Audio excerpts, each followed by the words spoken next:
Lobbying for Zionism on Both Sides of the Atlantic. Ilan Pappe. Preface. In 2015, some of my graduate students and younger colleagues organized a conference under the title Settler Colonialism in Palestine at the University of Exeter. This was not widely publicized. Presenters were personally invited to deliver papers. Only a small announcement on the university's website broadcast the upcoming event. In no time, the pro-Israel lobby exerted pressure on the university to cancel the event, branding it an anti-Semitic conference and condemning Exeter's complicity.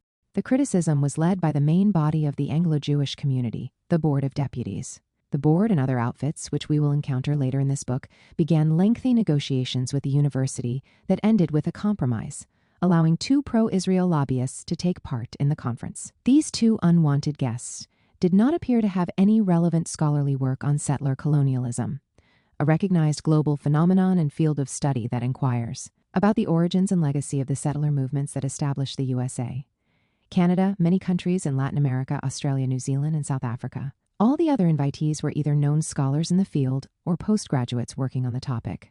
The Jewish Chronicle's report on the forthcoming conference expressed alarm not only about the use of the term of colonialism in conjunction with Israel, but about the reference to the land of Israel as Palestine, namely an entity the newspaper apparently believed did not exist. Bizarrely, it stated that even the campus's pro-Palestinian groups were happy with the university's concessions, a claim it did not substantiate. At the time, I was the director of the European Center for Palestine Studies, which helped to convene the conference and conceded to the compromise the university reached with the lobby. In hindsight, I think I was wrong. I believe that the conference was important enough to be worth tolerating the pathetic presence of two lobbyists at it. Moreover, I wanted to stay on good terms with Exeter's university management, who had protected Palestine studies since we launched the program in 2009, which today is a recognized pathway in postgraduate studies in the university and in many other academic institutes throughout the world. A short time before this controversy arose, the University of Southampton caved to similar pressure and canceled a conference on the potential for a one-state solution for the Palestine issue. Our conference's papers appeared in a special issue of the leading journal in post-colonial studies, Interventions, which went some way to compensate for the bitter taste that lingered after our temporary defeat under pressure from the pro-Israel lobby. Aside from the drama of the Exeter riot police being unnecessarily on standby for potential disorder after many years of calm in the city, the conference was tranquil and without incident. It was not the first time the University of Exeter disappointed the local police. A year earlier, the English Defense League mistook our Institute of Arab and Islamic Studies for a mosque and wanted to come and demonstrate. But the small number of right-wing activists were too drunk and lazy to climb the steep hill from St. David's Station to the campus. The lobby's two representatives had no intention of participating in the battle of ideas. We have to remember that they had no idea what the conference would entail. These were early days in settler colonial studies. They were there to monitor us. They didn't want to win the argument. They seemed to want to silence it. This action was part of a wider campaign by the pro-Israel lobby on both sides of the Atlantic to suppress the debate on Palestine and curtail the expansion of the field of Palestine studies, preventing it from shaping the public debate. The academic study of Palestine in recent years has provided a solid scholarly basis for the main arguments supporting the legitimacy of the Palestinian nation. At times, this pro-Israel lobbying succeeded. Lecturers lost their jobs for speaking out for Palestine in their research or in political activism, and institutions were asked to cancel courses, modules, workshops, or conferences that were deemed anti-Israeli. We'll see this in action later in the book. Academics, for all their sins, are wordsmiths and in rare cases manage even to be educators.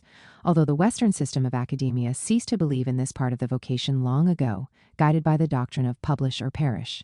Words, just words alone, some of them appearing in academic journals with more authors than readers, are met with all the might of the pro-Israel lobbies in Britain and the USA, as if they constitute an existential threat to Israel. As we shall see, there is a special ministerial team in Israel dealing with these dangerous wordsmiths in academia's ivory towers. The Israelis call it the battle against the delegitimization of Israel. Israel and its lobby could have ignored the conference in Exeter. This gathering did not have the power to change the reality in Israel and Palestine. It couldn't contribute to alleviating the plight of Palestinians. But the Israeli lobby insists on being present in town halls, schools, churches, synagogues, community centers, and campuses on both sides of the Atlantic. In 2024, Israel will not allow any show of solidarity with the Palestinians in Britain and the US, even by one person, to escape its radar. and will do all it can to push for the dismissal of every person who condemns its ethical violations and the proscription of every organization calling for boycotts, divestment, and sanctions. It will brand these activities as anti-Semitic and tantamount to Holocaust denial. In essence, this is the work of an aggressive lobby that began its political advocacy for Israel in the mid-19th century and still continues today. There are not many states, if there are any others at all, frenetically trying to convince the world and their own citizens that their existence is legitimate. Being an Israeli Jew, I know firsthand the toxic effect of such a propaganda effort and the inertia that accompanies it. After a formative period in which the foundations of institutions are laid, be it a state or a lobby, there comes a time when indoctrination bears fruit they can rely on. Their citizens or members to remain loyal to the founding ideology with no coercion necessary. You cease to ask about the damage done in your name. You no longer think about whether it is moral, justifiable, or even legal. This is a book that goes back to the formative period, before inertia and self-censorship of the loyal foot soldiers of the lobbying effort ensured its longevity. This takes us back to the mid-19th century, when we find Zionism first as an evangelical Christian eschatological vision, and as a genuine attempt to rescue Europe's Jews from anti-Semitism. Towards the end of that century, Zionism became a different project, and it has transformed into a settler colonial operation in Palestine, targeting its indigenous population as alien and as a major obstruction to building a modern and, ironically, democratic European Jewish state at the heart of the Arab world. The Holocaust provided new reasons for Zionists to insist on a homeland in Palestine. The expulsions and genocide in Nazi and fascist Europe pushed Jews to flee, but they had nowhere to go. Few Western countries were willing to offer sanctuary, the European countries free from Nazi occupation and the USA closed their gates and imposed extremely restrictive quotas, turning away the vast majority of Jewish refugees knocking at their doors. Lobbying for Palestine as a safe haven became more logical. But the Zionist movement did not act from pure humanitarian motives. They hoped the fleeing Jews of Europe would help them gain a demographic advantage in Palestine, meaning they could claim as much of Palestine as possible with as few native Palestinians as possible. In the 20th century, the primary driver of lobbying was to ensure support and legitimacy for the colonization of Palestine throughout the British Mandatory Period. This required tremendous amounts of advocacy and lobbying statesmen of all political persuasions. In the first year of Israeli statehood, as the new United Nations confronted the mass displacement of Palestinians, this lobbying took on particular significance. The ethnic cleansing of Palestine became a precondition for the establishment of a Jewish state. Israel needed to compel the international community to accept this. But the logic of lobbying turned into a conundrum in the 21st century. Why does Israel still lobby? For its legitimacy more than 75 years after its establishment, especially given its objective political and economic power? Israel is now a highly technologically developed state with the strongest army in the Middle Eastern region and enjoys the unconditional support of the Western world. In practice, many Arab governments recognize it, officially or informally, and even the Palestinian national movement can't be said to pose a military or political threat to Israel's existence. Yet the resources thrown into courting world powers and silencing dissent have only increased since Israel first appeared on the map. Here's the riddle I want to solve in this book. Why does Israel invest vast amounts in two major lobbies, Christian and Jewish, on both sides of the Atlantic? Why does this Jewish state still crave recognition of its legitimacy in the West? Put differently, why do Israel's elites still think its legitimacy is up for debate in Britain and the United States, despite the arms deals, the economic aid, the unconditional diplomatic support? I offer one assumption, three hypotheses, and an obvious observation, all of which I would like to test in this book. The assumption is that the key to this riddle can be found by looking at what's hidden in the human consciousness. Those who led the Zionist movement and later Israel were intuitively aware of the inherent injustice of the project, or at least the immoral dimensions of the seemingly noble solution to the problem of anti-Semitism in Europe. If this assumption strikes you as far-fetched reaching back into history, it's nonetheless indisputable that key policymakers in Israel are aware today that many people globally see the Zionist project as oppressive and colonialist. As a historian, I know that there's no smoking gun document that unveils these subconscious motivations. I am not going to try to produce one, but I hope a detailed historical analysis of the lobby from its inception until today will show this assumption is correct. What I can prove is my first hypothesis. Lobbying for Israel represented a Zionist obsession with demonstrating moral uniqueness or even superiority. It was a convoluted and indeed ambivalent obsession, because Zionist leaders, and later the Israeli state, firstly needed to convince themselves that how Zionism developed in historical Palestine constituted a morally unique situation, not comparable to other colonizing projects, and in fact was a noble endeavor. They needed to believe this, even though some of them were aware of the questionable foundations of the project. My second hypothesis is that from very early on, because of its self-doubt, the Zionist movement dispensed with moral arguments and with engaging with societies at large, and invested all its efforts in elites, an enterprise that required money, connections, and efficient advocacy. When perfected and deployed by the State of Israel, these lobbying forces enjoyed unparalleled success compared to other lobbies in Britain and the United States. My third hypothesis is that the political clout accumulated for galvanizing elites created very powerful lobbies on both sides of the Atlantic, which represented institutions in their own right, with their own vested interests. Occasionally they acted primarily to preserve their own power, and not necessarily for the sake of the Israeli cause. There are other factors that helped Israel and aided the lobbying on its behalf. These are the military-industrial complexes in various countries and some multinational corporations which participated over the years in lobbying for Israel. Israel is a huge exporter of securitization and arms to the world, operating on the principle of you scratch my back and I'll scratch yours. This book does not cover this kind of sordid tit-for-tat trade. In the future, it may be the main method employed by Israel to fortify its international legitimacy. However, historically, and from Israel's perspective, the lobbies that mattered were not to be found among the foreign industrial complexes or financial giants. The Christian and Jewish lobbies for Israel, at least until now, were deemed the most important ones by Israel. And extraordinarily, it seeks their help in gaining legitimacy in this century as well. This is the conundrum that led me to write this book. In 1948, when Israel had just appeared on the map, its frenzied courting of existing powers was entirely understandable. But now, as a military and economic superpower, it's surprising that Israel still feels threatened by what its leaders call international delegitimization. And now for the obvious observation, Israel's consciousness of its illegitimacy and the consequent necessity of constant advocacy are a result of Zionism's failure to complete the settler colonial project.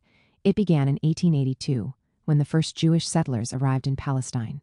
Unlike other settler colonial movements, such as those colonizing North America and Australia who demonstrated inhuman efficiency, it could not eliminate the native inhabitants of historical Palestine. In places like the United States, surviving indigenous people did question the legitimacy of those who dispossessed and committed genocide on their territory. But their physical defeat was so total that the colonizers never faced any serious challenge to their legitimacy on the international stage. Some of my friends who remain sympathetic to Zionism like to say that genocide did not occur in the colonization of Palestine due to the high moral standards of Zionists. They think this even though people in Israel are now aware of the many massacres committed against Palestinians in 1948 and ever since. But the reality is grimmer. Moral qualms or a lack of will did not pose a significant obstacle to ethnic cleansing. It failed because of resilience of the Palestinian resistance. Palestinians are not just victims of Israel, they are also agents of their own destiny. Their survival and insistence on their rights mean that Zionists need to actively erase and deny the past in order to brush over the ethical and moral problems associated with the founding of the State of Israel. Against all odds, faced with powerful religious, economic, military, and strategic Western alliances at various historical junctures, enabling their dispossession and disregarding their rights, the Palestinians are still there, fighting, surviving, and challenging the moral foundations of the state that was established at their expense and on the ruins of their homeland. It took time for Palestinian demands to begin to sway global public opinion, but this is now an indispensable part of the struggle for liberation. And as we shall see in the book, force the lobby to resort to more ruthless ways of repressing the global conversation on Palestine. In order to test these assumptions and solve the conundrum I've posed, I will examine the lobby's origins more closely. In Britain and the United States, the two key players for most of Israel's history, and follow its evolution to the present. I could be accused of being biased. I accept this charge freely. I am aware that many aspiring professional historians are told early in their careers not to write a polemical history, as it would undermine the scholarly validity of their work. This is probably a wise warning for historians who are on the cusp of being initiated into the academic community as fellow scholars. But with time, they will discover for themselves the cogency of Bertrand Russell's words in his autobiography. I was sometimes accused by reviewers of writing not a true history, but a biased account of the events that I arbitrarily chose to write of. But to my mind, a man without a bias cannot write interesting history, if indeed such a man exists. I would have liked the facts to speak for themselves, but the facts are consistently whitewashed by a mammoth project of fabrication, manipulation, and erasure. We need to offer context, moral judgment, and commitment to make these facts tell the truth about the oppression of the Palestinians and their brave struggle for freedom and liberation. This is the least we can do in the fight against one of the world's longest injustices. Throughout this book, readers might notice a tendency to linger on particular places and buildings. Zionism was ahead of its time in its determined focus on wining and dining potential supporters. In many ways, it is the forerunner of all modern-day lobbying. Luxurious venues were chosen in order to court local elites, offering them funding if they were politicians or other forms of assistance a prospective supporter might benefit from. I want to share the grandeur of these locations with you, so you can see for yourself how Zionism laid down its roots in Britain and the USA. But now, let's turn to the nature of lobbying. Lobbying, as we know it, refers to the advocacy deployed to change governmental policy or alter public opinion. On both sides of the Atlantic, lobbies were initially physical places. In Britain, these were the hallways of the Houses of Parliament, where MPs and lords could mingle with advocates for various causes. The practice became notorious from the 17th century onwards. On the other side of the Atlantic, would-be politicians were well aware of the British tradition of lobbying. A lobbyist was hired almost as soon as the Congress was founded to secure better compensation for Virginia War veterans. In 1830, the foyer leading to Congress Hall became packed with people trying to influence their representatives. In other words, lobbying had become commonplace long before President Ulysses Grant described the people waiting for him in the lobby of the Willard Hotel as lobbyists. But general definitions don't capture the scope and ambition of the pro-Israel lobby, which remains unique. Some scholars have proposed more expansive remits for lobbying. When referring to the contemporary pro-Israel lobby in the USA, Grant F. Smith suggests using the term Israel-affiliated organizations. A wider network does not necessarily work all the time or exclusively for Israeli interests, but can easily be recruited to such a mission, such as the tobacco and arms lobbies in America.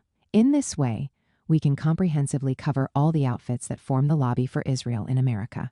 This definition works well for the lobbying groups in Britain too, including bodies that exclusively lobby for Israel and those for whom such advocacy is just one topic. On their agenda, it also includes long-term projects of advocacy and those which did not survive very long due to financial or organizational problems.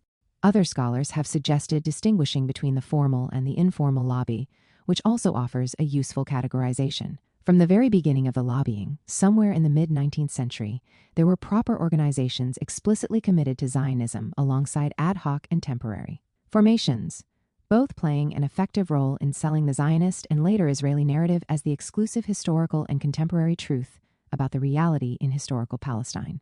Walter L. Hickson, in his meticulous history of the pro-Israel lobby in America, sees lobbying as conveying organized and well-funded efforts to wield political influence to advance a self-interested cause, which is a definition more of the methods than the essence of the body, but nonetheless very helpful. The money, he asserts, is raised in order to mobilize information and advocacy, which in turn is used to challenge any group or individual subscribing to an opposing view to the lobby. Hickson warns us not to look at the lobby as a single monolithic entity, but to consider it as multifaceted groupings of ideas. Individuals and organizations aiming to dispense pro-Israeli propaganda, and equally importantly, to discredit anyone condemning or criticizing Israel or Zionism. This is another way of identifying who is part of the lobby, officially or informally. Lobbying is an integral part of American public life, and everyone is comfortable with referring to the American Israel Public Affairs Committee, AIPAC, as synonymous with the pro-Israel lobby.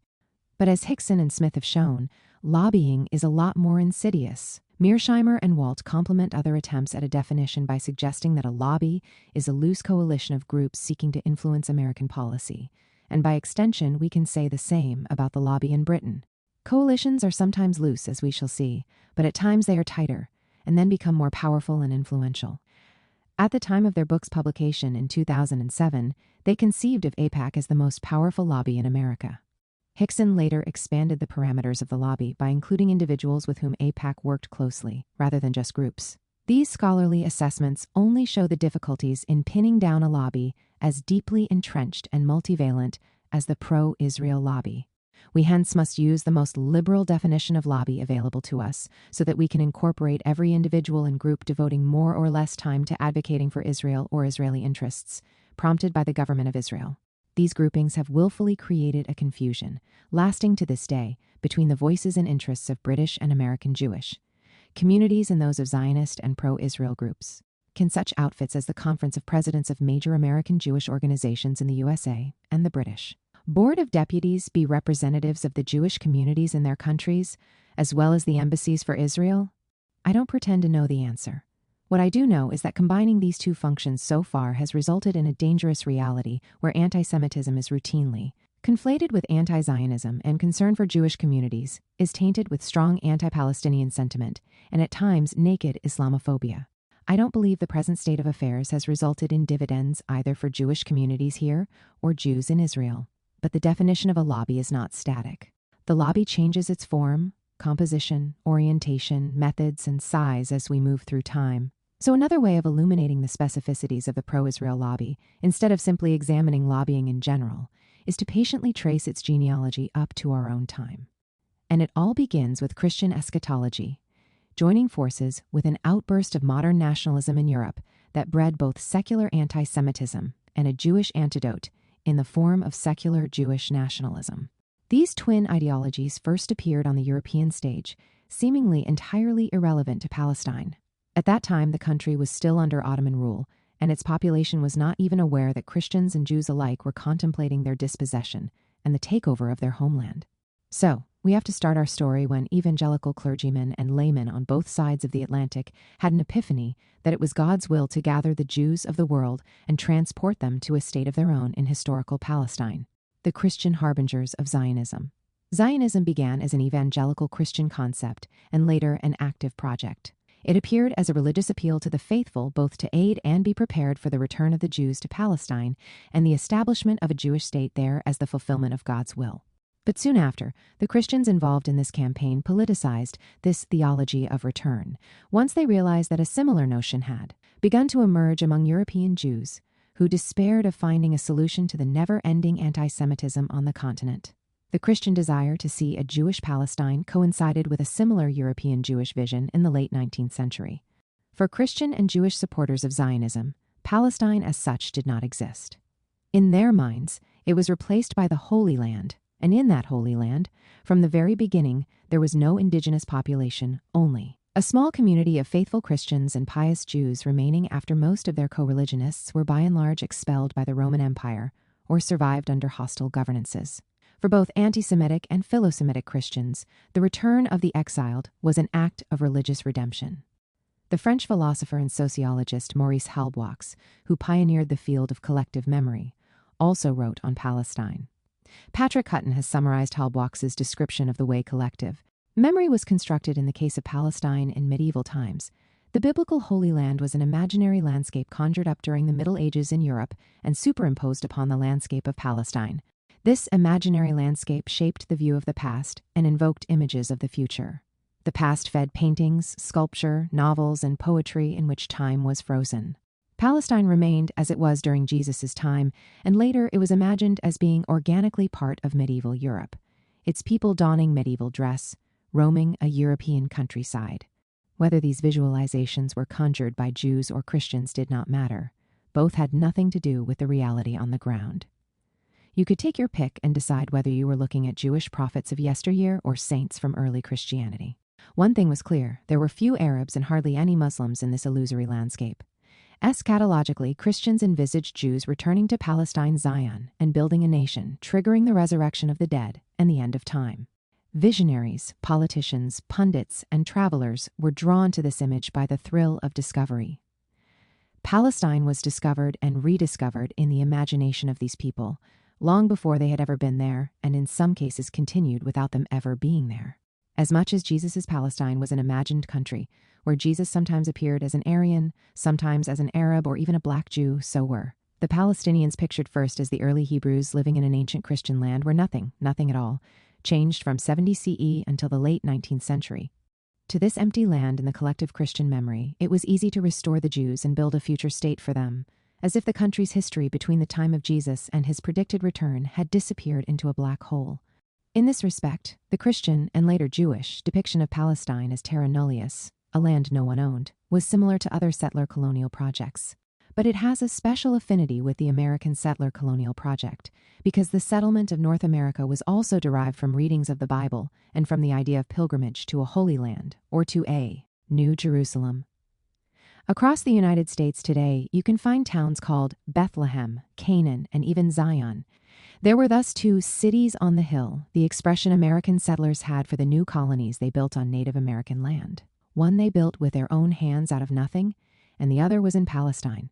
And from the beginning of the 19th century, if they were fortunate enough, they could go and see it with their own eyes. Don Peretz claims convincingly that the discrepancy between the imaginary city on the hill and the real one in Palestine could cause serious mental disturbance among evangelical Americans who frequented Jerusalem.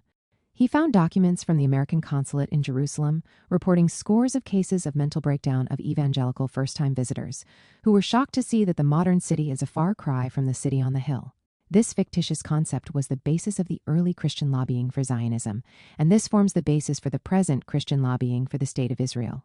This kind of support at times reveals anti-Semitic undertones, since in some versions of this vision, there is an unmistakable wish to convert Jews to Christianity, and for Jews no longer to reside in the Western world. But even for Christian Zionists who held this view, a temporary Jewish state in Palestine became a Christian imperative. So, while Jews lobbied for a state, and for its continued existence as a panacea for anti-Semitism, some of their most loyal Christian supporters sustained their anti-Semitism by encouraging the Jews to move out of the Christian West to their new coveted Jewish state in the East. So, when and where did the first act of lobbying for Zionism take place in public and not just in the writings or visions of individuals? It all started on Queen Victoria Street in London in the summer of 1866. Queen Victoria Street, the Bible Society. On June 11, 1866, the Prince of Wales laid the foundation stone for a grand four-story building, the new home of the British and Foreign Bible Society, designed by Edward Lanson, a famous architect who could already boast the Royal Exchange Building on his resume. With generous funding from Queen Victoria and Prince William of Prussia, and an abundance of marble and granite, it represented luxury even for the British elite. Just for the ceremony, an amphitheater with 2,000 seats was put up, and guests brought flowers and flags with them. Alongside the Prince of Wales, the Archbishop of York and the Bishop of Winchester attended to bless the construction work. These auspicious beginnings were mirrored in the finished building. It featured massive courses of granite in the outer walls and spacious staircases and halls inside the building. Bright-colored marble, an expensive material at the time, formed the building's columns and balustrades. Some observers clearly questioned such ostentatious affluence for a Bible society. In a 1910 history of the organization, these critics were accused of displaying the same grudging spirit as the disciples during the anointing of Christ at Bethany. However, none of the objections got under the society's skin. They celebrated the Bible House's opening in 1869. This was a particularly pleasing sight for the society's third president, Anthony Ashley Cooper, the 7th Earl of Shaftesbury, who had overseen the expansion of the society since his tenure started in 1851. If a cause existed, the Earl would take it up. His philanthropy, ranging from reducing child labor to improving conditions in lunatic asylums, won him a memorial fountain. But as time wore on, another cause would dominate his life, creating a British and Jewish state in the middle of the Ottoman Empire, Palestine. He became one of the first lobbyists for Zionism in Britain and in the modern Western world. For him, and for many who would follow a similar trajectory in the 19th century, the establishment of a state for the Jews in historical Palestine was seen as a religious mission. The idea that the Jews should return to Palestine and build their home there had been popular among some leading evangelists even as early as the 17th century. The return of the Jews was associated with the second coming of the Messiah and the resurrection of the dead, acts that would be either preceded or followed by the conversion of the Jews to Christianity. Until the mid-19th century, these were musings that had no impact on the world at large, or Palestine in particular. They became more significant when these ideas were politicized by a group of theologians who transitioned ideologically from millenarian eschatology to millenarian activism. A similar move would happen in Jewish religious circles when Zionism appeared there. What it meant is that the faithful millennialists did not just wait for the prophecy to unfold, but believed they had to be proactive in bringing about this end-of-days scenario. That is to say, the Jews had to be encouraged to move to Palestine. There was also a discussion that is beyond the realm of this book between premillennialists and postmillennialists around the question of whether Jesus will return to earth before the millennium, a 1,000-year golden age of peace, or whether the second coming would occur only after the millennium. The return of the Jews appealed more to the former than to the latter, as it could have been prophesied as one of many preliminary indications heralding the return of the Messiah before the millennium started. In premillennialist eschatology, there was a certain timeline that included events such as the tribulation and the rapture, into which one could situate a war against the Antichrist and the restoration of the Jews. In the former event, the Great Tribulation, the world will experience a short period of natural and man-made catastrophes, which will last until the rapture at the end of time, when all the Christian believers and those who were resurrected will ascend to heaven to meet Jesus Christ. The Jews should have begun their return at the very start of the tribulation to take their rightful place in the fulfillment of the prophecy. Judaism had a softer version of its link to the return of the Messiah, but one descended from King David and their own version of restoring the exiled Jews to their homeland. During the second half of the 19th century, Christian and Jewish eschatology of this kind gelled into a political project of settling Jews in Palestine. The important individuals in this respect were those Christians and Jews who were brought up with this set of futuristic visions and who searched for practical means to contribute to their fulfillment in their lifetime. Our first chapter in the history of lobbying for Zionism is a history of prophets, very committed individuals like the Earl of Shaftesbury, who believed they were guided directly by God and who promulgated an idea that metamorphosed into a political crusade. Once they had institutions behind them, they were able to produce a powerful and transformative narrative. Before anything else, Zionism was a narrative. Zionism thus started as a discourse, before becoming a movement. This is a trajectory similar to that noted by Edward Said in his examination of the concept of Orientalism. In his analysis, the Orientalist discourse was based on racist and reductionist perceptions of the Orient, and once it had been employed by powerful institutions, it was translated into actions and policies that affected the lives of millions in the Arab world and beyond. Lord Shaftesbury and Colonel Charles Churchill. Shaftesbury's work for Zionism began long before he became president of the British and Foreign Bible Society, and long before Zionism became a Jewish project. Prior to his role in the society, he was president of another one, the London Society for Promoting Christianity Amongst the Jews, whose branch in Palestine was run by the British consul in Jerusalem, James Finn. This consulate was opened in 1838, due to Shaftesbury's effort to persuade the British government that Palestine was of strategic importance to the empire, since in his eyes the days of the Ottoman Empire were numbered, and the scramble for its spoils had already begun. Palestine with Egypt and the provinces of Syria and the Fertile Crescent encompassing the future Iraq would be an essential link between London and its colonies in the east. The opening of the consulate was followed by the arrival of a special delegation dispatched by the Church of Scotland, which was entrusted with the mission of finding out whether the Jews who were already in Palestine were willing to convert to Christianity. There was a small community of religious Jews in towns such as Jerusalem, Safed, Hebron, and Tiberias, who were not interested in either Christianity or millennialism. One member of that delegation, Alexander Keith, who published a travelogue aptly titled The Evidence of Prophecy, was probably the first to coin the term a land without people for a people without land. His son was one of the first photographers of Palestine.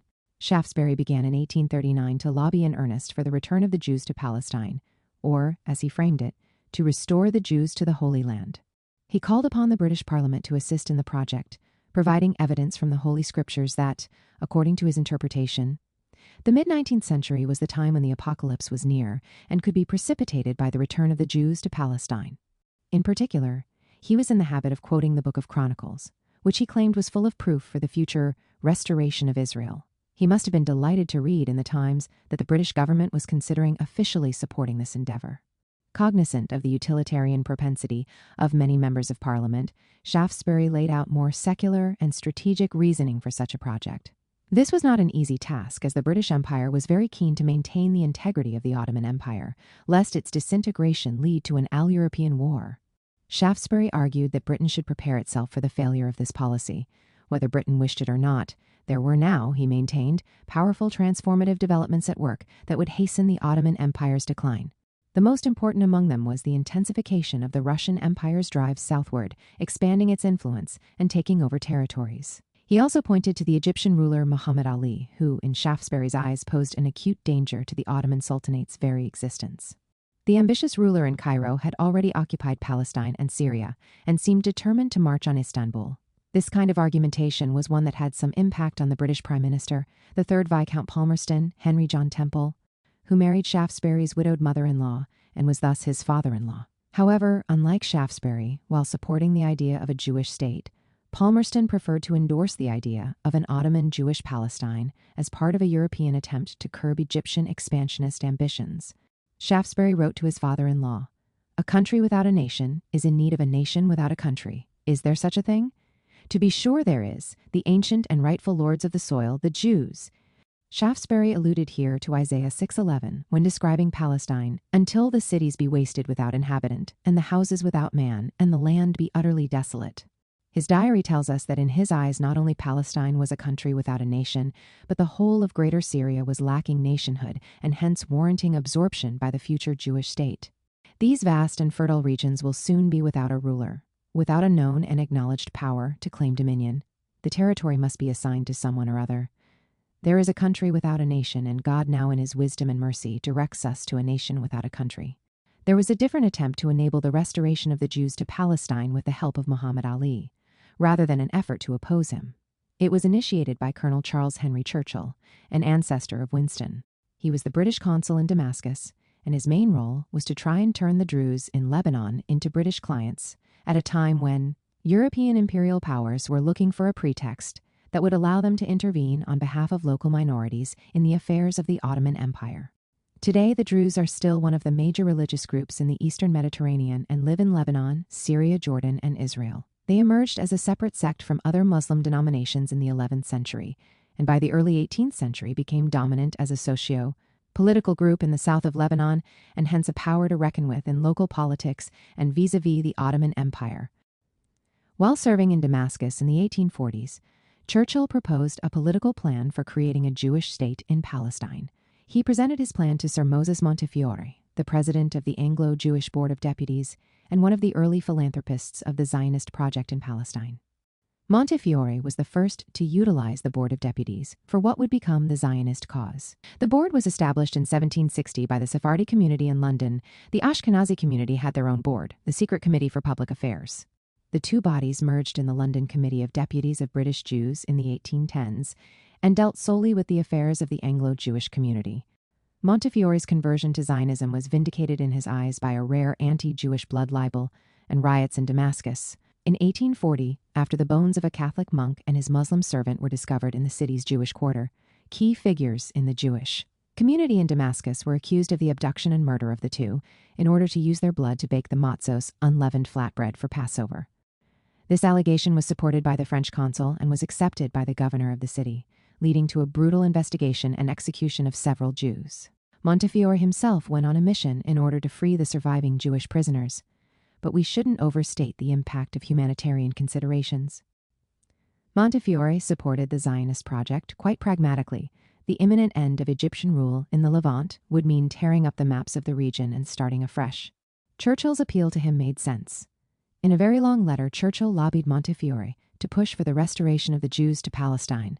Let the principal persons of their community place themselves at the head of the movement. Let them meet, concert, and petition. In fact, the agitation must be simultaneous throughout Europe.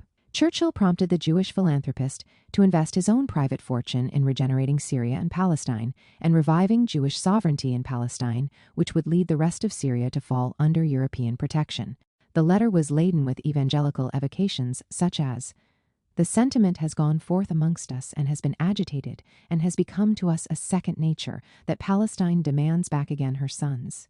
Churchill planned to galvanize support through a petition from the Jewish community that already lived in Syria and Palestine, and on that basis to approach European powers even before negotiating with the Ottoman Empire. Montefiore waited to see how far Churchill could go with his plan. The eager captain and consul was able to elicit consent from Muhammad Ali for the plan, or at least the Egyptian ruler was willing to discuss it further, but his consent became irrelevant since he soon ceased to rule Palestine. Churchill deserves our attention since he laid the foundations for the future Balfour Declaration. The project of a Jewish state, he suggested prophetically, could be entrusted to someone like him, namely a public officer, who would be responsible for coordinating between the Secretary of State for Foreign Affairs and the Committee of Jews conducting the negotiations. As it turned out, it was not to be him, but this was indeed the methodology chosen eventually. At this point in history, we can observe two different lobbies in Britain that, at that time, but not always, worked in tandem. One was the religious lobby advocating a Jewish Palestine, motivated by eschatological considerations, while the second lobbied for a British Palestine, motivated by geopolitical ambitions. The former's success hinged upon the latter's strength. In the second half of the 19th century, the official strategy of Britain was to maintain the integrity of the Ottoman Empire, and therefore there were no real plans for a British Palestine. The religious lobby was aiming to collaborate with a minority group among the chief policymakers who opposed that consensus and did not wish to maintain the integrity of the Ottoman Empire, but in fact prayed for its demise. They were part of a larger lobby for a British Middle East that would replace the Ottoman one.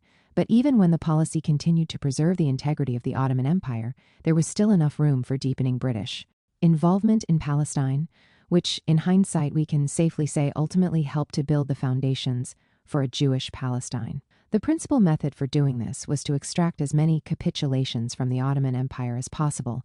These were a set of concessions and permits given to British citizens under pressure from the British government. When the Ottoman Empire was at its peak, the capitulations were bilateral contracts with European powers facilitating easier passage and trade for European merchants, but later they were a set of agreed privileges for European subjects of the empire. In Palestine, these concessions enabled Christian missions to establish and expand charitable projects such as hospitals, increase the local British community, and send exploratory missions to survey the country. The many British travelogues from the 19th century testify to this growing influence inside Palestine. As we know from Africa, these diaries and surveys usually preceded an imperial takeover, and thus visiting the place and envisioning the return of the Jews to it was closely associated with the expansion of British influence in the Arab world as a whole and in Palestine in particular. In order to persuade Britain's allies in Europe that extracting Palestine from the hands of the Ottoman Empire was a religious as well as a strategic imperative, the nascent Christian and Jewish lobbies for Zionism needed individuals in positions of power to reach the policymakers who could make this vision come true. We have already met two of them, Shaftesbury and Churchill, but they were not the only heralds of Christian Zionism. Other famous figures lent their support to the restoration of the Jews to Palestine. Notable among them was Sir George Gawler, a hero of Waterloo, and later a governor of South Australia, where he experienced at first hand settler colonialism of the kind his empire would support later in Palestine. He was dismissed after a short while for mismanaging the Australian colony. In 1848, Gawler wrote, "I should be truly rejoiced to see in Palestine a strong guard of Jews established in flourishing agricultural settlements and ready to hold their own upon the mountains of Israel against all aggressors. I can wish for nothing more glorious in this life than to have my share in helping them do so." Gawler, in fact, went further than many of the early harbingers when he established a Palestine colonization fund to help the early Zionist settlers in their new country. Whether Christian or Jewish, lobbyists for Zionism made their voices heard by policymakers from very early on, a tactic that remains successful today, in contrast to the Palestinian national movement that even today struggles to establish a foothold amongst the international political elite. An important recruit for the early advocates was Benjamin Disraeli, the British Prime Minister from 1868, who in 1877 wrote an article in which he predicted a Jewish nation of 1 million in Palestine within 50 years. As noted, the lobby was strongest when the desire for a British Palestine fused with that for a Jewish one. Disraeli in this case represented both drives. Apart from the wish to see the Jews there, Palestine had become important in his eyes ever since he led the successful takeover of the Suez Canal Company, which altered Palestine's strategic value. He was also looking for other successful ventures. Imperial conflicts had not gone well for him. The British only scraped a victory against the Zulus in South Africa after 5 months of struggle and a remarkably high casualty rate. And although they won the Second Anglo to Afghan War in 1879, the British envoy at Kabul was nonetheless assassinated. Alongside politicians, the support of the literati was also an important part of the concentrated effort. One of the key luminaries was George Eliot, influenced by her evangelical Christian upbringing.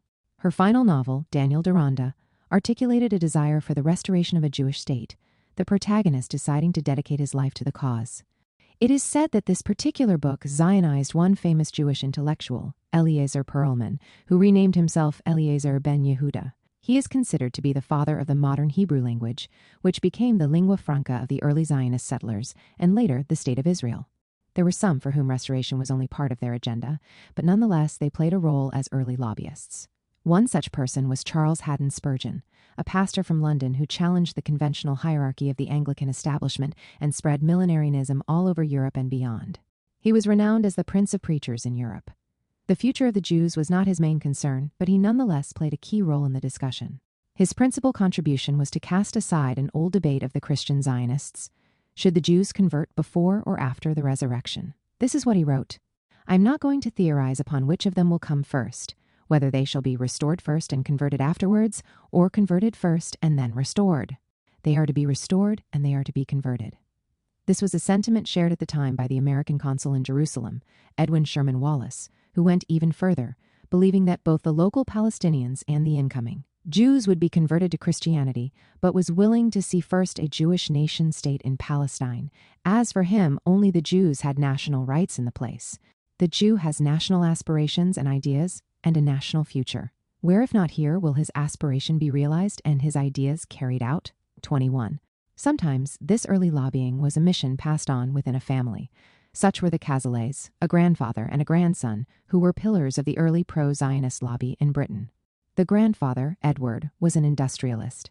He made his fortune by trading with Tsarist Russia and, as a pious Christian, was moved by the poor conditions of the Jews there and advocated their resettlement in Palestine. His efforts were renewed by his grandson Victor, who became a personal friend of the first president of Israel, Chaim Weizmann, and an important Gentile Zionist, as people like him were called by mainstream Zionist historiography later on. Also among these Gentile Zionists was Lawrence Oliphant, an active restorationist who even tried to push for the establishment of the first Jewish colony in Palestine. He was a member of Parliament and a follower of Lord Shaftesbury. He decided that the best way to lobby for his idea was through the publication of a book which he sent to members of Parliament and government ministers. His book's title was The Land of Gilead, and it urged the British Parliament to assist in the restoration of the Eastern European Jews to Palestine.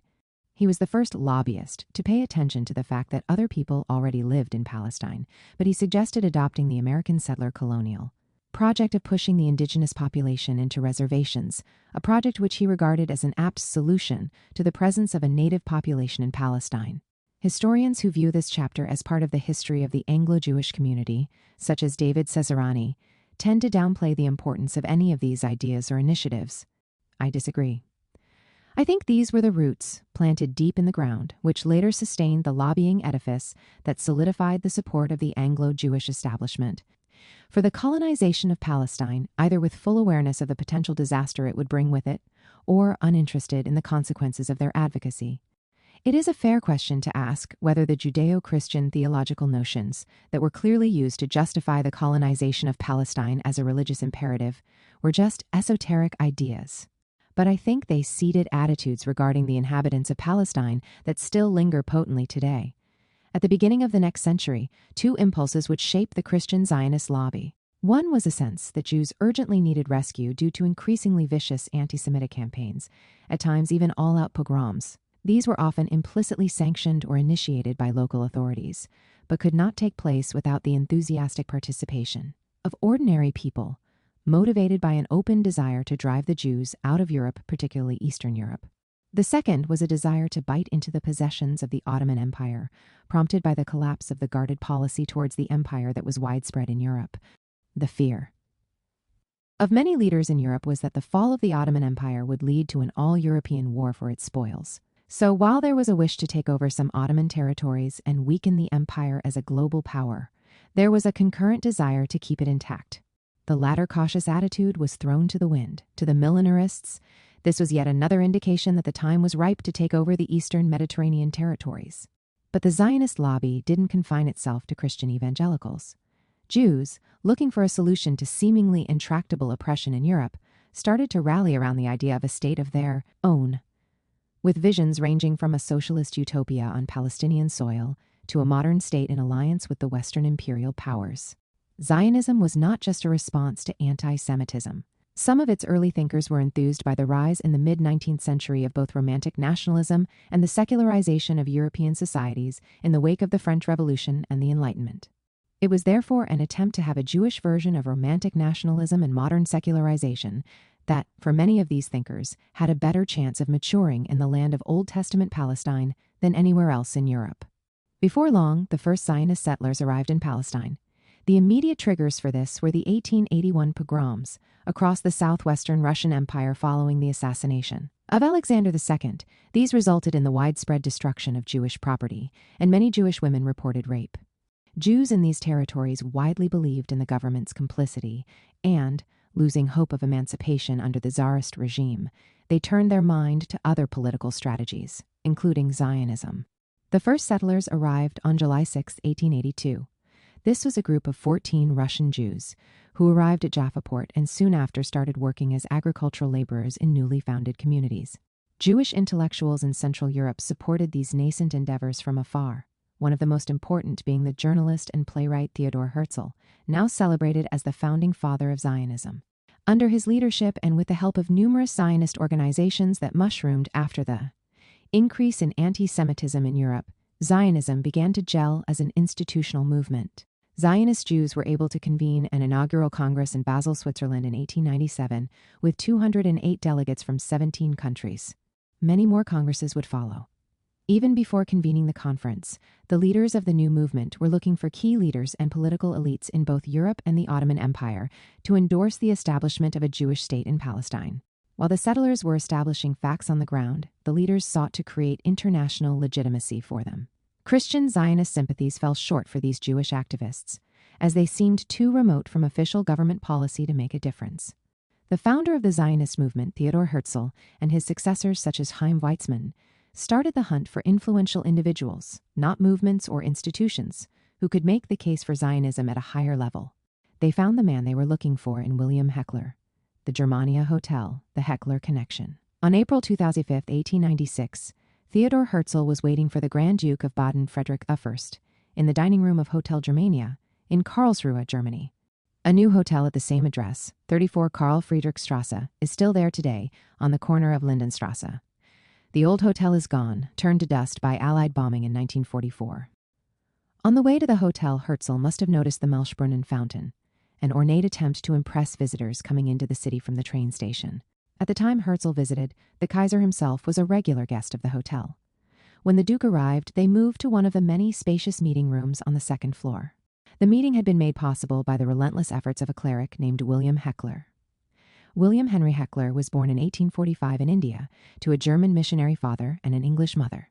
As a young man, he had already become well known in Christian restorationist circles. His interest in the cause and plight of the Jews began during the 1881 pogroms across the Russian Empire that brought him to Odessa. There he met the Zionist theorist Leon Pinsker, who would pen auto-emancipation, an impassioned plea for Jewish political nationalism, mere months after their encounter. Heckler was won round to the necessity of a Jewish state and would spend the next 30 years trying to help establish it. Heckler served as a chaplain in the British Embassy in Vienna. In the 1870s, his star began to shine as a tutor to the Grand Duke of Baden. It would take another 20 years for Theodor Herzl to notice him. That had to wait until March 1896, over a decade after Heckler had committed himself to Zionism. In his diary, Herzl described him as a likable, sensitive man with a long gray beard of a prophet, more or less how Herzl wanted to see himself. Herzl had little interest in Heckler's theological predispositions. He bluntly told the latter that he only wanted one thing from him, a liaison with the upper echelons of the local political elite. I must put myself in direct and publicly known relations with a responsible or non-responsible ruler, that is, with a minister of state or a prince. Heckler knew immediately whom to approach. His old pupil, Frederick I, Grand Duke of Baden. Enthusiasm aside, he needed some extra money for such a mission, mainly for travel expenses, as the journey to Karlsruhe would be certainly a considerable sacrifice in my circumstances. Herzl readily paid the bill. Heckler was now the first lobbyist in a long line to be funded by the Zionist movement. The Grand Duke, Heckler's employer, succeeded in securing a first meeting with the Kaiser. It didn't go well. Once the Kaiser learned that Jews whom he respected, including the Rothschild family, weren't the project's backers, he lost interest. While the Grand Duke was still eager to help, he had his own similar qualms about the cause. Would his support be interpreted as wanting to expel Jews from his kingdom? Nor was he happy with losing revenue from Jewish emigration, or as he put it, from such an enormous exodus of money. Herzl promised him that the idea was not For the German Jews to go to Palestine, in any case, it seemingly held no attraction for him either. By the time of his death, he had only visited the land once, and only for a week. Herzl further explained that his movement wanted to drain the surplus of the Jewish proletariat, and that Zionism would be an asset to the world the Grand Duke wished to preserve. He promised that Zionism would help to keep international capital under control. He also assured the Grand Duke that the German Jews would be happy to see the influx of Jews from the East not reaching Germany, but going to Palestine. Herzl also commented that he hoped this very alarming prospect of a Jewish influx from East to West would persuade the Jews in Britain to support the Zionist project in Palestine. Both Germany and England were being flooded with Russian Jews. Neither wanted them, no one wanted them, he explained to the Grand Duke. This was a very distorted representation of the views of the Anglo-Jewish community at the time. The chief rabbi, Dr. Adler, said to the Daily Mail, "I believe Dr. Herzl's idea of establishing a Jewish state is absolutely mischievous and is contrary to Jewish principles, the teaching of the prophets, and the traditions of Judaism."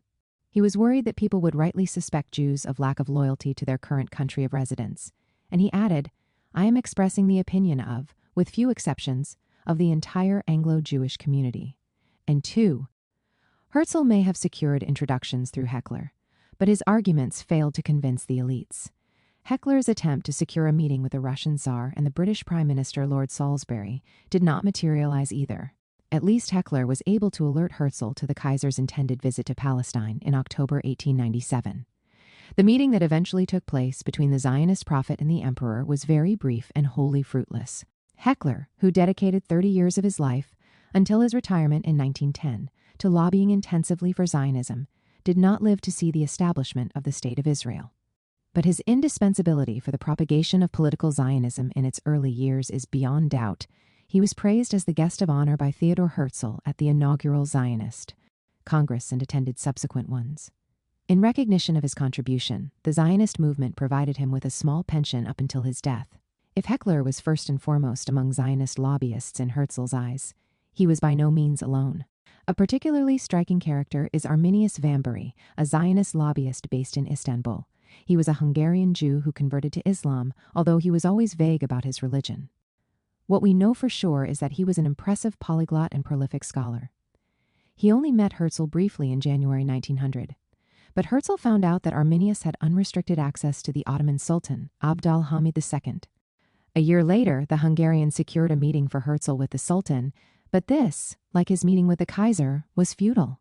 Herzl knew, after 3 Zionist conferences in Europe and the relentless courting of European imperial powers, that he was out of luck. These elites would not support a Zionist state. He turned his attention to London and the British Empire to assist in the project of restoring the East European Jews to Palestine. There he would find a much warmer reception. Lobbying for the Balfour Declaration. Herzl in London. Theodor Herzl came to London for the first time in November 1895, arriving at Charing Cross Station, knowing no one and carrying only one letter of introduction to Sir Samuel Montagu in his pocket. The man in question introduced him to some members of the Anglo-Jewish elite in London, however. They failed to be impressed by Herzl or his ideas.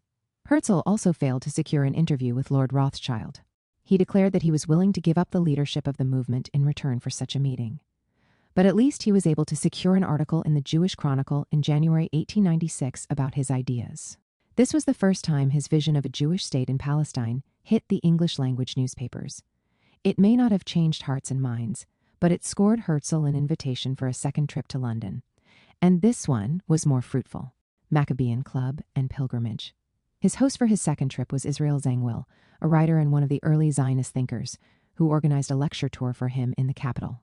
The first stop was the Maccabean Club, named after the Jews who rebelled against the Greek Empire in ancient times. The Maccabean Club was created in 1891, and its official aim was to form social intercourse and cooperation among its members, with a view of the promotion of the interest of the Jewish race.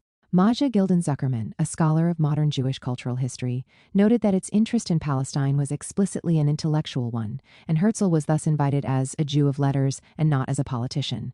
In other accounts, the club is described as a proto-Zionist one, almost a branch of Lovers of Zion, an early East European colonizing movement which had already settled in Palestine from 1882.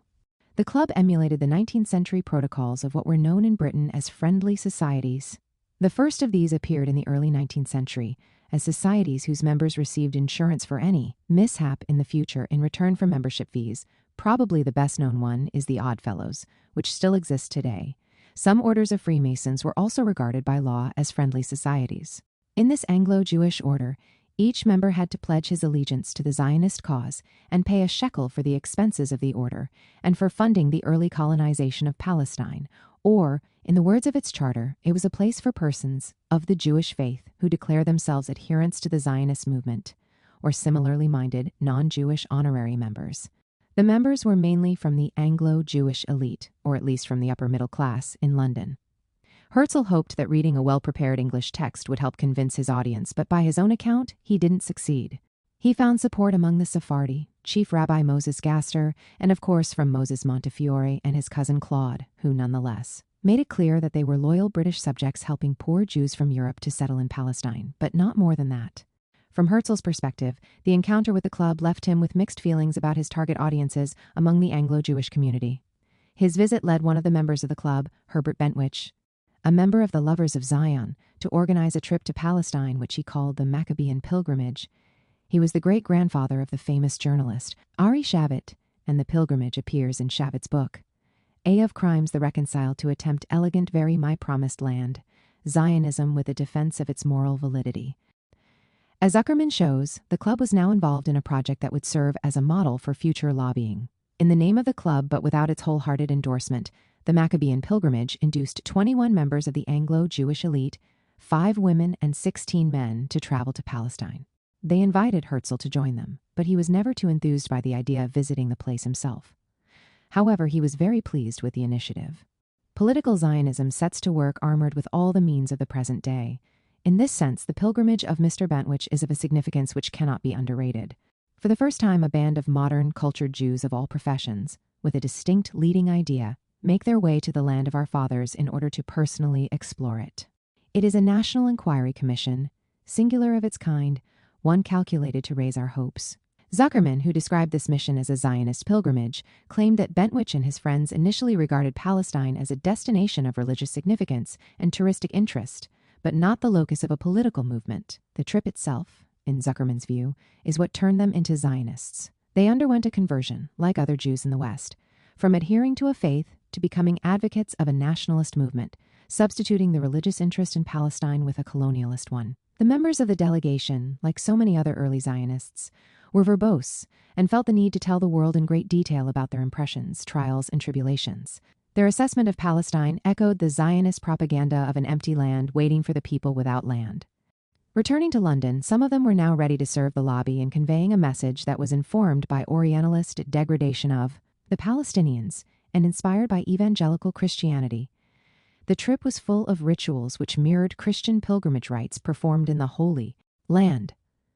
The enthusiastic pilgrims were discoursing now with the help of a new vocabulary, fertilized by the idiomatic language of Christian Zionist restorationists on both sides of the Atlantic. Palestine was, in Bentwich's words, our land, and he was part of our people, who were now bound to the land in a religious teleology.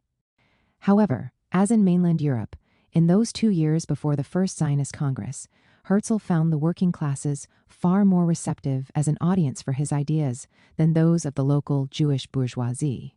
He felt frustrated by his inability to communicate directly with the rich and affluent members of Anglo-Jewish society, even those who supported Zionism. Although Herzl was certainly the greatest lobbyist for Zionism, it was only his successors who established a proper rapport with the British political elite, without which the colonization of Palestine would probably have failed. So Herzl had to look elsewhere for support, and he found it at a working men's club in London's East End. Great Alley Street, London, 1896. It does not take long to cross Alley Street in London, located in Aldgate, linking Mansell Street with Commercial Road. Despite being only 400 meters long, it used to be 2 streets, Great Alley Street in the west and Little Alley Street in the east. This modest strip nonetheless has a certain notoriety as Jack the Ripper's hunting ground. In the 1890s, it was the hub of a diasporic Jewish community who had fled the pogroms in Eastern Europe to land in London's East End. It has a rich Jewish history, and almost every building has a story to tell, although some of the original buildings are now gone. One important landmark was a new synagogue inaugurated by the chief rabbi of the Anglo-Jewish community, Dr. Herman Adler, at 4041st Great Alley Street. The slow gentrification of the neighborhood meant the synagogue fell into disuse, and by 1972, the building had become the Half Moon Theater, a left-wing fringe playhouse. At 31 to 37 Great Alley Street, a small 18th century courthouse had become the Jewish Working Men's Club and Lads Institute, lovingly converted by the affluent and socially conscious members of the Jewish community. Its founder was the MP for Whitechapel, Sir Samuel Montague, who had several such projects in the area. In its early years, before it was officially opened, its main revenue came from the provision of drinks, which was not always in the workers' best interests, but it became more of a social club when the workers themselves became the stakeholders, usurping the role of the richer original patrons. The club turned out to be a great hit, with the more than 60,000 Romanian and Russian Jews who arrived in London in the last quarter of the 19th century, most of them penniless and precariously employed. The first cohort to join the club were artisans and skilled workers. Montague called it a palace of delight for workers. This may have been true of the club, but not of its annex, the Lads Institute. It was anything but a delight for the 330 boys who dwelled there, crammed into a school they called the Bastille for its lack of windows and air. The club was closed for a while, and its reopening in 1891 was memorialized by a drawing by the English school that appeared in the Daily Graphic.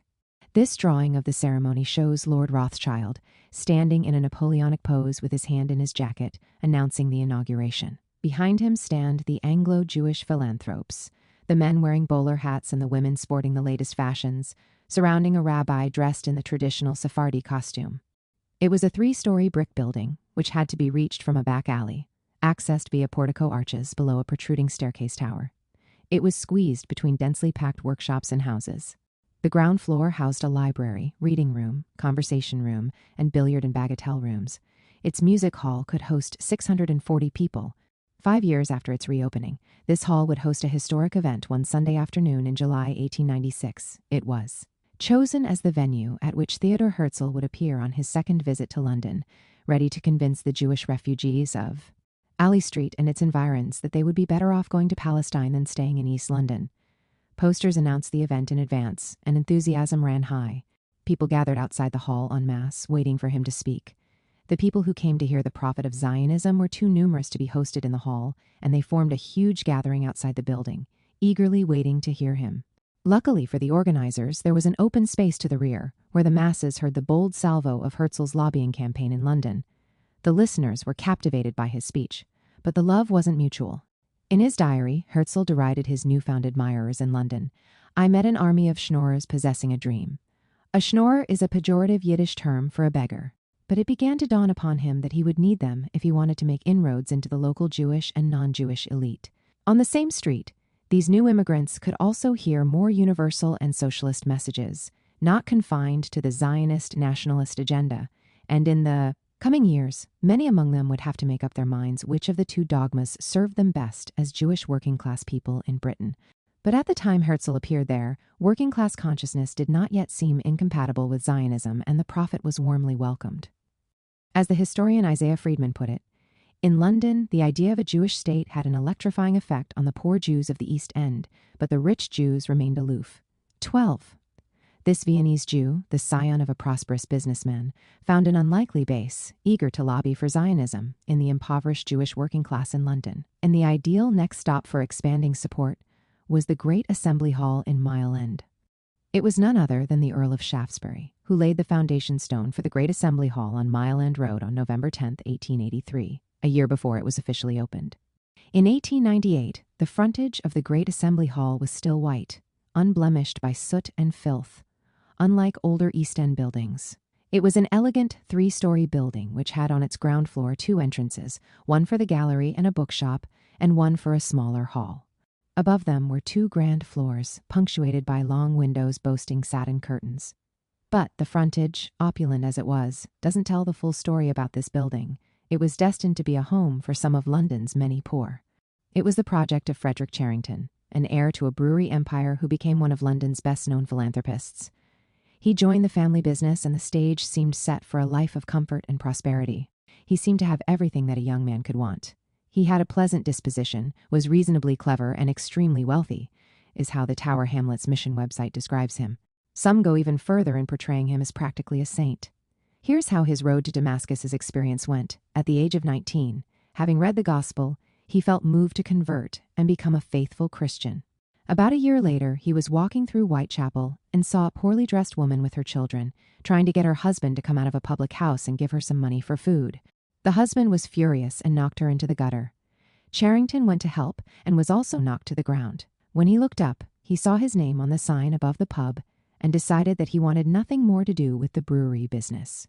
He went home and told his father that he was leaving the family business and his inheritance to devote his life to helping the poor in the East End.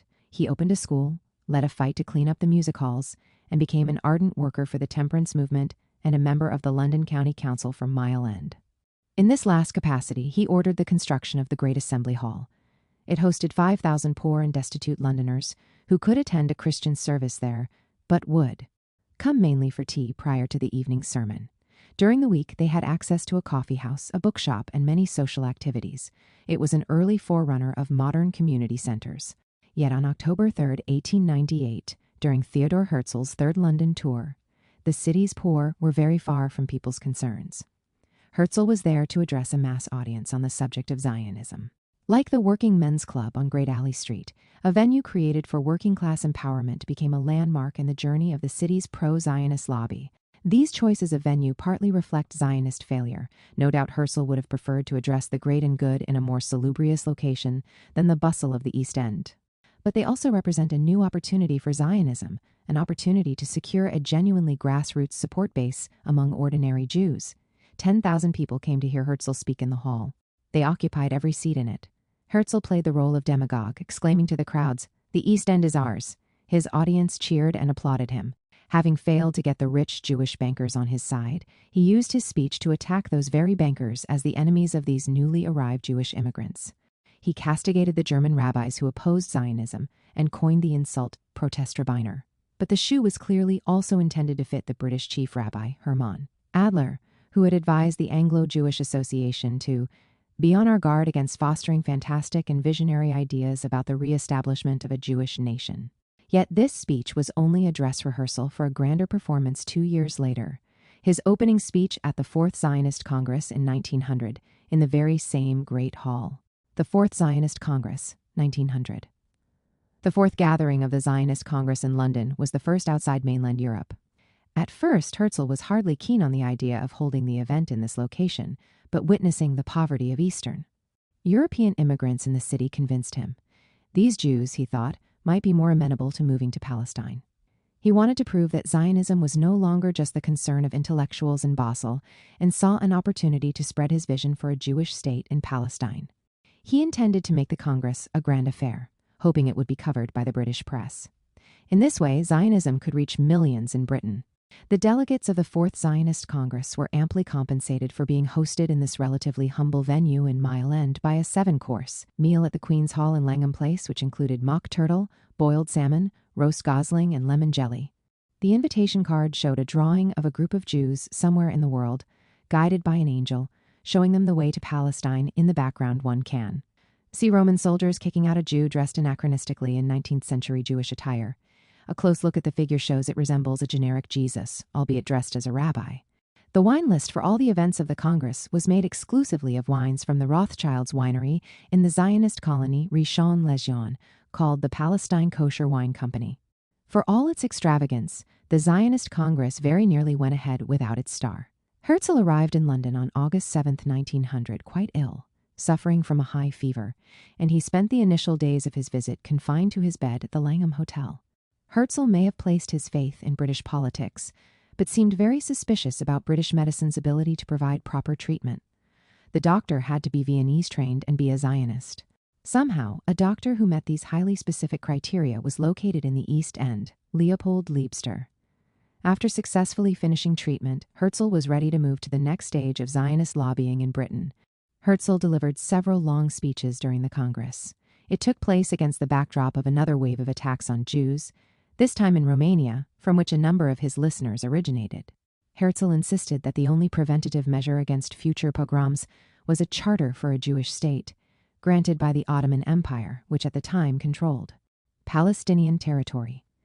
Other notable leaders of the Zionist movement did not believe that the aim to obtain such a charter was the sole priority of an all-Zionist Congress. They wanted to recruit resources for the colonies that were already present in Palestine and discuss practical aspects of the new idea of Jewish nationalism in Palestine, such as what language they should speak, what the aims of the educational system should be, and other aspects of the new political entity. There was, by the way, hardly any discussion about the Palestinians, who at that point still constituted 90% of the population. As in all his previous speeches, Herzl simply did not see it as necessary to discuss the people who already lived in the Promised Land. This wasn't because he didn't know they existed. He just thought that either they would welcome his ideas or, if necessary, they could be coerced to accept them. A year before, he was engaged in an intensive correspondence with one of Palestine's most important dignitaries, Yusuf Dia al-Khalidi, at times a mayor of Jerusalem and a representative to the Ottoman Parliament. Al-Khalidi had written a letter to the chief rabbi of France, Zadok Khan, in 1899, pointing out that the Jews would only be able to take over Palestine by force and suggesting that the Zionist movement should leave Palestine in peace. Khan showed the letter to Herzl. On March 19, 1899, Herzl replied to al-Khalidi in French, assuring him that if the Zionists were not wanted in Palestine, we will search, and believe me, we will find elsewhere what we need. 18. Given Herzl's lack of desire to visit Palestine, let alone live there, he might have genuinely meant this as well. He was willing to explore other options. But at the Congress itself, he focused on Palestine as the exclusive destination of the Zionist movement and was happy to extol the virtues of the country. In his ambition to win British support, he flattered the self-image of the English elite with his opening remarks. England, great England, free England, England that looks across the seven seas, will understand us and our aspirations. From here, the Zionist idea will fly ever higher. Of this we may be sure. But Herzl didn't stop at praising the British Empire. He went on to suggest that a Jewish state could serve not only British interests in Asia, but those of the Western world at large, saying it was in the interest of the civilized nations to have a cultural station in Asia. Quite simply, he played to the prejudices of his audience. The Manchester Courier, which reported the speech, went as far as claiming that a Jewish state would contribute an element of stability to Asian politics. The organization of the Fourth Congress had been entrusted to the English Zionist Federation. It was established in 1899 and adopted a constitution committed to the fostering of the national idea of Israel in Palestine. The English Zionist Federation was lauded for the successful execution of the Congress, but that was by no means its core focus. From its inception, its principal mission was to gain influence in Parliament. Its early staff, sitting in Jessel chambers on Chancery Lane, sent questionnaires to members of Parliament with the following text: "Should you view our movement with sympathy and inform me to that effect at your early convenience, I shall be glad to advise our friends in the constituency you seek to represent to give all the support for your candidature of which they are capable." A long list of those who responded favorably was published for the domestic consumption of the Federation. Even some government ministers expressed their support, but asked that their endorsement not be published because of their official position. This was the forerunner to modern Zionist lobbying, and calls to mind the tactics of AIPAC today on the other side of the Atlantic, promising or withholding electoral support, according to a candidate's attitude toward Zionism. As we shall see, it was more effective in the USA. In Britain, what was needed was offering support for a party, or a party leader, rather than enlisting the services of some obscure backbencher in a constituency out in the sticks. These tactics were invented and put into practice by Joseph Cowen, who was the founder and leader of the English Zionist Federation, and it was he who drafted the questionnaires. He was a relative of Israel Zangwill, who persuaded him to take part in the first Zionist Congress in Basel in 1897. Cowen became very close to Herzl and accompanied him during Herzl's audience with Sultan Abd al-Hamid II in 1901. He impressed the founder of Zionism so much that he was honored by featuring as a character, Joseph Levy, in Herzl's Altneuland, Old New Land, a utopian novel about the making of a Jewish state in Palestine. No less crucial as a contribution to Zionism was his directorship of the Jewish Colonial Trust, which became an essential tool for the colonization of Palestine. Such early naive fervor was not to last. Later, he would be part of the famous Zionist delegation that visited Palestine in 1918 and wrote back stating that the bride was beautiful but married to another man. Cowen did not end up as the leader of English Zionism at the dawn of the 20th century. Chaim Weizmann, who we will meet shortly, took up this position instead.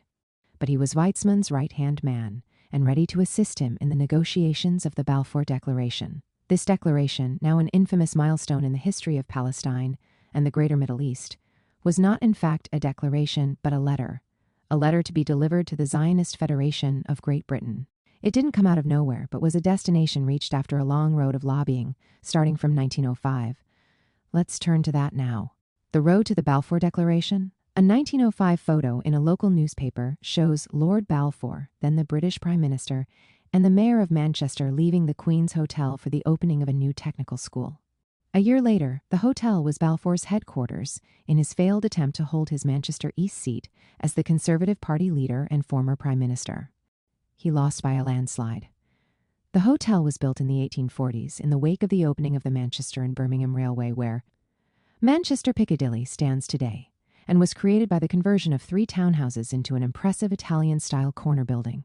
The choice of the hotel, apart from its strategic location, may have been due to the hotel's speciality, turtle soup, a particular favorite of Balfour's and of many his conservative peers, including Winston Churchill and John Hope.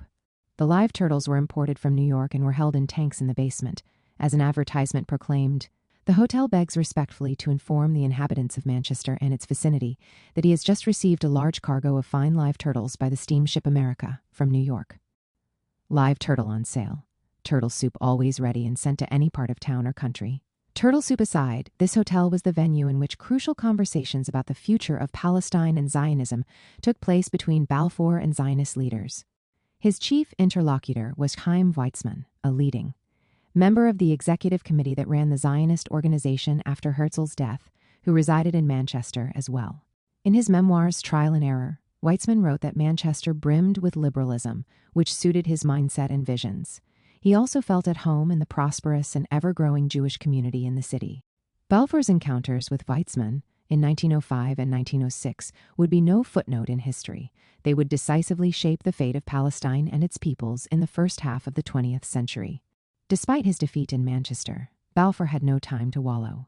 He swiftly fought and won a by-election for the City of London, then a safe seat for the Conservatives, to resume his position as leader of the Conservative Party, a post he retained until 1911.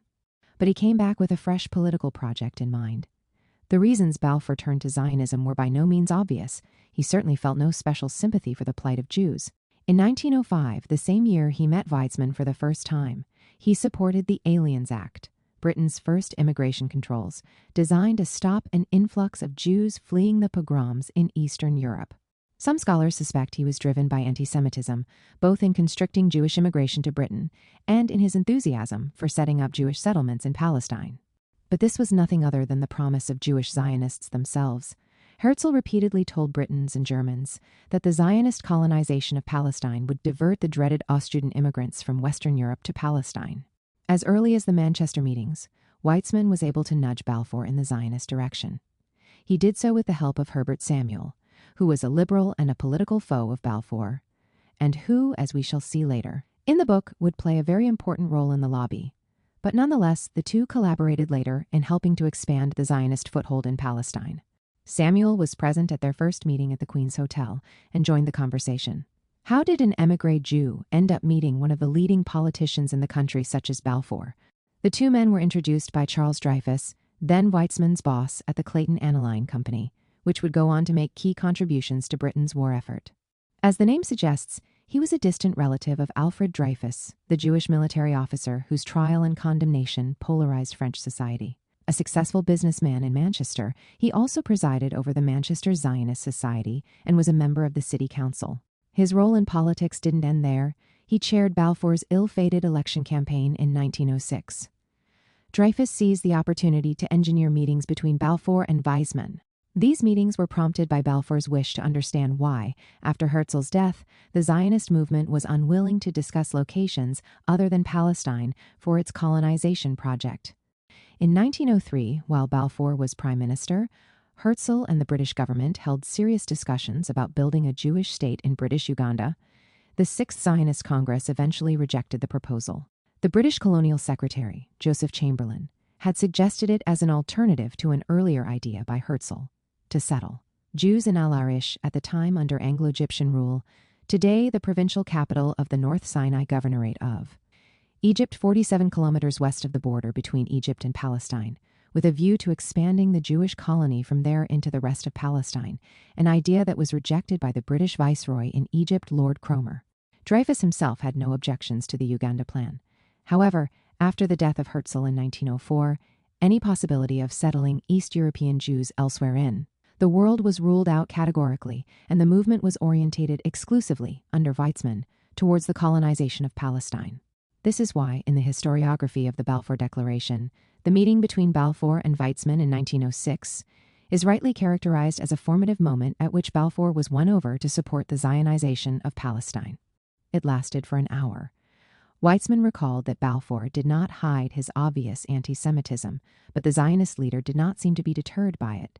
He surmised that Balfour's animus was reserved for particular kinds of Jews, and he had no affinity with them, either. When the two men met, Balfour confessed that he had discussed the Jews with Cosima Wagner at Bayreuth, where they met several times in the late 1890s, and shared many of her anti-Semitic prejudices. Weizmann replied that Germans of Mosaic persuasion were an undesirable and demoralizing phenomenon. At that meeting, Balfour repeated his support for settling the Russian Jews in Uganda. Weizmann responded by saying, "Suppose I were to offer you Paris instead of London." "But Dr. Weizmann, we have London," Balfour replied. "That is true," Weizmann said, "but we had Jerusalem when London was a marsh." "Are there many Jews who think like you?" wondered Balfour. "I believe I speak the minds of millions of Jews." "It is curious," Balfour remarked. "The Jews I meet are quite different." "Mr. Balfour," Weizmann replied, "you meet the wrong kind of Jews." Weizmann seemed to be able to persuade Balfour to accept Palestine as the only destination for Jewish immigration. As a result of this change of aim within the Zionist movement, Balfour, whose key priority was most likely keeping Jews out of Britain, became a political Zionist by default. As we shall see in later chapters, this strange concoction of anti-Semitism and ardent Zionism is still fueling some of the advocacy in the world for Israel. In Balfour and Weizmann's discussions, neither had mentioned what the Palestinians might have to say. This too continues to this day. The rights and aspirations of these people remain disregarded. 1915 to 1917 in plain sight. As trench warfare in Europe claimed the lives of millions of soldiers, efforts on behalf of Zionism advanced with alacrity. By this time, the institutional Zionist lobby involved both individuals who were part of institutions and those who labored independently on behalf of Zionism. Thus, in this chapter, we refer to the lobby as encompassing both official and unofficial acts of advocacy, as noted in the introduction. The principal Zionist institution during the years of the Great War was the Zionist Federation, or, to give it its full name, the Zionist Federation of Great Britain and Ireland, established in 1899. But most of the lobbying was done by several Anglo-Jewish aristocrats who now took the lead in advocacy for a British and Jewish Palestine. As I've set out, their main challenge was to persuade policymakers in Britain that a Zionist Palestine needed to be a British Palestine, one that would be a steadfast bulwark for Britain's imperial ambitions in the Middle East. At the beginning of the war, this wasn't on the cards. Accordingly, the mission of the nascent pro-Zionist lobby in Britain was to present this goal as part of the future British strategy towards the Middle East. Sir Herbert Samuel took up this fraught task, enjoying success with his appointment as the first British High Commissioner to Palestine in 1920. Herbert Lewis Samuel was born in 1870 and enjoyed a brisk rise through the ranks of the Liberal Party, ultimately becoming its leader in 1931. He was the first non-baptized Jew in Britain to be appointed as a cabinet minister and a leader of a party. Britain's first Jewish Prime Minister, Disraeli, had been baptized as an Anglican during childhood. Ironically, the very acceptance and popularity Samuel enjoyed in British politics suggests another path was possible for 20th century. Jews in the global struggle against anti-Semitism, a path that didn't require the colonization of Palestine. Unlike the Gentile Balfour, Samuel made no show of public sympathy for Zionism in the years leading up to the First World War. His own cousin, Edwin Montagu, remained a convinced anti-Zionist.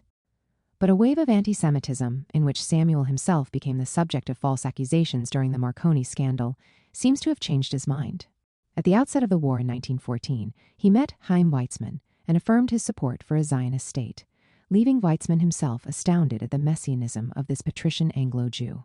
In many ways, we can say that Samuel was the self-appointed liaison between the Zionist movement and the British government. He was motivated by his realization that the British government was now determined to dissolve the Ottoman Empire. Provoked by the decision of Turkey to join the Central Powers in the war, such a disintegration of the empire required prior agreements with other members of the alliance, such as France, which were as greedy as Britain was for more territory and influence. Hence, Samuel understood that it was necessary to exert Zionist pressure on the post-war map of the Arab world. if the map were to include a Jewish Palestine. As he wrote in November 1914, now the conditions are profoundly altered. Immediately after Turkey's entry into the war, Samuel met the Foreign Secretary Edward Grey and said to him, "Perhaps the opportunity might arise for the fulfillment of the ancient aspiration of the Jewish people and the restoration of a Jewish state." He noted that Russia might help in this, as it would relieve Russia of its Jewish population in its current territories and in the new lands it hoped to acquire once competing empires were vanquished. He clarified that this was not a project for Jews like himself, but for the Jews of Eastern Europe. It would succeed as the Jewish brain is rather a remarkable thing. Anglo and American Jews would take the initiative in leading the Jews of the extended Russian territories into Palestine. They were also the ones who might provide the funds for the project. The petty traitors of past years would become a modern nation, he promised Grey. Both Grey's and Samuel's main worry was whether France would accept such an idea, but a more serious obstacle was the ambivalent position of the Prime Minister at the time, Lord Asquith, who seemed to see little advantage in incorporating Palestine into the British Empire in the Middle East. After all, it was a country the size of Wales. Much of it is barren mountain and part of it waterless. But if it were to be an Anglo-Jewish colony, he would consider the idea. Asquith was astonished to learn that someone like David Lloyd George supported the idea, as in his eyes the latter does not care a damn for the Jews or their past or their future, but thinks it will be an outrage to let the holy places pass into the possession or under the protectorate of agnostic, atheistic France. We can only speculate what would have happened had not the 63-year-old Asquith, a father of 7 children, fallen in love with a young nurse working at the London hospital whom he met in February 1915. She was in her 20s, and he was definitely besotted by her. She was the daughter of Baron Stanley of Alderley, whom Asquith knew and liked, and she was a very close friend of Asquith's wife, Violet. Asquith professed his love in an endless stream of hundreds of letters. Miss Stanley was not quite so enamored. Her last letter to Asquith stated she was leaving him for a younger suitor, who turned out to be Edwin Samuel Montagu, a member of his own cabinet. For some historians, this affair doomed his political career. In this version, the love-stricken, inconsolable Asquith could no longer govern. Those were the days when broken hearts mattered more than the affairs of the state.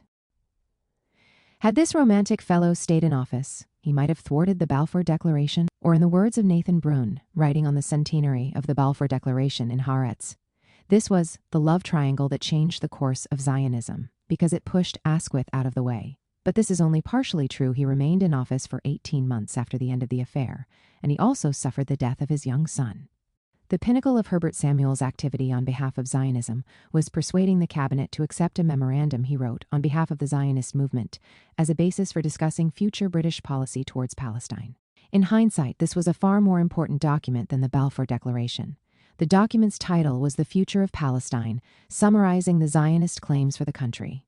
The memorandum was the result of consultation between Samuel and Chaim Weizmann. The Zionist leader, from their first meeting onwards, was delighted by Samuel's commitment to the cause. Samuel had advised him that his views reflected the positions held by many of his colleagues in the cabinet and encouraged Weizmann to keep working quietly and continue step by step until the time was ripe to attempt an official approach to the British government. They both agreed that realizing the Zionist dream would only be possible when civilized conditions were established in Palestine. The message coming from the Zionist lobby in London now was that a Zionist enclave was one way in which the white man could civilize the world. This entreaty, they hoped, would convince Britain to establish a British Palestine as a precursor to a Zionist one. Between 1915 and 1917, several discrete essential developments converged, driving the British government to announce its support for a Jewish state in Palestine. The first was the British readiness to forsake promises about Palestine they had made in negotiations with other interested parties. The vision of a joint Anglo-French or international Palestine that had been discussed between the two powers since 1912 was deserted, as was the pledge to turn Palestine jointly with Iraq and Transjordan into future Hashemite kingdoms, which was made during the famous correspondence between Sharif Hussein of Mecca and Sir Henry McMahon, the British High Commissioner in Egypt in 1915 and early 1916.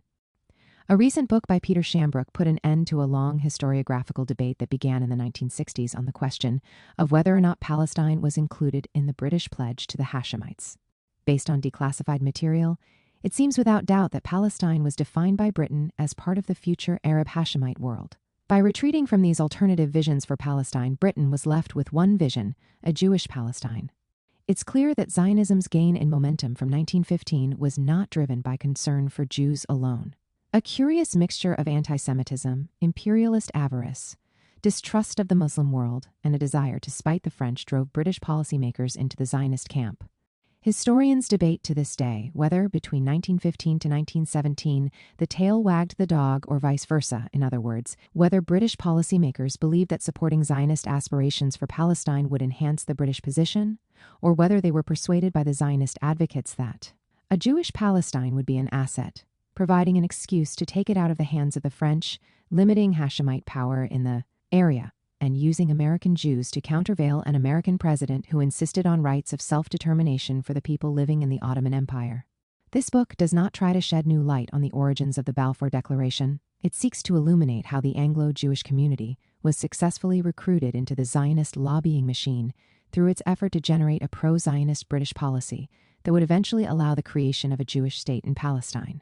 The historiographical debate about the Declaration's origins and significance increasingly tends to conclude that Britain would have occupied Palestine with or without Zionist pressure. And yet, the catastrophe that befell the Palestinians in 1948 was not because Britain decided, sometime between 1915 and 1917, to take over Palestine, but because it was persuaded to make Palestine Zionist. The key conclusion drawn by historians, from a seminal work by the Israeli historian Meir Verete to a recent work by James Renton, is that the leading motivation behind the now notorious declaration was the belief that British support for the Zionist project in Palestine would strengthen British interests in the Middle East and in the world at large. Renton brings a new dimension to this analysis when he asserts that Whitehall believed that the Jewry was a nation derived from a general imagining of ethnic groups as cohesive racial entities that were driven by a profound national consciousness. While this may seem positive at face value, it suggests something rather sinister, that the Jews were a nation in their own right, not part of a British nation or indeed any other, on account of their ethnicity. One of those singled out by Renton as subscribing to ethnic ideas about Judaism was Mark Sykes, both a politician and an advisor on Middle Eastern affairs. Renton asserts that Sykes was influenced by neo-romantic ideas of race and nationhood, which he thought applied to the new Jewish nation proposed by Zionism. The role Sykes played in diverting Britain's attention to Palestine cannot be overstated. He, alongside other policymakers, turned Britain's wartime diplomacy into an existential foundation for the Zionist project in Palestine. Given the feebleness of the Zionist presence in Palestine, without Britain's imperial vision, the future of Zionist colonization on the ground would have been in grave peril. Sykes played a key role in steering Britain into acquiring Palestine, in a clear shift away from Britain's existing policy. In the early negotiations with the French that began in earnest in 1912 about how to divide the Ottoman spoils in case of a war, Palestine still seemed to mean less than Mesopotamia, Egypt, or the Arabian Peninsula for Britain. In these discussions, Britain was willing to contemplate a joint Anglo-French mandate over Palestine, or even conceding it to France entirely. But the campaigns on the ground in the war, in particular the Second Ottoman assault on the Suez Canal from the Sinai Peninsula, brought the message home that if Britain wanted to protect the Suez Canal, it had to rule Palestine. At first, Sykes endorsed the vision of an Anglo-French Palestine, reflected in the Sykes-Picot Agreement of 1916. But once he deserted this vision, it had no more prominent backers in Britain, and a strategy that could have changed the fate of Palestine and the Palestinians was doomed never to materialize. And thus, Mark Sykes, the Director General of the Foreign Office and the architect of the Sykes-Picot Agreement, transformed from a disinterested official into one of Zionism's greatest advocates. How did this happen? A Catholic by birth and upbringing, Sykes was not influenced by evangelical restorationist ideology.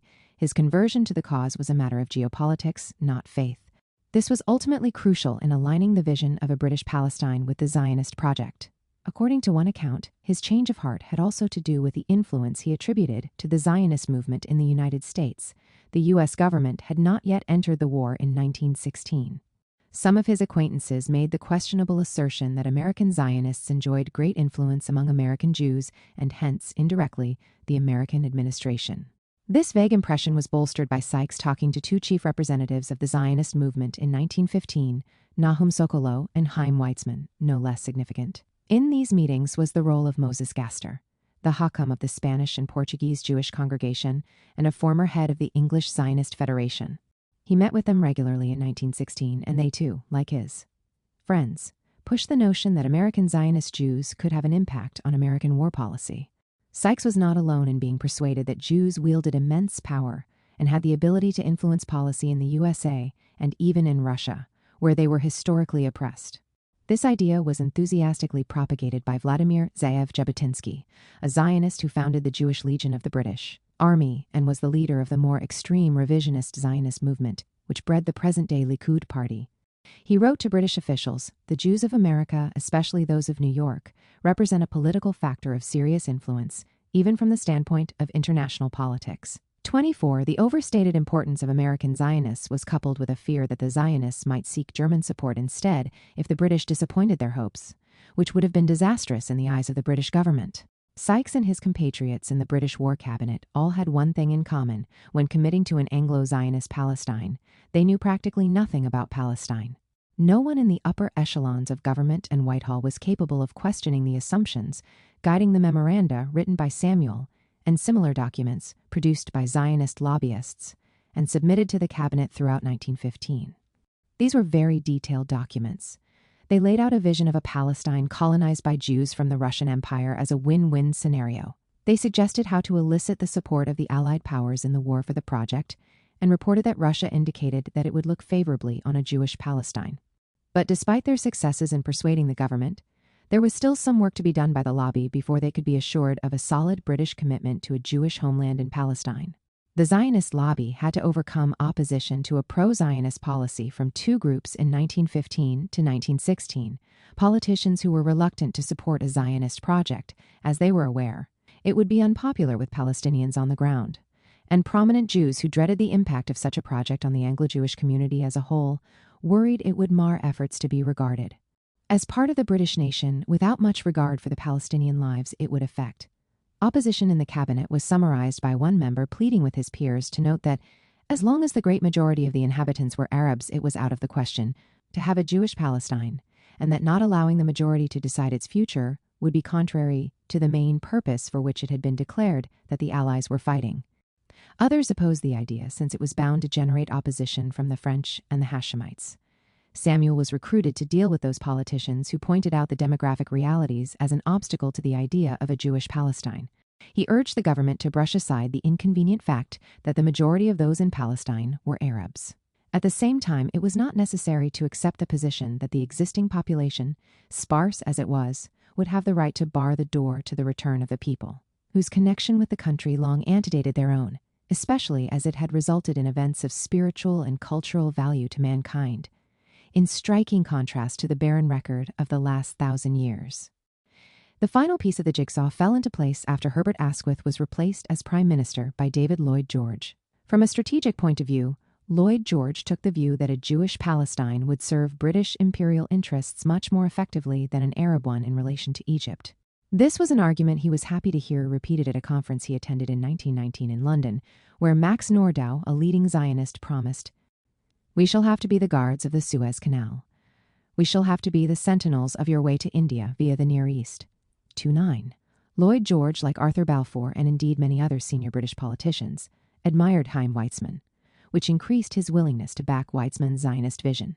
Lloyd George was a founding partner of the eponymous legal firm Lloyd George, Roberts and Company, whose services were retained by the English Zionist Federation for assistance on the Uganda scheme, partly due to Lloyd George's close connections with the Foreign Office. But what impressed Lloyd George more than anything else seems to have been Weizmann's contribution to the British war effort. When Lloyd George had taken the reins as Minister of Munitions in 1915, Britain was desperately short of acetone, a substance necessary for the manufacture of heavy artillery. The shortage came about due to the unavailability of maize, which had been blocked from reaching Britain by a German submarine siege. A mutual friend, C.P. Scott of the Manchester Guardian, told Lloyd George about Weizmann's chemical prowess and the process he had designed to make acetone from horse chestnuts, which were abundant in Britain. A factory at King's Lynn attempted successfully to replace the maize with chestnuts, and acetone could then be mass-produced once more. The imminent crisis in weapons production had been headed off. After becoming Prime Minister in December 1916, Lloyd George remembered his debt to Weizmann. The two men met mere weeks before the Balfour Declaration was issued. Lloyd George wanted to award his old friend honors for his services in the war effort, but Weizmann demurred. The only reward he wanted, he said, was a Jewish homeland, an event dramatized by George Bernard Shaw in Arthur and the Acetone in 1936. Foreign policy, of course, was not driven by repaying favors, but by this time the wheels for the declaration had been set in motion, and they were turning fast. From September 1915, for all intents and purposes, Balfour became Weizmann's boss in the Admiralty, having recruited him to the position of honorary technical advisor. But Weizmann, although a paid employee of the British government, hesitated at first to use his position for the sake of the Zionist cause. It was Balfour, his old contact, who prompted him to take a more intensive interest and role in promoting it in Britain through his new post. According to several accounts, history again played an ironic hand here. While Weizmann the lobbyist hesitated to pressure the government to act, he was prompted to do so by the person he lobbied, Balfour. According to the diary of Blanche Baffy Dugdale, Balfour's beloved niece, one day Balfour came to Weizmann's room and said, "If the Allies win the war, you may get your Jerusalem." These conversations between Lloyd George, Balfour, and Weizmann helped increase governmental appetite for the Zionist project, indirectly paving the way for the Balfour Declaration. By persuading the British government that their geopolitical interests were furthered through a Jewish state on Palestinian land, Zionists managed to overcome opposition from the cabinet by the time of the declaration. But the second obstacle remained: the prominent members of Anglo-Jewish society who did not share the Zionist vision, aristocratic feuds about Zionism, the British government, composed of men who neither knew much about Palestine nor cared for it, was easy to win over compared to prominent Anglo-Jews. For the leading Jewish Zionist lobbyists in Britain, it was as important to convince their own community of the validity of the Zionist cause as it was to secure the British government's endorsement. The Anglo-Jewish community was as socially stratified as Britain in general. Class distinctions were inescapable, especially in politics. While Herzl captured the imagination of Jewish immigrants in the East End, where some of them would be even more taken with socialism, then Zionism later on, he failed to win over the Anglo-Jewish aristocracy that could have influenced policies from above quite significantly. Herbert Samuel, patrician himself, understood the importance of persuading the aristocracy of Zionism and took this task up with zeal. In this effort, he was assisted by two Anglo-Jewish aristocrats, Lord Reading and Lord Rothschild, who, with others, had formed a focused lobby group in February 1915, arguing for the establishment of a British protectorate in Palestine as a basis for a future Jewish state there. Now they turned their attention to their own community. Rufus Daniel Isaacs, first Marquess of Reading, like Samuel, was a liberal politician. He served as the Lord Chief Justice of England, Viceroy of India, and Foreign Secretary. Like Samuel, he was a practicing Jew, and he became the second Anglo-Jew after Samuel to serve in such high positions. When he became the British ambassador to Washington in the war years, he used that position to advocate for Zionism. He published a statement in the New York Times jointly with the General Zionist Federation calling for American support for a Jewish state in Palestine. Like Samuel's, his career demonstrated that in Britain, Jews could rise to the top and perhaps didn't need a state of their own to do so. The Readings created a dynasty of pro-Zionist lobbyists. His son Gerald Isaacs married Lady Eva Violet Melchett, the daughter of Alfred Mond, an Anglo-Jew from wealthy industrialist stock, and the son of the German-born chemist Ludwig Mond, who invented the alloy nickel and founded the Brunner-Mond Company, which merged into ICI in 1926. Alfred Mond was a member of the Liberal Party, although by 1926 he had broken with it in protest at its land policy and joined the Conservatives. He was a close friend of Chaim Weizmann and worked relentlessly for the Zionist cause. Eva became the Marchioness of Reading and Vice President of the World Jewish Congress and the President of its British section, and later one of the main advocates of the young state of Israel. Lord Reading, Rufus Isaacs, the father of Gerald, worked closely with Baron Lionel Walter Rothschild, a British banker politician and scion of the famous banking family. It was he who received the letter from Lord Balfour, which became the famous or infamous Balfour Declaration. The Rothschilds were a banking family in Britain that was founded in the late 18th century in Manchester and operated as a royal house of bankers. They had branches in many countries in Europe, and not all of them endorsed the Zionist project and vision. Thus, when in the late 19th century Herzl approached the German and Austrian branches, he was given the cold shoulder. In France, another Rothschild had his own Zionist projects. This was Baron Abraham Edmund Benjamin James de Rothschild, who funded the early colonization of Palestine. However, in Britain, members of the family such as Walter Rothschild proved to be enthusiastic Zionists. He actually should have been remembered for his achievements as an outstanding naturalist and the founder of what is now the Natural History Museum at Tring, where he assembled the biggest collection of natural history specimens ever made by one person, but he is now known mainly due to his role in the Balfour Declaration. Walter and other Rothschild family members were close allies of the ruling class in Britain. The British branch of their bank became a potent political force when it financed some of the British expenses during the Napoleonic Wars. In 1875, the bank financed both the British purchase of the Suez Canal and Cecil Rhodes' ventures in Africa. Our Rothschild was the public face of the family in Britain. He later became the president of the Board of Deputies of British Jews for 1 year in 1925. Surprisingly, the main opposition to the aristocrats who advocated for Zionism came from their own relatives. Herbert Samuel's principal foe was his cousin, Edwin Samuel Montagu, who was part of the love triangle mentioned earlier involving Asquith and Stanley. He was a liberal politician who was considered a member of the radical wing of the Liberal Party. Montagu saw Zionism as a mischievous political creed, and after the publication of the Balfour Declaration, which he considered to be anti-Semitic, he wrote his own declaration, so to speak, in which he explained his objections to Zionism. His unrelenting opposition is to some extent responsible for his cousin's agreement to include at least some reference to the Palestinians in the declaration. In the memorandum he wrote, he warned that the Turks and other Mohammedans in Palestine will be regarded as foreigners, just in the same way as Jews will hereafter be treated as foreigners in every country but Palestine. Prophetically, he also warned against establishing a state where citizenship would be granted on the basis of religion. Probably more important than anything else was his contention that Zionism was far from being universally supported by the Anglo-Jewish community. The sympathy, which the president of the local government board suggests is widespread and deep-rooted in the Protestant world, with the idea of restoring the Hebrew people to the land which was to be their inheritance, is, I fear, very often a thinly cloaked desire to get rid of the Jewish ingredient in Protestant populations. And he added, I assert that there is not a Jewish nation. The members of my family, for instance, who have been in this country for generations, have no sort or kind of community of view or of desire with any Jewish family in any other country, beyond the fact that they profess to a greater or less degree the same religion. It is no more true to say that a Christian Englishman and a Christian Frenchman are of the same nation. When the Jews are told that Palestine is their national home, every country will immediately desire to get rid of its Jewish citizens, and you will find a population in Palestine driving out its present inhabitants. As he laconically put it at the end, if Palestine will be the national home of the Jews, all the voters in my constituency will tell me, go home.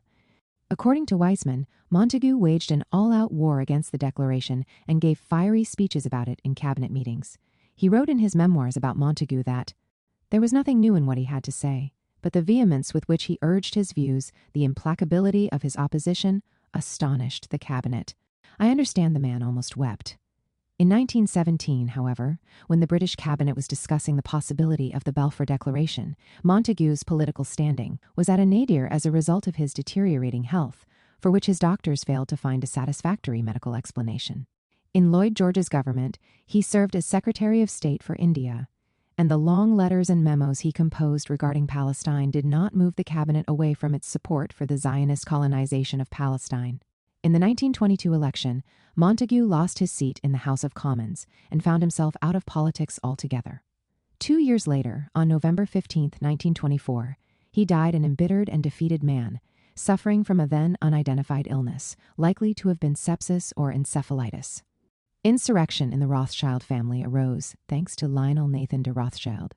Lionel was a major in the British Army, a banker and a conservative politician, who, with others, co-founded the Antigonist League of British Jews in 1917.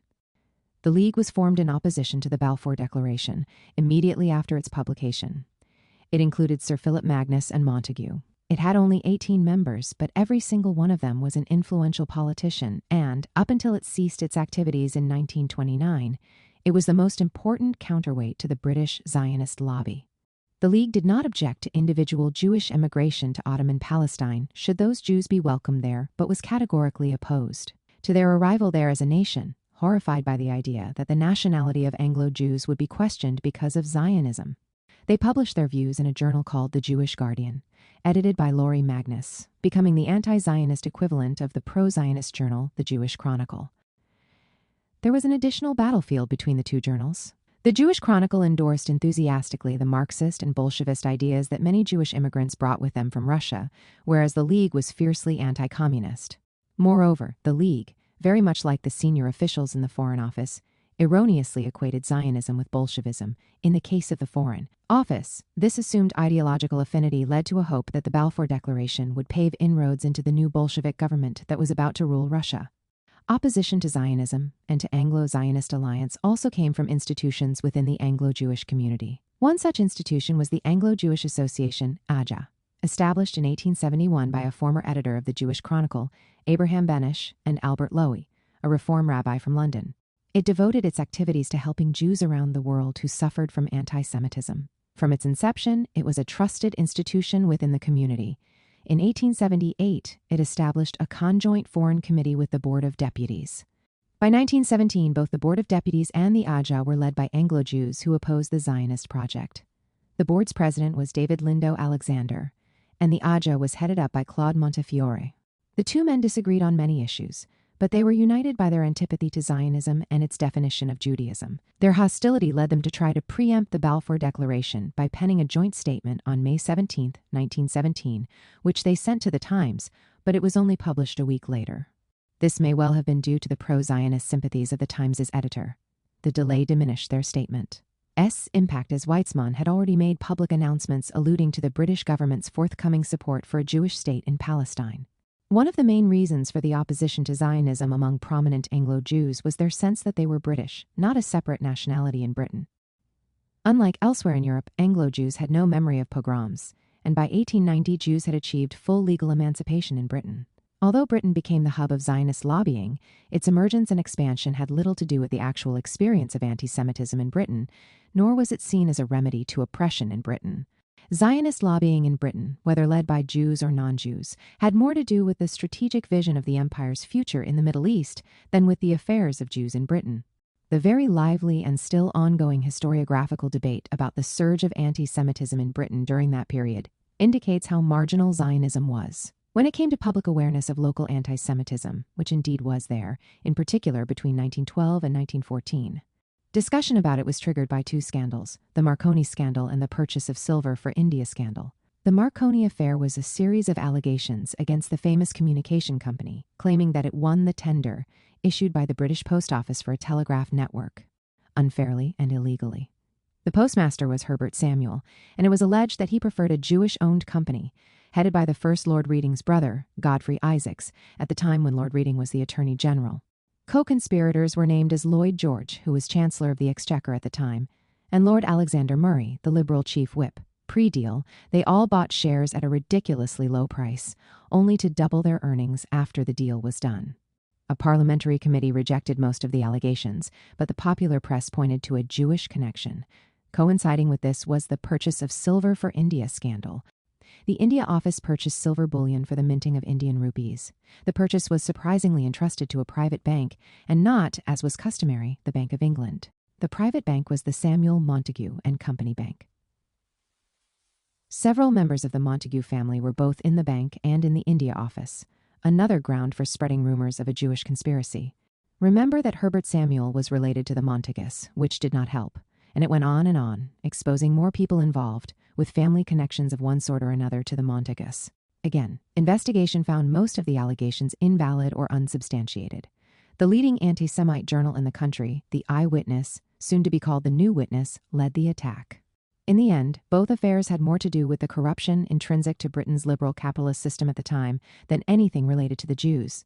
But whatever historians say about anti-Semitism around the time of the Balfour Declaration, it's obvious that it did not lead to any increase in support for Zionism.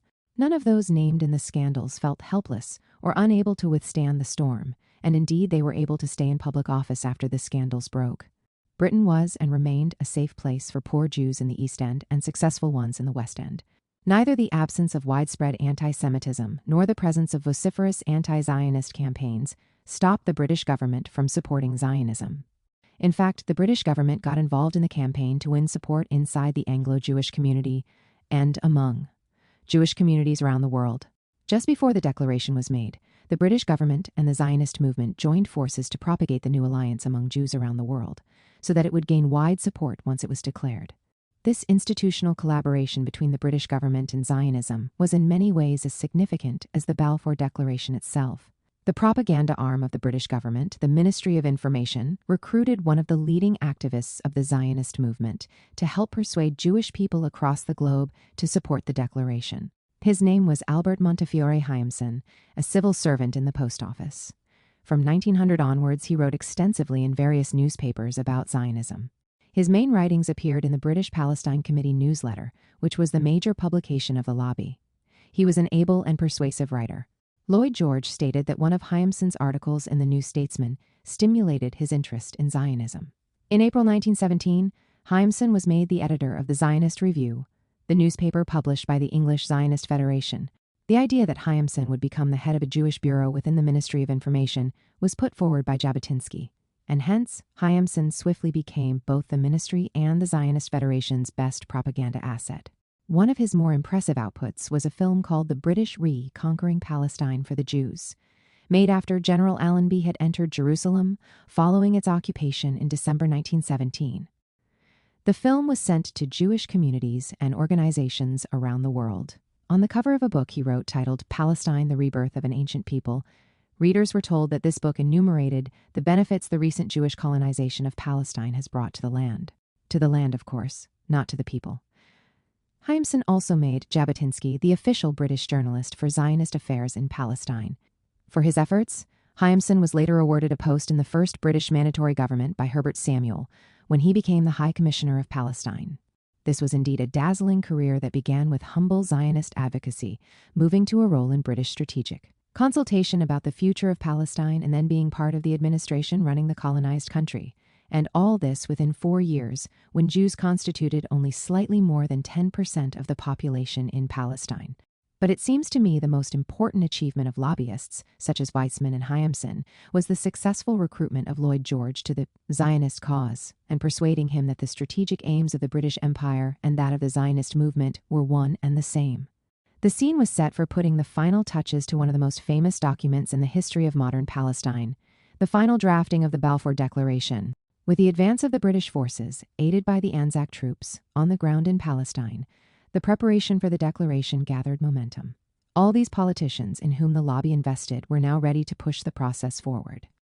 Sykes was promoted in January 1917 into the War Cabinet Secretariat with responsibility for Middle Eastern affairs. In that month, he began intensive meetings with both Nahum Sokolow and Chaim Weizmann. In March 1917, in a meeting with Balfour, Weizmann observed that it was the first time that he had a real business talk with him, contrary to an earlier prediction by Balfour. The French began to be less enthusiastic about a British Palestine. A similarly cold reception was also given in Rome, where the Vatican voiced its own qualms. Nahum Sokolow was now recruited by Sykes to be part of the negotiations with the French and educate them about Zionism. He was a persuasive person, apparently, and did the job. He also convinced Pope Benedict XV in May 1917 to endorse this vision, helped by growing support for Zionism within the Italian Jewish community. The next stop was America, but I will leave the tale of lobbying for the Balfour Declaration and Zionism on the other side of the Atlantic for Chapter 5.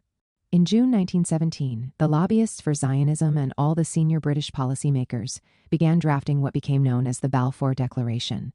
The initial draft was prepared by leading Anglo-Zionists. A parallel document drafted by the Foreign Office was consigned to the dustbin of history as it did not satisfy the Zionist movement. On the 17th of that month, and parallel to these final efforts, the Anglo-Jewish Board of Deputies was transformed into an advocacy group supporting the Zionist initiatives in Britain. On that date, under pressure from the Jewish Chronicle, a vote was taken in the Joint Committee of the Board and the Anglo-Jewish Committee. 61 members voted in favor of the Zionist project in Palestine, 56 voted against, and 6 abstained. The president of the board, David Lindo Alexander, resigned, and the elder brother of Herbert Samuel replaced him. In many ways, he should have been the recipient of Balfour's famous letter, both as the president of the board and also as a pro-Zionist.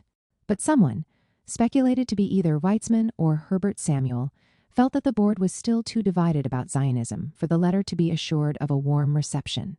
And so Rothschild is the addressee of the letter, so convinced of Zionism that he wrote to the Times to complain about the Conjoint Foreign Committee's anti-Zionist statement. On October 31, 1917, the War Cabinet finally approved the Zionist drafting of the Declaration, and it was announced a few days later in the House of Commons. It was an unprecedented diplomatic statement, a promise by the British government to the informal head of the Anglo-Jewish community, to build a homeland for Jews in Palestine. Of course, Anglo-Jews like Rothschild had no intention of packing up and emigrating to Palestine. On December 2, 1917, a month after the declaration was handed over to Lord Rothschild and read in the House of Commons, a thanksgiving for the declaration, led by Lord Rothschild and attended by Herbert Samuel and Chaim Weizmann, among others, was hastily organized at the Royal Opera House. One report even noted an Arab speaker from Palestine, although this does not seem to be corroborated by other sources. The declaration was the first tangible success of the lobby. Building a Jewish state in Palestine was now recognized as an imperial British interest. This meant that from the moment Britain gained actual control over Ottoman Palestine, it would help to build the infrastructure for a Jewish state there. Britain completed the occupation of Palestine in the winter of 1918 and initially imposed military rule until the international community, through the League of Nations, finished its deliberations on how to divide the Ottoman spoils in the Arab world between Britain, France, and Italy. By 1920, it became clear that the League and Britain's allies in the Great War consented to Ottoman Palestine becoming a British mandatory state, in which Britain was free to decide how to run it and how to visualize its future. In this respect, the Balfour Declaration as a letter was not that important. It only became a crucial factor in the future of Palestine and the Palestinians once it was incorporated into the Mandate Charter in 1922. Armed with the new charter, when Herbert Samuel was appointed in 1920 as the first High Commissioner of Palestine, he was able to retain, at least until the end of his term in office, the pro-Zionist orientation of British policy towards Palestine, lobbying in Britain during the Mandate. Winning over the Labour Party in the 1920s, Dollis Hill is a huge green lung in northwest London, in the borough of Brent. Once it was located in the middle of the countryside, but now urban sprawl means it's in London Zone 3 and well served by the Jubilee line. By the 1920s, the original Edwardian terraced houses were accompanied by semi-detached houses and a small business center. It had made it onto the map 100 years earlier, when the Finch family consolidated a number of local farms on the eponymous hill into a single estate and built Dollis Hill House as their residency. Lord Aberdeen bought the house later and hosted William Ewart Gladstone for long periods as his esteemed guest. In his honor, following the Prime Minister's death in 1896, the estate's parkland became Gladstone Park, a name it still carries today. It is yet another important landmark in the history of the pro-Zionist lobby in Britain. It was still quite rural in its appearance when a very non-bourgeois group, at least in aspiration, Paul Zion in England, the Workers, of Zion in Hebrew, located its headquarters in house number 14, which was one of the neighborhood's new houses built on Gladstone Park Gardens. Pole Zion was a Zionist ideological movement that tried to fuse Zionism with socialism, as advocated by its founding ideologue Dov Ber Borokshov. He wrote Pole Zion's first program in 1906, Our Platform, where he presented the class structure of Jewish society as an inverted pyramid. In his analysis, Jews are destined for an anomalous economic position in modern capitalist society because the Jews, as an immigrant population, are divorced from nature, the national material patrimony, which is the precondition for the development of the forces of production. As the Jews have no territory, they accordingly have no peasantry, and moreover they remain a distinct national group because the majority nation does not allow entry of the Jews into agriculture or other basic industries, in order to safeguard its control of the material territory. Jews can only enter into fields of industry not yet occupied by the majority nation, hence their overrepresentation in consumer industries like needles and tobacco, and their chronic poverty. This means their position is intrinsically precarious, for the moment the majority nation is capable of entering that industry on its own. The foreign nationality is entirely isolated from any possibilities to access on the economy of the land in which it lives. Palestine would be the future focus of a wave of Jewish immigration by historical necessity, and as the land was a semi-agricultural economy, Jews could move into the basic industries and create the means of production. Like so many ideologues of the socialist Zionists, he assumed there would be no resistance to this process from the native inhabitants of Palestine. Jewish territorial autonomy in Palestine would be the first step to socialism. This workers' Zionism emerged after the General Jewish Labor Bund, which organized workers across the Russian Empire, came out against Zionism in 1901. Workers in the Pale of Settlement, the boundaries of allowed Jewish residents, stretching over South Russia and parts of Poland, founded societies on the basis that the solution to the plight of Jewish workers lay in a new state. In 1905, it acquired a clear identity when the territorialists, that is, those who believed a Jewish state could form in any location, including Uganda, withdrew from the nascent organization. Now Pole Zion consisted purely of those committed to a Jewish Palestine. It was founded as a separate organization on Purim 1906, in the storeroom of a Jewish bakery in Poltava. Poale Zion's founders became some of the leading thinkers behind the early Zionist project. Intellectually, these pioneers gave birth to the leadership of the mandatory Zionist movement and later the State of Israel, which included the indisputable leader of the movement and the state, David Ben-Gurion. Later, Poale Zion merged with other groups and founded Pappé in 1930, the ruling party in Israel until more or less 1977. Would appear later with different names, such as the Labor Movement, the Labor Party, and Marak, the Alliance, from the mid-1960s. From its establishment, it was led by Ben-Gurion as a socialist, Zionist party that gradually deserted socialist values for the sake of building a Jewish nation in Palestine. By the end of the mandate, its leaders regarded themselves as part of the social democratic world, and thus in close affinity with the Labor Party in Britain. The mixture of Zionism with socialism quickly spread among Jewish activists worldwide.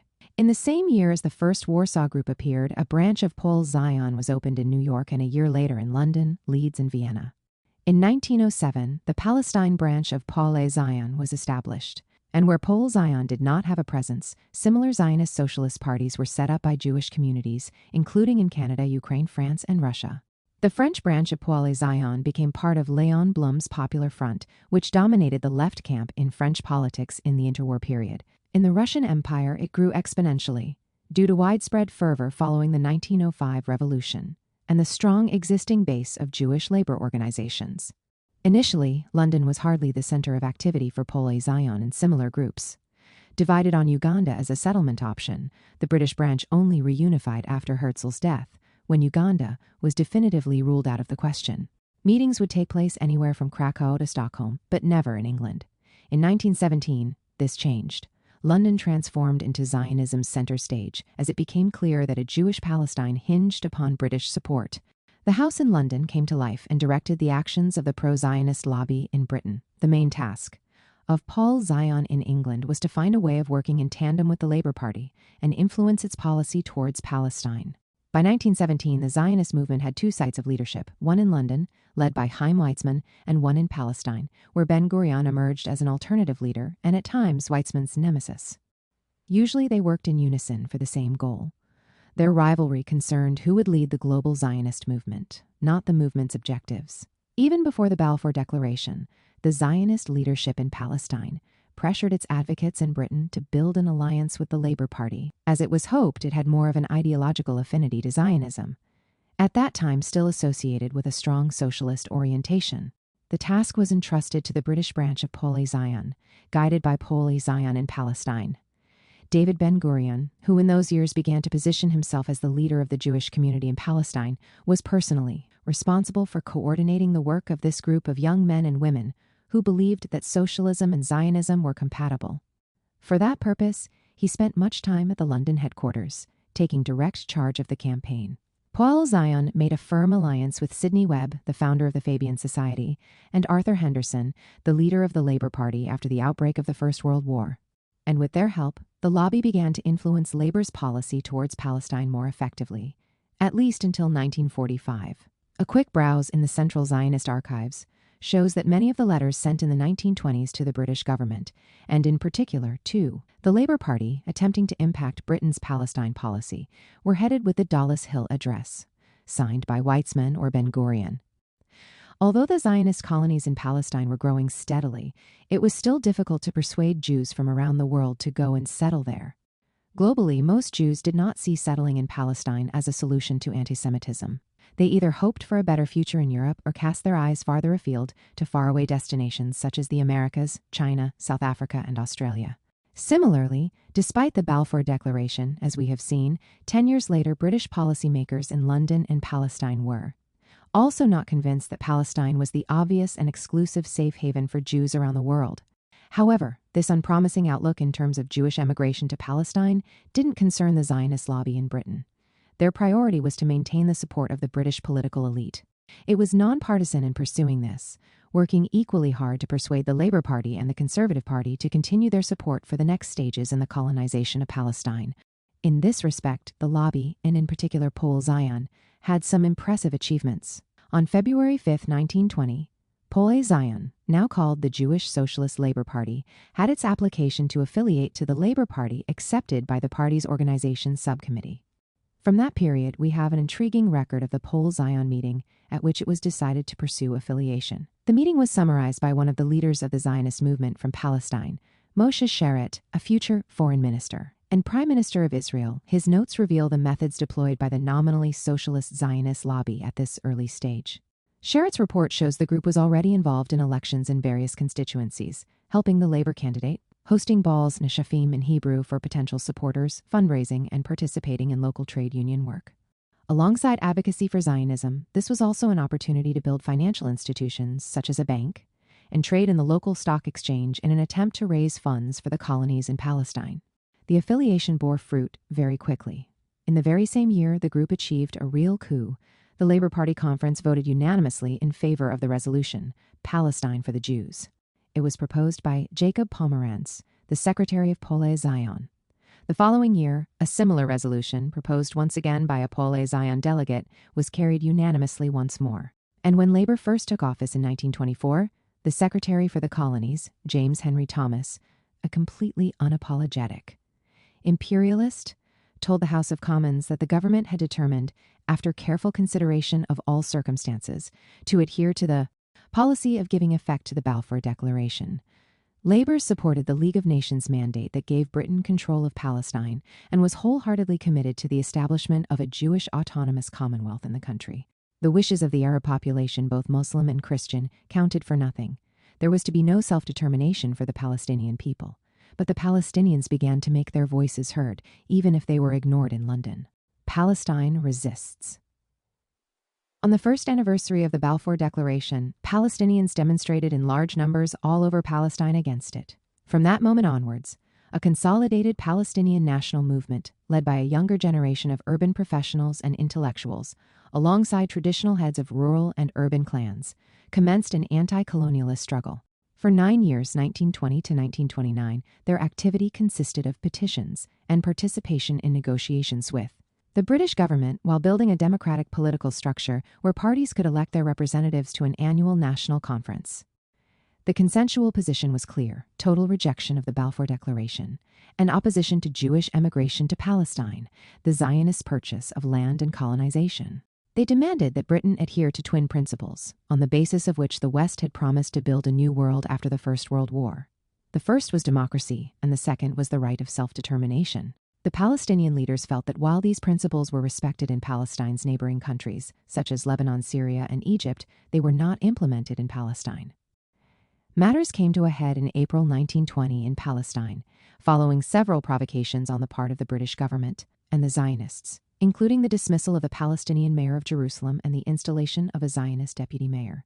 On 4 April, Palestinians congregating for the Nabi Musa festival started rioting and ransacked the Jewish quarter of Jerusalem. In 1921, there were riots in Jaffa and Petah Tikva, driven by the widespread feeling that the British administration prioritized Zionist interests over the interests of all Palestinian inhabitants.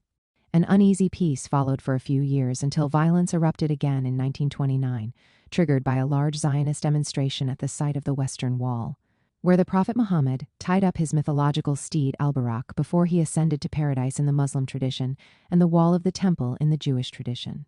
Palestinian Muslims retaliated, and by late August 1929, there were confrontations across Palestine, including Jerusalem, Safed, and Hebron. But this uprising wasn't just about a holy site. More than a decade after British rule began in Palestine, local society could feel the negative impact of the Zionization of the country. Workers were driven out of the labor market, and farmers were evicted or forced to emigrate to towns where makeshift slums began to appear. They either lost their land when it was sold by their landlords to the Zionist movement, or had to seek a new future due to poverty in the countryside, caused both by Zionist settlements there and by British disinclination to invest in rural areas. About 8,000 Palestinians were evicted in these early stages, and 13 villages were depopulated. The eruption of violence on a large scale in Palestine in 1929 led to a rethink in London about British policy towards the country. The land without people, which was how Palestine was perceived by Zionist leaders and those supporting the colonization of Palestine, turned out to be full of people who categorically rejected the transformation of their homeland into a Jewish state. and were even willing to engage in an armed struggle against the endeavor. It was now much more difficult to lobby for a transfer of Jews from Europe to a Palestine that increasingly proved to be resistant to the idea that the Jewish problem of Europe would be solved at its expense. The rethink was informed by a Royal Commission of Inquiry headed by Lord Shaw, which in 1930 recommended severe limitation on Jewish immigration and an end to Zionist purchase of lands, and suggested that Britain would help build a state that respected the Palestinian majority in the land. This was a total U-turn from the Balfour Declaration, and it became a white paper authored by Sidney Webb, now Secretary of State for the Colonies. Another inquiry, the Hope-Simpson Commission, also affirmed its support for a reorientation of British policy in Palestine. The lobby faced its first serious challenge to its work in Britain, and yet surprisingly, it took it only 1 month to reverse the reversal.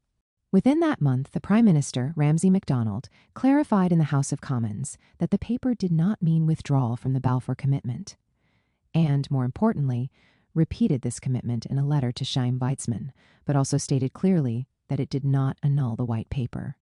Both the Zionists and the Palestinians, however, interpreted it as a reversal of the paper, which is probably more significant. This swift retraction puzzles scholars to this very day, and some scholars, such as Carly Beckerman Boys, claim the reversal had nothing to do with Zionist lobbying and much more with the fact that it would have been too expensive to change course and invest in building a proper Palestinian state in the future. This consideration might have played a role, but there is also clear evidence, as several scholars have clearly shown, that Weizmann was intransigent in exerting pressure on the British government. One person in particular was willing to heed Weizmann's call for action against Webb, now Lord Passfield, and the government's new policy, and this was the former Prime Minister Lloyd George, who helped in the campaign and was rewarded by an invitation to be a keynote speaker at one of London's most prestigious venues, the Savoy Hotel. The Savoy Hotel, 1931, The Empty Land Revolts. One good reason to have a lobby meeting, for any group, in the London Savoy in 1931 would have been the head chef, François Latry, who had upped the culinary ante of the luxurious hotel since his appointment in 1919. Latry reveled in extravagance. His creations included crayfish stuffed with foie gras and braised turbot in very expensive vintage Burgundy. When the members of the English Zionist Federation came to meet the former Prime Minister Lloyd George in the hotel ballroom in 1931, the Savoy represented the pinnacle of opulence. It was the very first hotel with amenities like air conditioning, telephones, and 24-hour room service. It's no accident that the English Zionist Federation chose to host Lloyd George there. It was an overt demonstration of power. After a sumptuous meal, the former Prime Minister delivered the keynote speech of the evening. Extracts from the speech were screened later on the Patha newsreel. He was visibly moved not just by the honor of being invited to address the Federation, but by a much more permanent tribute bestowed upon him by the Zionist movement. Words can hardly express the gratitude I feel to you for the enduring honor you have conferred upon me by attaching my name to a colony in the Vale of Jezreel. This was the colony of Ramat David and Marj ibn Amir, which the Zionist movement renamed the Jezreel Valley. The kibbutz was built on land bought in 1926 from an absentee landlord in Beirut, the Sursouk family, and the tenants living there for centuries were evicted to make way for the new settlers. This was the first substantial act of Zionist ethnic cleansing under the Mandate. Lloyd George opened his speech by boasting deep and detailed knowledge of the Jezreel Valley and Canaan, as he called Palestine, which of course he had never visited. It is not surprising that Lloyd George referred to Palestine as Canaan. He was raised in a pious environment, brought up in the Church of Christ, one of several denominations that emerged from the Restoration movement in America.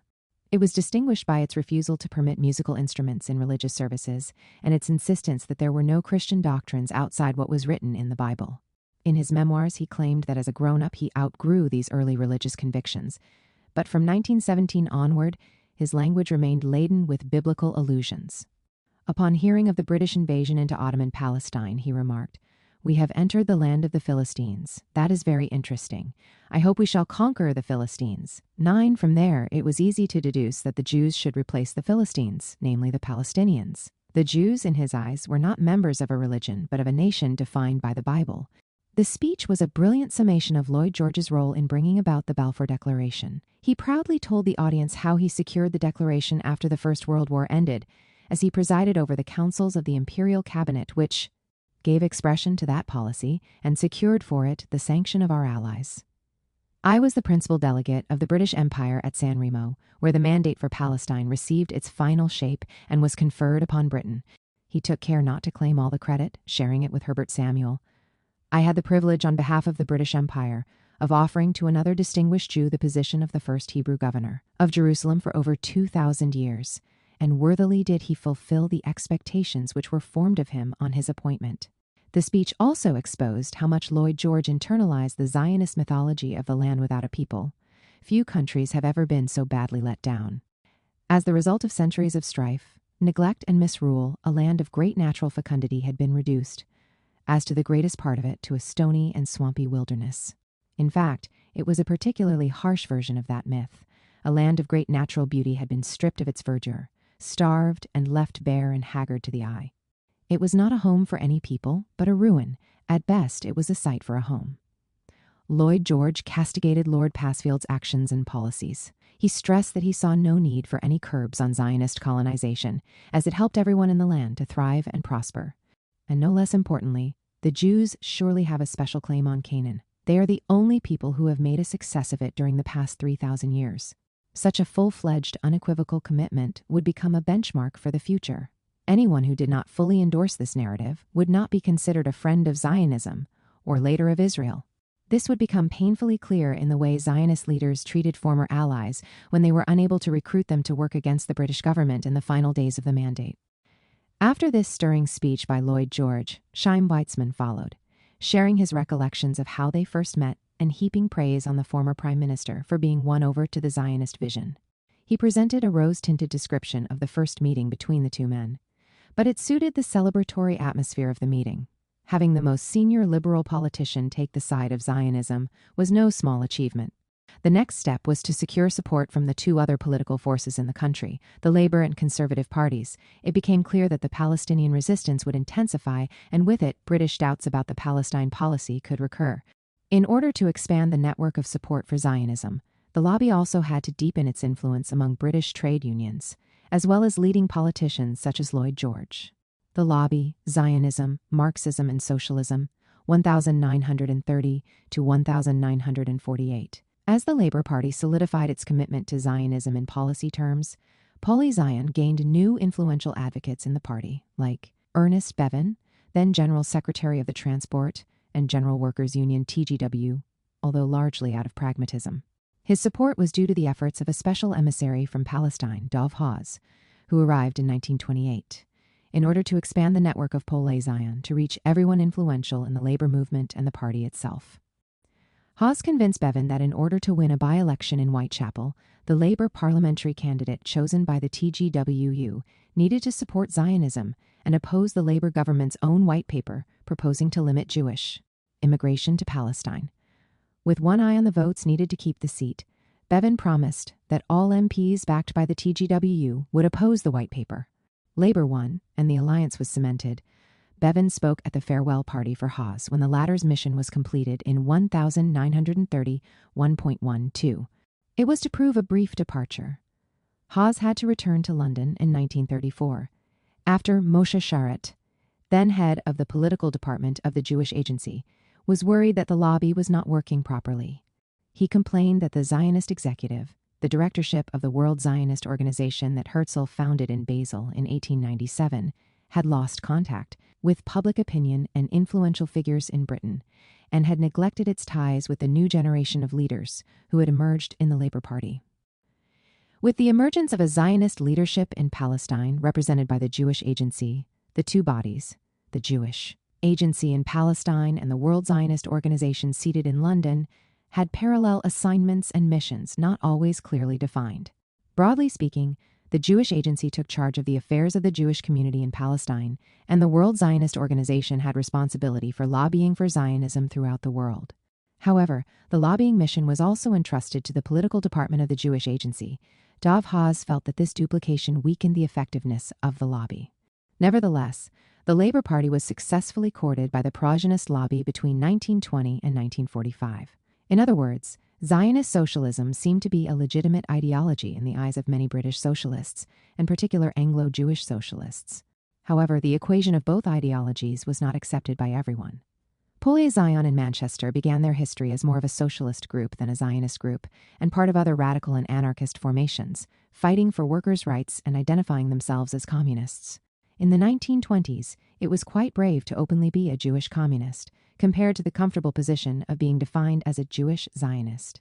Identifying Jews with communism was the bread and butter of anti-Semites all over Europe. Adolf Hitler claimed that the Jews were responsible for the Bolshevik Revolution, while Goebbels asserted that the Jews invented Marxism. In Britain, Zionism was considered by some of its supporters as a healthy antidote to Bolshevism. This position was articulated plainly by Winston Churchill in an article he wrote in 1920, entitled Zionism versus Bolshevism, a struggle for the soul of the Jewish people. The Jews for Churchill were a mystic and mysterious race, both divine and diabolical. The diabolical ones were the Bolsheviks, who were also depicted as sinister individuals and terrorists, and whether they were British or leading the revolution in Russia, they were cut from the same cloth. Thus, in his mind, Zionism was the cure for this diabolical Judaism. Churchill called upon the Jews who had not become Zionists, whom he defined as national Jews, to join forces with the Zionists against the Bolsheviks. Moreover, he wrote, a Jewish state under the protection of the British Crown would thwart the Bolshevik threat both for the Jewish people and for Britain. For a while, members of Poale Zion in places such as Manchester dwelled in the liminal space between Zionism and Marxism, but eventually the majority of the members of this branch made a final choice and preferred Zionist colonization to world revolution. Nonetheless, a sizable number made their way to the Communist Party, as illustrated by the most famous individual transition of this kind by Ben Ainley, and later by Tony Cliff's even more famous journey from Zionism to communism. Communism, with its active propaganda against Nazism and fascism, seemed a more urgent cause than colonizing a land that most young Jews in Britain had never set foot in. In part, the threat of communism prompted Zionist leaders to emphasize the compatibility of Marxism and Zionism, and even to go as far as depicting Zionism as the major drive against feudal exploitation in the Arab world in general and in Palestine in particular. The admixture of Marxism and Zionism did not appeal to the liberal Zionist leader of the world movement, Chaim Weizmann, but he recognized its utility in appealing to the Jewish working class. For a while, Weizmann joined a culture group active in the working-class East End, led by one of the most important members of Poale Zion, Kalman Marmor, then a chemistry teacher in London. But Weizmann never warmed to socialist Zionism. He ridiculed the new movement's statements as meaningless phrases and sheer stupidity. After the First World War, middle-class Zionists like Weizmann would understand that diplomacy was vital. In the 1920s, Jewish workers remained the only demographic willing to emigrate to Palestine and construct a new nation. These socialist Zionists were ready to build Jewish settlements in Palestine, and they weren't too concerned about them being socialist ones. Zionists of every political stripe were now united in being part of a project of settler colonialism in Palestine, which began expanding significantly on the ground through increasing ethnic cleansing projects in the east and inner plains of Palestine by the purchase of land from absentee or local landlords. The villages that existed on these lands for centuries were seen as a minor obstacle at best. This affected at least 8 villages and 8,000 Palestinians in Wadi al-Hawarith and Marj ibn Amir. At the same time as Zionism was making enthusiastic efforts to overcome the historic hostilities of working-class Jews to the project, European socialist parties began to reappraise their attitude to Zionism. Until 1914, the Socialist Second International took an assimilationist perspective on the Jewish question. Jews were part of the working class who perhaps spoke a different language and had distinct customs, but were not a nation in their own right. The right of nations to self-determination, a popular formula in response to national oppression under the Tsarist and Austro-Hungarian empires, did not apply to them. When Poale Zion and 2 other territorialist Jewish parties sought recognition at the Stuttgart Congress in 1907, the decision was delegated to the Russian section. The Russian Social Democrats promptly rejected their application. But once the First World War broke out, major socialist parties experienced a change of heart, dropping their commitments to internationalism. This went hand in hand with a reconsideration of Zionism. In 1919, the recently reconstituted Socialist International's steering committee passed a resolution sponsored by Poale Zion, recognizing the right of Jewish people to a national life in historical Palestine. The old hostility to Zionism was left as the preserve of the new Communist International. When a left-wing offshoot of Poale Zion, the Socialist Workers' Party in Palestine, sought to affiliate with the Comintern, its application was rejected on account of its refusal to denounce Jewish immigration into Palestine. Socialists, by contrast, had made their peace with colonialism. After the war, the European socialist movements proved to be as colonialist in their approach as were their governments and rulers. As a contemporary observer noted of the parties at the forefront of the Brussels Congress in 1928, the Labour Party of England and the Socialists of France, Holland, and Belgium are against policies which would seriously disturb the basic relations of their home countries with their colonial dependencies. And so European socialists didn't simply gloss over the colonialist aspect of the Zionist project. They lauded it as a way of bringing superior civilization to the Arabs. As Labour leader Ramsay MacDonald claimed, the Arab population do not and cannot use or develop the resources of Palestine. Only the communists maintained that Zionism was the expression of the exploiting and great power, oppressive strivings of the Jewish bourgeoisie, which makes use of the Jewish national minorities in Eastern Europe for the purpose of imperialist policy to ensure its domination. Zionist actions on the ground were colonialist to the bone, but under the guidance of Weizmann, Zionist diplomacy made a conscious effort to portray the settlements and the purchase of land as the authentic fulfillment of both socialism and rightful Jewish nationalism. He understood that during the First World War, Herzl's discourse about the Jewish colonization of Palestine was no longer palatable to an international audience. He and other leaders gradually abandoned the early vocabulary of the founding fathers of the movement. Phrases like Jewish colonies, Jewish colonization, and Jewish colonialism no longer appeared in their speeches or writings. They now emphasize the plight of Jewish workers, the socialist society that pioneer settlements were building, and the necessity of economic development in Palestine, music to the European socialist movement's ears. But Labour Party support didn't satisfy them. 2. Ensure the future of Zionism, regardless of the composition of the British government, they needed to enlist the support of the other major political party in Britain, the Conservatives. Courting the Conservative Party. While efforts in the 1920s were focused on the Labour Party, the lobby did not pay much attention to the Conservative Party that was in power for many periods during the time of the Mandate.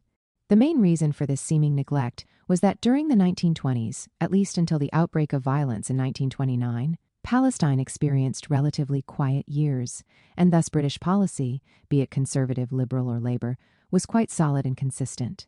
Moreover, at that time, there was a small group within the Conservative Party, which we can describe as conservative Zionists, that operated during the interwar years, including Winston Churchill and Victor Cazalet. However, the party's attitude to Zionism was not uniform.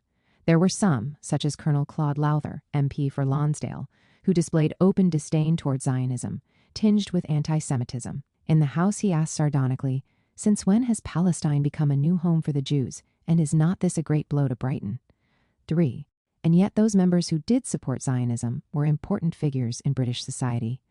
The Cazalets were a case in point in this respect. Edward Cazalet had already promoted the return of the Jews to Palestine in the 1870s, and his son, Victor Alexander, chaired the House of Commons Palestine Committee, a committee dedicated to a Zionist Palestine, where he advocated strongly for a Jewish state in Palestine.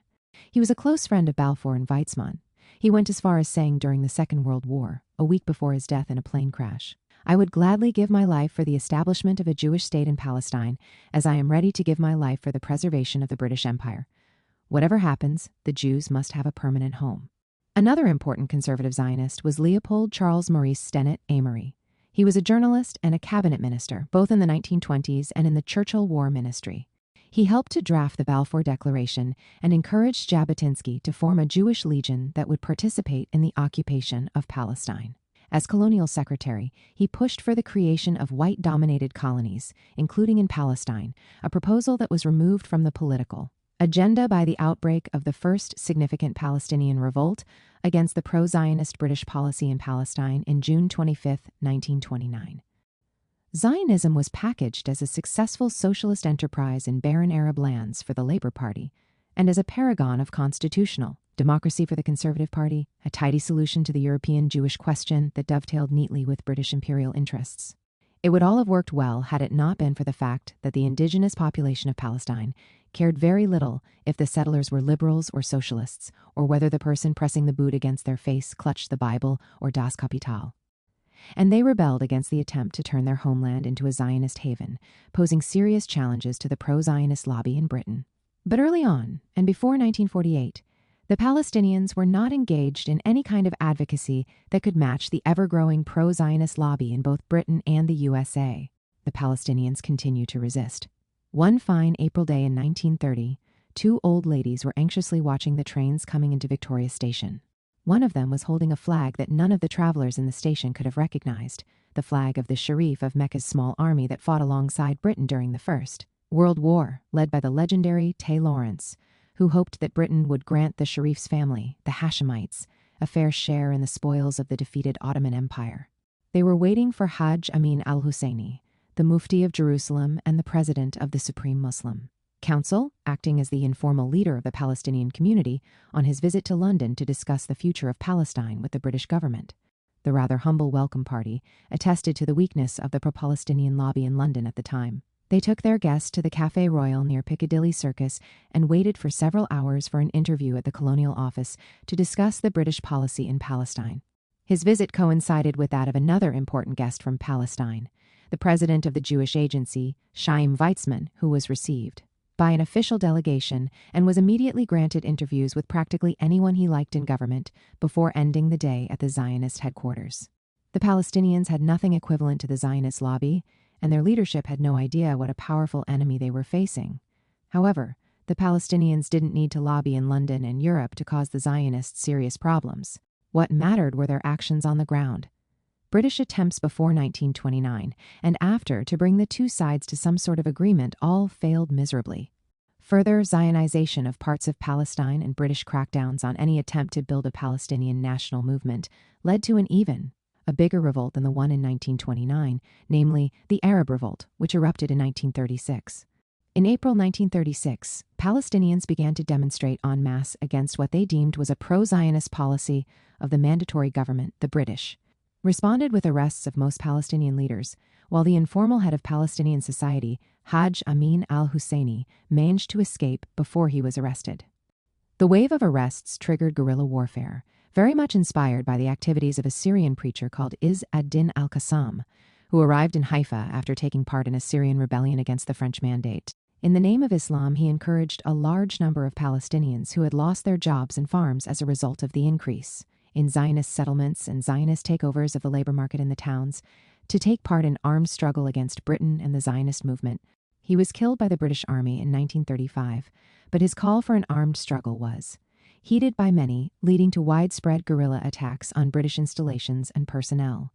The British responded with a ruthless repertoire of collective punishments: demolition of houses, closures of whole communities, destruction of parts of villages and cities, arrests and executions. Eventually, the government needed to use the RAF to quell the revolt, which it finally succeeded in doing at the beginning of 1939.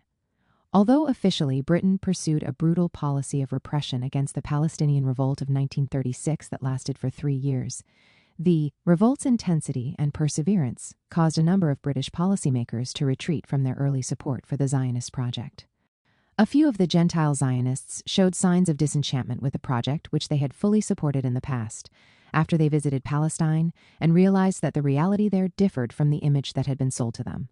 From the outburst of the first wave of violence in April 1920 up to the eruption of the Arab Revolt in April 1936, it became clear to British policymakers that building a Jewish state in Palestine was bringing Britain into conflict not just with Palestinians, but with the Arab world as a whole. During the 3 years of the Arab Revolt, British policy at first was still loyal, at least in principle, to the Zionist project. But by 1939, policymakers became outwardly hostile towards the project. In August 1936, the British government dispatched a commission of inquiry chaired by Robert Peel, a former Secretary of State for India and a judge, assigned with the mission of trying to find a solution to the ongoing conflict. In July 1937, his commission suggested partitioning Palestine into a Jewish state, constituting roughly 17% of Palestine, and an Arab entity that would be annexed to Transjordan, while the airports, ports, and holy places would be under British rule. Until then, Peel and his colleagues suggested severe limitations on further Zionist purchase of land and immigration. The Peel Commission, taking stock of the situation at a comparatively early stage of the Arab Revolt, the end of its first year, was regarded by most Zionist leaders on the ground as reasonable, articulating support for a future state, indicating a willingness to discuss transferring the population, proposing the annexation of the Arab parts of Palestine by the Hashemites in Transjordan and all expressing a strong anti-Palestinian nationalist position and a preference for the good Arabs in the eyes of both the British and the Zionist movement. This report deviated from the line adopted by previous commissions of inquiry and turned out to be the exception that proves the rule. Within 2 years, a new commission that was asked to translate the report into more practical guidelines, the Woodhead Commission, reorientated British policy in the opposite direction. The new commission advocated a harsher attitude towards the Zionist project in Palestine and attempted to take into account the aspirations of the native Palestinians. Following the Woodhead Commission's recommendations, the visionary parts of the Peel Commission report were for the time being discarded by the British government, but its recommendations, for the short term, namely severe limitation on Jewish immigration and Zionist purchase of land, were endorsed by the government in a 1939 white paper. In this white paper, the new policy was now clearly charted by Malcolm MacDonald, the Secretary of State for the Colonies. It was presented to the House of Commons in May 1939 and obtained its approval. The paper called for the establishment of a binational state in Palestine within 10 years, limited the quota for future Jewish immigration, and restricted the purchase of land. It further reinterpreted the Balfour Declaration not as a commitment to transforming Palestine into a Jewish state, but merely declaring the desirability of a Jewish homeland within a future state. While the Zionist leadership saw the white paper as the annulment of the Balfour Declaration, the British government saw it as a clarification of the declaration. The Zionist leadership in Palestine reacted furiously. The white paper was decried by the local Hebrew press as the black paper, the paper of deceit, and many other choice epithets. The lobby was now called into action again, facing one of its most difficult periods during the British Mandate. The lobby pinned its hopes on Chaim Weizmann to come to its rescue once more. After all, he was credited with annulling the 1930 white paper. He began to work more intensively in London, gradually ceding the leadership of the community in Palestine to the determined and ruthless Ben-Gurion who was working on the ground there. Weizmann was assisted in his endeavor to bring about a U-turn in British policy by the Guardian journalist Harry Sacker and businessmen Simon Marks and Israel Seif, who later ran the quintessential British clothing retailer Marks & Spencer. They and others who formed an entourage around Weizmann moved the centre of lobbying from the house in Gladstone Park Gardens on the periphery of London to a more central place in the West End, on Great Russell Street. 77 feet, the Great Russell Street Lobby HQ. If you stroll along Great Russell Street next to the British Museum, on the corner of Bloomsbury Street, you will pass by No. 77, named Bloomsbury House. You will notice the blue plaque stating that the architect Thomas Henry Wyatt lived and died here. Today, it is an office building, and its illustrious former tenants include the head office of the publishing house, Faber and Faber. But before that, it was the headquarters of the Zionist lobby in Britain, from 1920 to 1965. It had 3 floors and was identical to the other buildings in this row of Victorian housing. The English Zionist Federation moved into the building in 1920 and was then joined by the Jewish Agency, the body permitted by the mandate to serve as the government of the Jewish community in Palestine. 2 other important Zionist organizations were based there as well, the World Zionist Congress and the Jewish National Fund. This cohabitation created confusion between bodies running the affairs of the Jewish community in Palestine and those lobbying for Zionism in Britain. It was sometimes difficult to discern where the one meeting of one of the 3 bodies began and the other ended. Officials intermingled, meetings were often held jointly. Despite the number of influential organizations housed there, the environment was hardly glamorous. The rooms had little light in them, and it lacked proper sanitation facilities, according to the recollections of Abba Eban, a senior member of the political department of the Jewish Agency and a future minister of foreign affairs in Israel. From its headquarters on Great Russell Street, the lobby, now integrated properly into the political structure of Zionism on the ground in Palestine, was first asked to help raise funds to sustain the colonization of Palestine. In 1938, in a memorandum sent to the Evian Conference on Jewish Refugees, born out of the visible disaster Nazi Germany began to inflict on the Jews of Europe, the Zionist leadership tried to direct some of the funding offered to solve the new problem of Jewish refugees in Europe towards the settlement of Jews in Palestine, in the process exposing the important role the Anglo-Jewish community played in building the infrastructure for further colonization. Between 1920 and 1938, the office in London was able to raise about £14 million and opened a special bank for that enterprise, the Anglo-Palestine Bank. The main body for lobbying and raising money in the interwar years was the Jewish National Fund. It upgraded the work of the lobby to a new level. It also offered a more professional approach to lobbying. Here is how one of its main publications advised activists on how to lobby efficiently in the modern era. Commercial propaganda essentially aspires to achieve the same goal we are trying to achieve, and that is to arouse as many people as possible for a known purpose to do something they would not have done without the propaganda. They aimed for Zionism to become ubiquitous and inescapable. We must inundate the Jewish people with slogans and pictures, to rivet their attention, to create an atmosphere of unrest. In every place a Jew sets foot in communal centers, lodges, places of business, society and union centers, the offices of charity organizations, mutual aid societies, rabbinical offices, libraries, theaters, bathhouses and rest houses, shelters, hospitals, pharmacies, clinics, synagogues, seminaries, schools, doctors' waiting rooms, restaurants, hotels, pensions. Leave no place where there is no illustrated poster with a clear and brief text.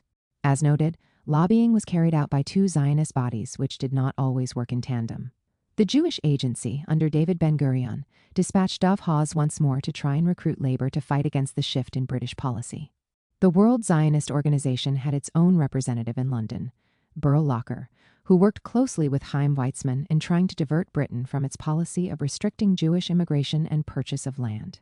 Weizmann also tried to use his connection to the local Anglo-Jewish aristocracy to help in this respect, and this is where Blanche Elizabeth Campbell Dugdale comes into the picture, the niece of Lord Balfour.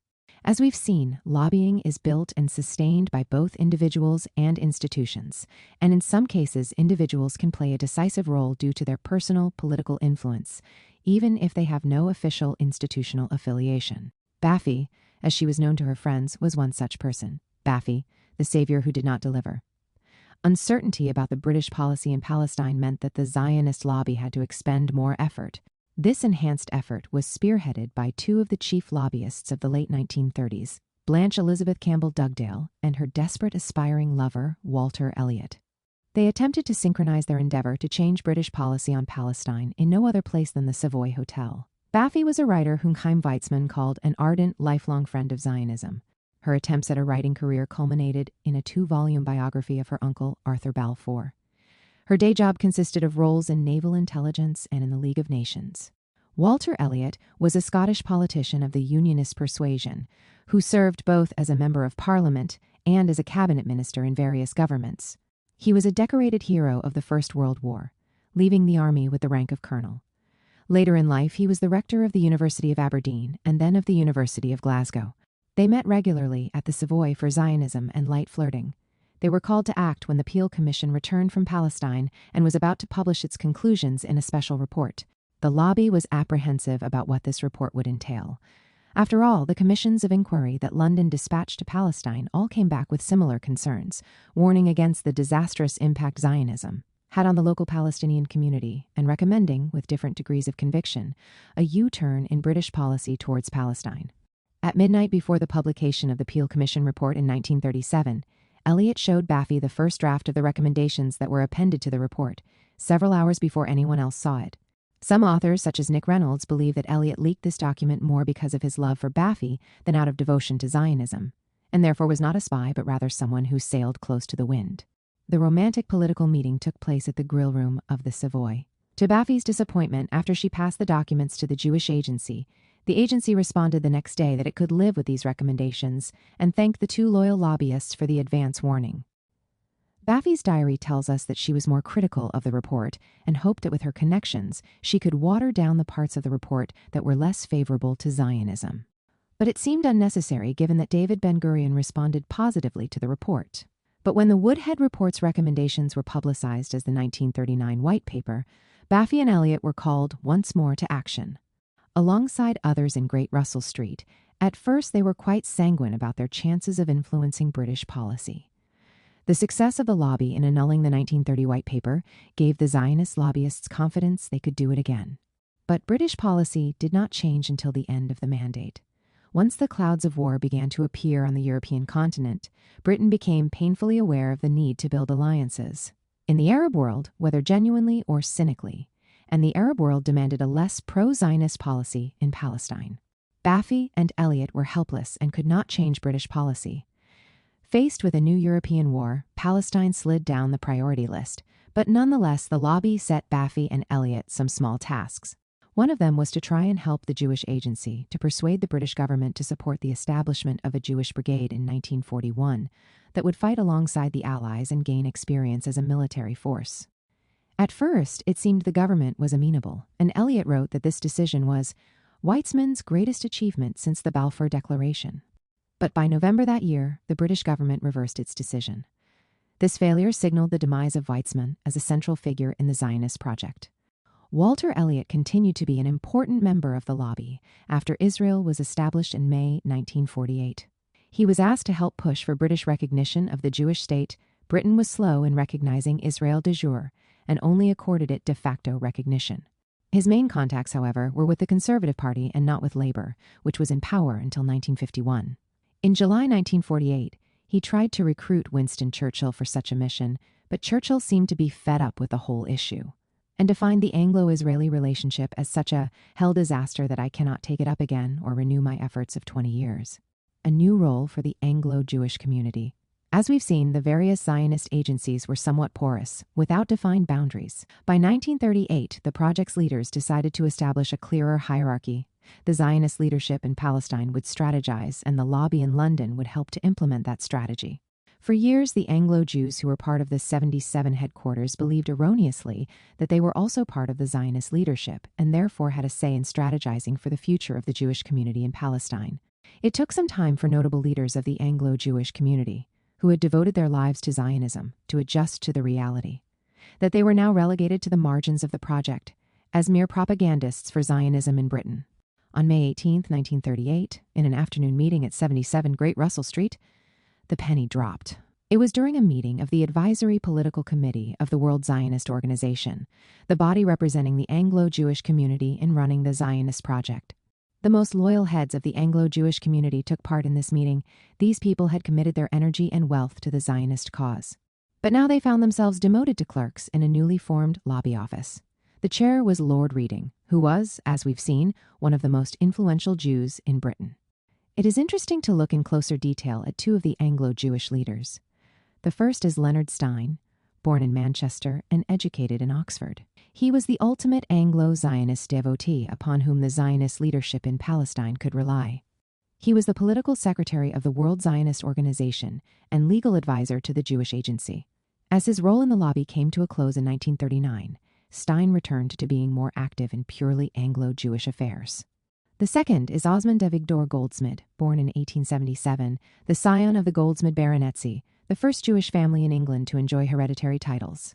He was educated at Trinity College in Cambridge and had a pre-war career in finance. He was involved with the lobby from its very early days. He began with a very active role in organizing the Jewish Colonization Association, JCA, founded in 1891 by Baron Maurice de Hirsch. This was a project involving the settlement of Russian Jews in agricultural communities in North America, South America, and Palestine. Soon the two first locations were dropped, and the JCA became an important driver of the colonization of Palestine, alongside the Jewish National Fund. By 1900, this was a project overseen by Baron Edmund James de Rothschild. In 1924, Goldsmid founded a new organization reflecting the explicitly Zionist focus, the Palestine Jewish Colonization Association, PICA, which purchased land in Palestine. Today, PICA's lands belong to the state. The JCA and PICA more or less fused into one body in 1933, and Goldsmid is recorded in their official history as one of the founding fathers of the body that resulted from the merger of these two colonization agencies. Supplementing the Jewish National Fund, they would later become crucial tools for building Jewish settlements following the destruction of Palestinian villages in 1948. Going back to the meeting in 77 Great Russell Street in May 1938, it is easy to discern from the minutes that the atmosphere was bleak. Most agreed that the Jewish Agency had failed to consult this body, the Political Advisory Committee, at a pivotal moment for the Zionist project in Palestine. The members angrily pointed out that nobody sought their advice when the Woodhead Committee arrived in Palestine, a committee prepared to override the Peel Commission's pro-Zionist recommendations and propose a more stringent policy towards Zionist immigration and land purchases in historical Palestine. Since the very beginning of 1938, the Zionist leadership in Palestine pushed the Undersecretary of State for the Colonies, William Ormsby Gore, to accelerate the procedures and reaffirm Peel's support for the foundation of a Jewish state in Palestine, even if only on a small portion of land. None of the loyal members of the lobby in Britain were asked to take part in it, nor were they informed about the content of the meetings between the Zionist leadership in Palestine and the Woodhead Committee. One of the members is recorded in the minutes as saying that he and Sir Avigdor were embarrassed by being treated in such a manner. The representative of the Jewish Agency tried to calm them down, but to no avail. This era of British Zionism had come to an end. Zionism was no longer spearheaded by well-assimilated Anglo-Jews with inherited wealth and occasionally peerages, but by a forceful leadership in Palestine. There was a silver lining to these affronts to patrician sensibilities. Zionism was no longer a minority position among the Anglo-Jewish community, and its leading institutions were more sympathetic to the cause than they ever had been. What became of the old Anglo-Jewish leadership? They were gradually replaced by an entourage that accompanied Chaim Weizmann when he came to Britain, including the famous historian Louis Namier and Pappé. The rest of the team in 77 Feet was now, as one visitor put it, relegated to propaganda. As far as the Zionist leaders on the ground in Palestine were concerned, 77 Feet was an embassy, not a headquarters. They encouraged the advisory committee to invest in galvanizing the Anglo-Jewish community behind the Zionist project. And the advisory committee applied themselves to this with real fervor, at long last persuading the Jewish Board of Deputies to give their full-fledged support to a new homeland in Palestine, lobbying for Zionism during the Holocaust. By the time Europe woke up to the threat of Nazism, most Jewish organizations had settled on Zionism as the preferred strategy for overcoming anti-Semitism. In these years, Zionism had transformed from an alternative into a dominant strategy, as Sharon Gewirtz and other historians have argued. Moreover, as Richard Bolchover commented, active Jewish participation in the British war effort was associated with the Zionist image of a new, modern and secular Jew in the minds of Jews and non-Jews, further increasing sympathy for Zionism during the Second World War. The first indication of this change was the creation of a group within the Board of Deputies that attempted to associate this avowedly non-political body with the World Jewish Congress, a landmark American Zionist organization. The last non-Zionist president of the Board of Deputies, Neville Lasky, fought a losing battle against the Zionization of the board, and in December 1939 he was replaced by the Zionist activist, Professor Selig Brodetsky. At the outset of the Holocaust, every significant Jewish body in Britain had become pro-Zionist. This colored their reactions as the Nazis conquered more and more of Europe. Until 1943, Nazi atrocities were not at the top of the Jewish community's agenda. In the UK, the debate about Zionism was far more vociferous than the question of what was happening to Jews in occupied Europe. When evidence of an ongoing genocide became undeniable, Jewish organizations turned their full attention to it. Yet they saw it all through one lens: Zionism. The reason there were always inhibitions affecting Zionist or Anglo-Zionist engagement with the plight of the Jews of Europe before and during the Holocaust was not necessarily because of lack of care, but more due to natural human limitations of energy, resources, and time. The Zionist leadership on the ground in Palestine provided one example of how to navigate between concern for the Zionist colony and apprehension about the fate of the Jews facing the danger of extermination in Europe. For them, the priority was undoubtedly the survival of the community in Palestine, as shown by the works of critical Israeli historians such as Tom Segev and Edith Zertal. Rescuing the Jews of Europe had to be closely associated with the fate of the community in Palestine. This was epitomized by David Ben-Gurion's position 1 month after Kristallnacht, the first mass Nazi pogrom of the German Jews. On December 7, 1938, he addressed a labor Zionist meeting, saying, "If I knew that it would be possible to save all the children in Germany by bringing them over to England, and only half of them by transporting them to Eretz Yisrael, then I would opt for the second alternative. For we must weigh not only the life of these children, but also the history of the people of Israel." This attitude, that only Zionism could save the Jews from the unfolding catastrophe, was indisputably bolstered by the refusal of the West, especially Britain and the USA, to take in Jewish refugees en masse. This Western and Anglo-American reluctance was on full display during the Evian Conference of July 1938. Delegates from 32 countries, one after the other, expressed regret about the plight of Jewish refugees in Europe, but in the same breath apologized for not offering a haven for these Jews and declaring their inability to increase their country's immigration quotas, in most cases citing the worldwide economic depression. The representatives spoke in general terms, not about people, but about numbers and quotas. In the end, only one country at the conference, the Dominican Republic, officially agreed to accept refugees from Europe. Dictator Rafael Trujillo, influenced by the international eugenics movement, believed that Jews would improve the racial qualities of the Dominican population. A handful of other countries accepted Jewish refugees in the 1930s: Bolivia, Switzerland, and the Shanghai International Settlement, up until the Japanese conquest. Britain somewhat reluctantly increased the number of permits for Jewish immigration into Palestine, but not on anything approaching a sufficient scale. By 1943, the Zionist lobby in Britain openly connected the Holocaust with immigration into Palestine. It pressurized the British government to allow limitless Jewish immigration into Palestine, arguing for it as the only solution to the crisis in Europe. Initially, Britain demurred, knowing that Palestinians would resist, as they had between 1936 and 1939. But it was faced with a dilemma of its own making. It had no desire to admit large numbers of Jews into Britain, and the USA closed its gates as well. Historians still debate the motives for Britain's unwillingness to admit more than a very small number of Jewish refugees, and even then with stringent conditions attached. Declassified documents have shed new light on this. Louise London's Whitehall and the Jews, based on the newly available material, shows clearly that British self-interest consistently limited humanitarian aid to Jews. Asylum was severely restricted during the Holocaust, little attempt was made to save lives, and admissions often required the intervention of individuals. After the war, the British government delayed announcing whether refugees would obtain permanent residence, hoping to avoid long-term responsibility for large numbers of homeless Jews.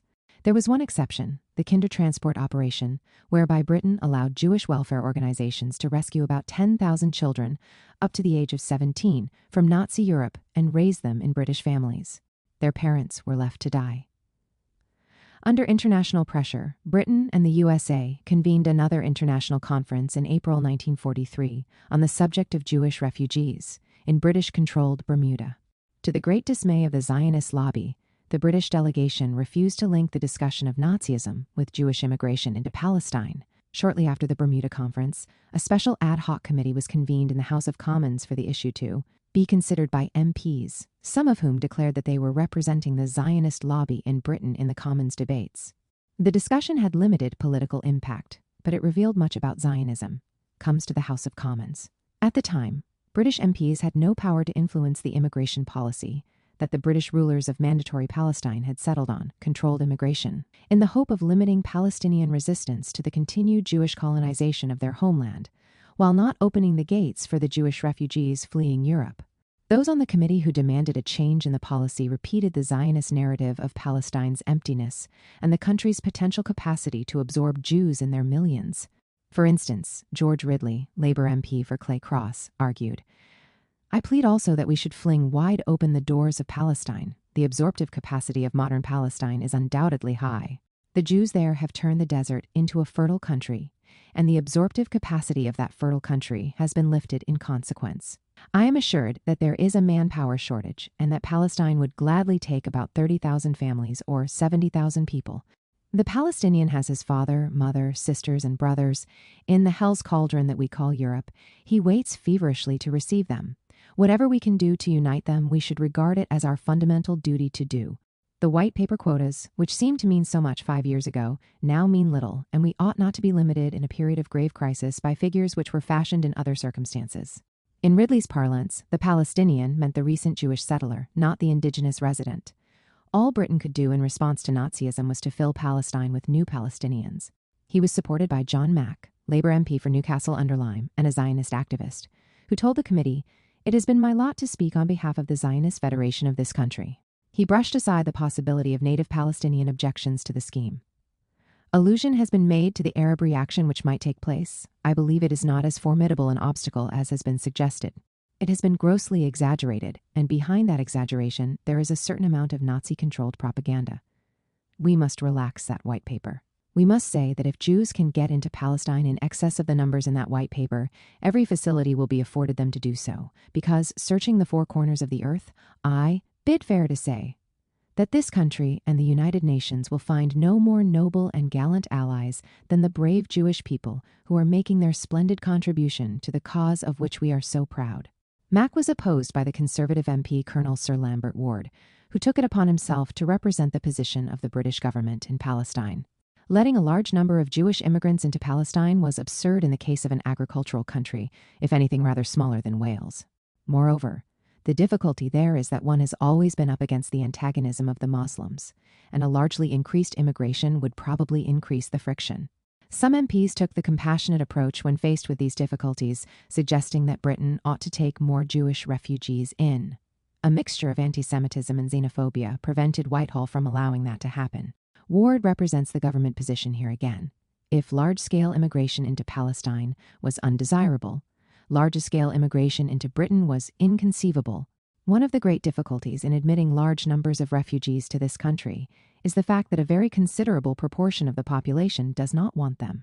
It has been said, I should not like to say whether it is true or not, that to admit a large number of refugees of the Jewish religion might easily fan the smoldering fires of anti-Semitism which exist here into a flame. Many people regard that as absurd, but from my own experience, I am not at all sure there is not something in it. From almost exactly this date 3 years ago until the beginning of the year, I was working with the Home Guard in the East End. The zone for which I was responsible comprised the boroughs of Benthall Green, Stepney, and Poplar, and some of the outlying districts of their boroughs. There was undoubtedly in existence a very definite anti-Semitic feeling. When it came to the selection of officers, or non-commissioned officers, one was always up against that problem. One heard it said directly anything went wrong that the Jews were to blame, quite untruthfully. If there was any question of a black market, it was said untruthfully that the Jews were largely doing it. When that terrible disaster took place at a shelter 3 or 4 months ago, the rumor was put about that it was panic on the part of the foreign Jews. It is quite untrue, as was shown by the fact that only something like 5% of the casualties were members of the Jewish religion. Louise London has proven that the charge that anti-Semitism would increase if too many Jewish refugees were granted entry was stated throughout the war period by both government officials and the established Anglo-Jewish community. Moreover, the prospect of any kind of immigration stoked economic anxieties, as it still does today. Confronted with this mixture of responses, Mack, the representative of the English Zionist Federation, so to speak, surprisingly ventured his own solution, which would never have been approved by the Zionist leadership in Palestine. I would say that as a positive solution, the government of this country should announce to the world a statement that refugees who can escape by whatever means should be granted temporary asylum in Britain. I believe that if this country is bold and courageous, if this country is prepared above all other countries, and its record is as great as that of any other country, to say to the Jews of the world, "Come, ye into this country as a temporary refuge, and those Jews who temporarily take refuge in this country will be able after the war to go to Palestine. The very German Jews themselves would be glad of the opportunity of going to Palestine. If the government will recognize that to be its true policy, it will be not merely carrying out a great eleemosynary principle, but will perform a deed which will preserve the name of this country for time immemorial, as the greatest and most wonderful benefactor of all mankind." In his view, the refugees were to be admitted on a temporary basis, on the understanding that they would leave Britain for Palestine in the near future.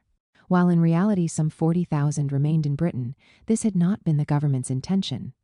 Asylum was to be for a limited time and was granted in the hope that most of the refugees would seek other countries in which to settle permanently. The debate in the House was not intended to result in the implementation of new policy. It simply enabled MPs to express the views of both the Zionist lobby and the British government in Palestine and in London. The views of Palestinians were notably absent. Even so, British policy was informed by the fear of Palestinian resistance, and the British were unwilling to acquiesce to Zionist demands in the middle of the war.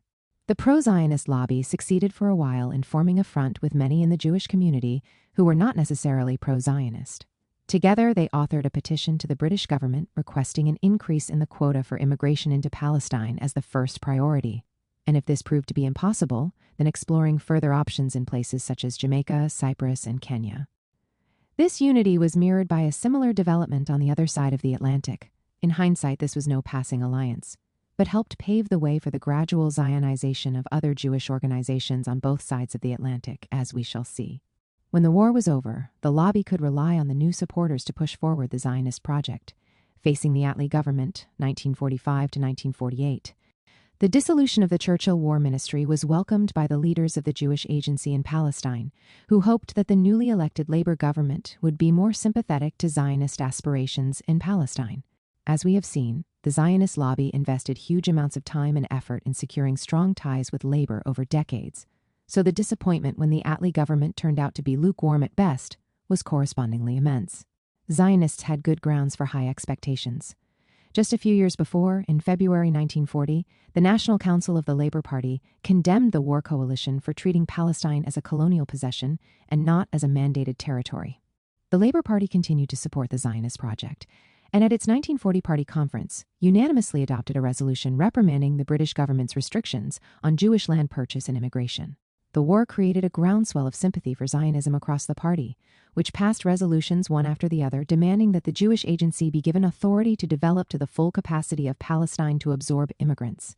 The Liverpool Labour Party and the Liverpool Trades Union Council (TUC) pledged the wholehearted support of the labor movement in the fight against anti-Semitism and for safeguarding the Jewish future in Palestine. But, despite all the promise, the Attlee Labour government proved to be a mixed bag as far as the Zionist lobby was concerned. Many members of the parliamentary party itself were strongly pro-Zionist and used the Tribune, the left Labour Party publication that was founded in 1937, to air these views. Among the pro-Zionist party members, Richard Crossman stood out. He played a crucial role in persuading the Anglo-American Committee of 1946, the last international effort to solve the conflict in Palestine, to connect the fate of the Jewish survivors of the Holocaust with a future Jewish state in Palestine. This link was later confirmed by UNSCOP, the special committee appointed by the UN to investigate a solution for Palestine. Crossman denied vehemently that he or his colleagues who shared his views were influenced by a Zionist lobby. No British government is embarrassed by a Jewish pressure group, nor did the Labour Party put a Zionist plank in its platform for purely electoral purposes. The party's Palestinian policy was the result of profound conviction that the establishment of the national home is an important part of the socialist creed. Crossman portrayed Zionism as representing socialism in Palestine. This counterintuitive representation of affairs came directly from the propaganda of the Zionist labor movement in Palestine, in which local landlords and dignitaries were denounced as capitalist oppressors, unlike the new landlords and settlers. The Labour Party, wrote Crossman, was unanimous in denouncing conservative support for the corrupt pashas and effendises of the Arab world. This portrayal bore no relation to reality. Moreover, in the Arab world as a whole, it was the British Labour Party that courted the corrupt effendis and rejected the progressive movements of liberation. Some in the lobby used a cruder version, accusing the Palestinians of supporting both fascism on the basis of an interview with Oswald Mosley in the Palestinian newspaper Al-Difa, and communism. Since the Palestine Communist Party supported the Palestinian struggle, later critics of Israel would be defamed in a similar way as being simultaneously fascists and communists. But the government also included Ernest Bevin as Foreign Secretary, with his eyes firmly focused on serving British interests in the Arab world, and with no particular enthusiasm for building a Zionist socialist utopia. He drew the ire of Zionists in the party and outside for firstly wanting Palestine to remain a mandated territory for the time being, and secondly refusing to countenance unlimited Jewish immigration into Palestine. Notoriously, he sent Exodus 1947, a ship containing around 4,000 Jewish refugees on its way to Palestine back to France. Crossman was joined by other senior members of the party in accusing Bevin of waging a war against Zionism in 1947 to 1948, and went as far as blaming him for incidents of anti-British Zionist terrorism.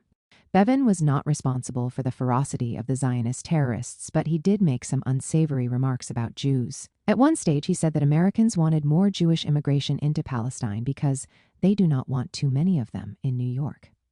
In 1945, he said he was anxious that the Jews in Europe shall not overemphasize their racial position. If the Jews, with all their sufferings, want to get too much at the head of the queue, you have the danger of another anti-Semitic reaction through it all. Bevin here was echoing Prime Minister Clement Attlee's policy in terms of the logistical challenge of repatriating over 6 million displaced people at the close of the Second World War, especially the last million who had no home to go back to. Both Britain and the US were reluctant to be seen to be giving the Jews special treatment. Yet Bevin's lack of tact opened him up to accusations that he harbored anti-Semitic views. Crossman was not alone in criticizing Bevin. He was supported by Stafford Cripps, then Chancellor of the Exchequer, who was an unlikely ally of the Zionist lobby. He was associated in the lobbyists' minds with his aunt, Beatrice Webb, a known critic of the pro-Zionist policies of the British government. But he gained the confidence of the lobby and assiduously supported Zionism in the pages of the Tribune. It would be criminal, he wrote, to snatch from the Jewish race the last hope of having even a tiny territory that they may call their own.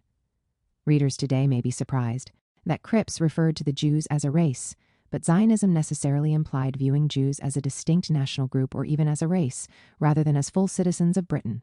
Around Crossman and Cripps, a formidable pro-Zionist group of devotees emerged who would have more impact later, in the days of the Harold Wilson government. The group included politicians such as Arthur Henderson, the son of the former Labor leader, and Tony Benn, who later became a severe critic of Israel. Sometimes whole families were recruited for the cause, such as the Greenwoods, the father Arthur and his son Anthony, and the Janners, Barnett and his son Greville. In 1947, this pro-Zionist lobby, inside Labor, publicly rebuked Ernest Bevin's impertinent questioning of the whole validity of political Zionism. Like Crossman, they accused him of triggering Zionist violence, since his policies left the Zionist movement on the ground no option but to resort to terrorism against the mandatory forces and government. After May 15, 1948, this section of the lobby continued to condemn Bevin as Israel's archenemy, waging a war against the Jewish state, a critique that seeped into the rather lukewarm obituaries some of his colleagues wrote after his death in 1952. 60. Incidentally, the lobby tried to recruit Winston Churchill to directly reprimand Bevin regarding his Palestine policy. However, after losing the 1945 elections, he was even less interested in Palestine. His private papers are full of letters from the lobby asking him to take a leading role against Bevin's policies. He did not seem to oblige, probably having lost interest in the question following his fall from political power. Up until May 1948, Bevin's position carried the day, and other labor activists, like Christopher Mayhew, a junior minister in the Foreign Office, and Fenner Brockway, a socialist and pacifist, objected to the Zionist campaign. Caught between these two sides, the position adopted by the Attlee government until 1948 did not conform to the wishes of the Zionist lobby and hence enraged them. But if the lobby couldn't win over the labor government, it still had another avenue for making its voice heard. It turned to the Trades Union Congress, TUC, the TUC, and the lobby. Before the end of the mandate, the lobby made one last effort to try and change the Attlee government's policy by trying to recruit the TUC to its mission. The mission was entrusted to the International Department of the Histadrut, the Zionist trade union organization in Palestine. It was not an easy task since the TUC did not have a clear position on Palestine.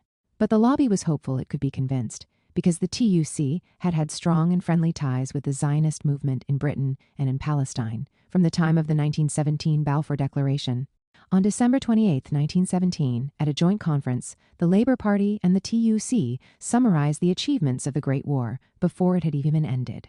The final document included bombastic declarations about the need to continue the drive for the complete democratization of all countries and a call to abandon every form of imperialism, even going as far as to appeal for the entire abolition of compulsory military service in all countries, all promises that both outfits, the party and the TUC, failed to stand by in years to come.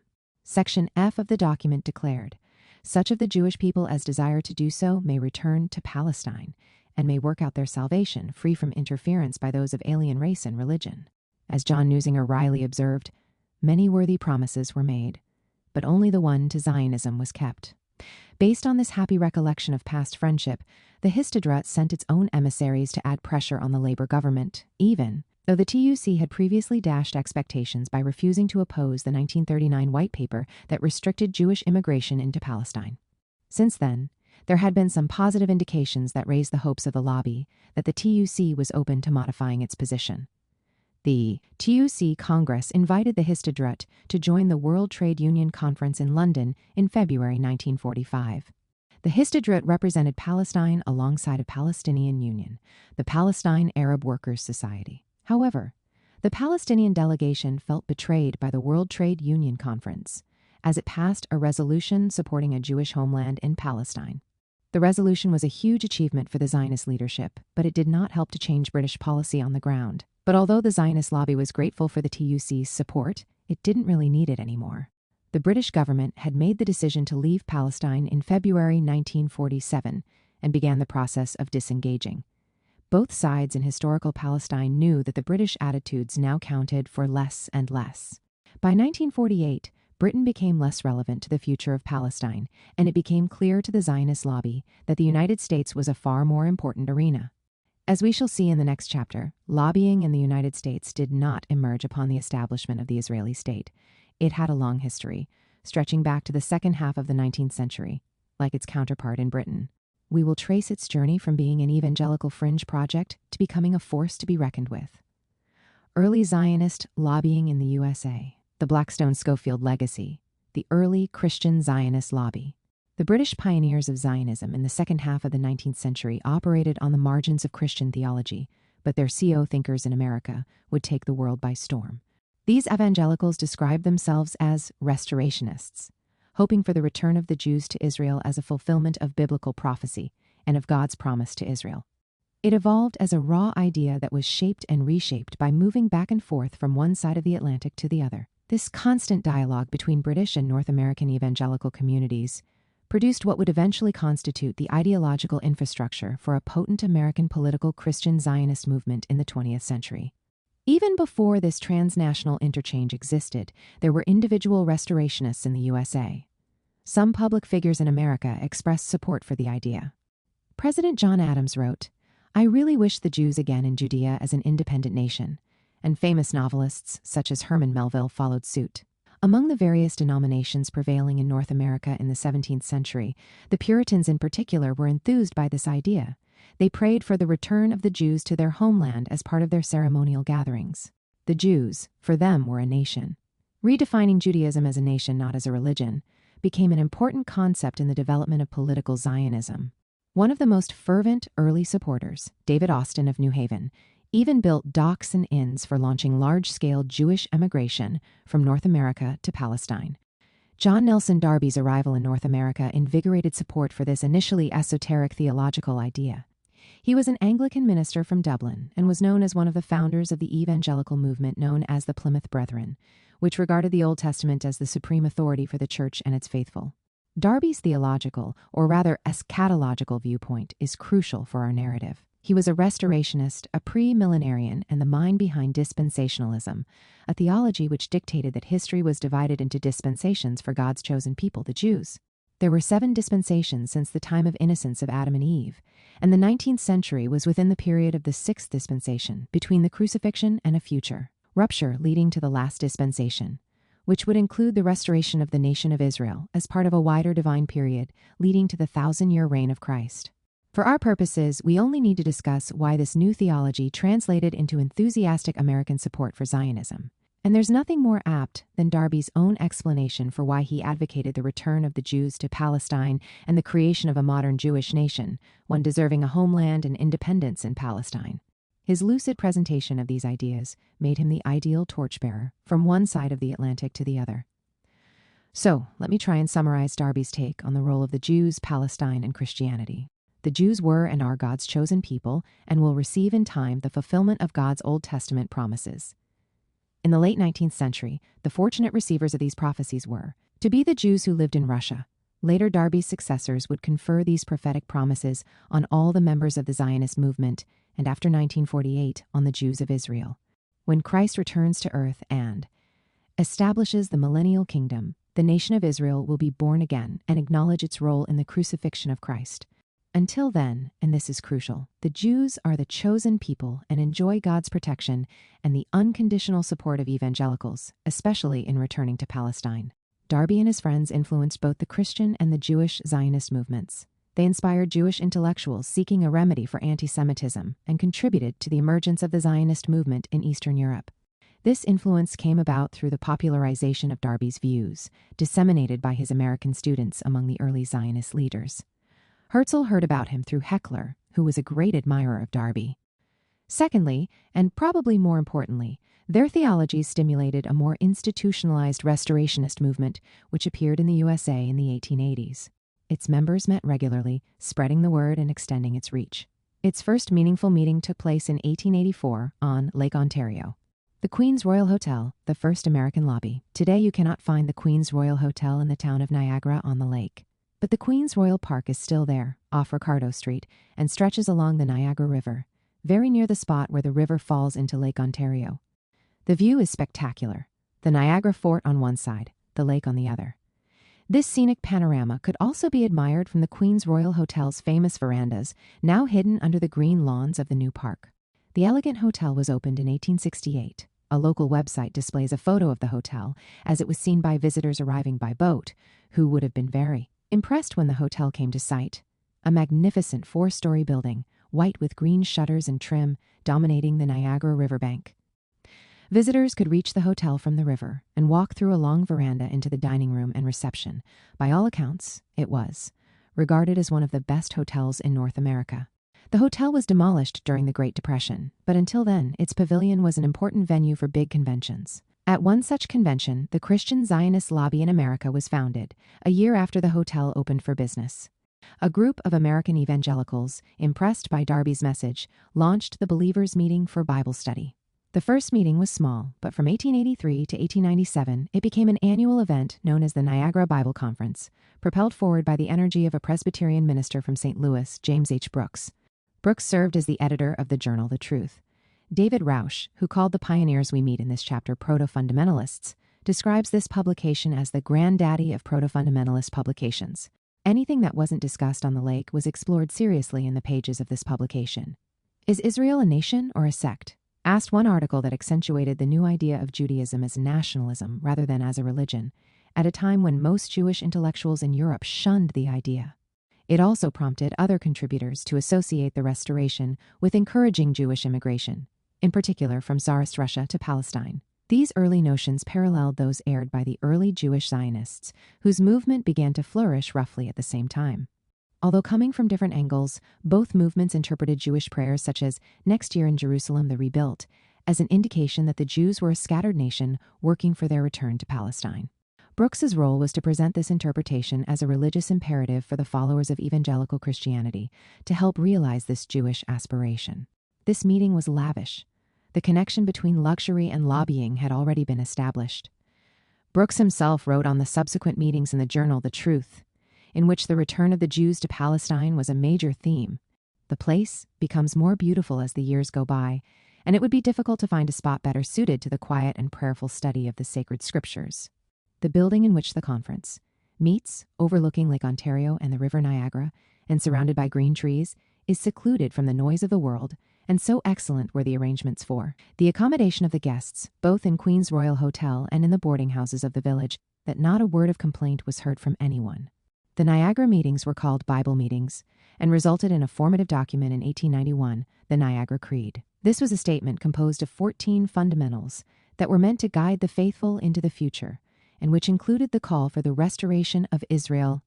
By 1900, the conferences petered out, but the Niagara Creed lived on, encompassing the fundamentalist movement and molding important churches and theological centers such as Moody Church, founded by Dwight Moody and Biola University as future pro-Zionist bastions, which remain core parts of the institutional backbone of the Christian Zionist lobby for Israel today.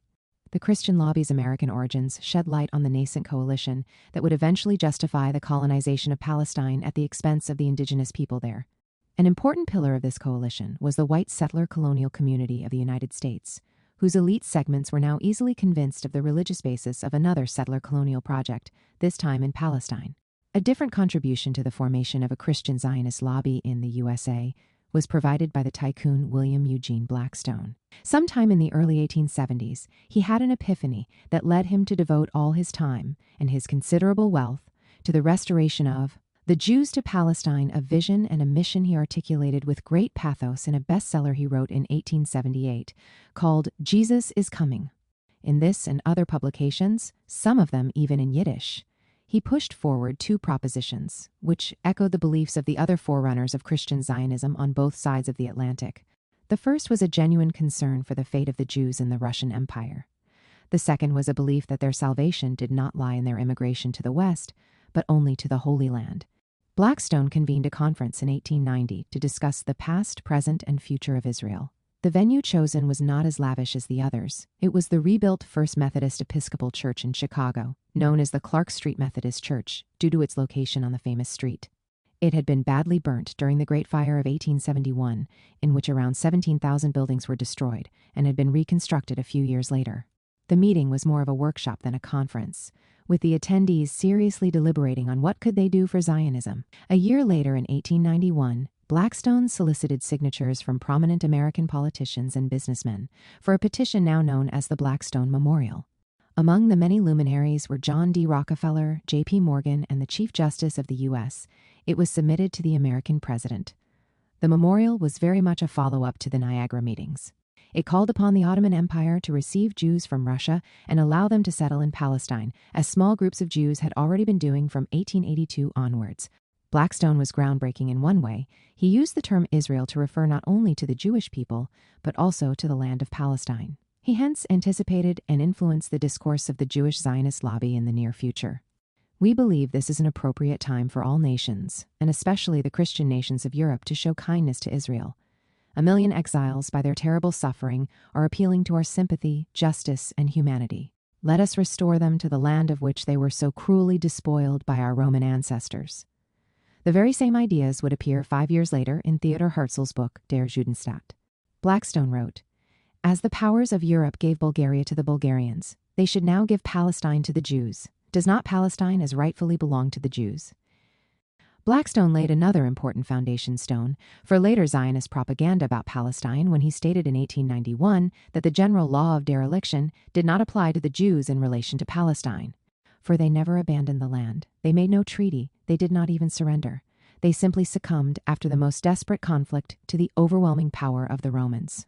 Brick by brick, Christian Zionists in America helped to concoct a historical narrative that would serve the broader Zionist movement in legitimizing its right to colonize Palestine. Even if Blackstone remained an obscure figure to the mainstream U.S. population, the people who signed the Blackstone Memorial year after year hailed from the political and economic elites of the country. It's no coincidence that President Harry Truman quoted the memorial when he was the first world leader to recognize Israel in May 1948.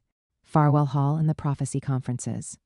Alongside the Bible conferences, a different kind of gathering was energizing Christian Zionism in late 19th century America. These were the Prophecy Conferences. One of the first took place in Chicago shortly after the Great Fire of 1871. Farwell Hall on Madison Street, east of LaSalle, was more commonly known as the Young Men's Christian Association building, proudly opened in 1866. The association was a successful venture. In fact, it grew so much that it needed this majestic building, hailed as one of the chief architectural ornaments of our city by the Chicago Tribune. Its rebuilding after the fire was even more beautiful and much more modern.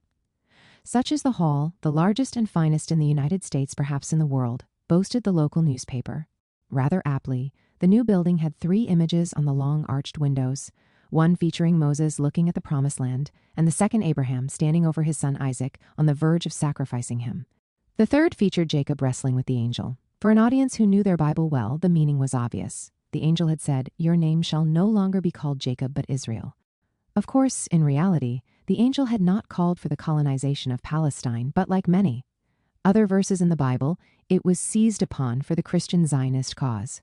A sacred text had been turned into a divinely sanctioned and indeed divinely ordered political program. There, in this glorious renovated hall, more than 3,000 people gathered for the Second Prophetic Conference. It distinguished itself from all preceding conferences in the USA. In one way, it was the first time the Restorationists became advocates not just of a mere dream, but of a real settler colonial Jewish project in Palestine. On that occasion, one of the keynote speakers was Professor Ernst Stroder, who presented scholarly arguments rather than theological ones for a more practical interpretation of the imperatives in the Bible supporting the Zionist colonization of Palestine. In his speech, he claimed, "The closing decade of this 19th century has brought an awakening of the national spirit and a revival of national hopes and aspirations, not indeed in Reform Judaism, but among the downtrodden masses of Jews in Eastern Europe, which only waits for the breath to burst forth in a blaze of unquenchable enthusiasm that will startle the world." At the Third Prophetic Conference in Allegheny, Pennsylvania in 1895, the message was repeated in even clearer terms. The speakers now referred to Palestine and Israel interchangeably, and this terminological looseness would appear later in the major publications and writings of the Christian Zionists. The next phase of building this kind of theological and ideological infrastructure was establishing early contact with the Jewish Zionist movement itself. Blackstone became involved in the initial discussions with the Jewish Zionist movement and even tried to influence some of its decisions. When he learned that Herzl seriously considered, for pragmatic reasons, directing Zionist colonization to Uganda after failing to secure a charter from the Ottoman Empire for a Jewish Palestine, Blackstone was despondent. He dispatched in haste his famous Bible to Herzl, entreating him not to forsake Palestine. Blackstone marked in the Bible every passage that referred to Palestine, with instructions that it alone was to be the site of the Jewish state. 16 Herzl kept the Bible, and it is on display at the Herzl Museum in Jerusalem. This was the only correspondence between the two men, but as David Borg writes, it provided a political entree to a young movement that lacked it. Blackstone's work at the prophecy conferences was aided by similar efforts invested in the same cause by Cyrus Schofield, another household name among early Christian Zionists. A lawyer from Michigan, he was mentored by Moody and became in many ways his successor. Unlike Blackstone, he did not experience an epiphany at the height of his success, but was forced to resign as a district attorney after questionable financial transactions. After some time in jail, he found God in Zionism. Initially, Schofield's perspective, put forward mainly in a journal he edited, Our Hope, the Successor to the Truth, was to focus on Herzl as the new prophet. His colleague, William B. Riley, declared of Herzl's movement that, I frankly confess it may shortly prove to be more significant than all the other movements, and Schofield described it as the beginning of the fulfillment of restoration. But Schofield was to go further still. He became famous for his own edition of the Bible, Schofield's Bible. Maideche Okathale goes as far as to claim that Schofield's Bible made uncompromising Zionists out of tens of millions of Americans. Published in 1909, it was an annotated version of the King James Bible that interprets the Holy Book as a Zionist manifesto that predicted the state of Israel and urged Christians in the USA to protect that state once it came into being unconditionally, and if need be with their life. We will return to Schofield and his Bible when examining lobbying for Israel in the USA much later in the 1980s. Such was its lasting influence. As recently as 2015, John Hagee, the founder of Christians United for Israel, declared this Bible the foundation on which 50 million evangelical Bible-believing Christians unite, with 5 million American Jews standing together for Israel. The core group of the American pro-Zionist lobby in the 1930s and the 1940s was cut from the same cloth as the group that worked for the idea of the return of the Jews in the previous century. This lobby became more immersed in premillennialism, including dispensationalism, and expanded its base among conservative American Protestants. A leading member of this group was Jacob Gartenhaus. He was an Orthodox Jew from Austria, primed to become a rabbi. After moving in his 20s to New York, he recalled that he found Jesus, and he converted as a young man to Christianity, attracted to it by one of the veteran missionary outfits in the USA, the Southern Baptist Theological Seminary, and became there the head of the Department of Jewish Evangelism. This department was the origin of much pro-Zionist propaganda and was motivated by what Gartenhaus defined as his deep conviction that Zionism is going to win whether anybody likes it or not. He warned that to oppose Zionism is akin to opposing God's plan. Frank Norris was an even more energetic campaigner in this period. He marked himself out by personally pressuring President Truman to adopt a pro-Zionist policy in the crucial years of 1947 and 1948, as Israeli statehood hung in the balance. Earlier on, he was a very well-known and controversial novelist, attacking the big companies and standing up for workers and farmers, but also preaching against the degeneration of modern life. Critics of his work were quick to notice strong elements of anti-Semitism in his portrayals, stemming from a cultural Darwinist perspective that had also influenced Nazi ideology. The ascendance of international Jewish Zionist bodies in 1940s, many of which became American branches of London-based Zionist organizations, meant that the lobbying baton was slowly passed from Christian Zionists to Jewish Zionists. Both remained active, as there was no competition between the two lobbies. In the eyes of the Messianic Christians in America, the creation of the State of Israel in 1948 was the final and decisive proof that the divine, apocalyptic schemes were about to materialize in front of their eyes: the return of the Jews, their conversion to Christianity, and the second coming of the Messiah. Obviously, there were other Christian denominations in the USA that adopted a different attitude towards the realities in Palestine. Some are still active today. In the period under review, roughly 1880 to 1948, they made their views heard, but they were unable to match the appeal of the Christian Zionist lobby, the alternative lobby in its demise. If you ignore a no-entry sign on your right when you ascend towards the Jaffa Gate in the Old City of Jerusalem and take the forbidden turn alongside the old Ottoman wall, driving through the citadel, you will reach one of Jerusalem's hidden gems. On the mountain's slope looking west lies the old Gobat School. Samuel Gobat was an Anglican bishop who built a boys' school there in the mid-19th century, which became the main preparatory school for the Palestinian elite. Today, it is an American college, and around it and among the beautiful buildings left behind by the Anglicans, modern-day Americans have planted posters supporting the idea of a greater Israel and a Zionist Jerusalem, which would not have shamed the most ultra-right Zionist settler movement in Israel. Gobat came to Palestine, as some Americans do today, because he believed that the return of the Jews would precipitate the second coming of the Messiah and the unfolding apocalypse. But unlike his contemporary successors, he fell in love with the local population and helped bring them into the global educational system. His missionary objectives then took second place to his pedagogical ones. His efforts helped the embryonic Palestinian national movement to emerge. Gobat was initially the intellectual heir of John Nelson Darby and Edward Irving, the fathers of premillenarianist eschatology in the first half of the 19th century. He was not alone in pursuing one thing and finding something very different. Like King Saul searching for the donkeys and finding his kingdom, he was searching for Zionism and found the Palestinians. Both those Americans who came to convert the Jews and restore them to Palestine, and those who supported the local Palestinian aspirations, were educated in the same locations. One such place was the Andover Seminary in Newton, Massachusetts. Newton was once a city itself. Today, it is part of Greater Boston. Newton is a circular suburb, and at its center, in a typical New England wood, lies the Theological Seminary of Andover. In its early days, it hosted a Presbyterian brotherhood who wished to bring the Word of God to the heathen. 250 enthusiastic boys were enlisted for the purpose. A decade later, they were in Palestine and the surrounding area, trying to convert to their kind of Christianity, a society that had already encountered the Jesuits and the Greek Orthodox missionaries who had arrived years before. The Andoverians built institutes that, in time, would become the American universities of Cairo and Beirut, the alma maters of the Arab nationalist movement's first generation of leaders. The gospel they brought was thus not only that of Jesus, but also that of the youngest state in the world, just liberated from the British colonialist yoke. The historian George Antonius, author of the famous work The Arab Awakening and a senior clerk in the British Mandate government in Palestine, asserted that these missionaries were the principal agents of modernization and nationalization in the formative period of the modern Middle East. With the advent of a more complex theoretical view of how nations are born, the role of the Presbyterian missionaries was diminished, but they are still regarded as meaningful facilitators in the upsurge of nationalism in Egypt and the Eastern Mediterranean. This ambivalence in the American theological view between a premillenarianist vision and identification with the awakening Arab peoples continued until the First World War. We find, at the end of the 19th century, a debate between the two positions.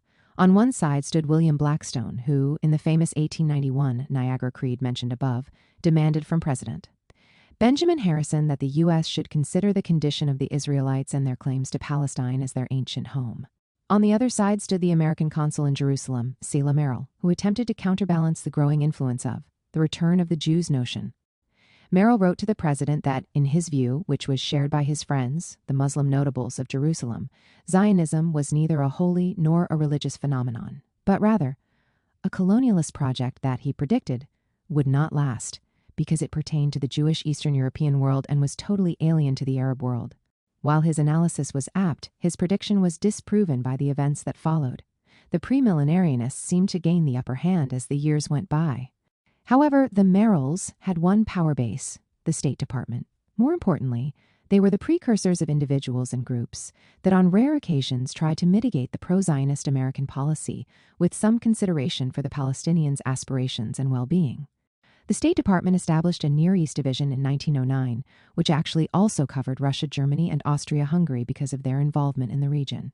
The division did not take kindly to Zionism and saw it, in the words of one U.S. diplomat from that department, as an illustration of the purely Hebraic and un-American purposes for which our Jewish community seek to use this government. The Near East Division was also aware that the Ottoman Empire did not favor the Zionist project in Palestine. Merrill was still in office when the division was founded, and he provided his own view on the matter in a rather succinct manner. Palestine is not ready for the Jews. The Jews are not ready for Palestine. There was neither interest in nor knowledge about Palestine, only recognition of a pre-existing indigenous population, and that it would serve American interests to remain aware of that. More importantly, there was a sense among others in the State Department that this part of the world interested other allies of America, so meddling didn't seem necessary.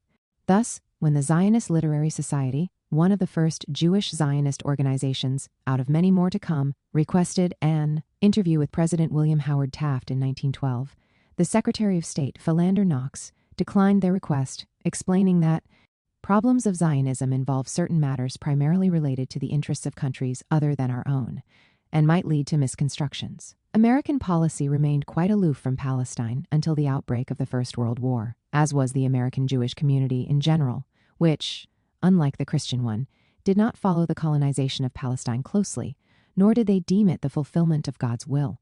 In the years leading up to the war, the affairs of the American Jewish community were run by several institutions, the most important of which was the American Jewish Committee.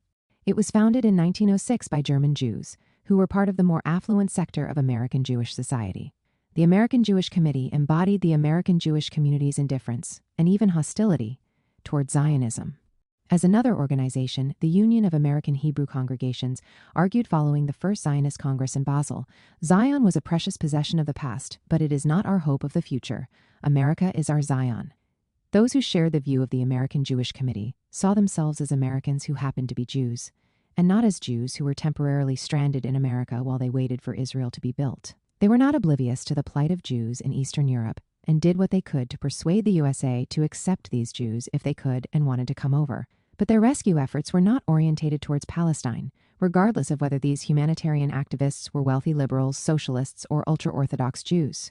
Their pro-Zionist rivals in the American Jewish community were part of a smaller outfit named the Federation of American Zionists, founded in 1897. It was founded by a group of young Jews in New York who enthusiastically endorsed the call for the Zionist colonization of Palestine by the inaugural Zionist Congress. They were first-generation young Jewish immigrants who returned to Europe for their studies and were caught in the spell of the First and Second Zionist Congresses in Basel. It was an umbrella organization of 152 societies with a membership of 8,000. It had a monthly magazine, The Maccabean, and occasionally published pamphlets with titles such as Judaism and Zionism, The Aims of Zionism and the Progress of Zionism. Its first president was Richard Gottiel, and its first secretary was Stephen S. Wise, of whom we will hear more later. It had a sub-federation in the west of the USA called the Knights of Zion, which nonetheless had its headquarters in Chicago. The American Zionist Federation exists to this very day with head offices both in the USA and in Israel. Richard Gottiel did not remain active for long. He was born in Manchester, England, but was raised as a child in the USA in a Reform rabbi's family in New York. From an early stage in his life, he was interested in scholarly work and pursued an academic career in Europe, culminating in a doctorate in Semitic studies from the University of Leipzig in 1886. He became a supporter of Zionism after attending the Second Zionist Congress in Basel and came under the influence of Theodor Herzl. He was in many ways coerced to become the president of the Federation of American Zionists, as he seemed to prefer academic life to that of public advocacy for Zionism. This may explain his abrupt disappearance from the scene in 1904 after Herzl's death. As we shall see, Stephen Wise became a permanent and prominent voice in the Zionist lobby.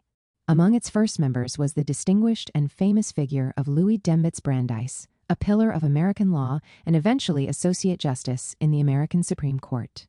Brandeis rolled into the American Zionist Federation in 1912 when he was 56 years old, at the peak of his popularity as a lawyer with a reputation for taking on big business and the establishment. A particular friendship with Jacob de Haas, who used to be Herzl's personal aide, played a role in the conversion of Brandeis to Zionism. He was the first of many progressive Americans who failed to see the real nature of the colonization project in Palestine, and would later become known as the Peeps, progressive except on Palestine. During the First World War, the locus of Zionist activity was in Europe, moving away from Germany and landing forcefully in Britain. American neutrality did not weaken the Zionist leadership's determination to win the USA over to their side. Brandeis was selected by the leadership in London to help turn the USA into a Zionist powerhouse by elevating the importance of Zionism in the eyes of the American public. Brandeis was willing to take on this assignment, which forced him to alter how he spoke about American society. Previously a great believer in the melting pot, he now talked about a salad bowl of multiculturalism and nationalities. This shift from viewing the American Jews as members of society who happened to belong to that religion to seeing them as members of a national group raised questions of the dual nationalism of American Jews very early on, should they opt for the Zionist definition of Judaism.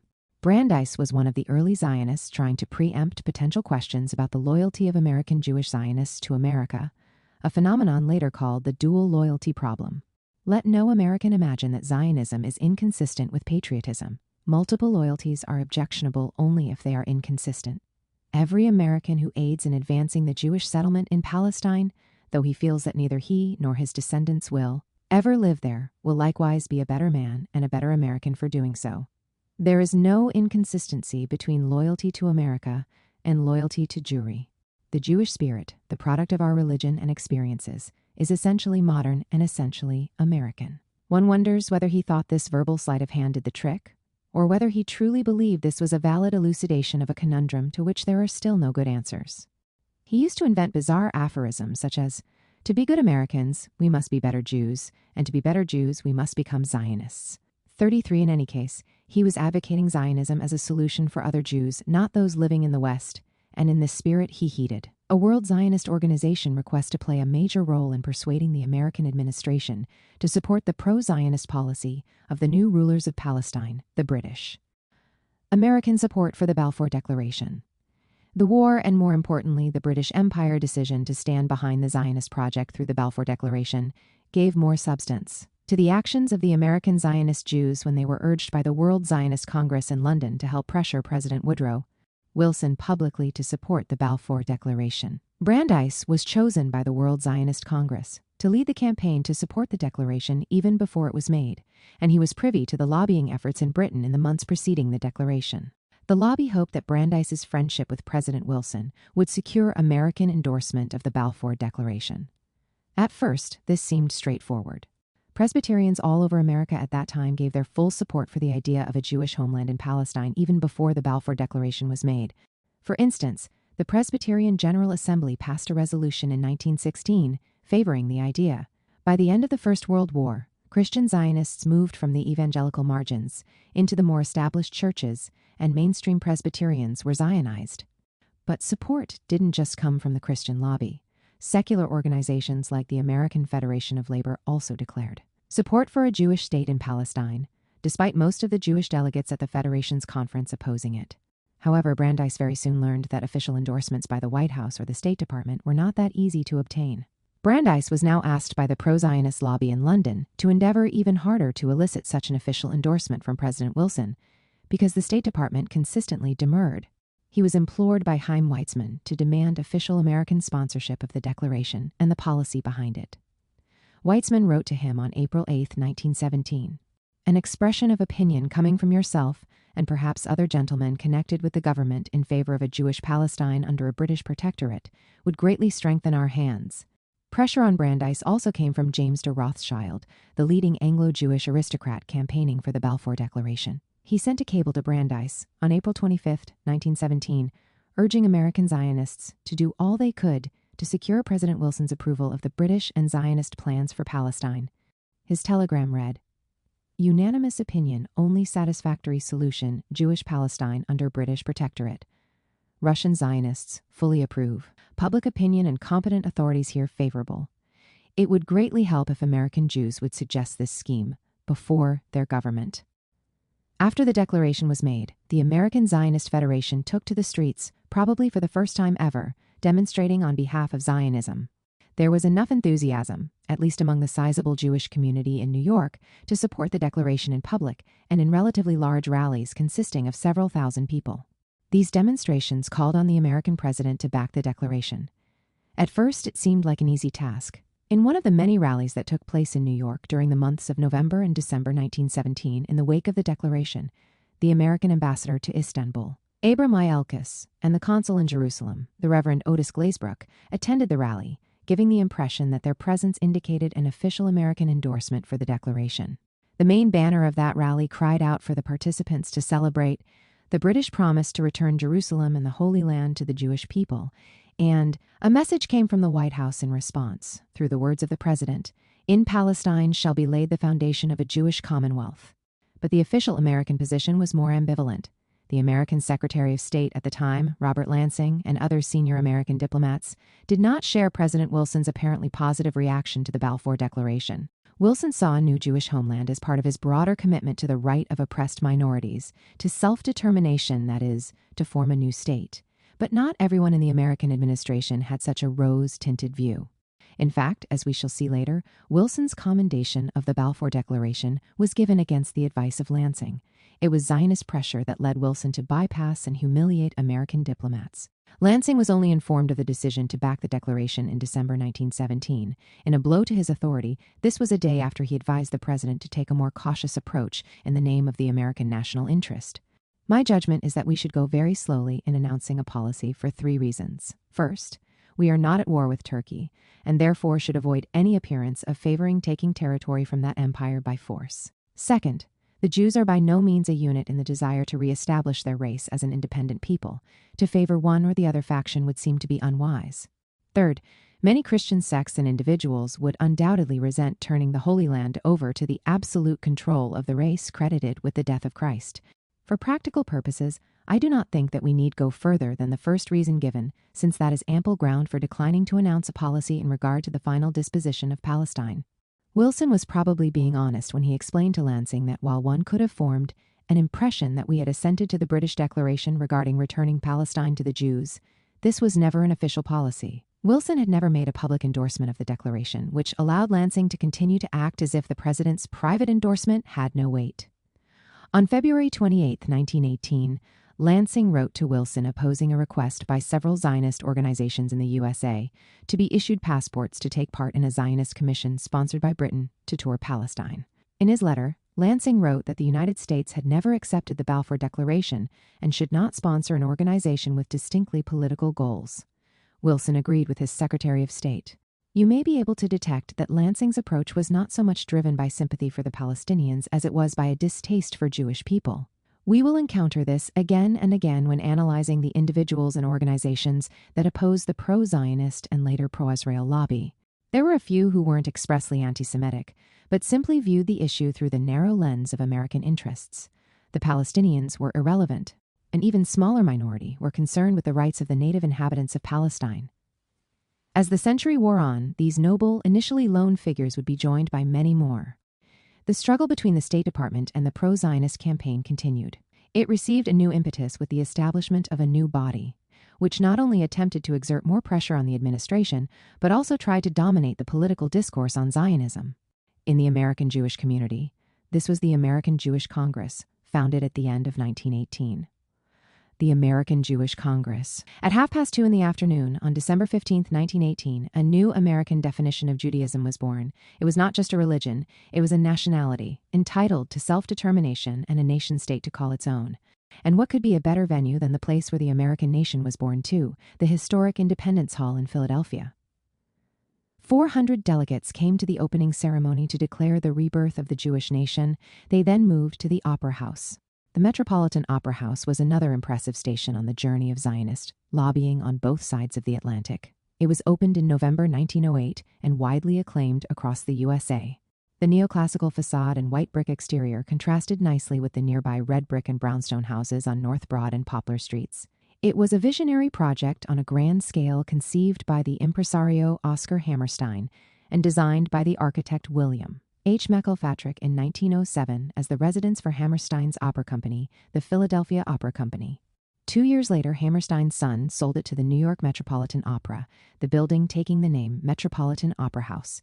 It now functions as a church and a concert venue. Looking at the building today, it's scarcely possible to imagine how such an ambitious structure was constructed in the short span of 9 months, and the timeline was extremely tight. Workmen only removed the ladders and brushes hours before the first performance on November 17, 1908. It is said that the paint of the lobby's columns was not yet dry when the first violinist's bow touched the string for the overture of Carmen by Bizet. The American Jewish Congress's inauguration rivaled the dramatic operas typically hosted by the venue. The organization was founded as a popular reaction against the American Jewish Committee, now castigated as an affluent, elitist, and conservative group of German Jews who could not speak for American Jewry. The new body, the Congress, brought together the liberals, the new immigrants, many with socialist tendencies, and the new disciples of Zionism under one roof. What all these people had in common was not just their embrace of the Zionist dream, but their sympathy for the project of redefining Judaism as a faith of equality, progress, and modernization for Americans as a whole. In the same breath, it associated this noble idea with a demand for the lifelong commitment of Jews and non-Jews in America to the Zionist project in Palestine. Being a good Jew meant believing in democracy, equality, and Zionism. This is the first time Judaism came to be defined in terms of national identity, but not consistently so. It was a national identity in Palestine and Eastern Europe, but not in Britain, Canada, or the USA. In other words, Jews were a national minority in Eastern Europe and a proper nation in Palestine, but Judaism was only a religion in Britain, Canada, and the USA. The explanations for this distinction were curious at best and totally irrelevant at worst. But given the rise of brutal and violent anti-Semitism after the Great War in parts of Eastern Europe, the Congress's principal public call that emerged from this inaugural event was the demand to recognize the Jews as a national minority in various East European countries and in Palestine as the best way of coping with these increasing threats. The demand for national rights for Jews in Palestine was accompanied by a plea to the American government to help build a Jewish nation-state there. In a way, there were now several varieties of Jewish nationalism. The most understated was in America, and the most full-blooded was the version intended to be nurtured in Palestine. But perhaps these nuances were lost on the 400 delegates who voted in favor of supporting the Balfour Declaration, stressing far more than Balfour himself, or for that matter the Zionist leadership in Britain or in Palestine, the need to safeguard the rights of non-Jews in the future. Genuine belief in noble ideas such as equality, either from the liberal right or the socialist left, did not contradict unconditional support for the colonization of Palestine. The convention in Philadelphia was a break from past American Jewish attitudes towards Zionism. But those who attended it constituted a mere fraction of American Jews. It was estimated that a minority of about 20,000 of America's 2.5 million Jews sympathized with Zionism at this time. Among those gathering in Philadelphia, there was an impressive representation of the younger generation. But among them were also some older members of the community and quite famous figures such as Brandeis, whom the lobby in London continued to pressure to secure an official and public presidential endorsement of the Balfour Declaration, although he still could not obtain a definitive response. For those who attended the founding of the American Jewish Congress, the ambivalence in American policy carried little weight and was not of any real interest to the conveners and leaders of the embryonic body, which, alongside the American Zionist Federation, would become a pillar in the pro-Zionist lobby in the USA up to 1948. Indeed, Wilson's albeit vague support for the Balfour Declaration was the recurring theme in the Congress's deliberations. Colonel Harry Cutler, the chair of the Administrative Committee of the American Jewish Congress's inaugural meeting in Philadelphia, opened the first session. He introduced Rabbi B.L. Leventhal, head of the United Orthodox Congregations of Philadelphia, who offered the opening prayer, one of the first to infuse the traditional Jewish prayers with the political message of Zionism. God was asked to secure a safe refuge for our people in the land of our fathers. Letters of congratulations were read one after the other. The first letter came from a delegate who could not be there and ended with the following paragraph. I am especially glad to know that Palestine, the cradle of civilization, is about to become the home of the people who once so proudly possessed it. In that enterprise, I wish you all good and Godspeed. Yours, very truly. Speakers such as Professor David Werner Amram greeted the Congress in the name of the Jews of Philadelphia and stressed that for him, Zionism was a project that would ensure equality for all in Palestine without regard to religion, race, or sex. And, so far as it lay in our power to declare the principles upon which a new state in Palestine should be erected, we said in no uncertain words that Christians and Mohammedans should enjoy every right and every privilege that is enjoyed by any Jew. As with the Balfour Declaration, such statements gave the impression that the Jews had a significant presence in Palestine at the time and that they were part of the indigenous population. In reality, the Jews were less than 10% of the population, and nearly half of them were settlers who had just arrived in Palestine. As for the aspirations of the local population at the time of the conference, they were clearly articulated by the nascent Palestinian National Group, the Muslim Christian associations, which demanded an independent Palestine on the basis of their Wilsonian right to self-determination. And yet, there was a striking difference between Anglo-Jewish support for Zionism and the sentiment expressed at the Congress. All mentions of support for Balfour were immediately followed by a caveat about the need to consider the aspirations of the other people in Palestine. In their speech, delegates tried to drive the message home in various formulations such as this. In Palestine, the Jews have pledged themselves to recognize the rights of every people and of every creed. The Jews of America know what it means to live in harmony and unity with their fellow citizens, whatever their nationality or origin may be. Respecting the rights of other nationalities remained important to them, even though it was an impossible promise within Zionism, both in its ideology and in practice. The Zionist movement aimed to build a democratic Jewish state. This could only work if the majority of its inhabitants would choose a Jewish state, a very unlikely outcome if historical Palestine's demographic makeup remained the same. In any case, this came out in the final resolution. The American Jewish Congress, speaking for the Jews of America, expresses its appreciation of the historic and epoch-making declaration addressed by His Majesty's government on November 2, 1917, to the Jewish people through the Zionist organization in which it approved of the establishment in Palestine of a national home for the Jewish people and pledged to use its best endeavors to facilitate the achievement of this object, it being clearly understood that nothing shall be done which may prejudice the civil and religious rights of non-Jewish communities in Palestine, or the rights and political status enjoyed by Jews in any other country. But when it came to grassroots members, The discourse was much more in line with that heard in Britain or in Palestine. America is our sanatorium, but Palestine will cure us altogether, as one delegate put it. This was expressed mainly in the form of personal stories of conversion to Zionism. Before this war, I was in Palestine, and I saw the hills which beckon to our people.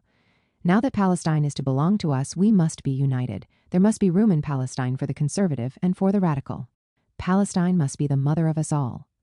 Or, as another delegate put it, our doubt bound us with heavy chains. Now we know our future. We have won our nation and our country. Now we get new strength, and we know that the Jewish nation will accomplish much. The great demonstration that witnesses the adoption of the Palestine Resolution gives us spirit for the future. And finally, in the words of another delegate, only give to the Jews the right to return to their mother Zion, and they will show the world that they are again the holy and mighty people. Eyes were turned in this respect to the socialists who attended the Congress in large numbers. Zionism and socialism may have worked in tandem in Palestine or in Britain, but in America, Zionists weren't allied with the socialists by default. At the Congress, the socialists made an effort to show that the two ideologies were compatible. They were encouraged by the support for the Balfour Declaration by the British Labour Party. One delegate commented, "Several years ago, I wrote an article and I said that the Jews were entitled to their language, their religion, and their country.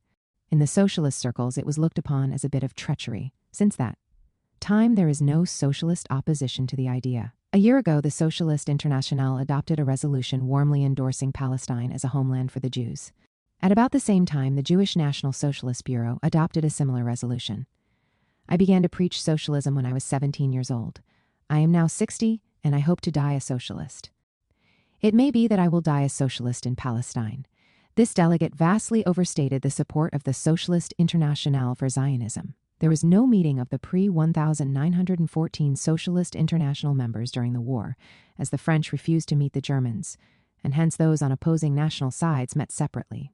These references to Balfour and Palestine should be read against the overall discussion in the First Congress about Judaism being a national identity in Palestine as elsewhere. If it applied to America, the delegates immediately detected the catch. They might be accused of dual loyalty, so they hastened to explain. The clouds of doubt have been dispelled. The misconceptions that have clung about the Zionist aims have been cleared away. No one believes any longer that the renaissance of the Jewish people and the ultimate re-establishment of the Jewish Commonwealth is a movement to drive all the Jews into Palestine, or in the slightest degree to impinge upon their exclusive loyalty to the country of their birth or naturalization. No one expects or desires that all Jewry shall be gathered together in that small land. Through practically all of their history, Jews have been scattered. In the ancient days, but a nucleus of them constituted the Jewish nation in Palestine. In our days and generation and in the centuries to come, no one expects that more than a nucleus of our people will be gathered together in their national home. Those who are so gathered will, however, be sufficient in numbers truly to be representative of the Jewish people. This was a statement no one among the Zionist leaders and activists on the ground in Palestine would have concurred with, as the delegates who phrased it probably realized. But it was a statement which was deemed a good strategy for allaying the concerns of the American public and the enemy from within. The American Jewish Committee, this paradox, and the fear of dual nationality were at the center of the committee's rejection of Zionism. Statements like this, of course, did not solve the conundrum that unfolded when Judaism was discussed more fully as nationalism. And, as James Leffler rightly notes, this ambivalence continued to trouble the community until 1945. By default, knowingly or not, the American Jewish Congress was rejecting those who decided to assimilate into non-Jewish societies, but at the same time had no idea how to implement the idea of Jewish nationality on the ground in the USA. Again, in Leffler's words, American Jews felt conspicuously silent about their own political identity at home, while loudly promoting Jewish nationhood elsewhere. The American Jewish Congress demanded that two countries in particular should grant their Jewish communities the status of a national minority, Poland and Romania. The Congress stated that in these two countries there was an urgent need to recognize the Jews as a national group, with national rights as the best means to oppose growing anti-Semitism in those countries. The nation-state for both these national groups would not be forever their home countries, as their true home was being built in Palestine. After the inaugural meeting, the leaders of the emerging lobby, unlike the rank and file of the Congress, were still preoccupied by the absence of clear American support for the Balfour Declaration. They were mainly annoyed by the ambiguity caused by the strong objections of the State Department, preventing an unambiguous statement on the issue by the White House. The State Department was loyal to the worldview that President Wilson envisioned in his speech at Mount Vernon in 1918, as it aided the president in his endeavors to translate this vision into reality during the peace negotiations after the war. The American president wished to exploit the results of the war to dissolve the mammoth colonial empires in the name of the right to independence and self-determination. In the Wilsonian vision, the Arab peoples, too, were entitled to enjoy national freedom and be part of a brave new world. Wilson suspected that Britain and France wanted to replace Turkish and Austro-Hungarian imperialism with European colonialism. He therefore asked the peace conference in Versailles to send a commission of inquiry to the Arab world to ascertain the people's aspirations there. The main aim of the State Department, under the guidance of the Secretary of State Robert Lansing, was to persuade the president that the right to self-determination for the Palestinians was incompatible with Zionism. Lansing wondered how Wilson's commitment to self-determination could be harmonized with Zionism, to which the president is practically committed. But it wasn't only in the department that such queries were raised. The president's own legal advisor, David Hunter Miller, stated that the rule of self-determination would prevent the establishment of a Jewish state in Palestine. Lansing convinced the president to include Palestine in the tour of the Commission of Inquiry, and now the president had to choose the right people for that mission. The King Crane legacy and its demise. In the heart of Ohio lies the town of Oberlin. At the beginning of the 19th century, it was still a typical Midwest American village, surrounded by cornfields stretching for miles. Both rural and remote, it would have escaped a place in the collective American memory had it not been for a unique theological college that was established there in 1833, away from the ivy towers of the east and west coasts. Oberlin College was opened by clergymen, but of an unusual kind. Its members were motivated by a commitment to peace and equality, both in the USA and in the world at large. In its early years, the college fought against racial segregation and discrimination against women in American academia. There, Henry King taught for many years, but, as was common for researchers then, he did not specialize in one particular area. At first, King was attracted to theological education, then mathematics, and finally philosophy. In 1902, he became the college's president. Then, during the First World War, he left this comfortable position to become the head of the YMCA in Paris. In the photo gallery of the college, one can see a tall man with a Groucho-like mustache decorating his long face, sitting next to a thin, long table made to fit this tall man's proportions. This was taken at the Paris YMCA. It was while there in France that King was asked by his good friend, President Woodrow Wilson, to become involved in world politics and head his commission of inquiry to the Arab world. King's partner for heading the mission came from a very different place, Turkey. In the northeastern part of Istanbul, the University of Bogazici overlooks the Bosporus Strait. Its buildings, clinging to the hill slopes that descend to the banks of the strait, resemble those of Oberlin College, which is no surprise as they too were built by American clergymen. This campus was opened in 1839 and was first named Robert College. It survived the Great War, which positioned the U.S. and Turkey as enemies, remaining an American cultural center at the heart of Istanbul. Charles Crane, a businessman from Chicago and a diplomat of sorts, was the campus's main trustee. He was about to invest more time in it as part of his plan to expand an all-American campus system in the Arab world, when he too was called on by President Wilson to assist King in his Middle East peace mission. Crane gladly agreed to take part in what was an effort to enhance the independence of the Arab peoples according to the principle of self-determination. This was a tall order, as most of the Arab world had already been divided into new nation-states by the colonialist powers, even before the war ended. The particular part of the Arab world due to be visited by the Commission had already been carved up by Britain and France in the Sykes-Picot Agreement of 1916. However, like President Wilson, they hoped to quell colonialist hunger by bulking out the dish with a bit of liberalism. It was still necessary to understand the real ambitions of the people living in the areas that Britain and France co-ruled. And thus, despite demonstrable hostility from Britain and France, the Versailles Peace Conference, representing the 10 victorious countries that won the war, agreed to delay the decision about the final makeup of Syria, Lebanon, and Palestine until the report by the Commission was completed. King and Crane enlisted 7 experts in different fields and set out for the area on June 10, 1919, staying there for 42 days. They visited more than 1,500 locations, an amazing achievement for such a small delegation. In Palestine, they met urban elites, Jewish settlers, and Christian missionaries. They were in Jaffa, Rishon LeZion, Jerusalem, Ramallah, Nablus, Jenin, Nazareth, Haifa, and Acre, until they returned to Turkey on board the U.S. Navy destroyer Hazelwood. They commended the sincerity of the urban and rural inhabitants of Palestine. They discovered that most of them were happy to be part of a pan-Arab independent Syria, although quite a few of the urban inhabitants hoped that an independent Palestine would eventually be established. They mainly knew what they did not want: a Zionist presence, the Balfour Declaration, and a British or French mandate. King and Crane's final report refrained from taking set positions, except on one point. It clearly stated that Palestine's non-Jewish population was emphatically against Zionism, and that to subject them to unlimited Jewish immigration would be a gross violation of their rights. Two of the experts disagreed with the report on this point and produced their own minority report, which better reflected the American and British positions on Palestine. Their report stated Zionism was in the best interest of the land and its people, and this trumped all other considerations. They were assisted by a Zionist effort on the ground to find good Arabs who would welcome a Jewish state in Palestine. But these manipulations, as they are described by Andrew Patrick, did not impress those who authored the major report's rejection of Zionism. In Paris and London, the report was viewed suspiciously, not only because of its rejection of Zionism, but mainly due to its attention to the right of self-determination for the Arab nations in areas coveted by the two European powers. As Michael Reimer noted, the French and British and even some Americans argued that a sound decision could be made in Paris, that is, at the Versailles Peace Conference about Syria, without consulting the Syrian population. Without such sound decisions, such a report could challenge the Anglo-French network of secret agreements already set. Up in 1912, that divided up the Greater Syria area, Palestine, Lebanon, Syria, and Jordan, between themselves.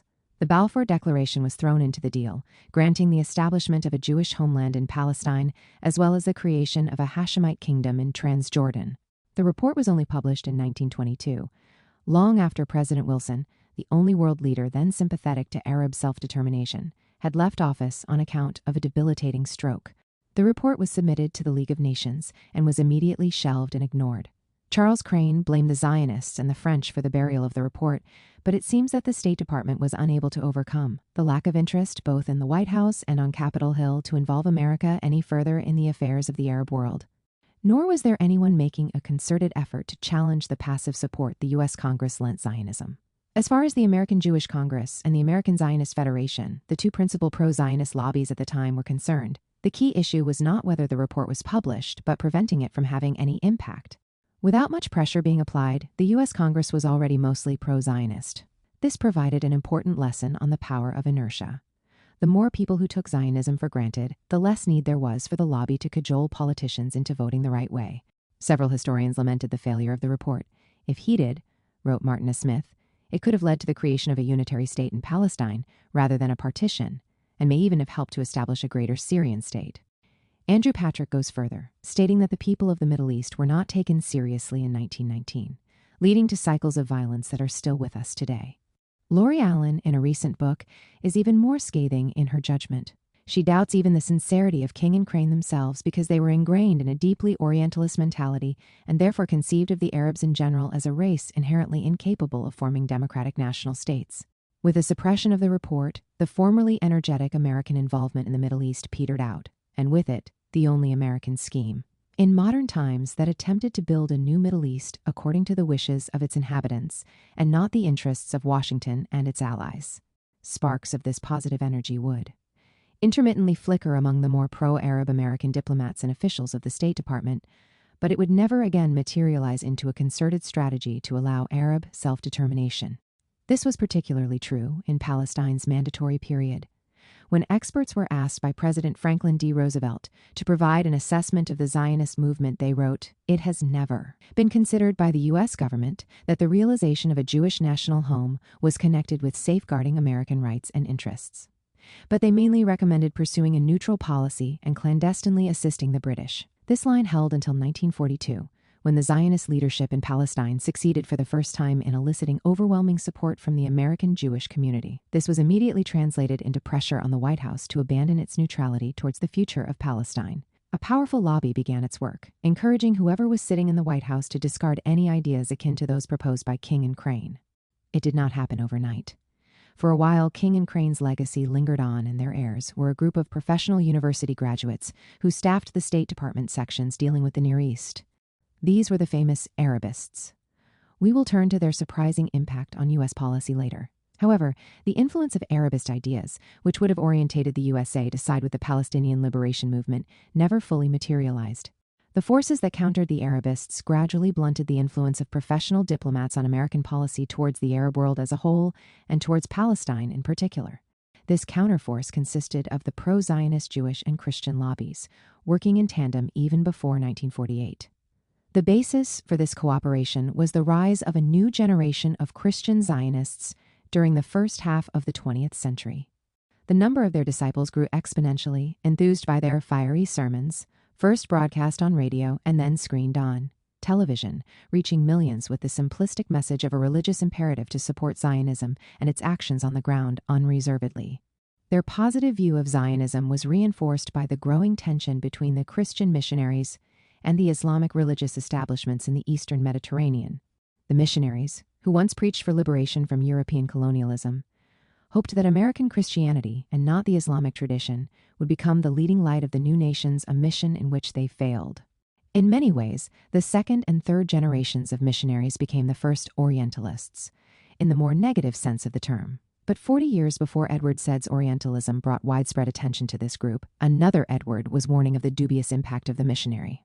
This was Edward Earle, a Princeton professor, who wrote in Foreign Affairs in 1929 that, for almost a century, American public opinion concerning the Near East was formed by missionaries. If American opinion has been uninformed, misinformed, and prejudiced, the missionaries are largely to blame. Interpreting history in terms of the advance of Christianity, they have given an inadequate, distorted, and occasionally a grotesque picture of Muslims and Islam. The missionaries presented an even more distorted picture when they focused on Palestine. Their descriptions faithfully presented their immense disappointment at their first physical encounters with the Holy Land. Like Mark Twain, they found it difficult to digest the gap between what they discovered and the vision of a Christian biblical country that the Holy Scriptures had led them to imagine. Very much like the Zionists who would follow them, as well as the British and Germans who came with them, they did not perceive the locals as a nation or a group with rights or claims to the country, but rather as, at best, an exotic spectacle and, at worst, an ecological nuisance. The Zionist movement, similarly uninterested in the local population except for the inconvenience they represented, immediately won their support, although it would take years before this. Link became a solid alliance between Christian fundamentalism and the State of Israel, an alliance that would greatly affect American policy in the Middle East as a whole. Before that could happen, Zionism had to become more popular among the American Jewish community. Before the outbreak of the Second World War, this was a slow process. But from then onwards, there was no stopping the rapid Zionization of the American Jewish community. The final struggle for the Balfour Declaration. As late as 1922, the head of the Near East Division, Alan W. Dulles, wrote, "Ex-President Wilson is understood to have favored the Balfour Declaration, but I do not know that he ever committed himself to it in an official and public way." 65, but by that time it seems the lobby was less interested in the position of the State Department. It turned its attention to the United States Congress and was able to garner unequivocal support for the Balfour Declaration. Its success there taught future lobbies for Israel an important lesson. If, as a lobbyist, you encountered ambivalence about Zionism and later Israel at the level of the executive or diplomatic branches, you could counter their hesitation by approaching the legislative arm of the administration, which was more susceptible to pressure and advocacy. And thus, the first ever application of this tactic, namely bypassing an equivocating president and uncooperative State Department by approaching Capitol Hill, took place on September 11, 1922. On that day, Congress passed a joint resolution favoring a Jewish homeland in Palestine. The words of the resolution practically echoed the Balfour Declaration.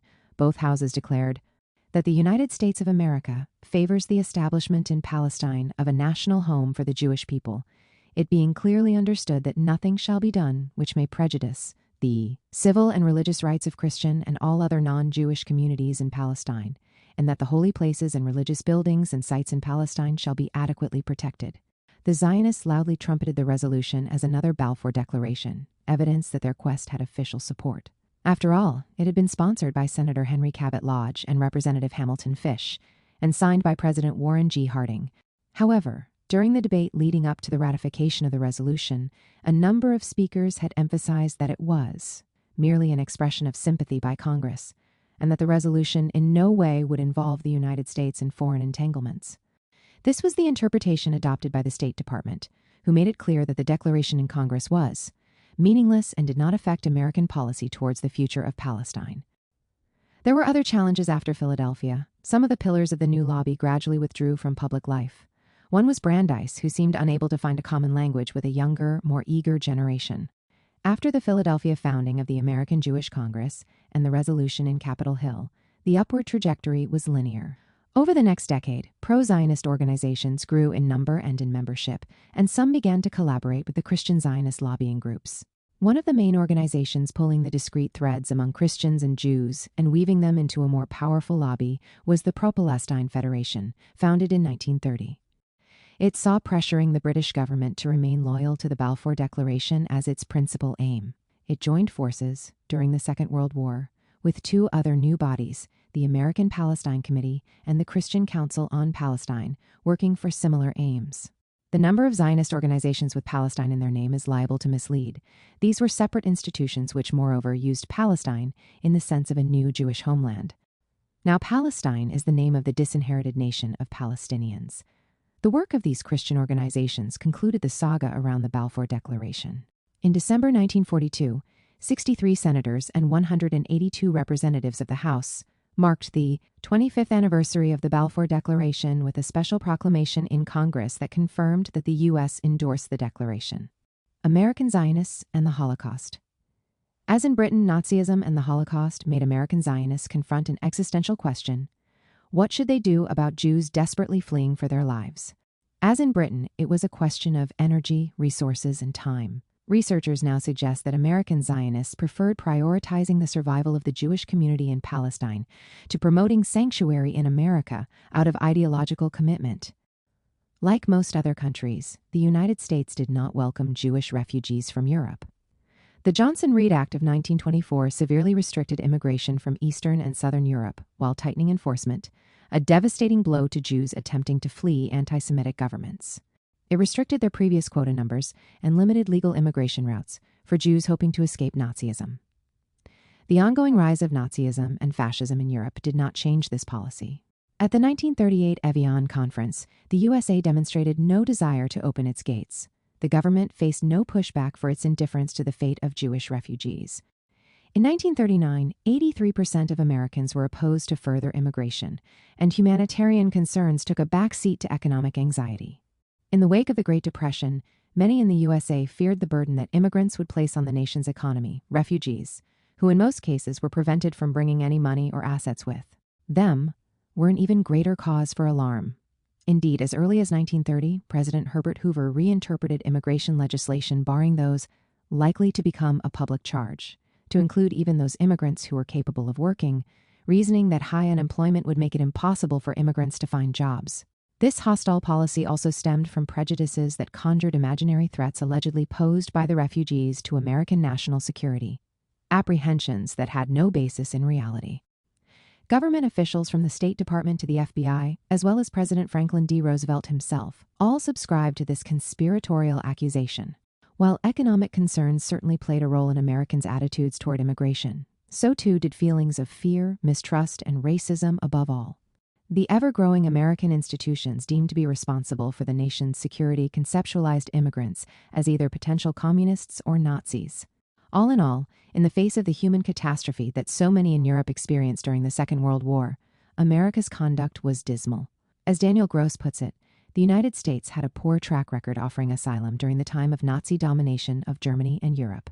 The most notorious example and consequence of this callous policy occurred in June 1939, when the German ocean liner St. Louis and its 937 passengers, almost all of them Jewish, was turned away from the port of Miami, forcing it to return to Europe. More than a quarter of its identifiable passengers perished in the Holocaust. If we look at the visa quotas offered by the USA, we see similar indifference to the fate of Jews at work. In late 1938, American consulates were flooded with 125,000 applicants for visas, many coming from Germany and the annexed territories of Austria. But national quotas for German and Austrian immigrants had been set firmly at 27,000.5. Most of those who needed sanctuary in the USA were Jews, and most of those turned away were Jews. Deborah Lipstadt wrote that the hostile official policy was born out of anti-Semitism, and this is substantiated by other research. The anti-Semitic argument was propagated by leaders such as Father Charles Coughlin, known as the radio priest, a pioneer in political broadcasting who reached millions of people with each broadcast. In addition to his religious message, Coughlin preached anti-Semitism, accusing the Jews of manipulating financial institutions and conspiring to control the world. There were other leading voices such as Gerald Smith, a well-known evangelical priest, and the industrialist Henry Ford, who each in their own way became prominent figures in spreading anti-Semitism. This official position and the news from Europe gave a different momentum to the Zionist movement in America. The Zionist activist Stephen S. Wise urged the movement as a whole to take advantage of the new developments and use them to strengthen the lobby in North America. Wise was born in Hungary to a conservative Jewish family, but emigrated at a very young age with his family to New York. In New York, he received Reform Jewish education. Both conservative and Reform Judaism were indifferent to Zionism at best and hostile at worst. However, this did not prevent him from becoming one of the most important lobbyists for Zionism in the USA before 1948. Like Gottiel, the first president of the Federation of American Zionists, he too was captivated and enthused by the new ideas of the movement as a young delegate at the First Zionist Congress in Basel. With other friends experiencing the same excitement of participating in the creation of a new Jew, when returning to New York, he founded in the very same year, as the Basel Congress, the New York Federation of American Zionists, a body that would grow into the Federation of American Zionists, of which he became the first secretary. The young disciples of Zionism were rewarded by a new invitation to the Second Zionist Congress in Basel, working closely with and totally mesmerized by Theodor Herzl and his revolutionary vision of Judaism. Wise's influence only grew from there. From 1935 onwards, through appointment to senior positions in the American Zionist Federation, Wise became the leader of American Zionism and, in the words of Donald Neff, he awakened the movement from its long slumber. Wise also enjoyed the friendship of President Franklin D. Roosevelt and had free access into the White House. Roosevelt was an easy convert. Chaim Weizmann recorded a conversation with him in which he promoted the idea that Palestine as a whole should be Jewish, and he reportedly said in a February 1940 meeting with Weizmann, "What about the Arabs? Can't that be settled with a little bakshish bribe 9? Weizmann took his meaning to be that the Palestinians should be paid off as an incentive to leave the land. As long as the Zionists did not demand that the USA open its gates, they had an ally in the White House. American Zionists, like their British counterparts, saw Palestine as the panacea for the plight of the refugees. While after the war, Jewish human rights organizations such as the American Jewish Joint Distribution Committee would help Jewish refugees to be admitted to the USA. In the late 1930s, it was mainly Christians who strove to change American policy. Martha and Waitstill Sharp challenged the strong tide of anti-refugee opinion when they agreed to travel to Europe to help victims of the Nazi regime. They were among a small number of Americans who worked to aid refugees despite popular sentiment and official government policies. Most rescue and relief works were carried out under the auspices of aid groups such as the Unitarian Service Committee, created through the Sharps' work, the American Friends Service Committee, run by the Quakers, the Committee for the Care of European Children, and the American Jewish Joint Distribution Committee. Some American government officials also recognized the existential danger facing Jewish communities in Europe and looked for ways to bring more refugees into the country. At a time when having the right papers determined a refugee's chance of survival, immigration policy was crucial. In 1939, Senator Robert Wagner, a Democrat from New York, and Congresswoman Edith Norris Rogers, a Republican from Massachusetts, sponsored a bill that proposed to admit 20,000 more German Jewish children, outside the existing quota for German-origin migrants. The bill resulted in a rancorous public debate and vehement opposition by nationalist and anti-immigration groups, and therefore it never reached a vote in Congress. Like the Zionist leadership in Palestine and their British counterparts, American Jewish organizations only became more focused on rescuing Jews from 1943 onwards, when the horrors of the Holocaust became brutally clear. This new realization led to a temporary unity of the non-Zionist and Zionist Jewish organizations as part of an effort to save Jews from Nazism in the form of the Joint Emergency Committee, and also prompted the American government to be more proactive by joining Britain at a special conference convened in Bermuda in 1943 to discuss refugee policies. The location of Bermuda under British rule was suggested by the U.S. State Department to avoid the spectacle of Zionist demonstrations by the American Jewish Congress in New York. The Zionist lobby hoped for clear support for sending the refugees to Palestine, and the non-Zionists anticipated a more humane Anglo-American approach to the question of Jewish refugees. Both were disappointed. The British refused to lift the cap on Jewish immigration into Palestine, and the U.S. refused to admit more Jewish refugees. They could not even agree to send food packages to concentration camps. As Jews faced extermination in Europe, neither Britain nor the U.S. was willing to put their lives ahead of domestic and political interests. One reason for the U.S.'s intransigence on the question of refugees was that American Zionists never seriously pushed for more Jews to be admitted into the U.S.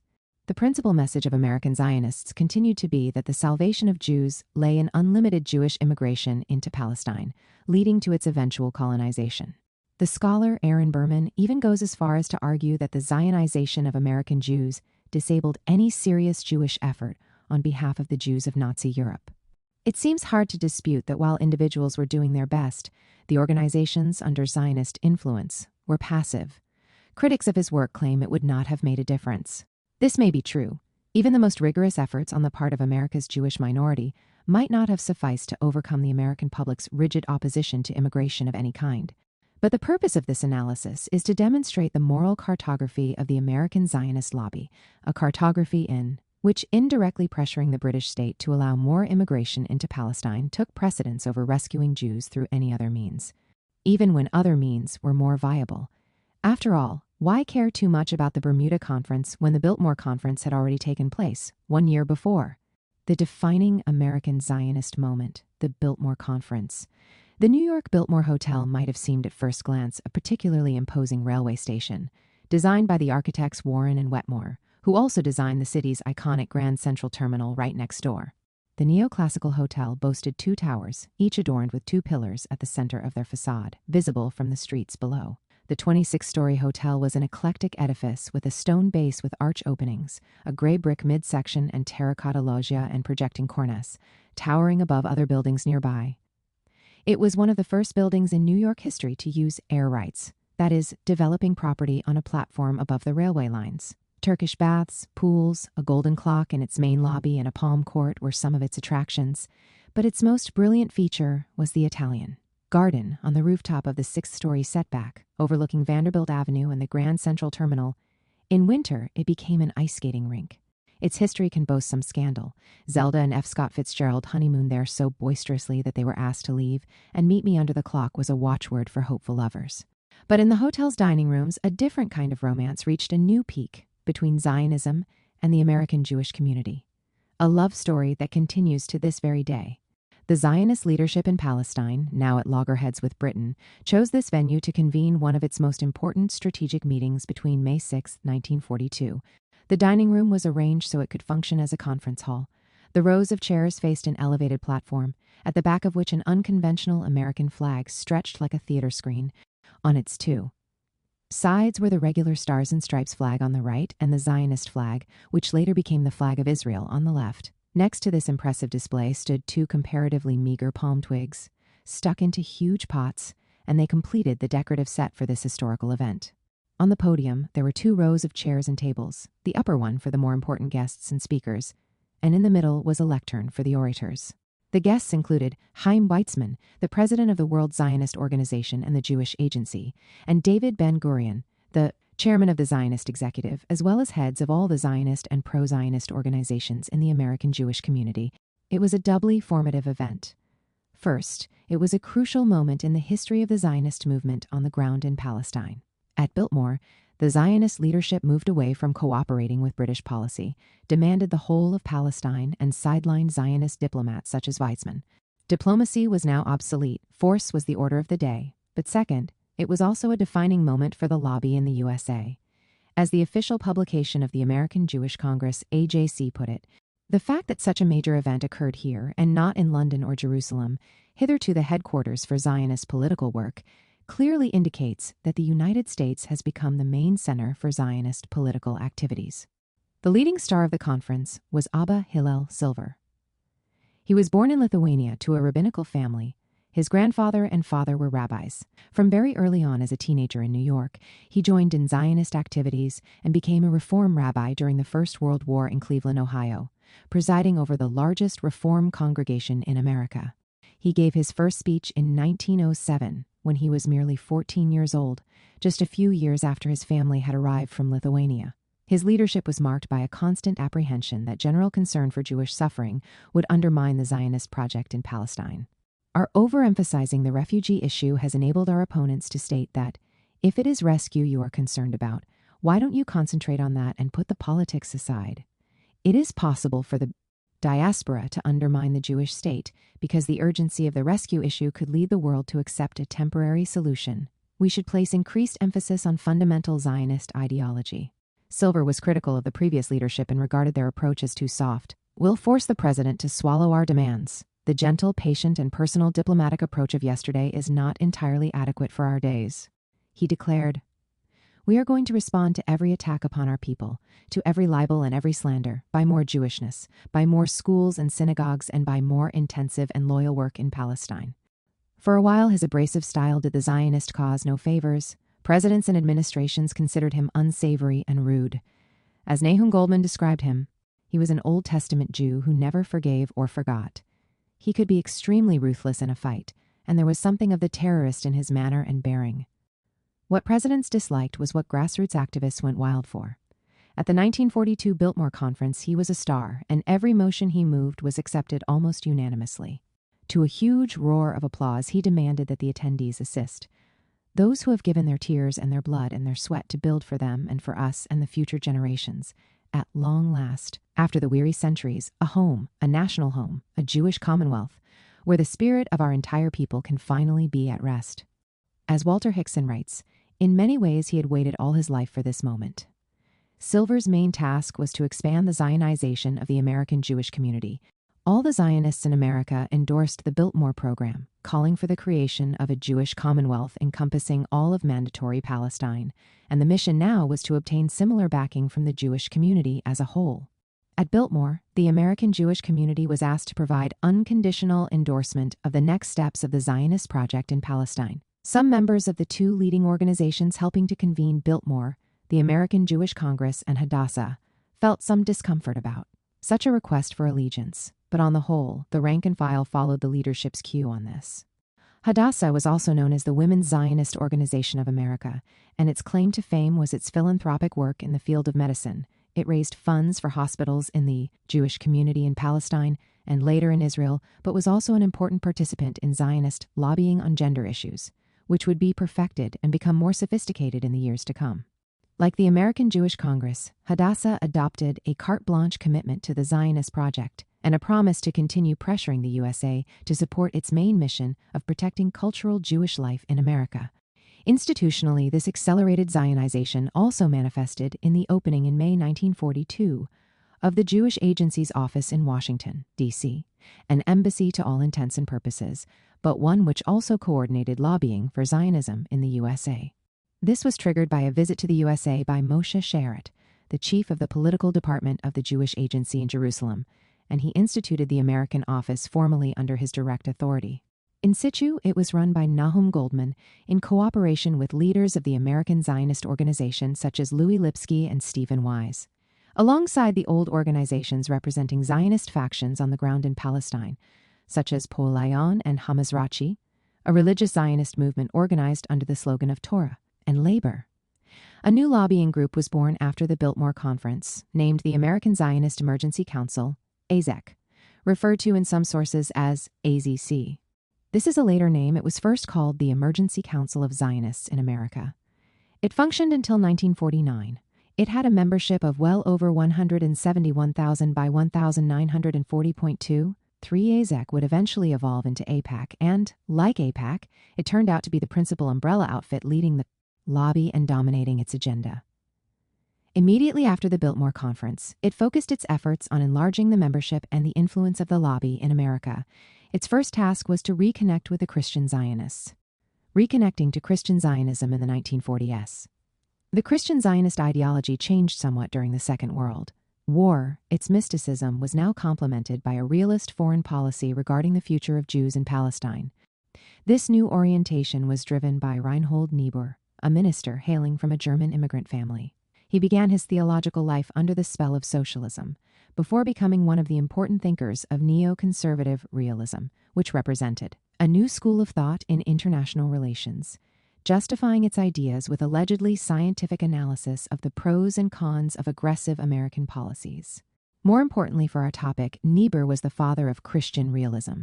On one hand, this theological position rejected the literal interpretation of the scriptures by fundamentalists, but on the other hand, it chastised those deemed to be liberal Christians who subscribed to notions of egalitarianism, anti-colonialism, and anti-imperialism. Niebuhr ridiculed these more humane Christians and described them as naive Christians. There was now also a Christian realist logic for supporting Zionism, and later Israel. It was a crucial bastion in the battle against the Soviet Union and its allies in the Arab world. The future Israel could not ask for more. It was now both the fulfillment of a divine wish and the shield of the Western world and its democracies in the Middle East. For ordinary Christians in America, which by that time was the most religious nation on earth, what they learned in Sunday school was enough to persuade them to follow Zionism blindly. They had no need for the intellectual Christian realist analysis that appeared in Niebuhr's books, such as The Children of Light and The Children of Darkness, published in 1944. It was the curriculum of Sunday schools that informed their worldview, carrying the message that the Jews were the chosen people, who had to be protected unconditionally until the return of the Messiah. Christian realism would be an important part of the ideological infrastructure that sustained support for Israel later on, as a bridge between the fundamentalist Christian Zionists and the neoconservative right. Azek made light work of reinforcing the pre-existing connections with Christian Zionist bodies and recruiting them in the last days of the mandate as pressure groups to ensure the maintenance of American support for Zionism in Palestine.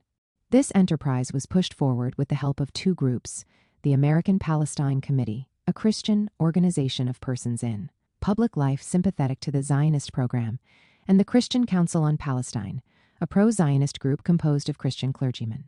The American Palestine Committee was the more important group of the two. It was established in 1931 by several Protestant churches, and it advocated reuniting the Jewish people with the land of its ancient inheritance. One of its principal adherents, Senator William King, a Democrat from Utah, asserted that it was the duty of the United States in its predestined role of arbiter of world affairs to embrace the Zionist cause. The American Palestine Committee was involved in the 1940 elections, when it began to look for bipartisan endorsements, and it succeeded in enlisting both the future President Harry Truman, who was at the time a Democratic senator from Missouri, and the Republican presidential nominee Wendell Willkie, a senator from Indiana. The American Palestine Committee had its own particular take on the Zionist project in Palestine, as it argued that colonization would be beneficial to the Palestinians because it would lead to modernization. But otherwise, it was the same song sung by earlier Christian Zionism. The Christian world must rededicate itself to the heritage it has received from Judaism, the mother faith of Christianity. The hope was that these new Christian outfits would help recruit money for the Zionist project in Palestine, and Azek worked closely with the American Jewish Congress on this front. The collection of funds was carried out through the same appeals campaign as for rescuing Jews from the Holocaust. The plea was for money that was needed to save Jews, whether they went to South America or to Palestine. This unified effort was known as the United Jewish Appeal, UJA, short for the United Jewish Appeal for Refugees, Overseas Needs, and Palestine. The archive of the UJA details how the money was distributed, and it seems that roughly a third of the contribution went to Palestine during the war years. Later, this campaign would be accompanied by more explicit fundraising for Israel known as the United Israel Appeal, where one could buy bonds translated into money exempted from tax and, as we will learn, sometimes channeled back to the USA to fund the lobbying work over there, confronting rival Jewish organizations. Azek was very close to the mainstream leadership of Zionism, and some of its time and energy was devoted to fighting the right-wing Zionist faction of Herut, led by Menachem Begin, known at the time as the Revisionists, whom Azek found to be too anti-British and violent. The Revisionists had many small outfits such as the League for a Free Palestine, Friends of a Jewish Palestine, the Emergency Committee to Save the Jewish People of Europe, and many others. Azek fought them hard and publicly, issuing a warning to the Zionists of America. Do not be misled by this group's publicity. Remember that full-page advertisements will not rebuild the Jewish national home. Mobilize public opinion behind the accredited Zionist bodies. However, the real mission was not so much suppressing right-wing Zionism, but Zionizing the faint-hearted Jews, who were still not convinced or enthused by the movement for a new Jewish state. The leaders of Azek felt that their sister organization, the American Jewish Congress, was not active enough on this front, and took the lead as the most prominent Zionist organization in the USA. The history of lobbying on both sides of the Atlantic was like a never-ending relay race, where the baton was passed from one organization as it petered out to a new one poised to take the leadership role. In the 1940s, the star runner was, inevitably, Abba Hillel Silver. Under his leadership, AZEC initiated a new venture after Biltmore, aimed at luring non-Zionist outfits to be part of a new federated alliance called the American Jewish Conference, and recruited Henry Monsky, the president of B'nai B'rith, allegedly a non-political body that became more Zionist than ever before, to help convince more American Jews to become Zionists. The non-Zionist organizations were willing to participate in the American Jewish Conference, but stipulated two conditions. First, that Silver would not speak at the inaugural meeting of this new body, and second, that there would be no reference to a Jewish state in Palestine at that meeting. Silver accepted those conditions but found a way to get around them. He made a contribution from the floor about the Jewish state in Palestine. The conference voted overwhelmingly to support the Biltmore plan, but the American Jewish Committee, still non-Zionist, walked out in protest. 64 American Jewish organizations embraced the resolution. Silver was pleased. Throughout the years of the war, he was able to marginalize non-Zionist Jewish organizations that he claimed divided the Jewish community, while his organization represented the overwhelming majority of American Jews. The American Jewish Conference recruited other more veteran organizations and together convened, again in Philadelphia, in May 1943, under the banner of the National Conference for Palestine of the United Palestine Appeal. Its main message was condemnation of the 1939 White Paper, which restricted severely Jewish immigration into Palestine and Zionist purchase of land there. And it called upon the government of the United States to ask Britain for assurances that Jewish immigration into Palestine shall not be abridged, nor shall the purchase of land by Jews be restricted. On the occasion of a visit to the USA in May by Prime Minister Winston Churchill, all Zionist groups joined in appealing to him to keep Britain's promise to establish a Jewish national home in Palestine and to repudiate the 1939 White Paper. Upon arrival, Churchill was greeted by full-page newspaper advertisements, paid for by the Zionist Organization of America, and published on May 18, 1943, demanding bluntly, "Mr. Churchill, drop the mandate." 31. From this point on, readers will learn about numerous organizations and alliances and federations. But one stands out above all, AZEC, the forefather of the modern AIPAC, which is still hugely influential today. It differed from all the other organizations and umbrella organizations that already populated the lobby. It no longer sought to convince American Jews alone of Zionism. It wanted to win over the American public as a whole. Building the future AIPAC model, 1944 to 1948. After the second meeting of the American Jewish Conference, AZEC established a model that AIPAC would adopt later. It had a reasonable budget and 14 professionally staffed departments to galvanize American public opinion in support of the Zionist colonization of Palestine. It opened a permanent bureau in Washington in 1943 to coordinate all its national activities. The journalist Donald Neff rightly attributes all this success to Abba Hillel Silver. In the process, he created the modern Israeli lobby, the most pervasive and powerful special interest group in foreign affairs in the United States. A new era of lobbying began, led by Silver and others, that began to break away from a strategy which almost exclusively pinned its hopes on the Democratic Party. Silver thought otherwise. He believed in well-organized and large-scale lobbying and pressure on candidates of both parties. For this, he established the Community Contacts Committees, later known as the Emergency Committees, ECS, working with grassroots Jewish America and, more importantly, with local politicians of all parties. The first task will be to make direct contact with your local congressman or senator. The support and understanding of the congressman should be won, not on the basis of a vague sympathy towards the plight of the Jews or because of presumed local political obligations, but because he himself has been convinced by reason and logic of the justice of our cause. Everyone was a potential target for lobbying, including union members, wives and parents of servicemen, and Jewish war veterans. The ECS orchestrated campaigns of mass petitions and flooded Washington with letters. All this had to be done in the quickest possible time. Members of ECS were asked to work through synagogues and other Jewish organizations.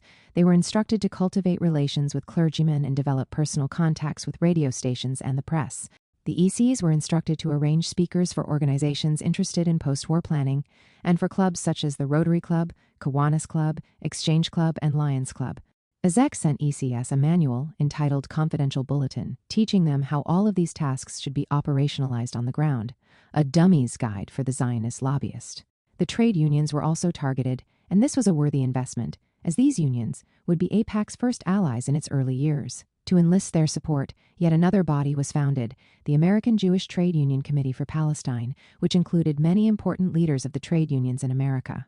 The sense among the Zionist leaders in America was that this particular target was fully achieved, as was testified in front of the House Committee on Foreign Affairs. American organized labor, 12 million strong, unreservedly and unequivocally supports the aspiration of the Jewish people for the establishment of their homeland in Palestine. Like its successor, AIPAC, from 1944, the AZEC held annual gatherings, inviting all the ECS, which by that year, as one scholar put it, were to be one of the most effective instruments for vocalizing Zionism. A leader of AZEC stated proudly, "For the next several years, these committees were to operate with such phenomenal effectiveness as to startle even a Washington-grown blasé about lobbying. At a single telephone call, they went immediately into action. More than one government official and newspaperman expressed his astonishment at the speed and efficiency of the execution. The main weapons were letters and petitions, and in particular, the former. This tactic is still deployed today. Decades later, I was interviewed by Stephen Sacker on the BBC World Service flagship program Hard Talk. I was given a very hard time by him, for which he apologized at the very end of the recording, explaining he had to take a tough line, otherwise the BBC would be inundated with a barrage of complaints. These utterly devoted and tireless bands of local Zionists of all parties hounded local editors for favorable comments and arranged forums for the Zionist cause in churches, schools, and civic societies. They solicited statements from political candidates, sent deputations at their own expense to Washington to interview congressmen and senators, and at critical junctures flooded the White House, the State Department, and congressional offices with literally thousands upon thousands of letters and telegrams. They organized local branches of the American Christian Palestine Committee, for whom speakers and seminars were arranged. As Dorian Bierbrier writes, in the 1944 Zionist campaign for the abrogation of the White Paper, more than 3,000 non-Jewish organizations, unions, churches, Rotary, Lion, Elk, and Kiwanis clubs, YMCAs, ministers' associations, orders of the Knights of Pythias, and farm granges, passed pro-Zionist resolutions, circulated petitions, and sent letters and telegrams to the administration and their congressional representatives. In Meriden, Connecticut, alone, whose entire Jewish population did not exceed 1,500 persons, more than 12,000 letters on the subject of Palestine were reportedly dispatched to President Roosevelt and the State Department. Similar expressions to Washington emanated from 200 non-Jewish organizations in Colorado, from petitions signed by 60,000 persons in South Bend, Indiana, and from Leominster, Massachusetts, 1,000 telegrams. Congressmen expressed amazement at such substantial non-Jewish interest in distant Palestine. The other method, which AIPAC would perfect, was targeting individual politicians early in their careers. What they were asked to do was to secure pro-Zionist resolutions from state legislatures and hundreds of municipalities, which represented more than 85% of the American population. Congressmen were the primary targets of the members of the local ECS. In October 1944, AZEC reported that out of the 535 members of the 78th Congress, 411 endorsed the Zionist call for immediate American action to sanction a Jewish Commonwealth. Representatives of every state, totaling 86% of the Senate and 75% of the House of Representatives, further affirmed the Jewish right to settle in Palestine unhampered by arbitrary British restrictions. Efforts were also made to organize grassroots support from the wider American public. An effective channel for Christian goodwill toward Zionism was provided by two Christian organizations I have mentioned before, the American Palestine Committee and the Christian Council on Palestine. Directives were issued to the ECS, urging them to prepare a list of all Christian notables in the community and send it to AZEC, along with a brief note on each prospective candidate. An invitation to join the American Palestine Committee was signed by Senator Robert Wagner and then sent to each prospective member. When there were enough members to form a local chapter of the American Palestine Committee, they were inaugurated by a nearby Jewish Emergency Committee. All the expenses incurred in such operations were paid by AZEC. Through this generous financial support, the American Palestine Committee was able to recruit an impressive number of members.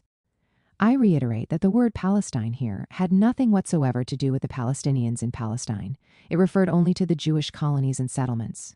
By 1946, the organization had a membership of 15,000, organized into 75 nationwide local chapters. The membership was drawn largely from representatives of law, business, education, social service, and public life. These local Christian chapters were often organized by the chairman of the Jewish AZEC and the local ECS. Or put differently, the American Palestine Committee, which was nominally a Christian grouping, was de facto run by American Jewish Zionist organizations. By March 1944, the American Palestine Committee was able to have a formidable national conference in support of Zionism, attended by the Vice President, Henry Wallace. The Christian Zionist bodies had their own national conference in November 1945, with representatives from 30 countries, including the future president of Chile, González Videla. But lobbying efforts didn't end here. Zionists looked to garner support in university campuses. This was the role of the Committee for Intellectual Mobilization, run by Rabbi Milton Steinberg. Zionism had not attracted widespread campus support during the 1930s, since more liberal and socialist movements dominated intellectual circles in America. After the Second World War, Jewish academics became more interested in Zionist ideology, and a number of them began to support it publicly. However, surveys taken in 1941 and 1946 on college campuses reveal that Zionist opinions were less prevalent among Jewish students than among adult Jews. Nonetheless, parts of the academic community were mobilized. A petition was presented to the U.S. Congress in January 1945, signed by 150 college presidents and deans, and 1,800 faculty members from 45 states. The petition declared support for the reconstitution of Palestine as a free and democratic Jewish commonwealth open to unlimited immigration and colonization. Nonetheless, the intellectual community of America never appeared to endorse Zionism wholeheartedly. As late as February 1947, AZEC had difficulty in persuading mainstream media to publish its loyal writers. They failed to get pro-Zionist articles published in Harper's and Foreign Affairs. As we shall see, this would change dramatically after the June 1967 war. But the pre-1948 Zionist lobby had its own major publication, Palestine, which was later joined by another, called Palestine Affairs. AZEC lobbied writers and academics to write pro-Zionist fiction and nonfiction, disseminating the books for free through the ECS. Among these were His Terrible Swift Sword by Reverend Norman MacLean, American Policy Toward Palestine by Carl J. Friedrich, and To Whom Palestine by Frank Gervasi.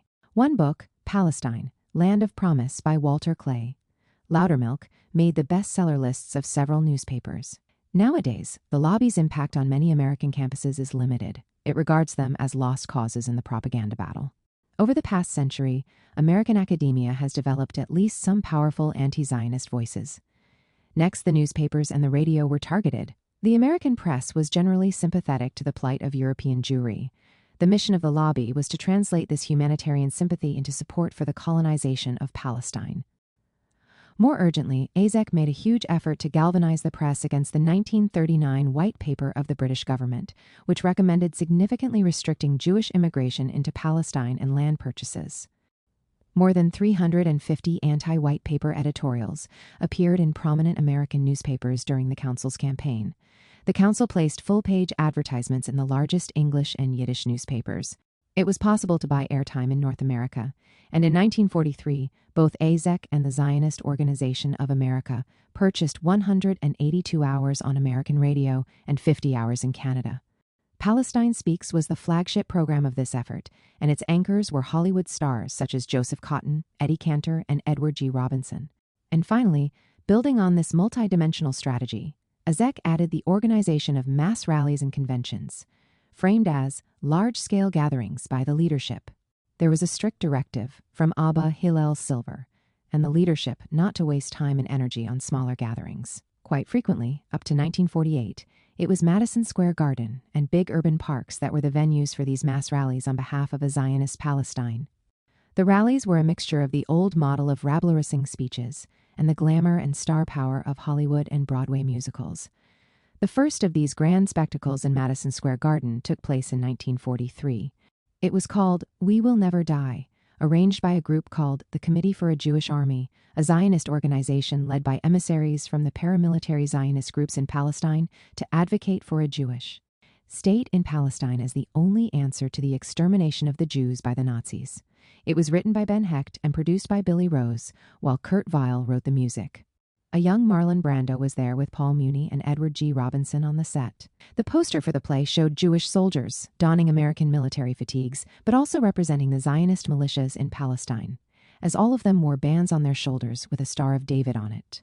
In one scene, one of these soldiers saved an Orthodox Jew from the hands of a Nazi soldier. The pageant was a great success and toured the country from coast to coast. The premiere was attended by the First Lady, Eleanor Roosevelt, and by almost all the members of the Supreme Court. It was the first and perhaps last time that the Holocaust would be turned into a musical.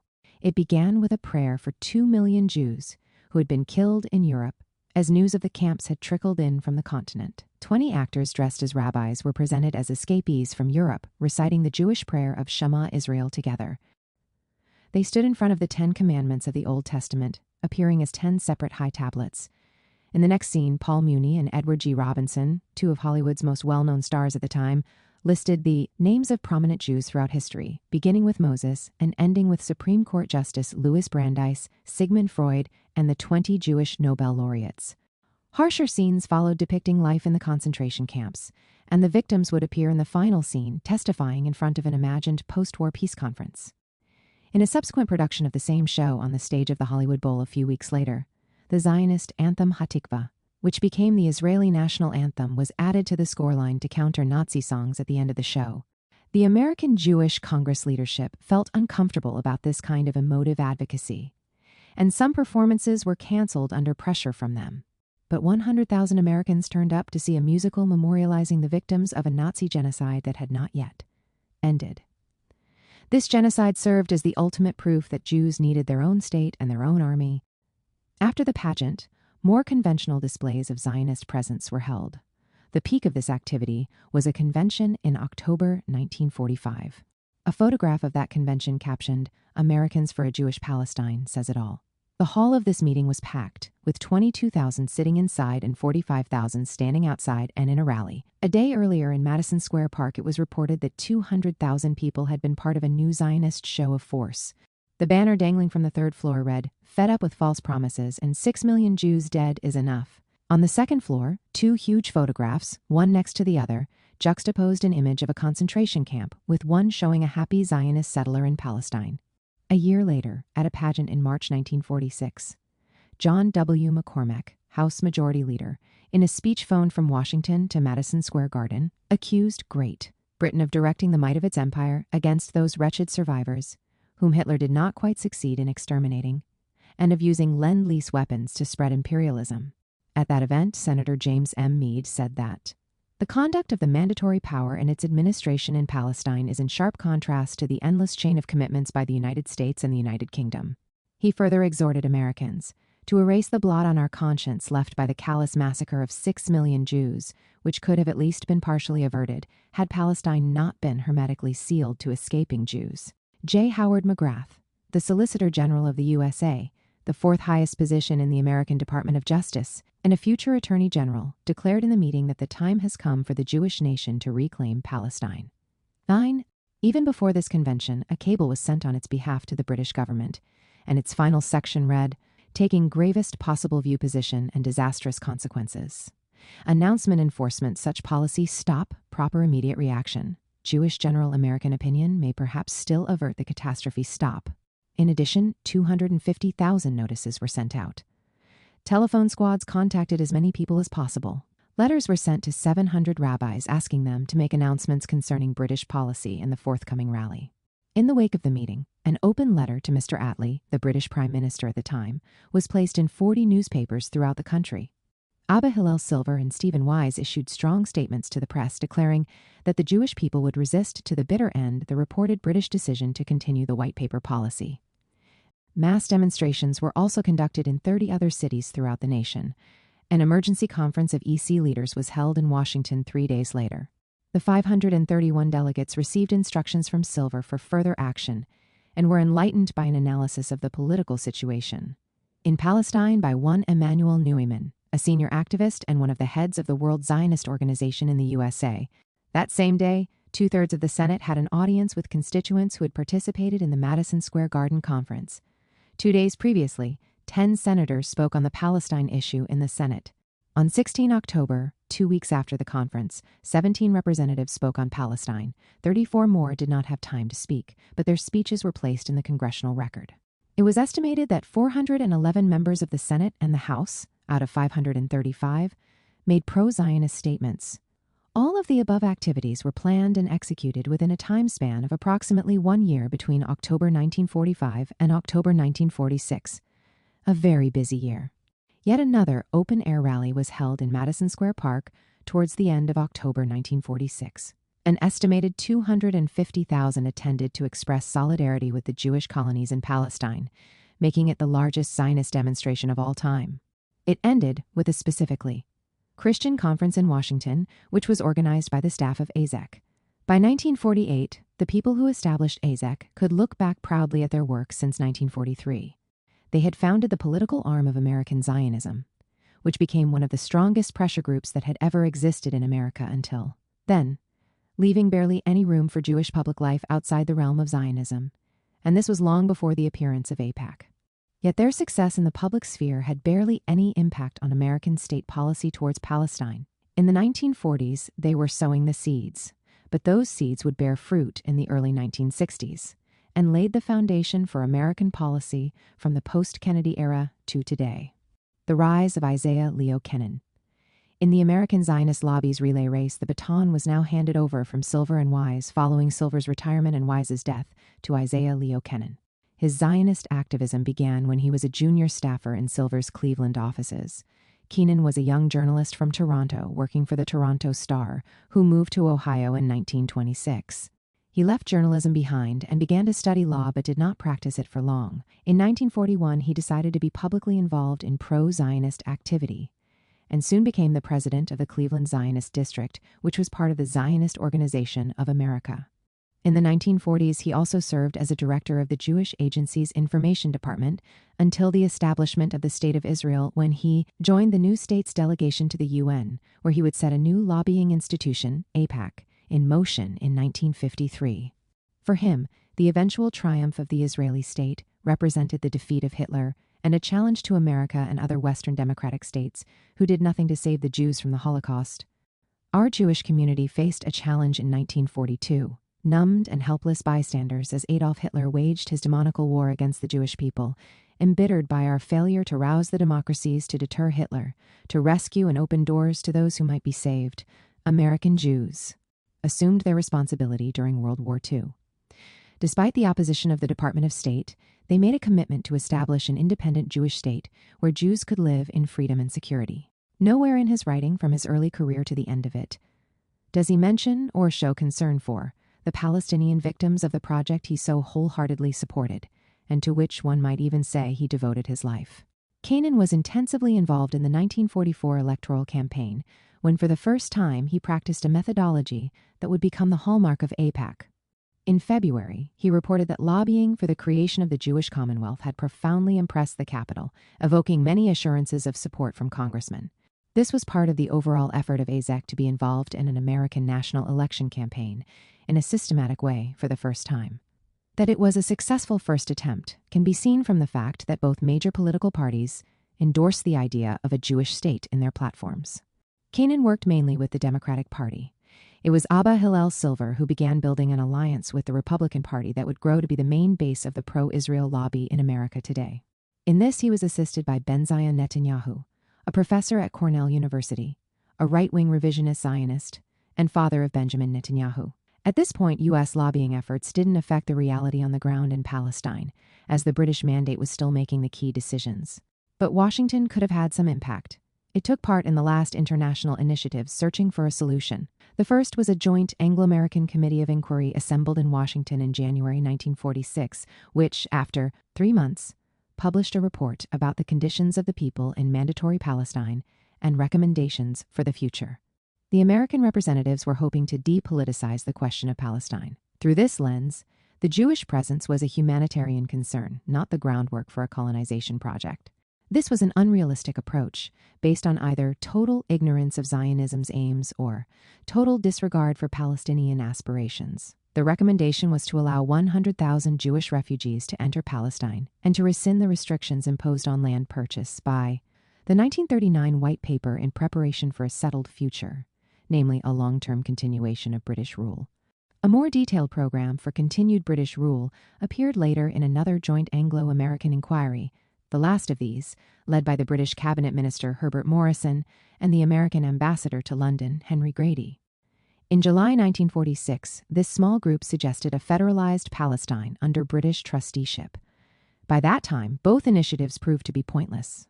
The Zionist movement in 1946 was willing only to negotiate about space and not sovereignty. There were certain parts of Palestine they were willing to concede, about 1/5 of the country. The leadership had already begun to contemplate how to get rid of the Palestinians in the remaining coveted 80% of Palestine. The Palestinian leadership demanded the same freedom and self-determination promised to the rest of the Arab world, a unitary democratic state, where they would constitute 2/3 of the population and would consider what status they would give to the Jewish settlers who arrived before the Second World War. The deadlock in the negotiations pushed Britain to decide to leave Palestine and entrust its future into the hands of the United Nations in February 1947. 56. As far as the pro-Zionist lobby in America, under Keenan's leadership now, was concerned, these two initiatives in 1946 went quite unheeded. And this is not surprising. The power base that Isaac had built was not bothered with these overtures and continued to supply the goods, consistent support, no questions asked, for a Jewish state in Palestine with the blessing of America. The lobby had a different mission now, to assess and counter possible voices in the USA that might push Washington away from a clear pro-Zionist position. A Gallup poll taken in 1945 found that 76% of Americans supported the Zionist colonization effort in Palestine, 58. Thus, it is unsurprising that it is not easy to find many dissenting voices in the 3 years leading up to the establishment of Israel, either rejecting a pro-Zionist policy or demanding even more proactive American support for Zionist actions in Palestine. We might have expected some pro-Palestinian voices within the Arab American community, which was 100,000 strong at the time. Its most important organization was the Institute of Arab American Affairs, founded in 1945. But at that moment in time, it didn't concern itself with the future of Palestine and was not a force to be reckoned with. This early generation of immigrants were hesitant in voicing their opposition to America's Palestine policy or the Zionist lobby. As for American Christian opposition to Zionism, it became more vocal once the news began to arrive from Palestine in February 1948 that the Zionist forces had commenced the ethnic cleansing of the Palestinians. A new body, jointly convened by anti-Zionist Jews and Christians, appeared that month, the Anti-Zionist Committee for Justice and Peace in the Holy Land. Among its founders was Kermit Roosevelt, an Arabist from the State Department, who was later involved in clandestine operations in the Arab world, including the toppling of Mohammad Mossadegh in Iran. The committee also included less morally compromised figures such as Virginia Gildersleeve, Rabbi Morris Lazaron, Garland Evans Hopkins, and Henry Sloane Coffin. As Doreen Beer has observed, the American oil companies could have been another counterforce that ought to have posed a serious challenge to the American Zionist lobby. Certain oil companies, notably the California Standard Oil Company and the Texas Oil Company, which were operating in Saudi Arabia under the name of the Arabian American Oil Company Aramco, had a large stake in maintaining their position in the Arab countries. American support for a Jewish state and the visible dispossession of the Palestinians increased the hostility of societies in many parts of the Arab world toward American industries in the region. However, the oil companies did not become part of the anti-Zionist lobby, partly because such an act was preempted by the well-established advocacy of lobbyists.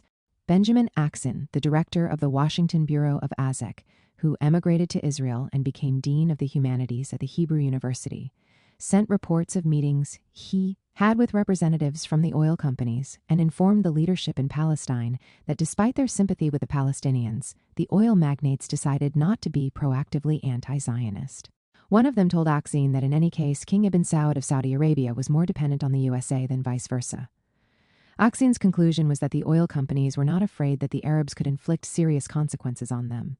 This view was reinforced by a conversation Axon had with Abe Fortas, the Undersecretary of State in the Department of the Interior, who said to him, "Even the oil companies hardly believe that strong American backing of Zionism would result in a permanent endangering of American oil interests." At the time, the Zionist lobby was reaching some landmark moments in its history. The Jewish community in the USA was already the largest in the world, around 5 million.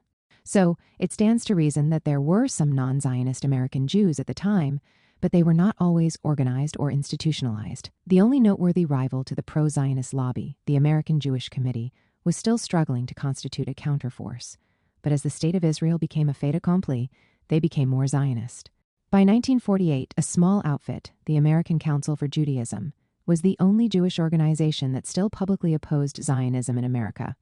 The council was launched in 1943 and took in some of the leading members of the dwindling American Jewish Committee. It had a modest membership of 15,000, who gradually became anti-Zionist to the bone, insisting that Judaism is a religion and not a nation, and therefore categorically opposed to the idea of a Jewish state in Palestine.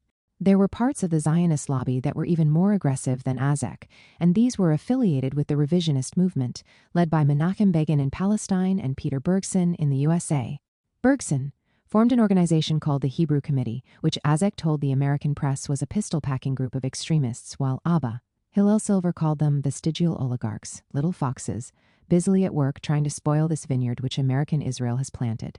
Such abrasive language, using the idiom of biblical condemnations and evoking the Song of Solomon, was thus not only reserved for anti-Zionist Jews or Christians, but also for rivals within the movement itself. But all in all, AZEC was on top of things on the eve of the establishment of Israel. No lobby in the USA could match them for sheer organizational resources. For the lobbies on both sides of the Atlantic, the declaration of the State of Israel in May 1948 was the crowning achievement of a long-term historical project. They felt, in some way, that they had made it happen. The foundation of Israel marked a new era in lobbying. First, the lobby in Britain played a crucial role in solidifying and sustaining the new state until the 1967 Arab to Israeli War. After 1967, the American lobby exerted enormous influence to keep American policy on an almost unconditionally pro-Israel track. Let's look at these efforts on both sides of the Atlantic. Lobbying for Israel in post-war Britain. In the mid-1920s, the architect Austin St. Barbe Harrison began planning a new residence for the British High Commissioner in Palestine. The previous one had been badly damaged in an earthquake, and the empire that still believed it would rule Palestine for many years to come searched for a fitting palace for its most senior representative on the ground. Harrison was the chief architect of the Public Works Department in Mandatory Palestine from 1922 to 1937. There are still several impressive landmarks associated with his name today in what used to be historical Palestine, among them the Rockefeller Archaeological Museum in East Jerusalem. But the High Commissioner's palace was the jewel in his crown. Harrison belonged to an imperial and colonialist architectural school of thought known as the Regionalist Credo. Infusing local styles with a European one, New Delhi showcases the best examples of this style. Anyone visiting the residence today will find replicas of arches, high ceilings, and decorated pillars inside, poor imitations of the grand houses of the local urban elite nearby. The exterior has a much greater resemblance to government buildings in early 20th century London than anything to be found in the Arab world. It lacked the beauty and elegance of the homes of the Arab Ottoman elite, so familiar to those who visited nearby Palestinian neighborhoods. A Crusader castle for today is how one reviewer described it when it was opened to the public at large. This style of architecture was deliberately chosen to reflect the idea of the British as the redeemers of Jerusalem, following in the footsteps of the Crusaders. The same reviewer wrote that the new residence represents the fulfillment at long last of a dream that set the medieval world aflame. The view over the sacred city commanded by these windows floated fantastically and unattainably before the eyes of our forefathers, whose dust now lies beneath a cross-legged effigy in churches scattered over the length and breadth of our land. Christian Zionism thus still fueled the imagination of the new British rulers of Palestine, and there could not be a better spot overlooking the city than this one. The unique panorama that the site commanded made it an extraordinarily successful choice. To the south and east spread the sublime landscape of the Judean desert, with its bare hills and rugged wadis, painted by magnificent hues of red during sunset. This was the imagined landscape of Christ's earthly lifetime, if you insisted on looking only in that direction. Any other direction showed you a city with dwellings inhabited by people of many faiths, still unaffected by the architectural monstrosities Israel would build there after 1967. The building was opened in 1931, and its last resident was Sir Alan Cunningham, the last High Commissioner of British Palestine. Cunningham was as pleased with the abode as were his predecessors. He said it was a fine example of the fusion of modern progress with treasured antiquity. On May 14, 1948, Cunningham left this impressive residence on the way to Haifa. Before he left, he signed the termination of the Palestine Mandate in his office, at the center of the pavilion, as he watched, helpless, as Jewish terrorism intensified all around him. More than a month later, on June 22, 1948, he told a Chatham House audience about his last day. He thought that even then he could make a final effort, if only the Zionists had been willing, as the Palestinians were, to allow him to play the role of mediator for the last time. The Jews prevaricated and did not comply with my invitation to come to see me, the first time they had done this in the whole of my time in Palestine. It is a melancholic business presiding over such an occasion, but I sincerely trust we can feel that we left with dignity, using all our efforts to the last for the good of Palestine. Britain did not rule with dignity, nor did it leave with it. It created a vacuum that led to the ethnic cleansing of the Palestinians and the creation of the State of Israel on the ruins of Palestine. Britain began to play a minor role in the post-mandatory arrangement, and therefore there was no need for an active lobby on behalf of the new state. The one person considered to be the arch-enemy of Israel and Zionism, whose effigy I even remember burning as a child in Haifa, was Ernest Bevin, Britain's foreign secretary. Up to the end of the mandate, Bevin rejected the idea of a Jewish state and preferred a British-controlled federation between Palestine and Transjordan. But very pragmatically and ironically, after the 1948 war, he became the main lobbyist for Israel accepting the Jewish state, as a fait accompli, and saw his main task as ensuring it did not join the Eastern Bloc in the ensuing Cold War. Under his pressure, a British de facto recognition of the State of Israel turned into a de jure one, paving the way for the sequence of events that led to the Suez fiasco in October 1956, in which Israel, Britain, and France colluded in a failed attempt to bring down a new and revolutionary regime in Egypt. But at the time, Bevin, with the full support of his Prime Minister, Clement Attlee, pursued a British policy that outraged the Zionist leadership in Palestine. This policy changed dramatically within the year of 1946, but still was deemed anti-Zionist. At the beginning of the year, Britain still entertained the idea of remaining for a long time in Palestine, without allowing any side to have its independence. Then, an economic crisis, the intensification of Jewish terrorism against British targets in Palestine, and new ideas about the need to shrink the empire led to a different policy altogether. By the end of the year, Britain preferred to abandon its claims to Palestine and leave it all in the hands of the UN. The British policymakers were never themselves very clear about what they expected the UN to come up with. The lobby was not particularly interested either. Neither the policy at the beginning of 1946 nor the policy at the end openly declared support for a new Jewish state. Unknown to most members of the pro-Zionist lobby, Britain was already deeply involved in secret negotiations in 1946 between the Jewish Agency and Emir Abdullah of Transjordan, and accepted both sides' wishes to divide Palestine between themselves after Britain left. When the UN appointed a special committee to suggest a solution for Palestine in February 1947, UNSCOP, Britain did not follow it too closely, since it gave preference to the ongoing secret Transjordanian Zionist negotiations. UNSCOP recommended partitioning Palestine into Arab and Jewish states. This became UN General Assembly Resolution No. 181, called the Partition Plan. Britain abstained in the General Assembly, a position that was regarded by the lobby as a rejection of the idea of a Jewish state. The Arab League and the Palestinian leadership categorically rejected the idea of partition, while the Zionist movement accepted it. It was decided by the UN that Britain would end the mandate on May 15, 1948. In the period from the adoption of the resolution until the end of the mandate, British policy focused mainly on securing a swift and safe withdrawal of all British personnel, while still secretly advising the Transjordanians in their secret negotiations with the Jewish Agency. They succeeded in preventing the Arab world from intervening militarily in Palestine until the end of the mandate. But on the other hand, the British Army watched indifferently when, in that particular period, the Zionist forces commenced systematically planned ethnic cleansing operations, which I have described in The Ethnic Cleansing of Palestine, that emptied most Palestinian towns and turned 250,000 Palestinians into refugees before May 1948. 7. The lobby, however, was focused on one assignment: how to pressure the Attlee government to support the Zionist demand for a Jewish state. Since Bevin refused to make such a commitment until May 1948, he became the arch-enemy of the lobby. It was Ian McCardo, then a young Labour MP, who led the charge against Ernest Bevin's policy in the very last months, while the Nakba, the Palestinian term for the 1948 ethnic cleansing, meaning the catastrophe, was already unfolding. Known as Mick, he was a long-serving Anglo-Jew in the Labour Party. McCardo was an ardent Zionist. The Zionist leadership in Palestine needed a counterforce within the Labour Party in the crucial year of 1947, when, in both London and Washington, Zionist policies and demands were not always accepted and validated. Violence on the ground led the Americans to doubt the wisdom of the November 1947 UN Partition Plan, which, instead of leading to a solution, ignited a kind of civil war and saw the beginning of Zionist ethnic cleansing operations on the ground. The lobby feared that Britain would be proactive in demanding an alternative to the partition of Palestine. McCardo led a proper revolt in March 1948, with the threat of a no-confidence vote in the Labour government due to what he called its pro-Arab policies. It is telling that Bevin is not remembered at all as pro-Arab by Palestinians to this day. Instead, he's seen as the epitome of perfidious Albion. Bevin was targeted by Israel's advocates in the years leading up to the establishment of the state. There was no official pro-Israel lobby at the time. It was too early for that. But those who saw themselves as Zionism's champions in the UK instrumentalized allegations of anti-Semitism in a manner they still do today in order to demonize their opponents.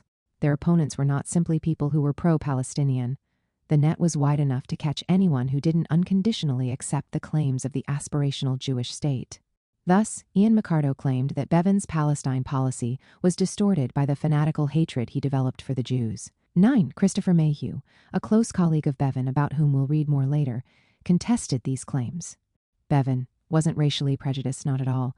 He was emotionally outraged by the tactics of Zionism, by their terrorism, by their deception, by the monstrous pressure brought on the British government by the American government as a result of the pressure of the American Jewish community.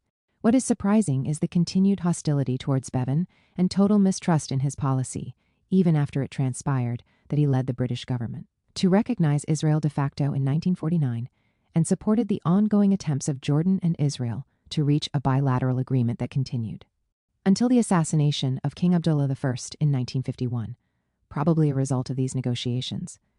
In the next few years, the lobby looked for new allies against these perceived anti-Israel policies in two areas. They found one in the trade union movement and the other in a small group in the Parliamentary Labour Party. The latter would be the nucleus of Labour Friends of Israel, the TUC and Israel, 1948 to 1953. The TUC's policies in the period 1948 to 1967 were all in all pleasing as far as the pro-Israel lobby was concerned. The task of recruiting the TUC to Israel's side was entrusted to Israel's own TUC, the Histadrut. In London, the Histadrut's emissaries soon expanded their remit beyond the bilateral contacts with the TUC and established their own advocacy enterprise targeting the Labour Party as a whole. The task was taken over in 1949 by Schneier Levenberg. He was a lifelong Zionist and Labour Party member. He multitasked in several positions at the same time. He was the London representative of the Jewish Agency as well of the Histadrut.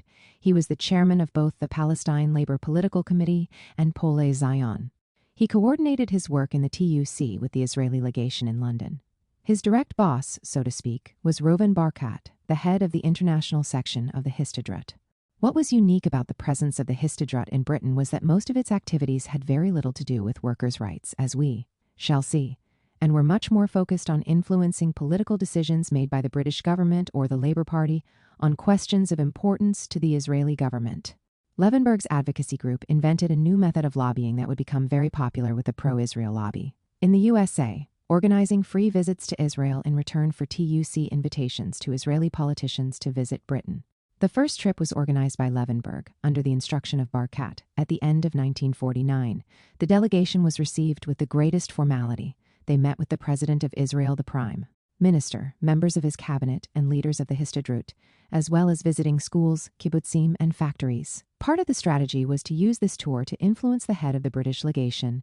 It was not yet an embassy, Sir Alexander Knox Helm, who was not known for his positive views on Israel.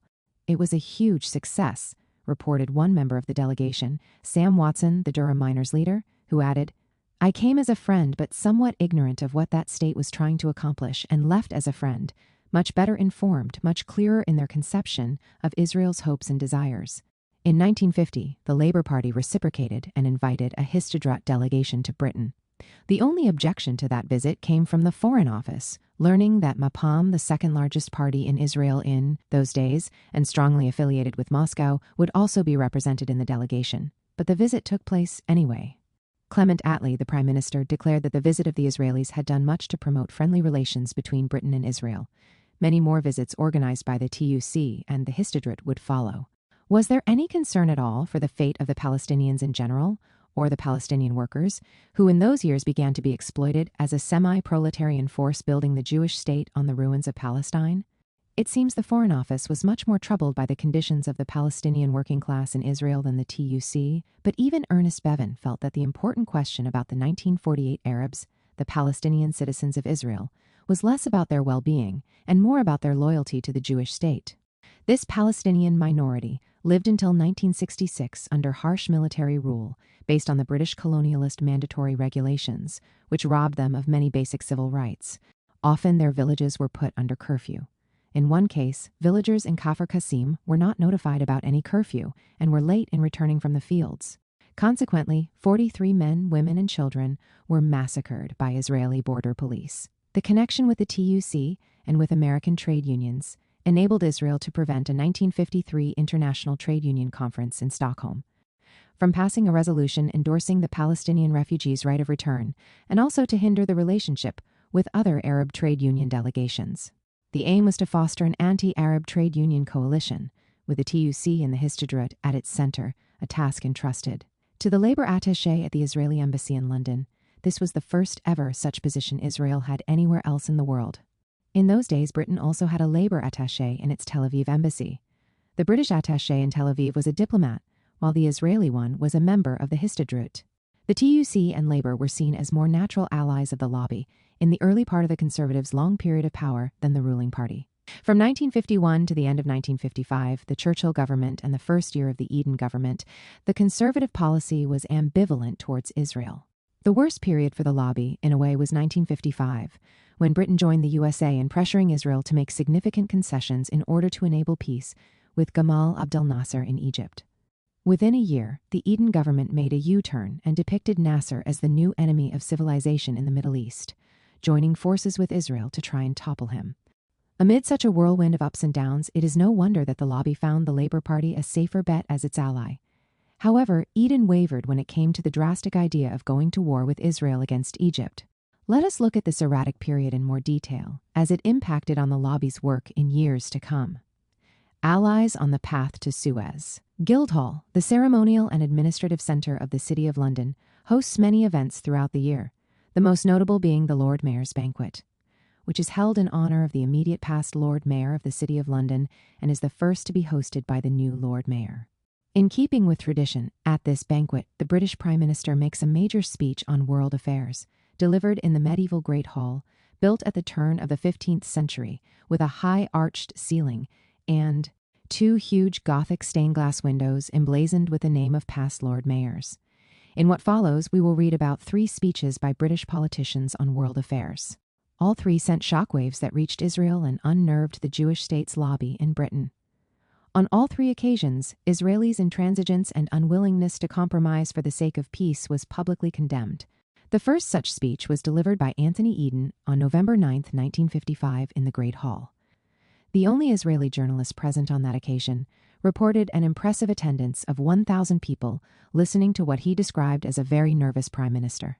Eden alluded in his speech to a project the British Foreign Office and the American State Department had been working on for several months before the speech, called Operation Alpha. The project was in essence a roadmap for peace between Israel and Egypt, based on 2 principles: a land bridge between Egypt and Jordan that would be carved out of the Naqab Desert, the Israeli Negev, and a discussion of the repatriation of the Palestinian refugees.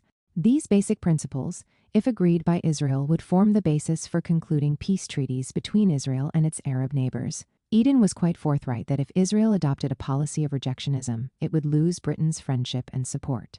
It was the brainchild of Sir Evelyn Shuckburgh, the Undersecretary of State in the Foreign Office responsible for Middle Eastern affairs. However, the real father of the project was the Egyptian President Gamal Abdel Nasser. After coming to power, he pursued a realistic policy which accepted Israel as a fait accompli and a necessary evil that had to be tamed and confined, since he believed it was planning to expand territorially both in historical Palestine and beyond into the lands of its Arab neighbors. He commenced secret negotiations with the Israeli Foreign Minister, Moshe Sharett, beginning in 1953, and further intensified the contact. When Sharett became Israel's prime minister for a year and a half during 1954 and 1955, during these negotiations, Nasser suggested a plan very similar to the Alpha Project. For a while, Sharett went along with Nasser's ideas, not accepting them, but willing to negotiate on their basis. However, his nemesis, David Ben-Gurion, as prime minister, and for a short while out of power, had his henchman in Sharett's government, and they foiled these negotiations, the defense minister, Pinhas Lavon, and the general chief of staff, Moshe Dayan. Together, the two initiated a series of provocations against Egypt, the most important of which were an attack in February 1955 on the Egyptian army in the Gaza Strip that ended with 37 dead. Egyptian soldiers, and later the establishment of a terrorist network of Egyptian Jews, meant to plant bombs in cinemas and libraries associated with the West so as to damage Nasser's relations with the West. By the time Eden made his speech, Nasser had lost faith in Israel's willingness to make peace, and Sharett realized his inability to challenge Ben-Gurion's aggressive policy towards Egypt. The reason Eden at that time sided with Egypt was his wish to create an anti-Soviet alliance in the Middle East, with Turkey, Egypt, and Iraq at its center. For a while, the Americans backed this idea of an alliance, which was named the Baghdad Pact, of loyal Middle Eastern states. Without Israel, which came at the price of forcing of Israel to compromise territorially and agree to at least partial repatriation of Palestinian refugees, Eden came to the Guildhall, quite enraged about the American retreat from its support for the Baghdad Pact. Sir Evelyn had no doubt who was to blame for this American backsliding, as Nigel Ashton called it. This is becoming an almost blatant piece of Israeli pressure exercised through the State Department's lawyers.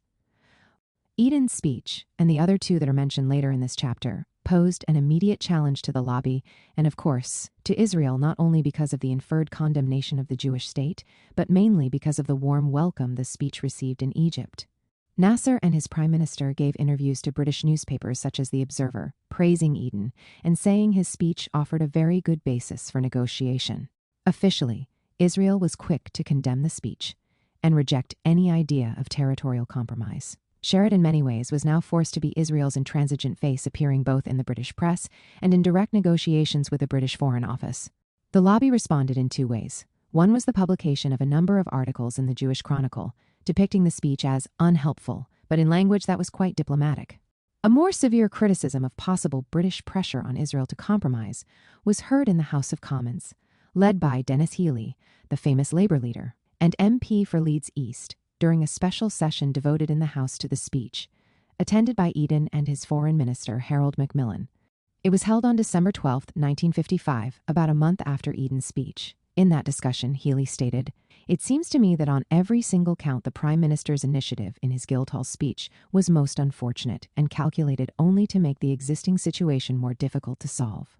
And, in this situation, I suggest that the initiative of the Prime Minister in his speech at the Guildhall was a gross blunder, which has made the problem infinitely more difficult to deal with." The lobby relied mainly on Labour MPs, and in particular those on the left. In 1955, in the pages of the Tribune, the party's left sided unequivocally with Israel's retaliatory raids into the Gaza Strip. Against Palestinian guerrillas, counterintuitively, it was much more hawkish in its approach than the conservative government of Anthony Eden and the Israeli government headed by Moshe Sharett. The Tribune sided with David Ben-Gurion and scolded his former foreign minister, Sharett, for his efforts to reconcile with Egypt.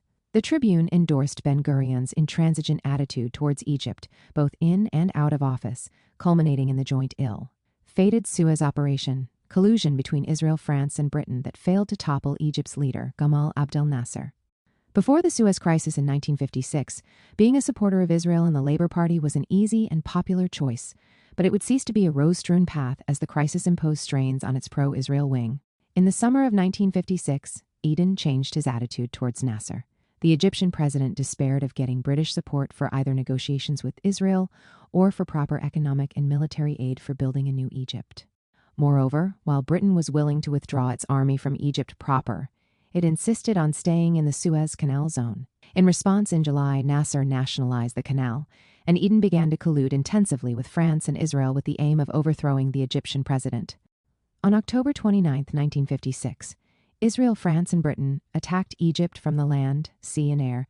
Israel occupied most of the Sinai Peninsula, and British and French troops landed in the Suez Canal area around Port Said, before American and Soviet pressure brought an end to the operation, and a few months later forced all the participants in the invasion of Egypt to withdraw. Against this background, the Labour Party had to make up its own mind on the evolving crisis. The official party line was to oppose the Prime Minister Anthony Eden's adventurism and imperialism in Egypt and the rest of the Arab world. But the party was divided, as was the British political system as a whole. In fact, neither the left nor the right of the party had a fixed position on Suez, and thus many on the left in. The party identified with the right-wing Hugh Gaitskell's statement that he spoke for England when he condemned British aggression towards Egypt.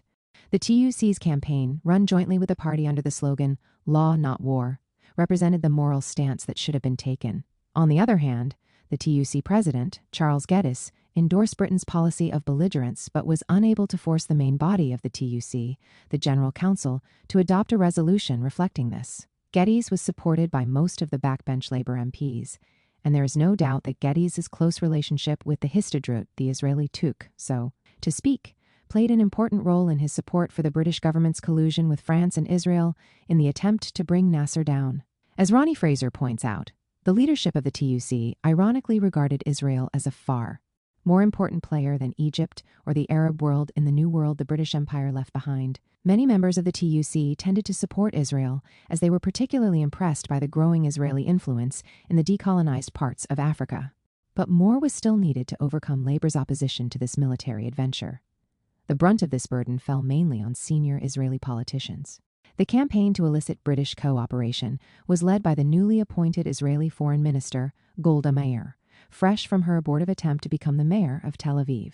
She recalled that some of her comrades in the Israeli Mapai party were worried that Labour swallowed Nasser's line whole. Under her guidance, the principal message to the Labour Party was that Palestinian terrorism, namely the Palestinian Fedayeen, the nascent Palestinian guerrilla movement that began, launching its operations in the early 1950s mainly from the Egyptian-controlled Gaza Strip, posed a danger to the British Empire in the Middle East as a whole. Members of the party were flooded with information kits prepared in Israel. According to one report, the Israeli ambassador in London managed to persuade Hugh Gaitskell to change his view and begin to toe the conservative government's aggressive line towards Nasser and the Palestinian Liberation Movement. This is not verified by any reliable source, but we do know that Gaitskell, notwithstanding his opposition to Suez, had a very close relationship with the Israeli ambassador in London, Walter Eitan. While the Israeli government deluged Labour with warnings about the terrible threat of Palestinian terrorism, the local lobby also played a part in pleading with Labour to refrain from disrupting the new scheme between Israel and Britain against Nasser's Egypt. Poale Zion, by that time also known as the Jewish Labour Movement, took up the mantle in this saga. This group sent representatives to every public debate on Suez it could attend, pointing out that Israel felt Labour was a truer friend than the Conservative Party, emphasizing that Labour was more sympathetic when it came to questions of supplying arms to Israel, and that there was a kindred sisterhood between the two socialist parties defending the socialist state of Israel. In fact, according to June Edmonds, the view of Poale Zion was that Labour had the potential to be more pro-Israel than the conservative government itself in years to come, a hunch that proved correct during Harold Wilson's years in office. The fact that Poale Zion, a pre-1948 organ of the Zionist movement, born of a now obsolete desire in the distant past to fuse Marxism and Zionism, a long-forgotten aim that had no relevance to the state of Israel, was still there in the 1950s, is quite bewildering. Its very existence in the post-state era explains why it was not always easy to say when such a body represented socialist Jews in Britain or was an advocacy group for Israel. It was both affiliated to the Board of Deputies and the State of Israel through membership of the English Zionist Federation. After the establishment of the State of Israel, it would have been logical for it to pack up its things and go home. After all, its goals had been achieved. But like the Jewish National Fund, the Jewish Agency, and a number of pre-1948 Zionist organizations in the USA, IT continued to function despite the creation of a proper state, as all were deemed to be crucial parts of the pro-Israel lobby infrastructure in the world. In the case of these bodies, including Poale Zion, such a reality required them to tweak their original mission statements. They could not go on promoting the idea of a Jewish state in Palestine or a socialist Jewish state in the case of Poale Zion, and therefore began to propagate a new message, that they existed in order to protect the right of self-determination of the Jewish nation in Israel. At the end of the day, Poale Zion did not fight for socialism either in Britain or in Israel. It was part of a lobby meant to arrest any potential anti-Israel orientations in the Labour Party in Britain and strengthen the relationship between the Labour Party and its pro-Israel Jewish constituencies. At that time, the Jewish Agency, which mediated between Israel and the pro-Israel lobby groups in London, such as the English Zionist Federation, was annoyed by the way known pro-Israel members of parliament such as Barnett Janner towed the party line and voted against the government's Suez policy in the House. The English Zionist Federation tried to defend Janner and explain to the Jewish Agency how Parliament works. He was, they wrote, one of the most loyal, one of the most passionate Zionists in the country. But as we shall see time and time again, Israel accepted nothing less than unconditional and unreserved support. To ensure such undivided loyalty, a new body was established, Labor Friends of Israel. The making of Labor Friends of Israel. The Pappé newsreel, a regular prelude to the movies in Britain, announced the start of the 1957 Labor Conference with these words: "Leaders and delegates of the Labor Party gather in Brighton for their annual conference. When they are all inside, Brighton is so quiet you can hear the sea almost."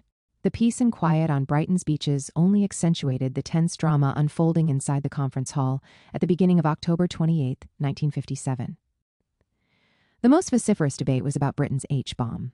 The slimier side of politics was exposed when one of the most high-profile figures on the party left, Aneurin Nye Bevan, who was expected to champion unilateral disarmament, spoke against it, famously saying it would send a British foreign secretary naked into the conference chamber. His followers were shocked. Many heckled him, shouting shame, nonsense, and rubbish. This spelled the end of his leadership of Labour's radical wing. Bevan is best known now for founding the NHS, but he also exerted considerable influence on Labour's foreign policy during the first Attlee government and beyond. In this capacity, he played a crucial role in establishing the pro-Israel lobby in Britain, as the fledgling state asserted itself and steered Labour onto pro-Israel lines. Why did this socialist firebrand somehow overlook the injustice inflicted on Palestinians in the name of Zionism? In oral recollections, Bevan attributed his commitment to Israel as born out of an intimate friendship with Chaim Weizmann that developed throughout 1945. A less rose-tinted account credits the relentless Harold Lasky, a tireless Zionist, lobbyist in Labor, for his recruitment to the cause. Lasky, with others, was already liaising with Bevan during the war to try to secure his support for a Jewish state in Palestine. Less high-minded motives may have also been in play. Zionism was a thorn in Ernest Bevan's side as Foreign Secretary, and Bevan may have spotted an opportunity to undermine his biggest internal opponent in the party. Whatever lay behind it, by the mid-1950s, Bevan had become one of the Labour Party's more committed Zionists, writing in the Daily Herald that, "When the Arab says that the Jew should find a home anywhere except in Palestine, he asks something the Jew cannot concede without mutilating his racial personality beyond endurance." Bevan and his wife, Jenny Lee, were among the group who founded Labor Friends of Israel (LFI). Bevan's early enthusiasm was whetted after visiting Israel in 1954. Although he was sensitive to the degradation of poverty in Britain, he chose not to notice the destroyed Palestinian villages and towns he passed, nor did he inquire why. The remaining Palestinians were subjected to brutal military rule and quartered in ghettos, the term the Israeli army gave to quarantined quarters of what remained of urban Arab neighborhoods. None of this even merits a mention in his reports on Israel. This was the beginning of the Labor journey into the most pro-Israel chapter in its history, in which Israel enjoyed unquestionable legitimacy and moral authority. What mattered to him is articulated clearly in a report Jenny Lee wrote after their trip to Israel, describing the state as a socialist paradise. The crowning glory of this paradise was the kibbutzim, where Lee found the kind of passion that socialist workers everywhere who have had their own experience of victimization and of exile through poverty should particularly understand. The kibbutzim they visited were built on the ruins of Palestinian villages, whose villagers would have understood the experience of victimization and of exile much more than the settler kibbutzniks. LFI's first action was to organize a huge public rally, led by senior labor leaders such as Herbert Morrison and moderated by the first chair of LFI, Anthony Greenwood, in Brighton, as a fringe event at the party conference. This new organization was a joint initiative by the English Zionist Federation, Pole Zion, and Mapai in Israel. The leading figure behind the initial attempts to build a reliable pro-Israel base within the Labour Party was Ian McCardo. By the 1950s, he was an influential member of the National Executive Committee of the party. Later, in the 1970s, he was also chairman of the party for 1 year and remained active in leading roles both in the Labour Party and in the European social democratic scene up to the early 1990s. The latter arena, the social democratic Western European milieu, was where Israel built a shield of immunity not only as the only democracy in the Middle East, but also as the only social democracy in the Middle East. Both assertions were highly questionable given the settler colonial nature of the Jewish state and its policies towards the Palestinians wherever they were. Keep left was McCardo's slogan, and left meant support for Israel. He was very close to the left wing of the Israeli Left Party, Mapam, and genuinely seemed to believe that Israel was a paragon of socialism. McCardo managed to recruit leading members of the Labour Party, such as its treasurer, Anthony Greenwood, and Glenville Hall, the chair of the parliamentary group, to be part of the new outfit. The core group of early members also included former leading figures in Zionist institutions in Britain, such as Barnett Janner, who headed the English Zionist Federation in Britain since 1940 and served as the president of LFI from the 1950s to the 1970s. A close and early associate of LFI was the labor attaché at the Israeli embassy, who now had a stronger base for building a pro-Israel group in the TUC, which was instrumental in preventing British arms sales to Egypt in 1955, further alienating Nasser from the West. By 1956, there was a change of guard in the TUC, and a new and more radical leadership, headed up by Frank Cousins, launched twin campaigns for disarmament and protecting the labor-built post-1945 welfare state. But even a shift to less hawkishness with regard to weaponry did not undermine existing TUC support for Israel. The lobbying method was the same, a very important person invitation for the new TUC leadership to visit Israel to ensure their loyalty. The British ambassador to Israel concluded, "The Israelis must be well satisfied with having arranged this visit and with its results," and his labor attaché added that the two new TUC leaders, Frank Cousins was joined by Fred Hayday, the chair of the TUC's International Committee, had left him in no doubt of their sympathy and support for Israel. Back in London, comments by these two TUC officials prompted the Foreign Office's Sir John Moberly to describe the duo as well and truly brainwashed. Until the June 1967 war, LFI and other lobbying groups had very little to do as successive British governments granted Israel anything it wanted, more or less. This included a generous supply of arms and absolute support for Israel's position in the UN. This was also a period of reorganization and post-traumatic recovery for the Palestinian national movement that was unable, at that moment in time, to be a forceful presence in either the regional or the international arena, as it would after 1967.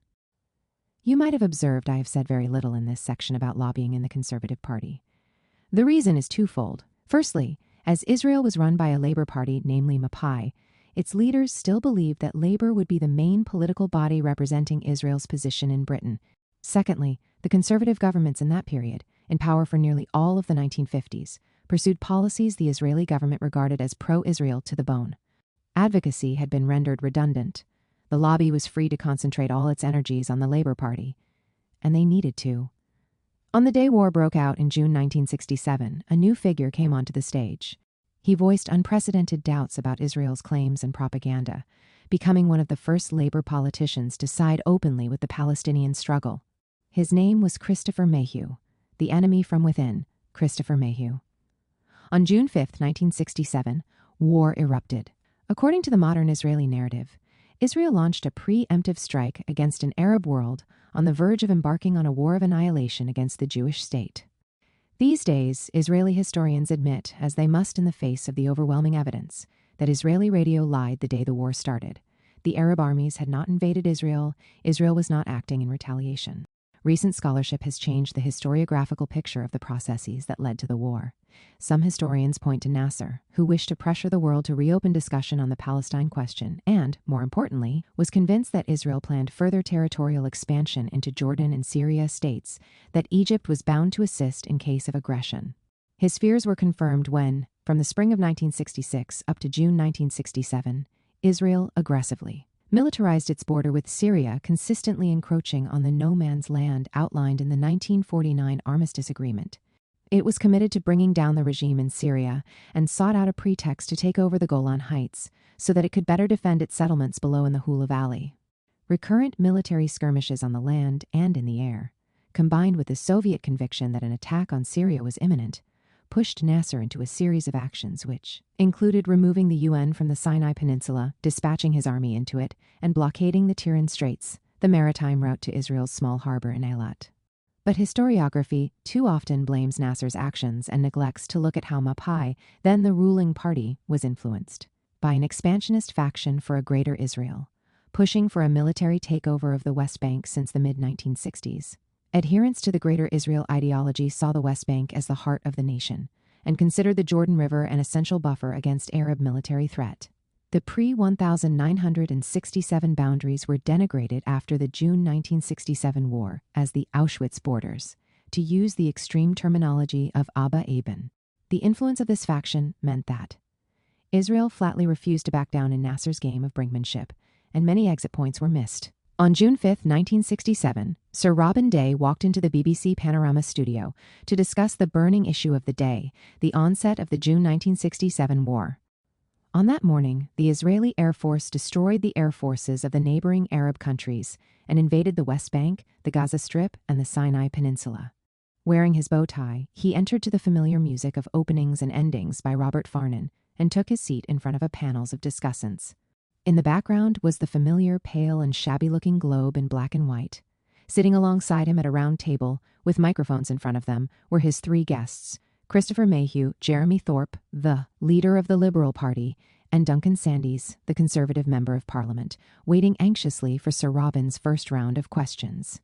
Thorpe and Sandys reiterated the perceived British consensus: Israel's actions were in self-defense and peace was desirable. Christopher Mayhew, however, disregarded the script. He stated, "I think there is an Arab case as well as an Israeli case," and openly questioned Israel's official announcements and their self-exculpatory narrative. Mayhew observed that the Israelis are the aggressors who began that war, while he pointed to Nasser's policies as contributory factors. LFI leapt into action. Any recognition of Arab grievances was treated as an attack on Israel. On 7 June, LFI published a statement blaming the Arab states for the war and, more importantly, wrote to the chief whip of the Labour Party complaining that Panorama had given the false impression that Mayhew's views represented the position of the Parliamentary Labour Party. Pro-Israel ministers in the government went even further.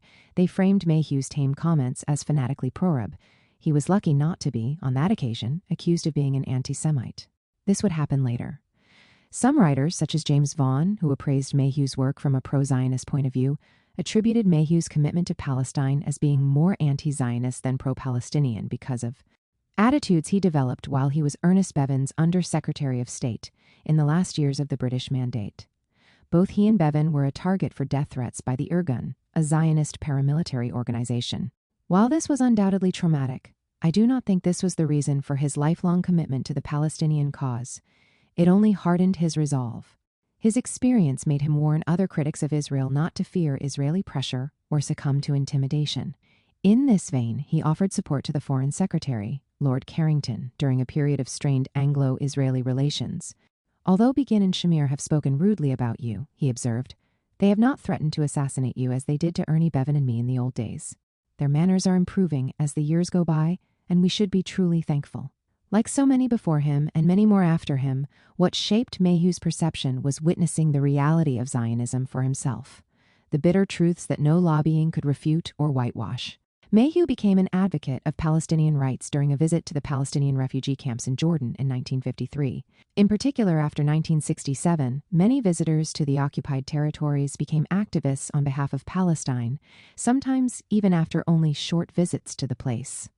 Israel's brutal policies became harsher and visible to such an extent that even many of those who participated in organized guided tours that were intended to persuade them to immigrate, in the case of Jewish visitors, or to become ambassadors for Israel in the case of non-Jews, experienced a change of heart and became active on behalf of the Palestinians. The lobby in years to come in Britain and the USA was unable to challenge such personal transformations. A second trip in 1963, this time to Israel, reinforced Mayhew's convictions. We hear him using language now common among academics and human rights organizations when referring to Israel. He framed the Israelis as colonial settlers. Settler colonialism became the dominant paradigm in Palestine studies in this century. Meetings with Israeli leaders at the time did very little to change his mind. On these meetings, Vaughan writes, he found the Prime Minister, Levi Eshkol, to be brash and aggressive, and dismissed Foreign Minister Golda Meir as a disappointing woman rather superficial in mind and temperament. Meir, he remarked, related to Palestinians solely as drivers, gardeners, and houseboys, and possessed a colonial settler's attitude, similar to that of British settlers in East Africa. This proved rather prescient. In 1972, Meir categorically denied the existence of the Palestinians as a people. Mayhew attributed his failure to obtain a position in the Foreign Office after the 1964 general election to the Israelis whispering in Harold Wilson's ear. Of course, the Israelis complained to my party leader about my attitude on this visit in 1963, and this had a considerably adverse effect. He may have strengthened his commitment to the Palestine cause, but it came at a steep price. He had to accept a position as Minister for the Navy, a far cry from where he wanted to be in the new Labour government. As the years went by, Mayhew's views solidified and he articulated them more forcefully, leading to increasingly vitriolic attacks by the lobby. In December 1967, he argued, during an exchange with Emanuel Jakobowicz, the chief rabbi of the United Hebrew Congregations of the British Commonwealth, that British Jews were perfectly entitled to support the Israeli government against the British government when this seemed right to them, but that neither the chief rabbi nor the pro-Zionists among the Anglo-Jews should act almost as if he, the chief rabbi, and they were Israeli nationals, and he warned that any suggestion that a particular section of the British people has rights and duties in respect of a foreign government, which the rest of the people do not have, is dangerous. Jakobowicz accused Mayhew of sowing the seeds of strife and bitterness and denied the charge of dual loyalty, to which Mayhew responded, "You deny that members of the Jewish community in Britain ever do this, i.e., waver in their national loyalty. I myself, out of a very long and intimate experience, assert that they do." But an even greater challenge to Zionism arose in the very same month the War of 1967 erupted. This was once more a public speech, the second out of three, reminiscent of Eden's Guildhall speech, this time delivered by Britain's Foreign Minister George Brown. A new bogeyman, George Brown. Israel had been accepted as a member state of the UN in May 1949. Before its formal acceptance, its experiences of General Assembly meetings were mixed, to say the least. As we shall see in the next chapter, when the UN was still hosted by the small town of Lake Success, the reception for Zionists was not uniformly warm. But after Israel was accepted as a member state in May 1949, its delegation was well treated, and it happily took part in the meetings convened in the new Manhattan building, its green glass shimmering by the river. On June 21, 1967, the Israeli delegation took its usual 6 seats, 3 for full delegates and 3 for their alternates, behind tables facing a raised speaker's rostrum and podium, watched by the Secretary General of the UN, who presided that day over the assembly. What they would hear would make them wish they had earplugs rather than earphones.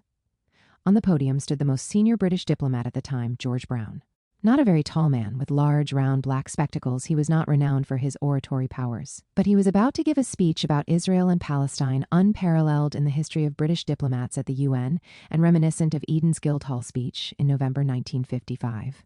Yes, this was the second of the 3 outrageous speeches the lobby had to fight against. The astounded Israeli delegation heard Brown almost apologizing for the way Britain had empowered Israel in its annexationist policies in the past, and promised that this would come to an end. In fact, expansionism was a recurring theme in his speech.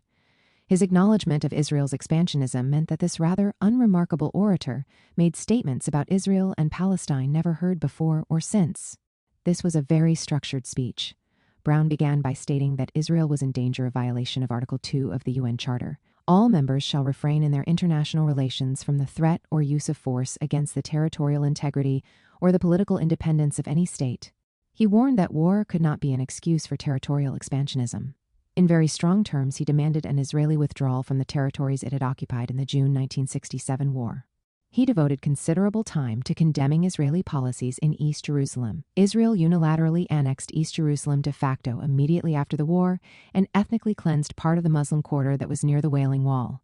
He stated, "They will be taking a step which will not only isolate them from world opinion, but will also lose them the sympathy that they have." Prophetically, he warned that Israel would officially annex East Jerusalem and hoped that this could still be averted. He was less accurate in his prediction when he warned Israel that the world would not tolerate such an annexation. It did and still does. But he was right in warning his listeners of a new refugee crisis and the precarity of living under an occupying power. For the pro-Israel lobby in Britain, this was a real moment of peril when the UK might have U-turned on its policy altogether. The official Israeli response was harsh, and Brown was portrayed as a traitor. The lobby in Britain needed to spring into action. The Israeli historian Moshe Gat wrote, Israel had listened to Brown's performance with mounting shock and disbelief. Furious, it damned the speech as a transparent, indeed shameless attempt on Britain's part to ingratiate itself with the Arab states at Israel's expense. Israel was unable to control the narrative it wanted the world to accept, a small state defending itself against the whole Arab world. Brown challenged this narrative significantly. Golda Meir, Israel's former foreign minister, even went so far as to brand Brown a Judas. This was followed by similar remarks by Israel's Prime Minister, Levi Eshkol, who declared Brown to be one of Israel's worst enemies. Under his orchestration, a smear campaign began first in the Israeli press and then in the Anglo-Jewish one. From Bevan to Brown, cried the headlines. George Brown was a mercurial, outspoken, and intelligent diplomat and politician. His political rise was handicapped by his alcoholism, but as Foreign Secretary in the first Harold Wilson government, he played a crucial role in post 1967 diplomatic efforts to deal with the consequences of the June 1967 war. He and anyone else who wished to be involved in this effort faced the 13th government of Israel, the most united government Israel has ever had, including all the Zionist and Orthodox parties, which decided in advance that peace was not a priority. Brown pushed a British policy that aimed for Israel's withdrawal from the territories it occupied in the June 1967 war, including the West Bank and the Gaza Strip. He and other ministers in Wilson's government were worried about Britain's deteriorating relationship with the Arab world following the 1956 Suez fiasco. Brown focused on establishing good relationships with the Arab oil-producing countries. Foreign Office documents also mention the need to secure a friendly environment to enable free passage to the Far East and, more than anything else, prevent Soviet influence from growing in the Arab world. Brown's speech went down with Israel like a kick in the guts. He indirectly blamed Israel for using force in order to expand its territory. However, even harsher judgments of Israel were made in private Foreign Office documents. In a minute sent by the office to the cabinet, a senior official wrote, "We have now examined that evidence and have come to the conclusion that the Israelis fired the first shot and take the view that it was reprehensible of them not to wait for the efforts we and others were making to extricate them from the admittedly impossible situation in which the UAR, United Arab Republic, had placed them." In retrospect, this document had hugely significant implications. The Americans and the British accurately read Gamal Abdel Nasser's ambitions. On the eve of the June 1967 war, he exerted pressure in order to reopen diplomacy about the future of post-mandatory Palestine, and genuinely believed Israel was about to attack Syria. Washington and London identified some strategies that would have prevented the situation from spiraling into a war, most importantly, a concentrated diplomatic effort. But the intransigent Israelis were not interested in conciliation. They viewed the whole situation as a golden opportunity to create the viable and natural Israel, namely the one that included the West Bank, which they had failed to build in 1948. Now they could rectify what the government called Betchia Ledorot, literally meaning generations to come will cry, and in essence meaning a lamentable missed opportunity to create the greater Israel. Viewed more objectively, Brown was far from being anti-Israel, but he was not pro-Israel enough in the eyes of the Israelis. In fact, he had equally good relations with Arab leaders and Israeli politicians before the famous speech. He simply prioritized British interests before his relationships with either. Eric Moonman, a Labour MP, took it upon himself to spearhead the attack on Brown, accusing him of taking sides against Israel. At a Jewish ex-to-servicemen's rally in Southend, he called Brown's speech a serious embarrassment because Brown aggressively departed from the neutral policy of the government and accused him of giving harsh and arrogant advice to the Israeli government. Of course, this was all nonsense, but it undermined Brown's image in the eyes of some pro-Israel Labour MPs. And yet, at the end of the day, the personal assault on Brown petered out, and the lobby and the Labour Party renewed their positive pre-1956 relationship. Ultimately, the Foreign Secretary had little power compared to the Prime Minister, and Israel could not ask for a better friend than Harold Wilson. The top lobbyist, Harold Wilson? In hindsight, the Brown affair was insignificant. His stance was the exception that proved the rule. What mattered was his Prime Minister, Harold Wilson's attitude, and he was pro-Israel to the bone. Wilson was committed to Israel, both as Prime Minister and as leader of the opposition. Why was Wilson so committed to Israel and even its principal sponsor in British politics throughout his career? In many ways, it was an unlikely position, and even astonished veteran supporters of Israeli like Ian McCardo, who stated, "I don't think Harold had any doctrinal beliefs at all, except for one, which I find utterly incomprehensible, which is his devotion to the cause of Israel." McCardo told the audience at the close of LFI's annual dinner in October 1975, the last Wilson would attend before shocking the country by suddenly resigning the premiership the following spring, that the Prime Minister was not only Israel's most important friend in the Labour Party, but also her most consistent friend. Wilson's long-standing former political secretary, Marcia Falkender, claimed he had, in many ways, a romantic view of Israel and was attracted to it as a wonderful experiment in socialist politics. Wilson was also close to Chaim Herzog, the Israeli ambassador to the UN at the time, Teddy Kollek, the mayor of Jerusalem, and Abba Eban. To Wilson, they were social democrats who made the desert flower. Abba Eban recalled, "Among European statesmen whom I have known, some have stood out in the special preoccupation that Israel evoked in their hearts. Harold Wilson is preeminent among these." For another of the former prime minister's close Israeli comrades, Shimon Peres, Wilson was a true friend of Israel. Wilson, like his successors Tony Blair and Gordon Brown, was the product of a religious upbringing. On the question of Israel, as on many other questions, labor leaders owed more to Methodism than to Marx. The combined effort by LFI and Wilson's practically religious pursuit of pro-Israel objectives managed to silence the more Palestinian voices in the party. The threads that connected Wilson to the evangelical Christian Zionists of the 19th century are unveiled in Wilson's book, The Chariot of Israel. According to Roy Jenkins, a longtime member of Wilson's government, this book was one of the most strongly Zionist tracts ever written by a non-Jew. 63. Wilson talks about his Christian nonconformist upbringing. As he put it, his devotion to Israel was, in part, a response to the teaching of religious history. Wilson was intent on granting Israel exceptional treatment in Britain's foreign policy. He told his biographer, Philip Ziegler, that when he assumed the leadership of the Labour Party, he was determined to expiate Bevan's sins. James Callaghan, who succeeded Wilson as Prime Minister, recalled that when Wilson appointed him as Foreign Secretary, Wilson said he would give him a free hand, with the exception of two areas, Israel and South Africa, the latter, because of Wilson's detestation of apartheid, and the former because of day schools and Sunday schools, chapels, churches, kirk, and conventicles. 6. By the late 1990s, anti-apartheid stances could not be squared so easily with the pro-Israel one, in particular when Nelson Mandela declared that South Africa would not be free until Palestine is free. But during the Wilson years, opposing apartheid in South Africa and condoning the oppression of the Palestinians did not seem like mutually exclusive moral positions, and thus Israel could rely on the British Prime Minister. Bluntly, the lobby had a lot of spare time in those days. Wilson's ties to Israel strengthened after his youngest son Giles went to volunteer in the Yagur kibbutz after 1967. Like McCardo before them, the Wilsons did not know, or did not want to know, that this kibbutz extended over the ruins of a 1948 Palestinian village named Yagur. Wilson's greatest contribution was to solidify LFI, making it a powerful actor in influencing British foreign policy towards the Middle East. Israel's most loyal ally in British politics, held powerful positions, twice as a prime minister, and long terms in office as a leader of the opposition. He used his time in power to solidify Labour's pro-Israel stance and prevent any internal opposition from gaining a foothold. As a consequence, Labour would not have a pro-Palestinian leader until 2015. Wilson asserted that his views represented the overall position of the Labour Party, and thus confidently stated that one could not find a political party to be more committed to a national home for the Jews in Palestine than was Labour. And he added, since 1917, this theme had been incorporated in Labour's statement of war aims, and had been reiterated 11 times from then to May 1945.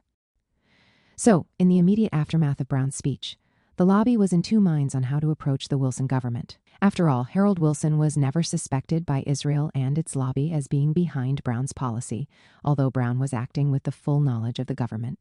The government fully supported Brown when he suggested that Britain would vote in favor, twice during the month of July 1967, of a Pakistani resolution in the UN condemning, in strong terms, Israel's annexationist policies in East Jerusalem. The Israelis were determined to officially annex East Jerusalem and unite the city very soon after the war ended. But, under pressure from Wilson, Brown was forced to meet with Abba Eban, the Israeli foreign minister, and try to quell Israeli criticism and provide a softer version of the British position. But Wilson wasn't able to present the party as wholly behind Israel as he claimed it was, and indeed wanted it to be. The pro-Israel lobby in Britain, in the wake of Israel's expansion after the 1967 war, for the first time felt it couldn't be complacent. One person who definitely felt that the Labour Party was not yet a safe space for pro-Israel politicians was Eric Moonman. As we've seen, he spearheaded the assault on Brown. He would represent a new phenomenon in lobbying for Israel on both sides of the Atlantic, individuals who believed they had a better idea than others about how to lobby for Israel. We will meet a number of these individuals when we discuss lobbying for Israel in the 21st century. In most cases, not only do they act independently of the more institutionalized endeavors, they obstruct the more coordinated work. Moonman conjured up multiple projects along these lines. The first was in 1972. He persuaded the European Jewish Congress to let him work on their behalf in creating a group of experts who would be tasked with professionalizing the Israeli propaganda machine.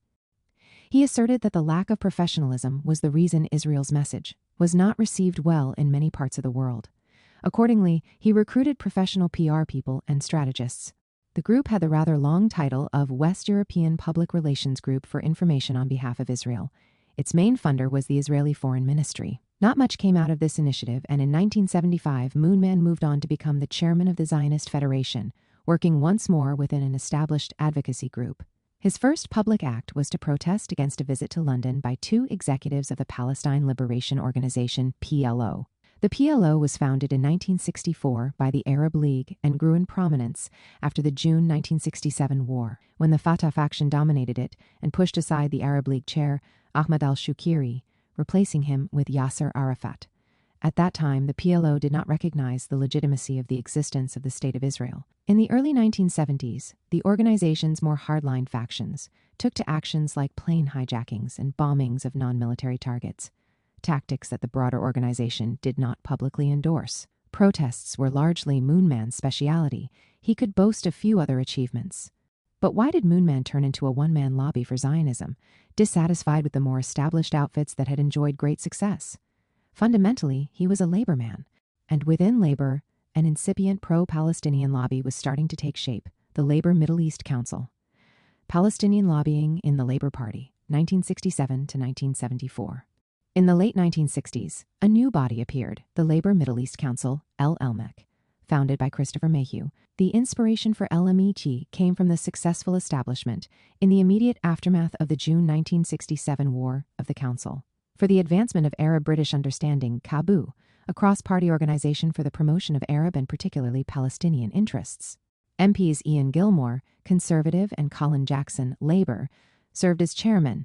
The early members of CABU also included Mayhew and other conservative politicians such as Sir Anthony Nutting and John Redaway, and journalists such as Michael Adams.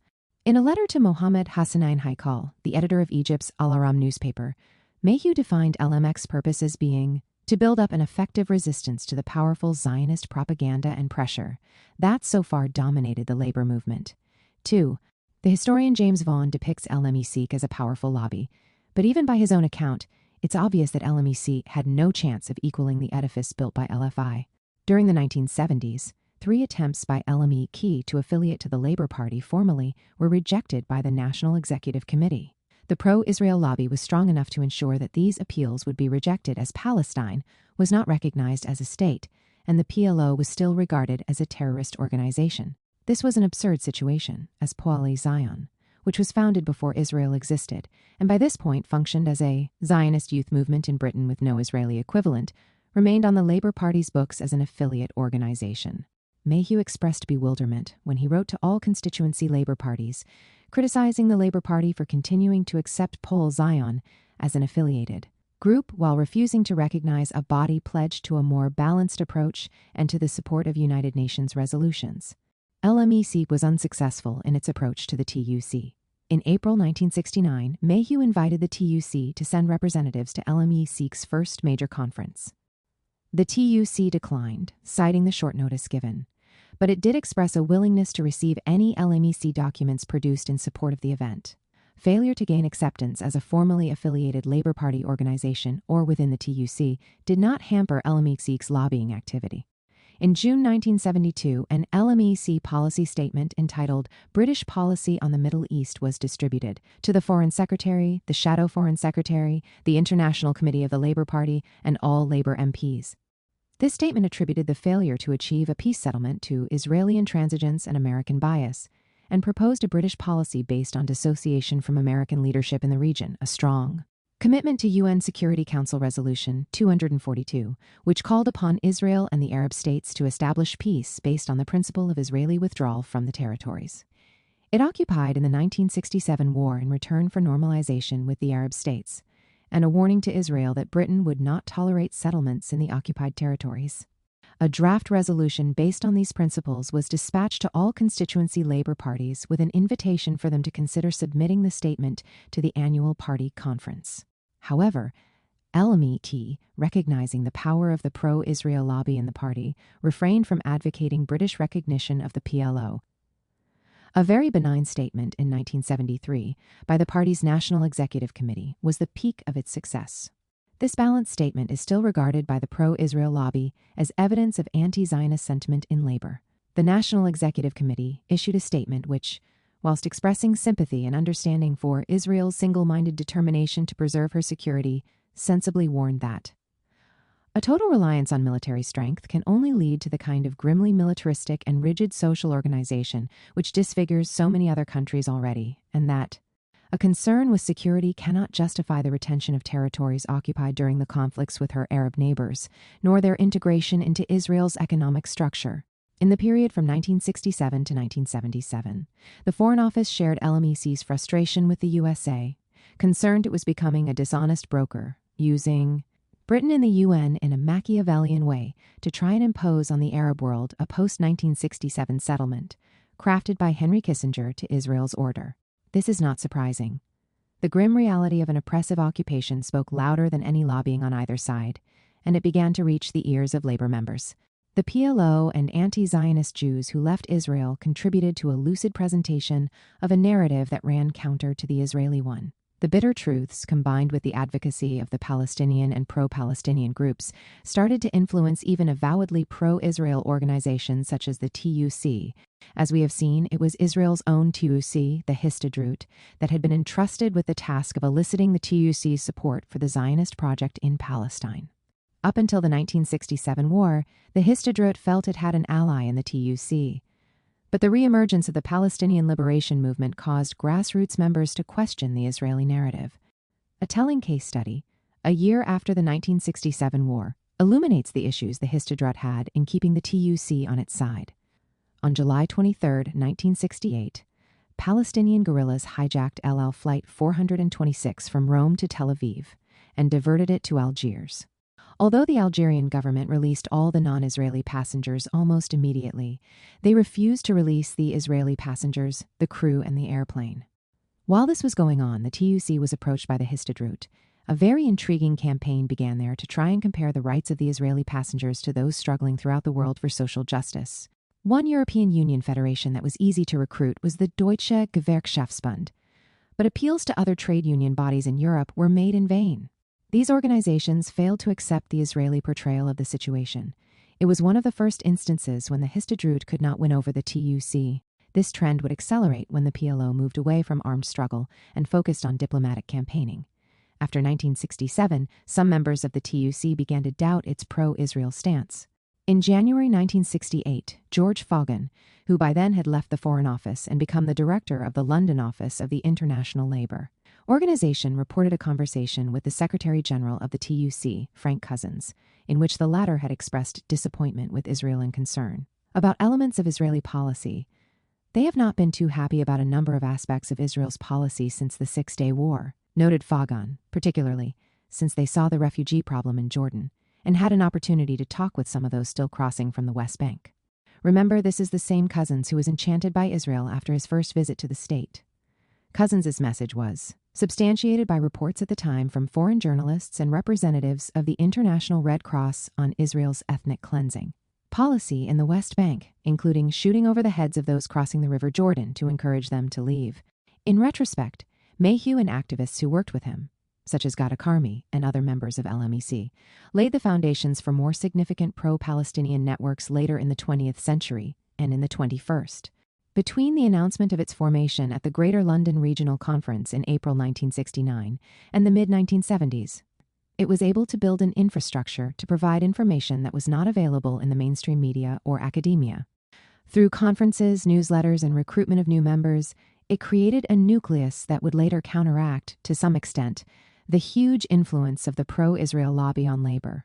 In July 1974, thoroughly disillusioned with the impossibility of working for Palestine in the Labour Party, Mayhew defected to the Liberals, establishing the Liberal Middle East Council, a group that would attract the support of future party leader David Steele. However, these clashes between pro- and anti-Israel advocacy groups should be seen in context, given the fact that Britain in any case played second fiddle to the Americans, who now with full force imposed their will and ideas on what became known as the peace process, the first phase of which ended in dismal failure. But by that time, Labour was out of power, suffering defeat in the 1970 general election. To their great surprise, the pro-Israel lobbyists found out that, unlike Wilson, the new Conservative government ruling Britain for the next 4 years was much more sympathetic to Brown than Wilson was. And their foreign minister, Sir Alec Douglas Home, was about to deliver the third of the 3 speeches that took the lobby by surprise after Eden and Brown's speech and triggered an angry response. Yet another enemy of the Jewish state, Alexander Douglas Home. At the height of the February 1974 election, a classic gentleman entered Thames TV studios for an interview with Eamon Andrews, one of Britain's most respected journalists.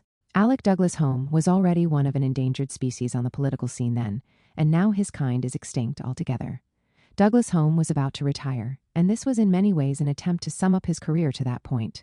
He was asked by Andrews to enumerate the high points of his career as foreign minister. After naming a few of them, he added, "And I think the last one I would name would be the speech I made in Harrogate, which had some influence on the Arab-Israeli war and how it would be solved and the improvement of our relations with the Arab countries as a result." On October 31, 1970, in front of the Council of Regional Associations of the Conservative Party in Harrogate, Yorkshire, Douglas Home laid down his ideas of how to approach the reality that unfolded in historical Palestine after the June 1967 war. He was helped by a team in the Foreign Office and won the full support of the Prime Minister, Edward Heath, for what became an important announcement. The most crucial message in that speech was that Britain could no longer ignore the political aspirations of the Palestinian Arabs. These are his words. How can these tensions be resolved? An equilibrium is needed in the Middle East, which both sides would be prepared to accept. The actual issues in dispute are of a kind which can be solved. The fabric of a settlement consistent with the Security Council resolution of November 1967, which would be fair and should be workable, can easily be produced. Agreed solutions on all the separate elements would have to be incorporated into a formal and binding agreement, which would be endorsed by the United Nations Security Council. But like the resolution of November 1967, any such settlement must be based on two fundamental principles: the inadmissibility of the acquisition of territory by war and the need for a just and lasting peace in which every state in the area is guaranteed the right to live in security. This means, as the Security Council resolution said, that Israeli armed forces must withdraw from territories occupied in the conflict, and that, on the other hand, the state of belligerency which has existed in the Middle East must be ended, and the right of every state to live in peace within secure and recognized boundaries, free from threats or acts of force, must be recognized. He further emphasized the importance of recognizing a legitimate aspiration, resettlement in dignity and honor, and Palestinians' desire for a means of self-expression as essential elements of his government policy. For years afterwards, his speech remained significant in convincing Britain to acknowledge Palestinian aspirations. Today, it may surprise readers to learn that the pro-Israel lobby in Britain had to work harder during the time the Conservatives were in power, and less so when Labour was the government of the day. In the 21st century, both governments had pursued a policy that was broadly acceptable to the lobby. Douglas Home was consistent in his support for Palestinian rights. In other appearances, he reiterated the main points he had made in Harrogate. In his statement to the House of Commons on October 22, 1973, when referring to the Harrogate speech, he repeated his government's view that the question of the Palestinians must clearly form part of a complete and long-term settlement. Otherwise, according to Douglas Home, the settlement would not stick. Although in his Harrogate speech and in the British Parliament, Douglas Home did not mention anything about either a Palestinian homeland, a term used later publicly in 1976 by the Labour Secretary of State, Anthony Crosland, or a state, he thought that this could be an outcome of the peace process. In his autobiography, Douglas Home recalled that when he drafted the speech, he thought, "Now that Egypt and the Arab countries have been purged of their humiliation by achieving a stalemate in battle, and now that there is a possible solution for the resettlement of the Palestinians in an independent state on the west bank of the Jordan, the prospects of a permanent peace look to be more helpful than for some time past." Douglas Home further annoyed Israel by his refusal to expel the PLO representative, Said Hamami, from his seat in the Arab League office in London. He stated, "I should not wish to provoke the very hostile reaction that would undoubtedly be caused in the Arab world if we were to expel the representative of an organization which has now been recognized by almost all the Arab states as the sole legitimate representatives of the Palestinians and whose organization sits as a full member of the Arab League." Douglas Home seemed to be the only senior British politician after Brown who interpreted UN Resolution 242 as a demand for unconditional Israeli withdrawal to the June 5, 1967 borders and applied it to all the territories Israel occupied during the war. He declared, "Secure and recognized boundaries should be based on the armistice line which existed before the War of 1967, subject to minor changes which might be agreed between the two countries." Later in his autobiography, Douglas Home recalled that when he drafted the Harrogate speech, he had thought that a future Peace was bound to involve substantial withdrawal of Israeli forces with minor adjustments from the occupied Palestinian and Arab territories. I was well aware that it was impossible to please both sides. Predictably, the Arabs were welcoming and the Israelis angry, the more so as they had thought that I was sympathetic to them in the fight for their existence. In the latter feeling, they were right, and the speech stemmed from the conviction that their only hope of survival in an age of missiles lay in abandoning their conquered Arab territories and in retiring behind their 1,967 frontiers, which would then be policed by the United Nations and would probably require an international guarantee. Douglas Home did not stop there. He was the only British Foreign Secretary to challenge the dishonest brokery of the Americans, which became visible in the early 1970s. His diplomats shared his frustration with the American position and its hesitation to pressure Israel into concessions. The British ambassador in Washington, Lord Cromer, gloomily reported in November 1972 that the U.S. was only looking for an interim solution in Palestine, whereas Britain wished for a more comprehensive one. This was not solely out of concern for the Palestinians. In the background of all of this, we should remember that, since the devaluation of the pound in November 1967, the grim economic reality led to a strategic decision to end whatever was left of the empire in January 1968, in particular east of Suez. In light of this, there was a need for a new Anglo-Arab understanding. These were peculiar times, when the British Foreign Office was keen to show the Arab world that it was pursuing a policy independent of American influence. This era also saw early contacts between Britain and the PLO and the UN behind the scenes, more in tandem with Arab and African positions than that of the USA and Israel. The relationship between Britain and Israel deteriorated further when Israeli commandos used falsified British passports in their raids on Beirut in 1973. In this extraordinary period, it is important to mention another unique contribution by Douglas Home. He was the only British Foreign Secretary to openly discuss the right of return of the Palestinian refugees that were expelled by Israel in 1940. British policy until then supported the idea of resettling the Palestinian refugees in the Arab world and ignoring their aspirations and demands for return.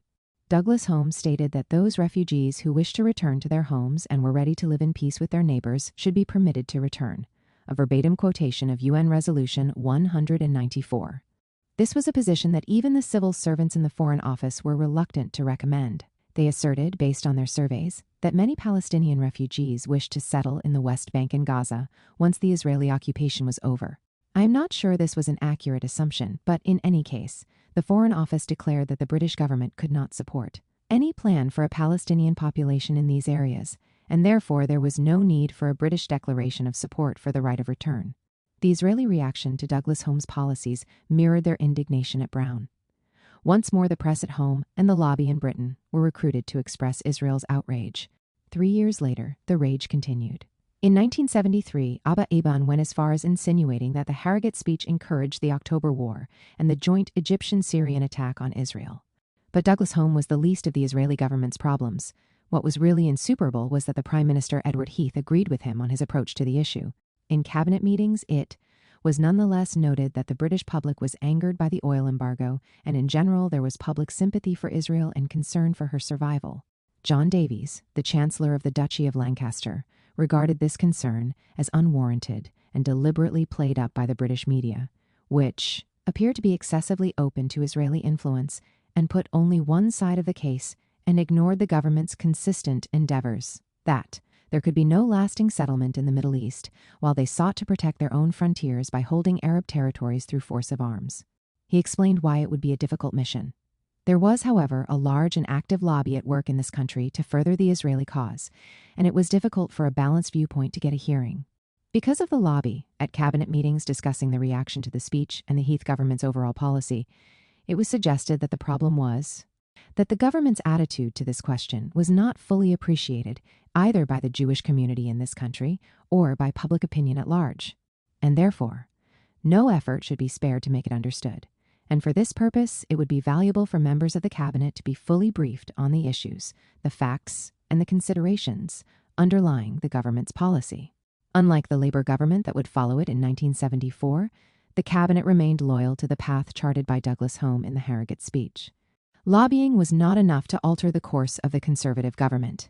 In another cabinet meeting at the beginning of 1974, it was agreed that the political aspirations of the Palestinians could only be fulfilled within a state of their own.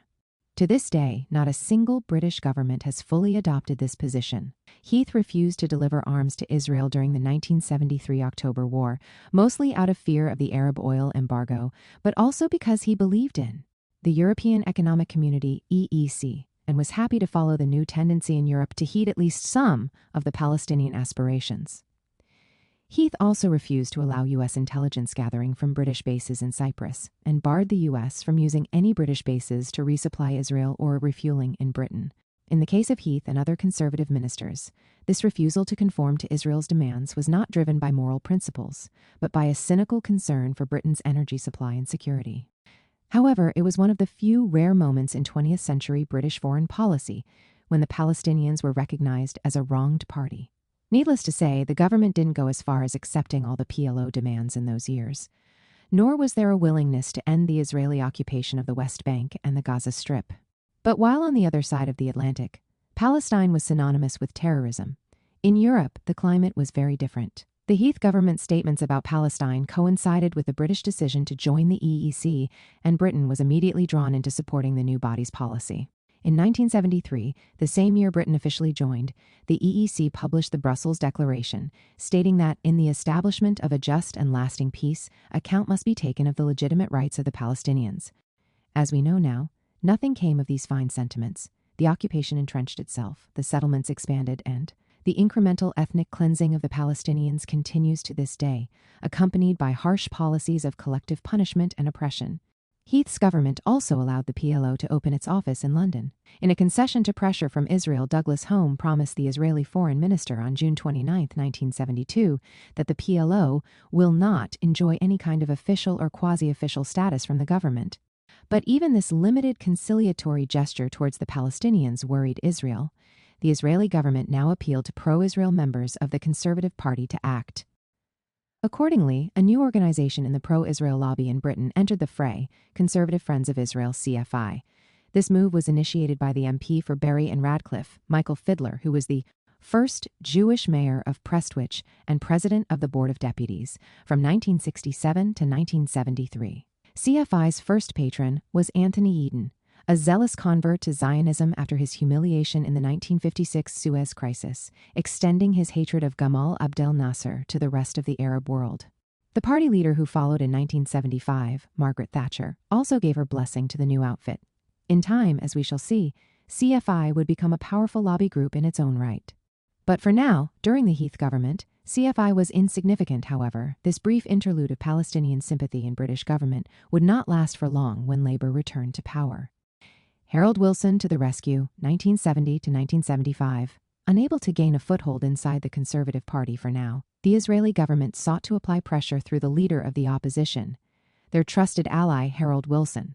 Out of government, he was even more unequivocal in his support for the Zionist lobby. He persistently complained about the government's anti-Israel bias, which he claimed was apparently manifested in allowing Egyptian pilots to train in the UK, while prohibiting the USA from resupplying Israel from British bases and making it difficult for the Israelis to obtain spare parts for their British-made Centurion tanks. In truth, the Heath government imposed an embargo on both the Israeli and the Arab sides. But Israel did not tolerate being treated equally. Wilson's crucial task in the eyes of the lobby was to nip the emergence of a pro-Palestinian lobby among the parties left in the bud. Wilson was aware that among the more progressive circles within his party, Israel's militarism and more visible oppression of the Palestinians had created an informal pro-Palestinian internal lobby. This informal lobby evolved around the Labour Middle East Council, which continued to pursue pro-Palestinian policy after the departure of its founder. One of the main areas where LMAC tried to create some balance in the approach towards Palestine was the BBC. There it initiated a campaign, spearheaded by Andrew Faulds.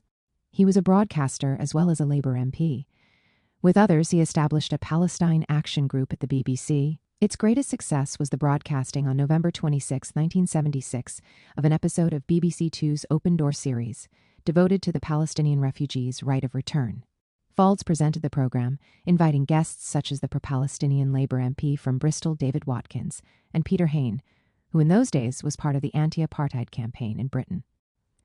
A few days after the broadcast, Ghada Karmi, who was a prominent member of the Action Group and today a renowned scholar and campaigner for Palestinian rights, reported that Abu Lutuf, Farouk Kaddoumi, the Foreign Secretary of the PLO, had praised the program as the best film he had ever seen on the Palestine issue, and Kabu's John Redaway also congratulated Faulds for making a notable contribution towards the exposition and defense of Palestinian rights.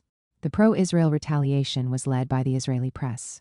The popular Israeli tabloid Yedioth Ahronoth reported, "Last weekend, the most extremist anti-Israeli program ever shown on Western television was screened by the BBC. They needed to come down hard on it, as this first ever expose about the victims of the Nakba generated public support. The Palestine Action Group received many letters of support, membership queries, and donations." In Scotland, the program hit a nerve. Members of the Scottish National Party saw similarities between what they deemed was the English oppression of Scotland and the Palestinian plight. Faulds welcomed the solidarity but distanced himself from the comparison, as he objected to Scottish independence. The commitment of such politicians and intellectuals to Palestine revealed the early signs, noted at the time by the Jewish Chronicle, that lobbying for Israel would have to move its target from the left to the right, as Israel is no longer the automatic beneficiary of socialist sympathies. This remark was premature. For quite a while, well into the 1980s, socialists in the British Labour Party sided with Zionism. It was a period in which lobbying was practically unnecessary, as Labour leaders in opposition and in government gave unquestioning, wholehearted support to Israel. As a result of this pressure from Israel, pro-Palestinian politicians suddenly found their political careers destroyed. The first was Andrew Faulds. In 1973, due to the outcry from the lobby, Wilson dismissed Faulds from the shadow cabinet because he had openly questioned the loyalty of Jewish members of the party who sided unconditionally with Israel. Or, as Wilson put it, Faulds impugned the patriotism of Jewish members of the parliament by implying that they had dual loyalties. But Wilson could not prevent the emergence of a pro-Palestinian group of labor activists. He could only limit their influence. Looking back at this record, we can now understand better why the pro-Israel lobby felt as if it were facing a doomsday scenario when, in the next century, a pro-Palestinian politician became leader of the Labour Party and its candidate for prime minister. The emergence of a pro-Palestine group in the Wilson era sowed the seeds for the new, powerful generation of activists in our own era, right up to Jeremy Corbyn himself. But the lobby still felt very strong and focused when Wilson returned to office in 1974, ending Heath's 4 years in power. His second term in office was received with great relief by the lobby. His first mission was to try and move on from the bad days of Brown and Douglas Home, but he did not stay long enough to expunge this negative influence. He shocked the country and the Queen when he decided to resign in 1975 and was replaced by James Callaghan, who remained in office until 1979. Even after his resignation, and in his years in the opposition after the 1970 Conservative election victory, Wilson continued to work within the framework of LFI and was its president for a while. His first trip overseas after he resigned was to Israel, where he received an honorary doctorate from the Hebrew University, and more importantly, from a Palestinian perspective, he visited and officially opened a forest on the border between the West Bank and Israel, halfway between Jerusalem and Hebron, that had been donated by the Anglo-Jewish community named Park Britannia, where his and Richard Crossman's contributions to Zionism are recognized. It was 15,000 dunam, roughly 15,000 square meters, of mainly pine trees planted over the ruins of 7 Palestinian villages, and their lands: Zakaria, Ajur, Deir Aduban, Rani, Kidna, Beit Jibrin, and Deir Nakkas. The forest was paid for by the Jewish National Fund, JNF. At the time, nobody paid attention to the unique role the JNF played in the history of Zionism and Israel, or more importantly, Britain's relationship to it, which was recently exposed in meticulous detail by Uri Davis. Suffice it to say here that for most of the time since its founding, the UK branch of the JNF has enjoyed charitable status and resulting subsidies from British taxpayers. The JNF branch in Israel, Keren Kayemet LaIsrael, functions as an arm of the Israeli state in the enforcement of an apartheid system of land control and population segregation, and has played a major role in the refinement of this system over the years. Wilson fully supported the JNF and was either oblivious to or ignorant of its role in building Jewish settlements and planting forests over the ruins of hundreds of Palestinian villages that Israel destroyed in 1948. In retirement, Wilson took up the role of president of Labor Friends of Israel. Its then director, Valerie Cox, recalled, "I never had to ask him to say anything pro-Israel. It came naturally. He spoke about Israel in the most loving, warmest possible way." 101. The Labour government, 1975 to 1979. Wilson's successor, James Callaghan, continued the reorientation of British policy away from the Brown and Douglas Home legacies, but not immediately. As foreign minister in Wilson's second government, he did not share Wilson's unconditional support for Israel. While he was foreign secretary, his official line was very much supportive of the Palestinians. In this capacity, he wrote in the Times on February 13, 1974, that the Palestinians had to play an important role in any future solution, and this was followed by an even more explicit statement in the House of Commons. A provision must be made for satisfaction of the needs of the Palestinians, by which I mean not only the rights of individual Palestinian refugees, as was laid down for so many years by the General Assembly, but also the legitimate rights of Palestinian people. Callahan later wrote in his memoirs that, whilst Labour would not perform a U-turn in its relations with Israel, he emphasized that the party recognized that the Palestinian people had legitimate aspirations. Britain's representative at the time in the UN, Lord Ivor Richard, in his speech to the General Assembly on November 22, 1974, echoed this sentiment. It has long been my government's view that in any debate on the Middle East, the views of the Palestinian people must be listened to. Indeed, I said so myself on 14 October in this assembly. I said, the British government has made plain many times its belief that no peace settlement in the Middle East is possible that does not take account of the legitimate rights of the Palestinians. The British Foreign Secretary has several times spoken of the need for any settlement to provide for a personality for the Palestinian people. It follows, therefore, that we consider it right that the view of the Palestinians should be heard. I would reaffirm that position today. Whatever else can be said of this debate, it would seem that a Palestinian voice has been heard clearly and unmistakably in this assembly. Callahan was even willing to support the idea of a Palestinian state in public.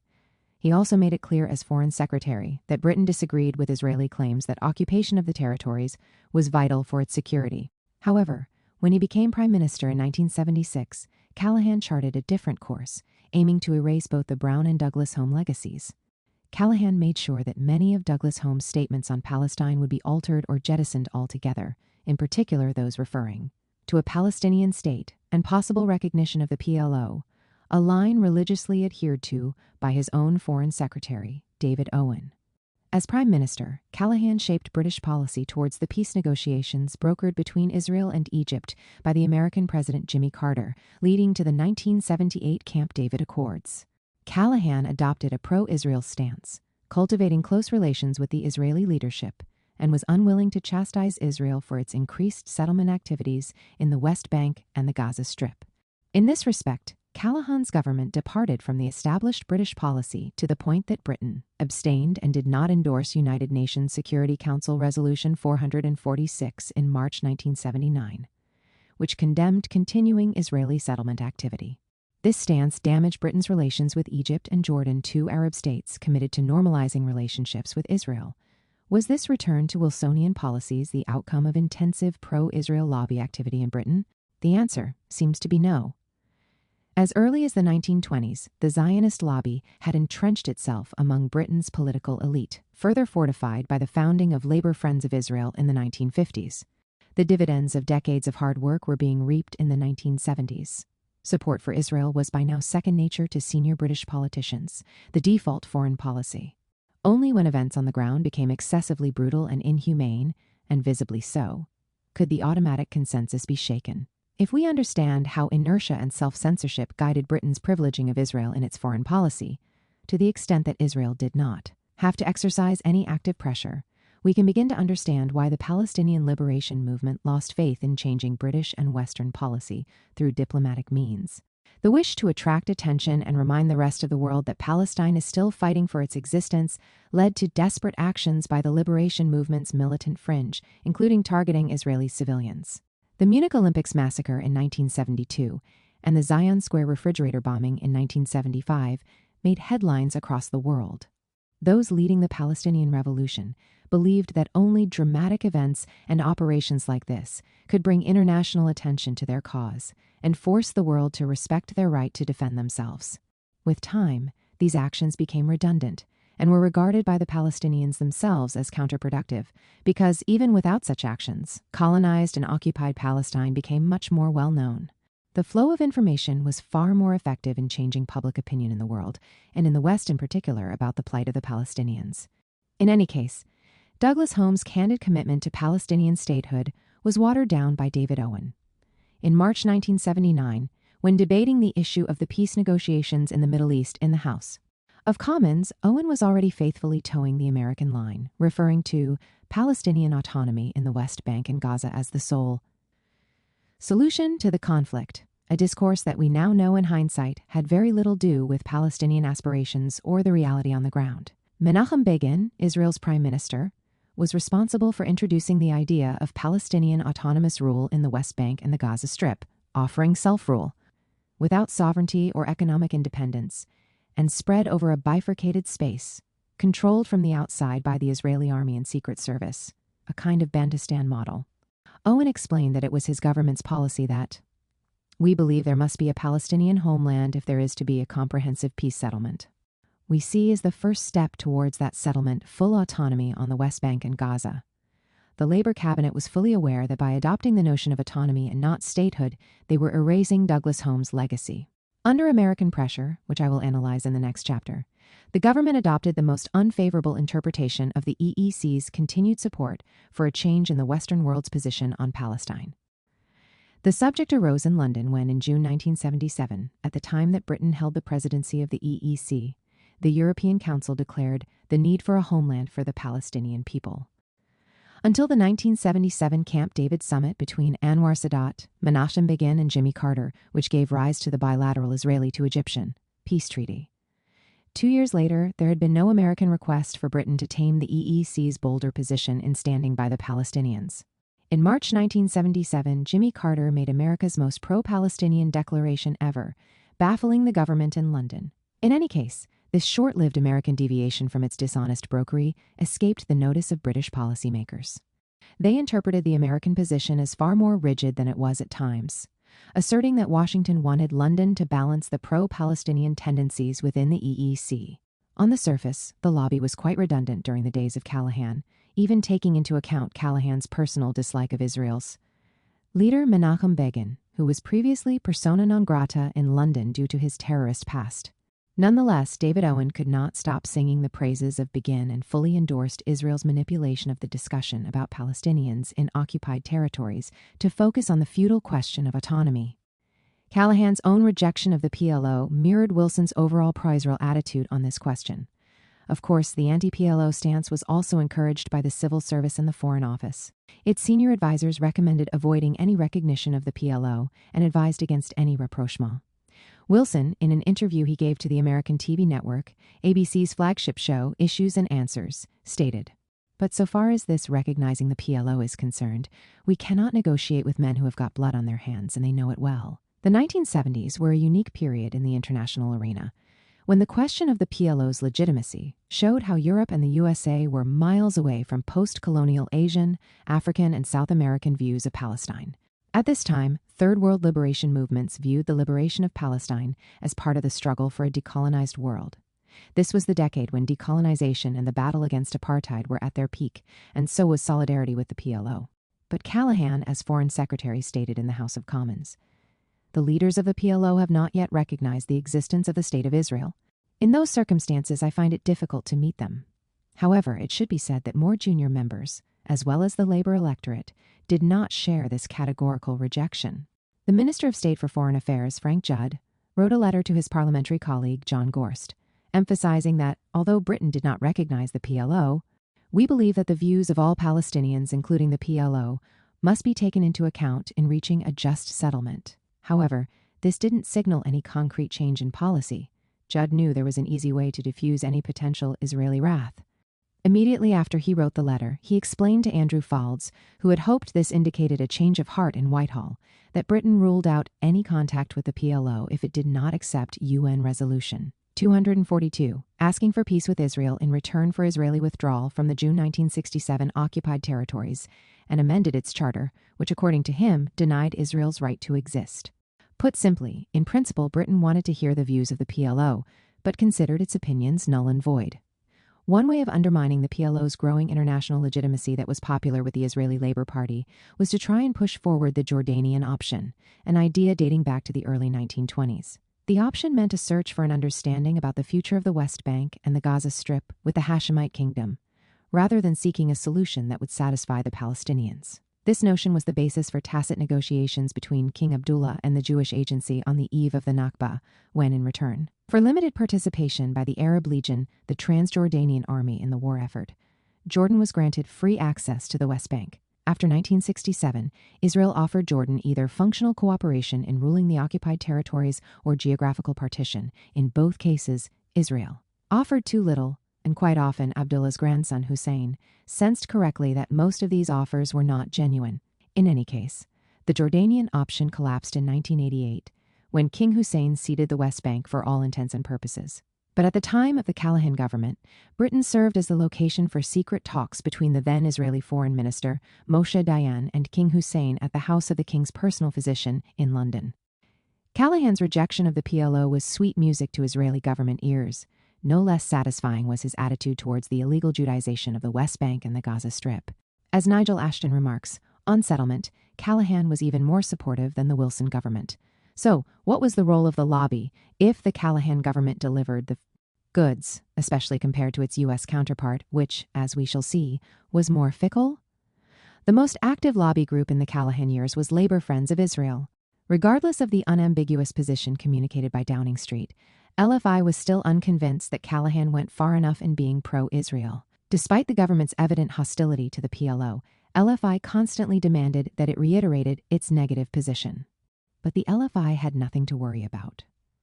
Structural support for Israel was solid enough to ensure Callahan's obedience. As Ashton writes, Callahan's position was a product of the extensive links between the British Labour Party and Israel, which had been built up during the 1950s and 1960s, most notably through the Socialist International Organization, but also between the trades union movements, and as a result of the backing of the British Jewish community for labor during these years. Thus, David Owen sent occasional letters to Eric Moonman, the chair of the LFI, such as the one he wrote on November 27, 1978. I can assure you that there is no question of our recognizing the PLO, so long as their formal position remains that they refuse to accept Israel's right to exist. With the return of the Conservatives to power in 1979 under the leadership of Margaret Thatcher, the lobby could look back with satisfaction on the last 5 years of the Labour governments.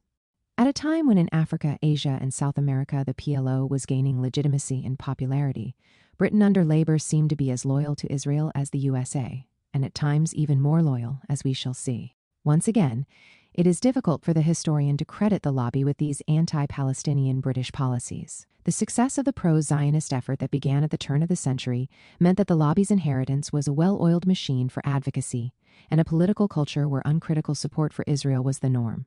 Whenever Israel or the PLO were discussed, political obedience and self-censorship had already been assured. The Thatcher years. When looking at the recollections of members of the pro-Israel lobby or Israeli officials dealing with advocacy during the time of Margaret Thatcher, it seems that they took the Iron Lady's support for Israel for granted. However, in the early years of her government, Thatcher was unable, or perhaps unwilling, to heed recurrent requests by the lobby to keep a tight leash on the Foreign Office, which the lobby considered anti-Israeli in essence. The crime of this assortment of civil servants was their infrequent challenges to some of Israel's policies in the occupied territories, tantamount to siding with the enemy in the eyes of the lobby. There was a rumor in the Foreign Office that Thatcher was regarded as a naturally pro-Israel politician because of the Finchley factor, in other words, she had to satisfy her North London constituency for 33 years, including the 11 years of her premiership, and this constituency had a sizable Anglo-Jewish majority living in it. Civil servants recall that upon her election as leader of the opposition in 1975, the Foreign Office felt it should preempt any ill feelings in the Arab world, where she might be deemed as being a prisoner of the Zionists. Thatcher was a founding member of the Finchley Anglo-Israeli Friendship League and of the Conservative Friends of Israel. She did not differ in her approach compared to those who preceded and succeeded her. There is no indication in any of the documentation of any wish on her behalf, or the Foreign Office's behalf, to change her predecessor James Callahan's basically pro-Israel orientation. So in other words, she was no more or less pro-Israel than her predecessors in the office. According to some accounts, her admiration for Israel stemmed from her veneration of Judaism. Whether this was genuine or opportunistic, it definitely existed on paper. Azriel Bermont is the only scholar who has comprehensively looked at Thatcher's relations with Israel, and he assumes that her attitude was born out of a pragmatic approach. On this view, Israel was part of the world she belonged to, and she saw herself as its defender. The lobby was hence capable of forgiving her when she criticized certain Israeli policies. Occasionally, her government's attitude to Israel prompted some rebuke by the lobby, But since she never accompanied her criticism with any meaningful action, it made little difference at the end of the day. Like her predecessor, Thatcher disliked Menachem Begin, but this personal distaste did not suffice to propel her to alter British policy in any significant way. The Venice Declaration by the 9-member EEC was her first challenge in managing relations with Israel. This landmark declaration acknowledged the right of the Palestinians to self-determination and called upon international diplomacy to include the PLO in any future negotiations on the fate of the occupied territories. The declaration was made just 1 year into her premiership, meaning it had largely already been decided by the time she came to power. On the face of it, the declaration was meant to allow Europe to play a far more active role in the peace effort than ever before. Thatcher was asked by the Americans to safeguard Washington's leading role in the peace process, which was a request meant to disarm any serious European challenge to that policy. She was willing to fulfill this request to a certain extent, but not fully. Despite American requests, Thatcher readily endorsed the Venice Declaration and stood by her decision right up to the end of her term in office.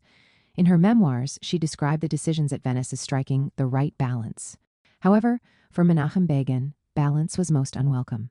He penned an enraged letter to her. Madam Prime Minister, did anybody since the days of Hitler and Goebbels, Göring, Rosenberg, and Streicher ever declare more plainly and more precisely that the endeavor is to destroy both our people and our state again?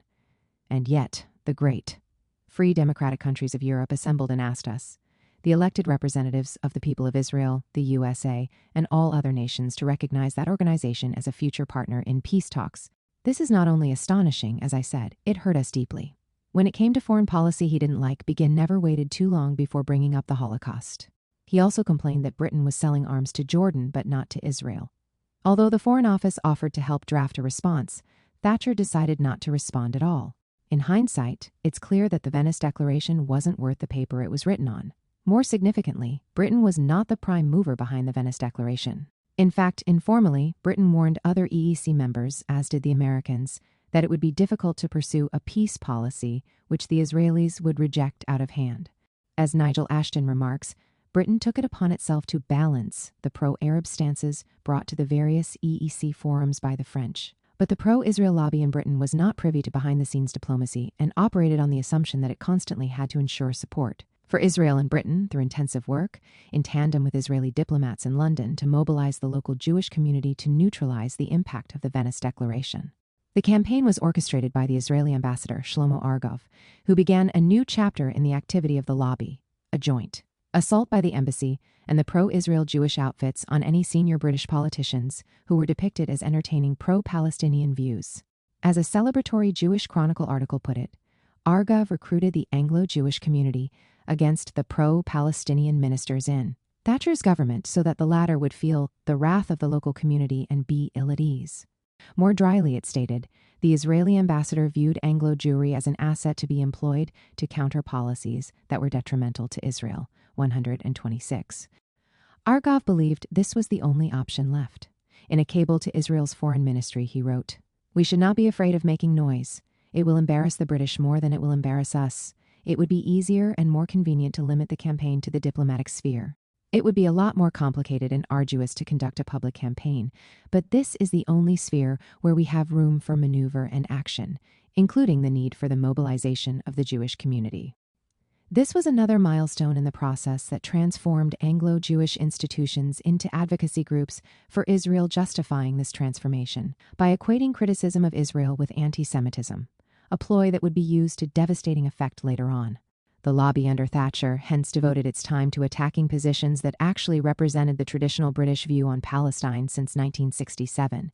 Britain agreed notionally to PLO involvement in peace talks, but on conditions that were unacceptable to the PLO at the time. Consequently, in practice, there was no official contact with the PLO. Thatcher was fully aware of the campaign and seemingly took little notice of the lobby's indignant protestations. The British policy of deliberate inertia was hers too. So once more, the lobby wasn't actually needed to maintain Britain's pro-Israel attitude, regardless of the outrage whipped up. Thatcher's sympathies were fully revealed when she became the first serving British Prime Minister to visit Israel in 1986. During her premiership, Thatcher showed support for Israel's position all in all, and her trip to Israel also gave her a great admiration for the state's achievements. Despite her general support for Israel, a more forensic examination of her policies allows us to see areas in which she was quite outspoken in condemning Israel's actions. Like Edward Heath, she did not hesitate to raise the specter of arms deals and embargoes when conducting tougher conversations with the Israelis. After Israel's bombing of the Iraqi nuclear plant at Osirak in 1981, Thatcher described this operation as a grave breach of international law and a matter of great grief.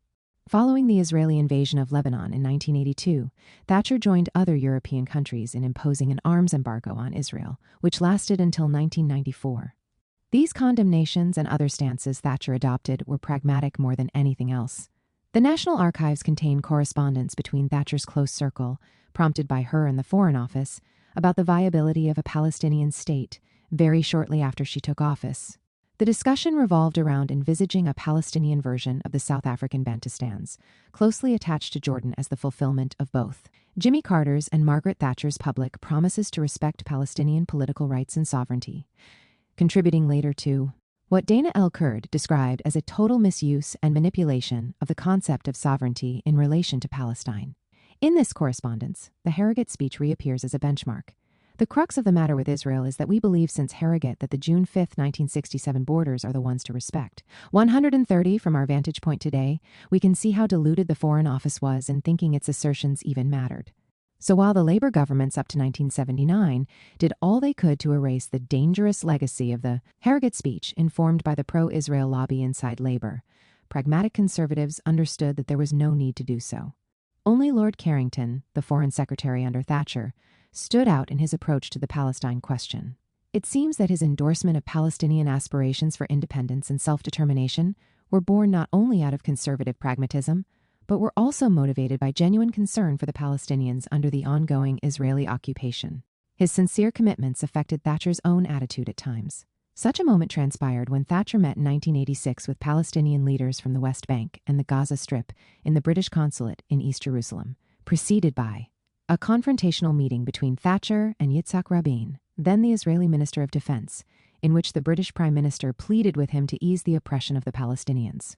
Thatcher described the meeting with Rabin as unproductive in contrast to her warm and constructive meeting with the Palestinian side. For once, the lobby did not bother to respond. They understood that a few kind words from a British Prime Minister were irrelevant. This was just as well.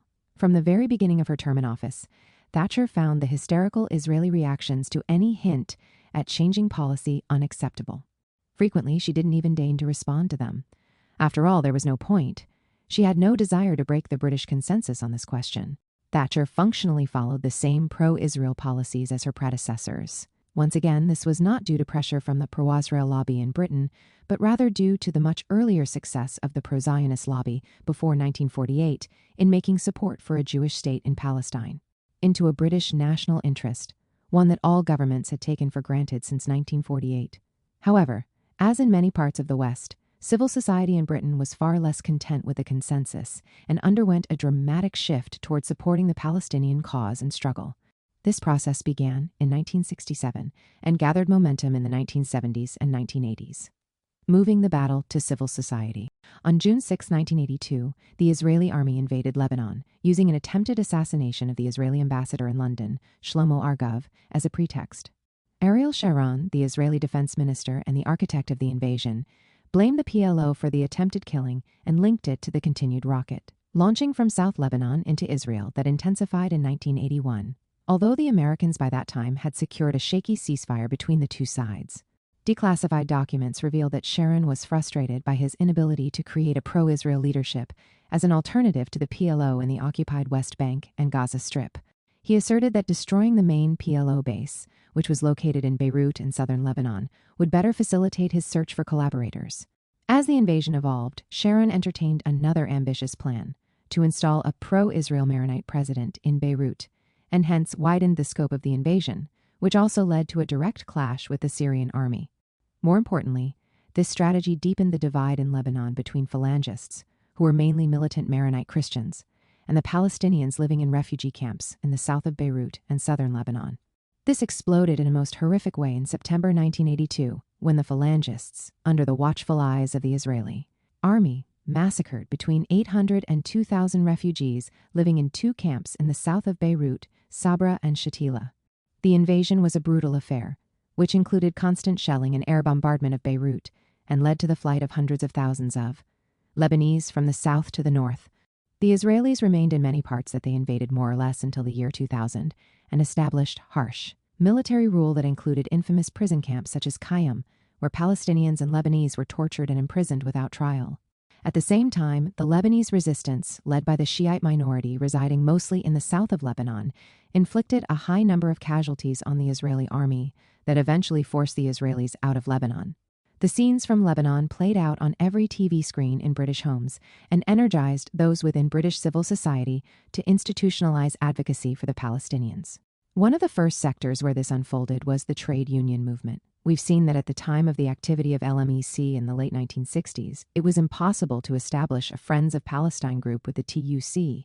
In the wake of the invasion, this was now possible, and this new group appeared, led first by the dynamic George Galloway. Supporters of Israel characteristically ascribed the successes of the Palestine group in the TUC to the lack of an efficient pro-Israel lobby within the TUC.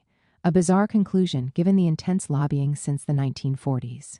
But it was easier to blame the messenger for this failure rather than re-examine the message. The Histadrut regarded the Palestine group within the TUC as a real menace and sent a special envoy from Tel Aviv, Yona Yagol, to coach pro-Israel TUC members, and with them established the trade union Friends of Israel. Yagol sent exaggerated reports back to Israel whose readers might have got the impression that violence was the main method used to persuade members of the TUC to care about Palestine. It was not only the invasion of Lebanon that challenged lobbying for Israel in Britain. Even before the invasion, the rise of the right-wing Likud party caused uneasiness among the Anglo-Jewish community to the extent that British officials could hear reservations expressed within the Anglo-Jewish Board of Deputies about Menachem Begin and Ariel Sharon's policy towards the Palestinians. This is why Thatcher could truthfully report to King Hussein that she thought she had allies in the Anglo-Jewish community against Begin's policies. The shift to the right in Israel and the demise of liberal Zionism accelerated British public opinion's turn against Israel and towards tentative support of the Palestinian cause. The Thatcher years exposed a gap between the shenanigans of official policy towards Palestine on one hand and the seismic change in public opinion on this topic on the other. It first appeared forcefully in Britain, but the USA would follow their lead. So while Thatcher's policy remained loyal to British precedent, civil society demonstrated growing sympathy for the Palestinians, accompanied by a new willingness to confront Israel's actions with the same spirit of enthusiasm shown by the anti-apartheid movement of solidarity with the African National Congress. This paradoxical situation moved the lobby to direct its attention to local civil society. Old outfits such as the veteran English Zionist Federation, now called the Zionist Federation of Great Britain, were once more called upon to disseminate the Israeli point of view to the public, while at the same time working hard to convince Anglo-Jews to emigrate to Israel, a contradictory message, if there ever was one, priding themselves on being part of good old British democracy, and at the same time encouraging Jews to leave Britain for Israel.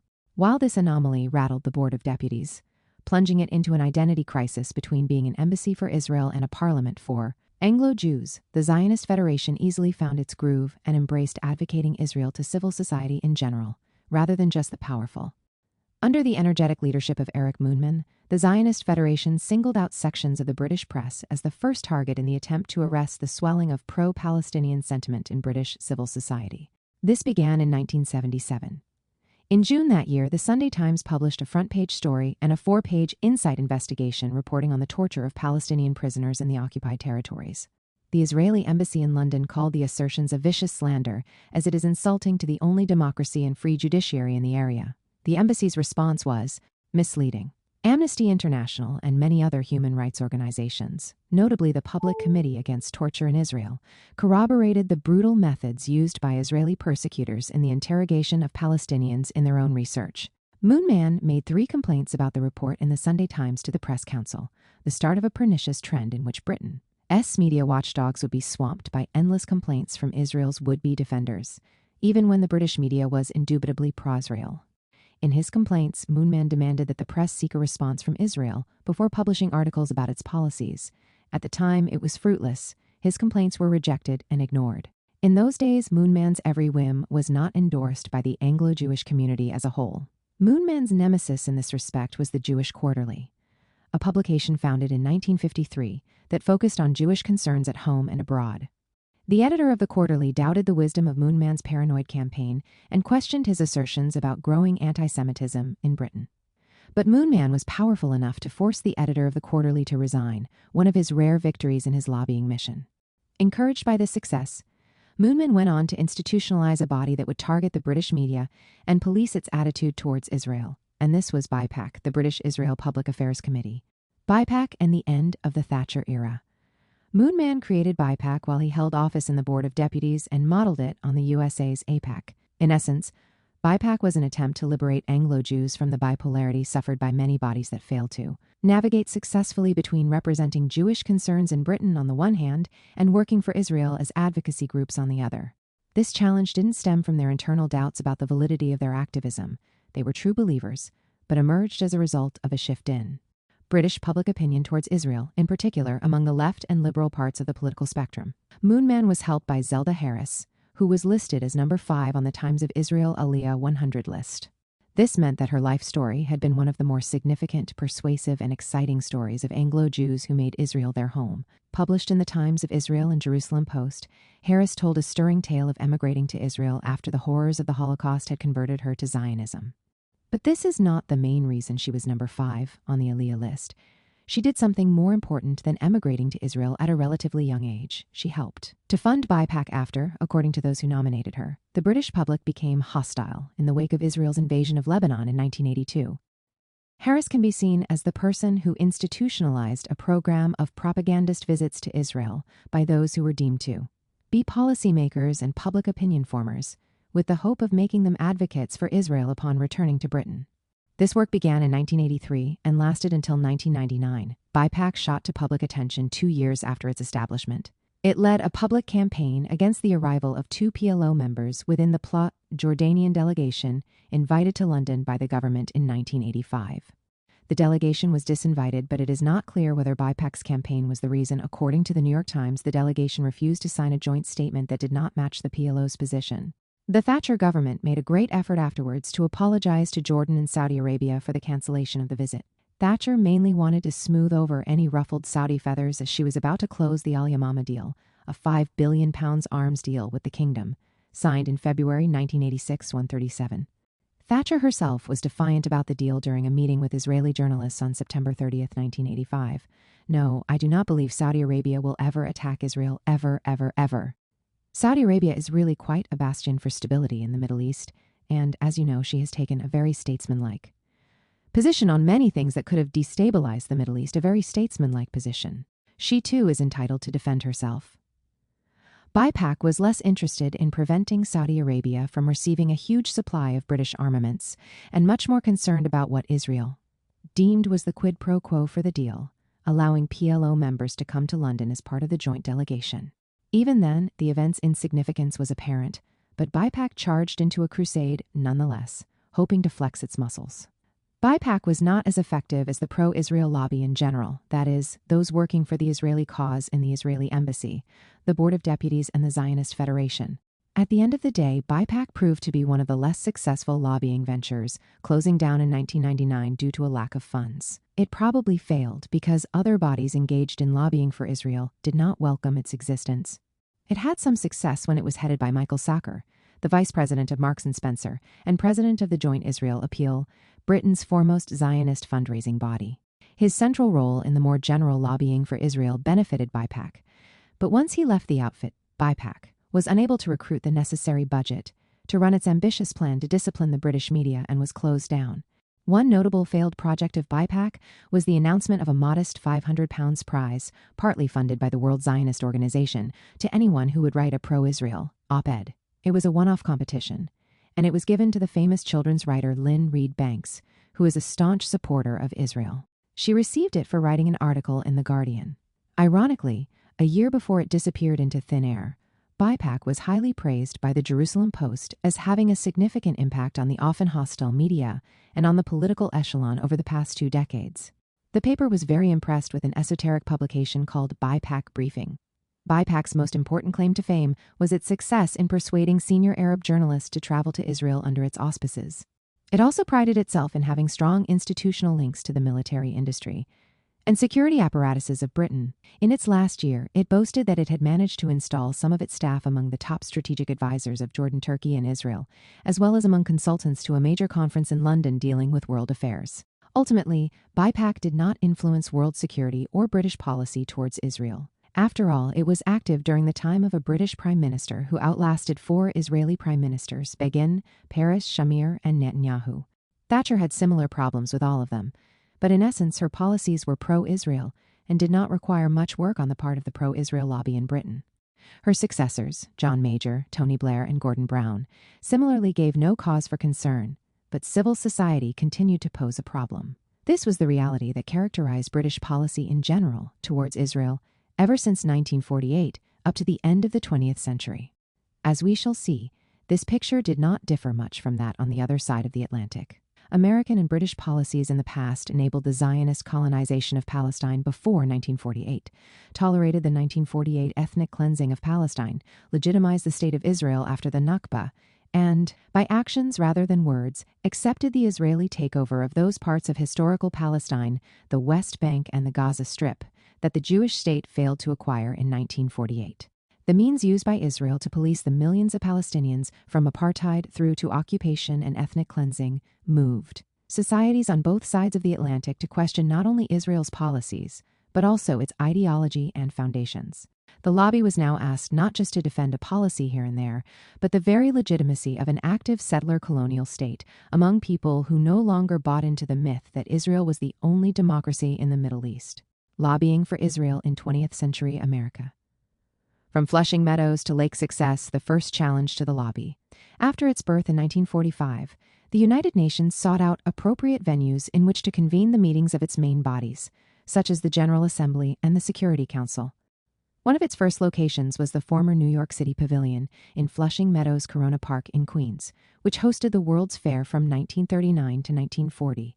Today it is the home of the Queens Museum. On May 5, 1947, Time magazine sent a reporter to Flushing Meadows. "What do you want to go to Flushing Meadows for, honey?" A Manhattan taxi driver asked the reporter. "I'm going to the United Nations," she said. "Well," he said with a wink, "that used to be quite a lover's lane in my day." The reporter wrote a week later. The flats of Flushing were no lover's lane last week. At the quarreling sons of Shem had gathered to dispute the title to their ancient dwelling place. The problem of Palestine engrossed the 55-nation tribunal of the General Assembly. The reporter summed up the American position. The U.S. also played coy. First, it heartened Zionists by opposing full discussion of the Palestine case this session. Then it disappointed them by voting against admission of the Jewish Agency to the Assembly floor. Flushing Meadows is where the Jewish state was recognized on November 29, 1947, after Britain entrusted the question of Palestine to the hands of the UN in February 1947. The pro-Zionist lobby in America took a central role in those 9 months in 1947, in which the UN offered its own vision for the future of post-mandatory Palestine. It did not only focus on the American position, but was also involved in influencing the positions of other UN member states. The main challenge was to interest the USA in taking a central role in these deliberations. For Washington, the most pressing issue on the international agenda was the future of Germany, and for that, it did not need the new international organization. Interestingly enough, the Soviet Union was not deeply involved either. Both the Americans and the Soviets wanted the UN to focus on regional conflicts in which the superpowers' interests did not clash. Palestine was one such place. Both superpowers thus agreed to take a back seat when the UN decided to send an inquiry commission that did not include either an American or Soviet member.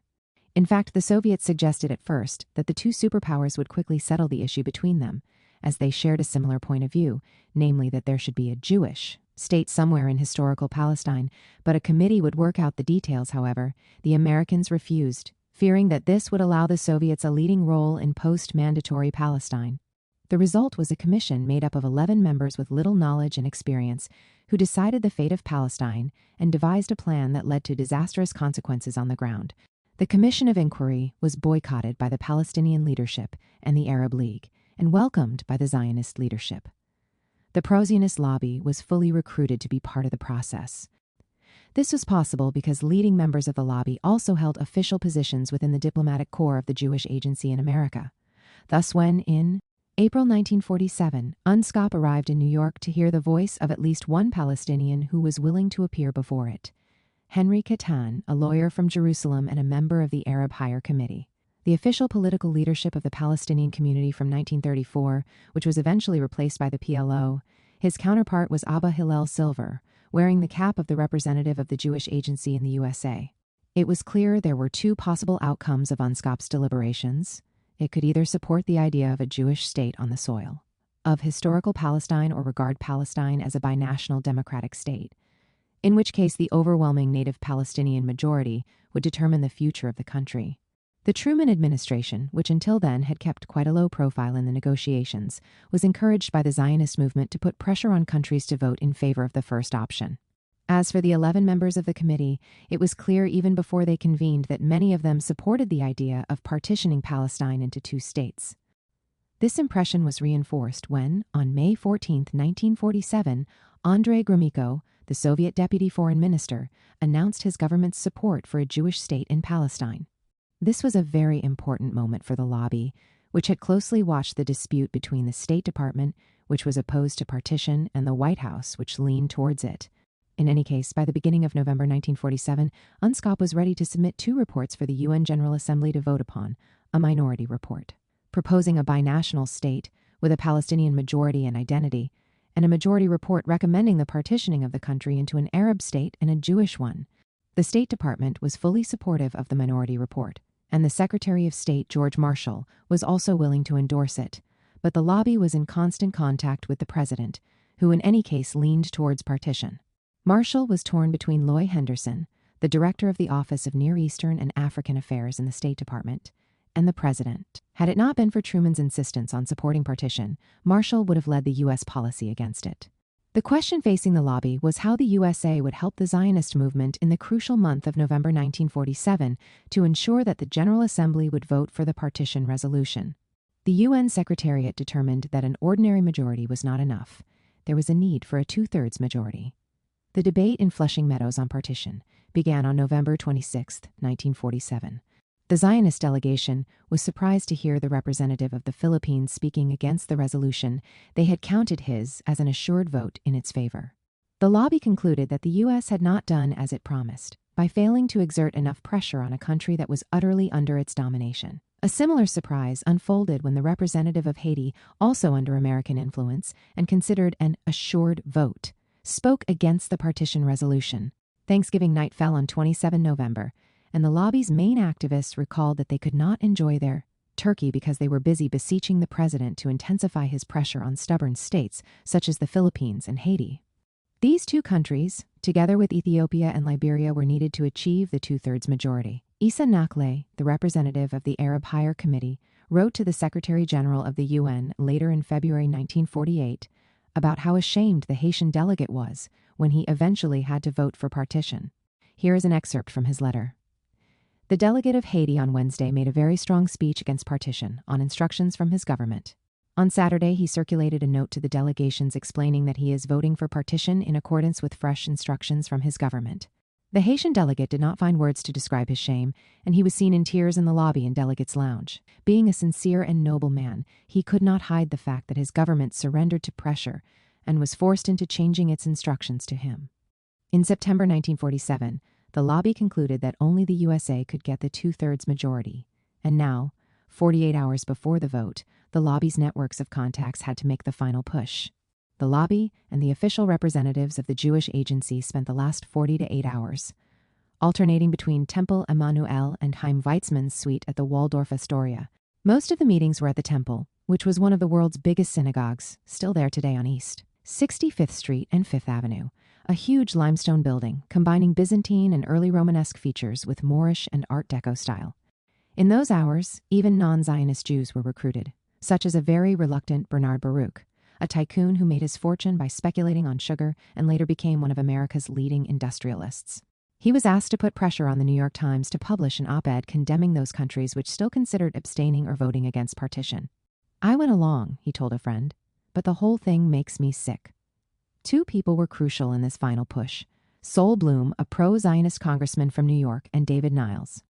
Niles was the president's special assistant on minority affairs, and at the time he was, as David Friedman writes, a little-known or appreciated Jewish advisor to the president, and the rest is history, meaning that, at least in his eyes, Truman's support for partition and recognition of Israel owed much to Niles, who worked against the experts.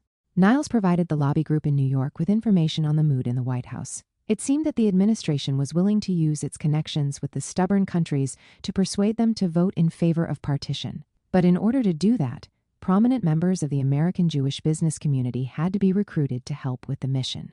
The members of the lobby and of the Zionist delegation to the UN used Niles to convey messages to the White House about their own independent attempts to pressure stubborn member states.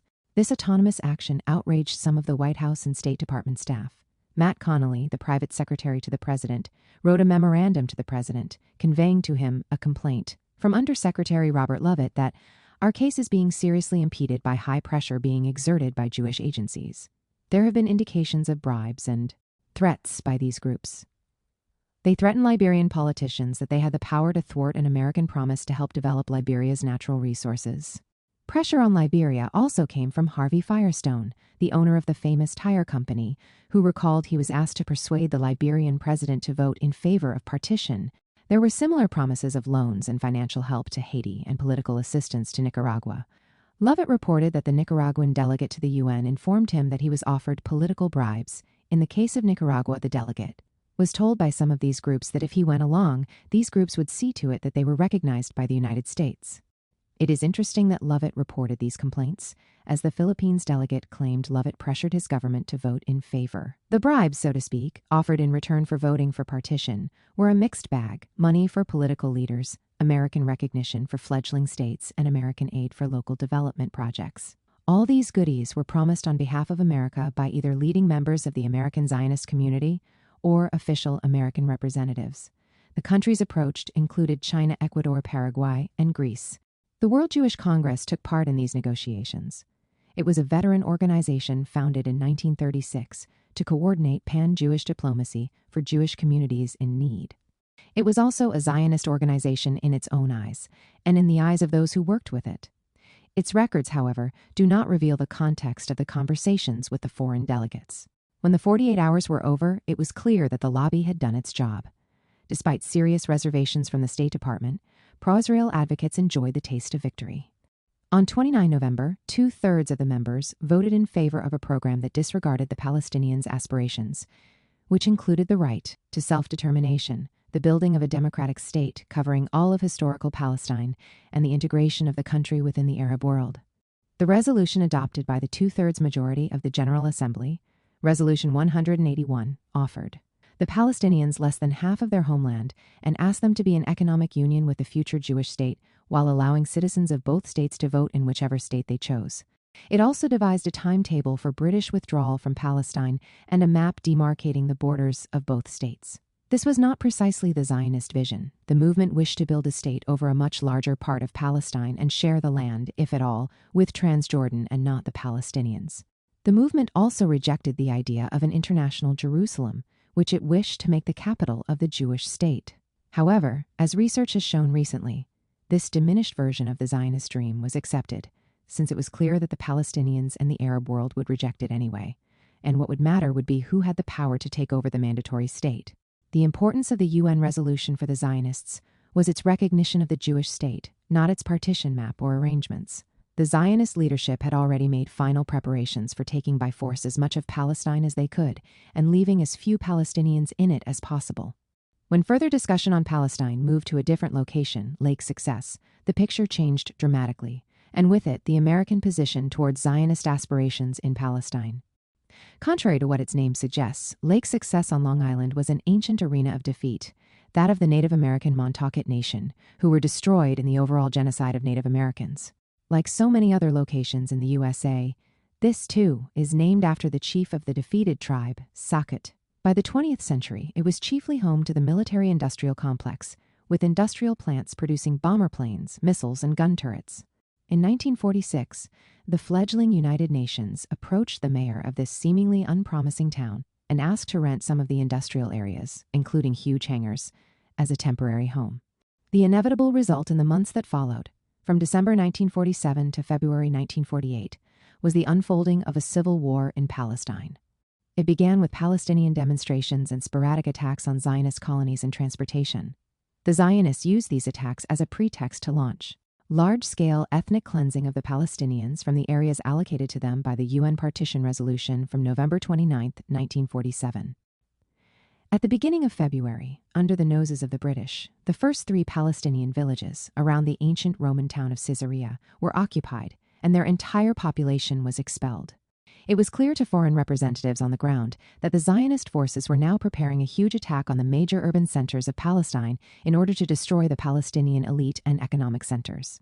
These developments led the State Department to rethink its previous strong support for the UN partition plan. The reappraisal of the American position was led by the Arabists in the State Department and the Secretary of State, Dean Acheson, who persuaded President Harry Truman that the partition plan wrought havoc and destruction instead of promoting peace. They suggested an international trusteeship for Palestine to allow a rethink about its future, while consulting all parties concerned. This was the culmination of a long process in the State Department, whereby the reality unfolding in Palestine forced a radical rethinking of priorities. A key figure driving forward this alternative American approach to the Palestine question was Loy Henderson, the director of the Office of Near Eastern and African Affairs between 1945 and 1948. He would be demonized as an anti-Semite for his efforts by pro-Israel journalists. While previously State Department officials like Sheila Merrill were apprehensive about what could happen to the Palestinians, Henderson and his allies found their reservations vindicated by what had happened, namely, the violent dispossession of hundreds of thousands of Palestinians on the ground. In February 1948, President Truman accepted Henderson's suggestion to offer international trusteeship as an alternative to the partitioning of Palestine.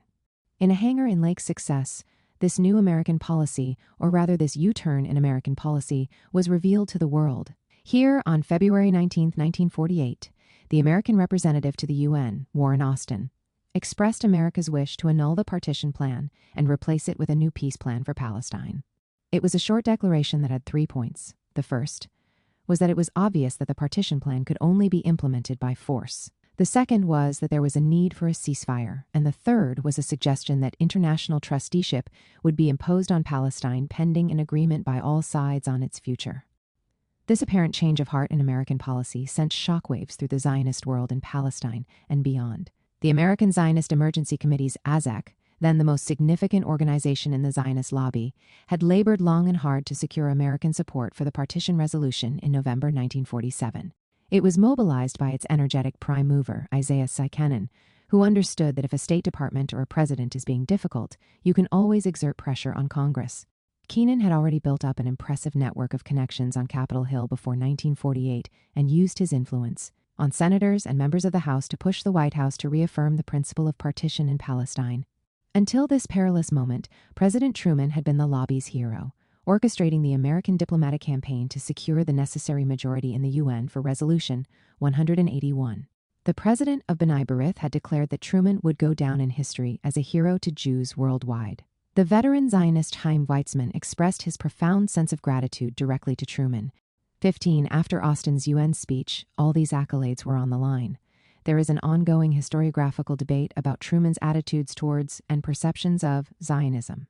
There are those who attribute his overall pro-Zionist policy to the effective work done by the lobby, and there are those who depict him as a moral politician deeply moved by the horrors of the Holocaust and informed by his Baptist upbringing. It is quite possible that each of these factors played a role in shaping his views, but let's focus on his interaction with the lobby in his years of presidency. After the new American policy was declared, the lobby went directly to the top. They demanded unconditional U.S. support for the partition plan and for a Jewish state in Palestine. Moreover, the lobby called for the mutual arms embargo imposed on the Zionist forces, Egypt and Jordan to be lifted for the Zionist side only. Without these arms, Weizmann argued disingenuously, the Jewish community in Palestine would be exterminated. Eleanor Roosevelt, a trusted ally, was also enlisted to pile pressure on the White House and to insist on providing Jewish forces with the most cutting-edge U.S. weaponry. President Harry Truman knew very well what was in store for him. Although the proposal of trusteeship instead of partition was conceived by the State Department, Truman had no objections to it. By this point, he had developed an antipathy towards the Zionist leaders in his country, such as Abba Hillel Silver, whom his Jewish advisors invited into his chambers every now and then to complain about the State Department. Harry Truman later recalled. I do not think I ever had as much pressure and propaganda aimed at the White House as I had in this instance. The persistence of a few of the extreme Zionist leaders, actuated by political motives and engaging in political threats, disturbed and annoyed me. Truman believed that people such as Silver prevented the U.S. from playing a constructive diplomatic role, which could have ended the violence in Palestine. Almost every scholarly work on that moment in the history of Palestine credits Chaim Weizmann as the one who persuaded Truman to return to the old policy. In his memoirs, Truman describes Weizmann as one of the wisest men he ever met.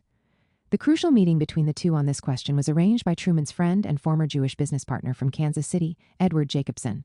When Jacobson and Weizmann left the Oval Office on March 18, 1948, Truman told them, "You two Jews have put it over on me," meaning they had forced him to desert the State Department's new policy. Pleasant or not, the pressure worked. It had, after all, been an election year. The next step was to persuade Truman to recognize Israel on May 15, 1948. The president's advisor, Clark Clifford, recalled that Truman had been under unbearable pressure to recognize the Jewish state promptly. His advisors cautioned against such a quick response, but he ignored them. 19. Walter Hickson believes that Truman embarked on this path because he was a devout Baptist, inspired by the teaching of the Bible, rather than realpolitik considerations, an analysis shared by Irvine Anderson. Truman's biblical background at least predisposed him to favor prompt recognition. In a recent book, Jeffrey Herf depicts those who oppose the lobby as a bunch of self-serving clerks wishing to appease the Arabs, as this course of action would be in the USA's best interest. I would look at it differently, as one of the last points at which the catastrophe taking place in Palestine counted as much as Zionist aspirations in the USA's foreign policy calculations. Whatever the reasons were for Truman's policy, the lobby and the new state had to deal with one challenge after another as the international community worked out the fate of post-mandate Palestine. After winning round Truman, the Israeli state still had to resolve the future of Jerusalem, and even more pressingly, the fate of Palestinian refugees, who were all too fleetingly the subject of international concern. UN initiatives in 1949 sought to rectify the horrific consequences of the body's decisions in 1947, although the effort was doomed from the outset. The UN now tried to make Israel submit to the more unpleasant terms of the partition resolution, namely to make Jerusalem a corpus separatum, an international zone governed by the UN. To tackle the mass displacement caused by the expulsions of Palestinian Arabs in conquered territory, the UN passed Resolution 194, a General Assembly resolution adopted on December 11, 1948, which, among other clauses, affirmed the right of return for refugees and created a new body to pursue what it deemed as reconciliation efforts, the Palestine Conciliation Commission, PCC. Israel viewed this body with hostility from the very beginning. It had adopted a similarly antagonistic attitude towards a previous mediator, Count Folke Bernadotte, and rejected all his suggestions for compromise. He was assassinated in September 1948 by Zionist terrorists, an act that served the Israeli government well, although it probably had nothing to do with this. The PCC was made up of 3 members, an American, a Frenchman, and a Turk. In May 1949, it decided to convene a conference in Lausanne, Switzerland, to which it invited Israel, a Palestinian delegation, and delegations from Lebanon, Egypt, Syria, and Jordan. It was clear that the PCC hoped to solve the conflict on the basis of 3 principles: partitioning historical Palestine, internationalizing Jerusalem, and allowing the refugees to return. For that to happen, the PCC had to pressure Israel to give up a sizable part of the territory it occupied in 1948 and accept the repatriation of the refugees. The challenge for the pro-Israel lobby in America was to find a way to ease the pressure on Israel on the question of the internationalization of Jerusalem and to undermine the attempts of the PCC to force Israel to compromise. The first American PCC representative was Mark Etheridge, who from the onset of the reconciliation effort viewed Israel as belligerent and analyzed correctly its disinclination to be involved in any meaningful peace talks. Israel did more than just decline to cooperate with the peace efforts. It was busy demolishing the Palestinian villages its army occupied and moved its capital from Tel Aviv to Jerusalem in clear violation of the UN resolution.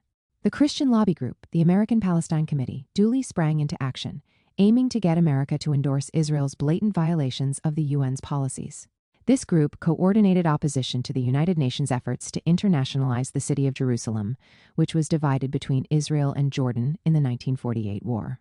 However, they failed to convince American decision-makers, who insisted that the city's future could not be decided by either Israel or Jordan. As Israel's government defied the terms of the UN resolution, many countries chose to place their embassies in Tel Aviv and not in the contested territory of Jerusalem.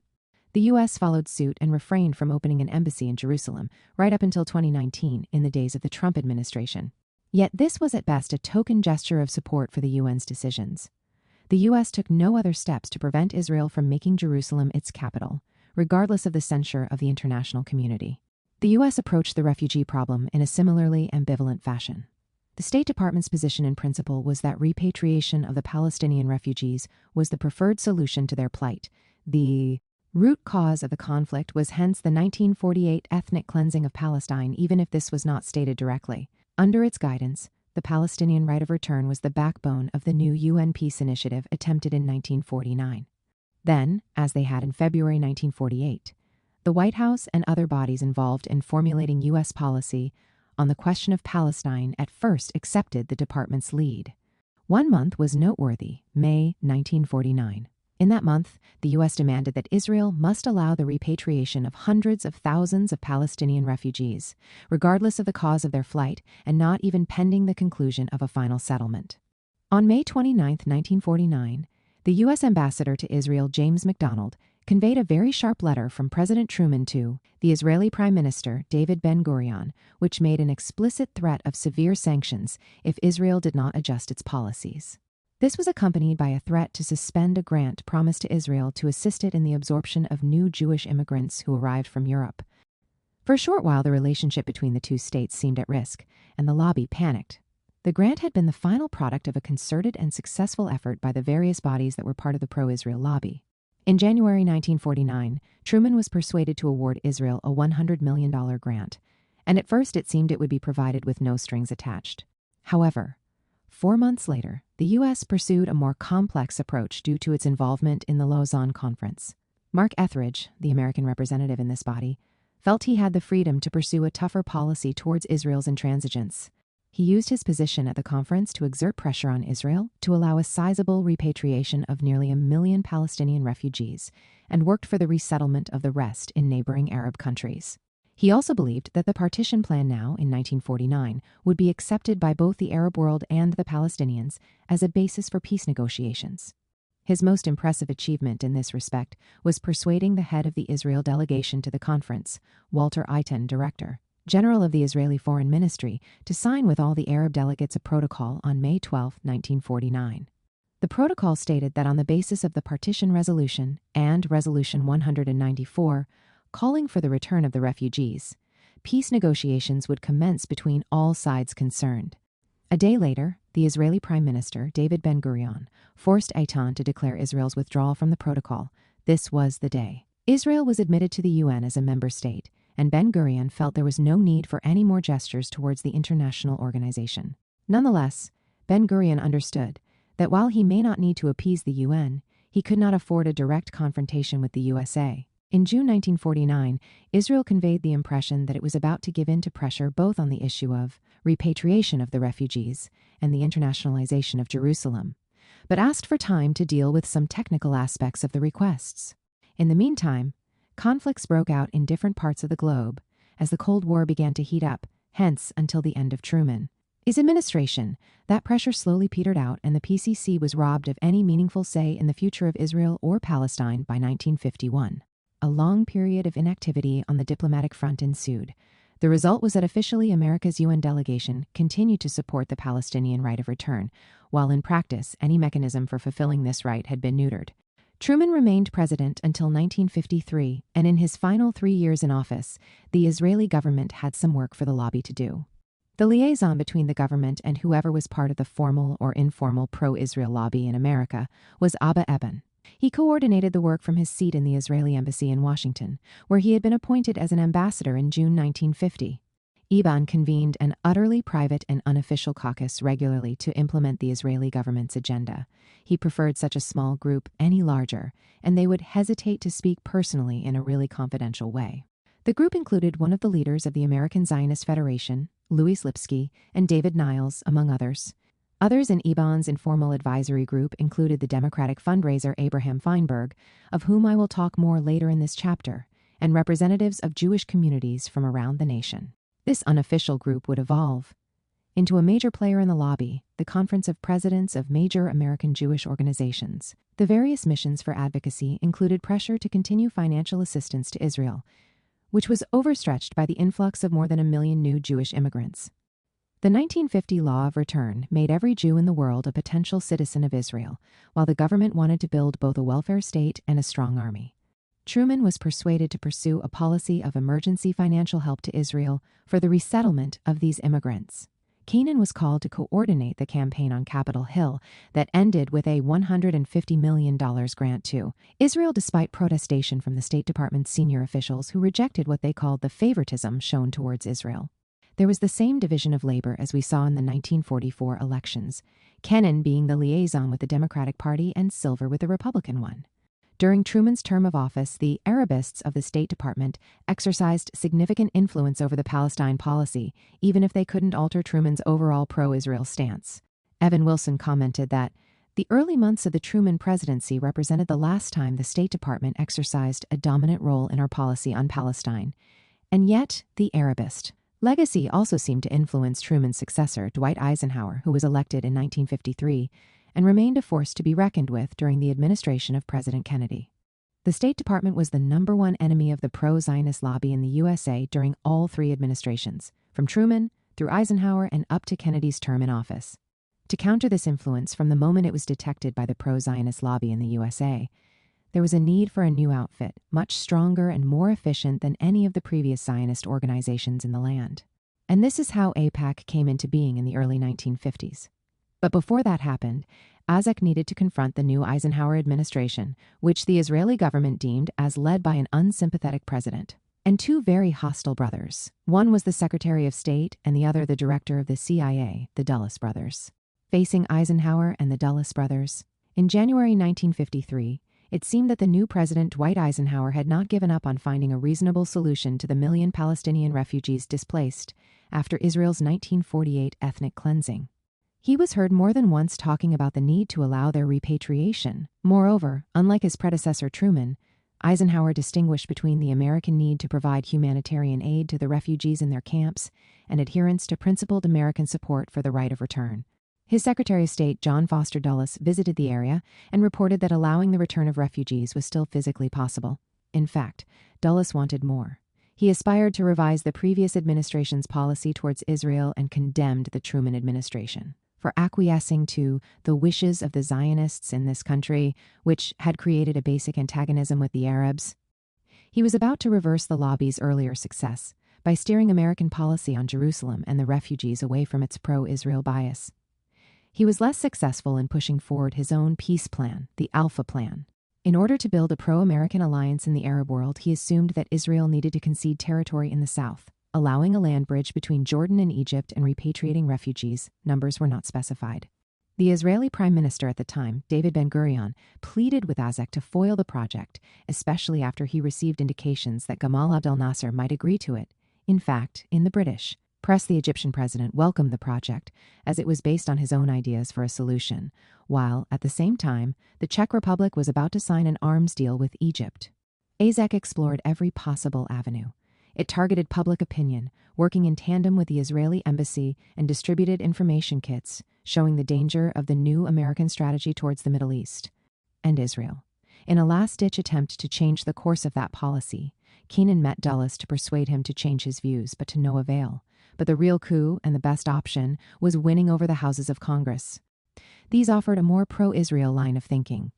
Israel demanded the resettlement of the refugees in the Arab world. This idea was discussed in earnest in both houses of Congress, and it was suggested by Congress that the USA should support the resettlement of Palestinian refugees on both sides of the River Jordan. President Eisenhower agreed, but informed Congress that this would provide a solution for only 300,000 refugees, and therefore the rest should be repatriated. In any case, the Palestinians and the Arab states hosting the refugees did not endorse the plan, and Israel rejected it, both because of its element of return, and since it did not wish to see so many refugees on the River Jordan, preferring that they resettle as far from Palestine as possible. Kibbutz, how to defend Israeli war crimes. 30 kilometers north of Ramallah lies the village of Kibbutz, an ancient village dating back to the Roman period. It was spared during the 1948 Israeli ethnic cleansing, and few outside Ramallah had even heard of it until the Kibbutz massacre in 1953. Israeli commandos under Ariel Sharon massacred 69 villagers there and blew up 45 houses, a school, and a mosque. As retaliation for a Palestinian guerrilla attack in the Israeli town of Yehud, in which an Israeli woman and her 2 children were killed, the Israeli massacre was condemned by the State Department and by Jewish communities around the world. The State Department declared that economic aid to Israel would be suspended, not only due to the massacre, but also because of other Israeli raids into the West Bank, which violated the 1949 Israel to Jordan Armistice Agreement of April 1949.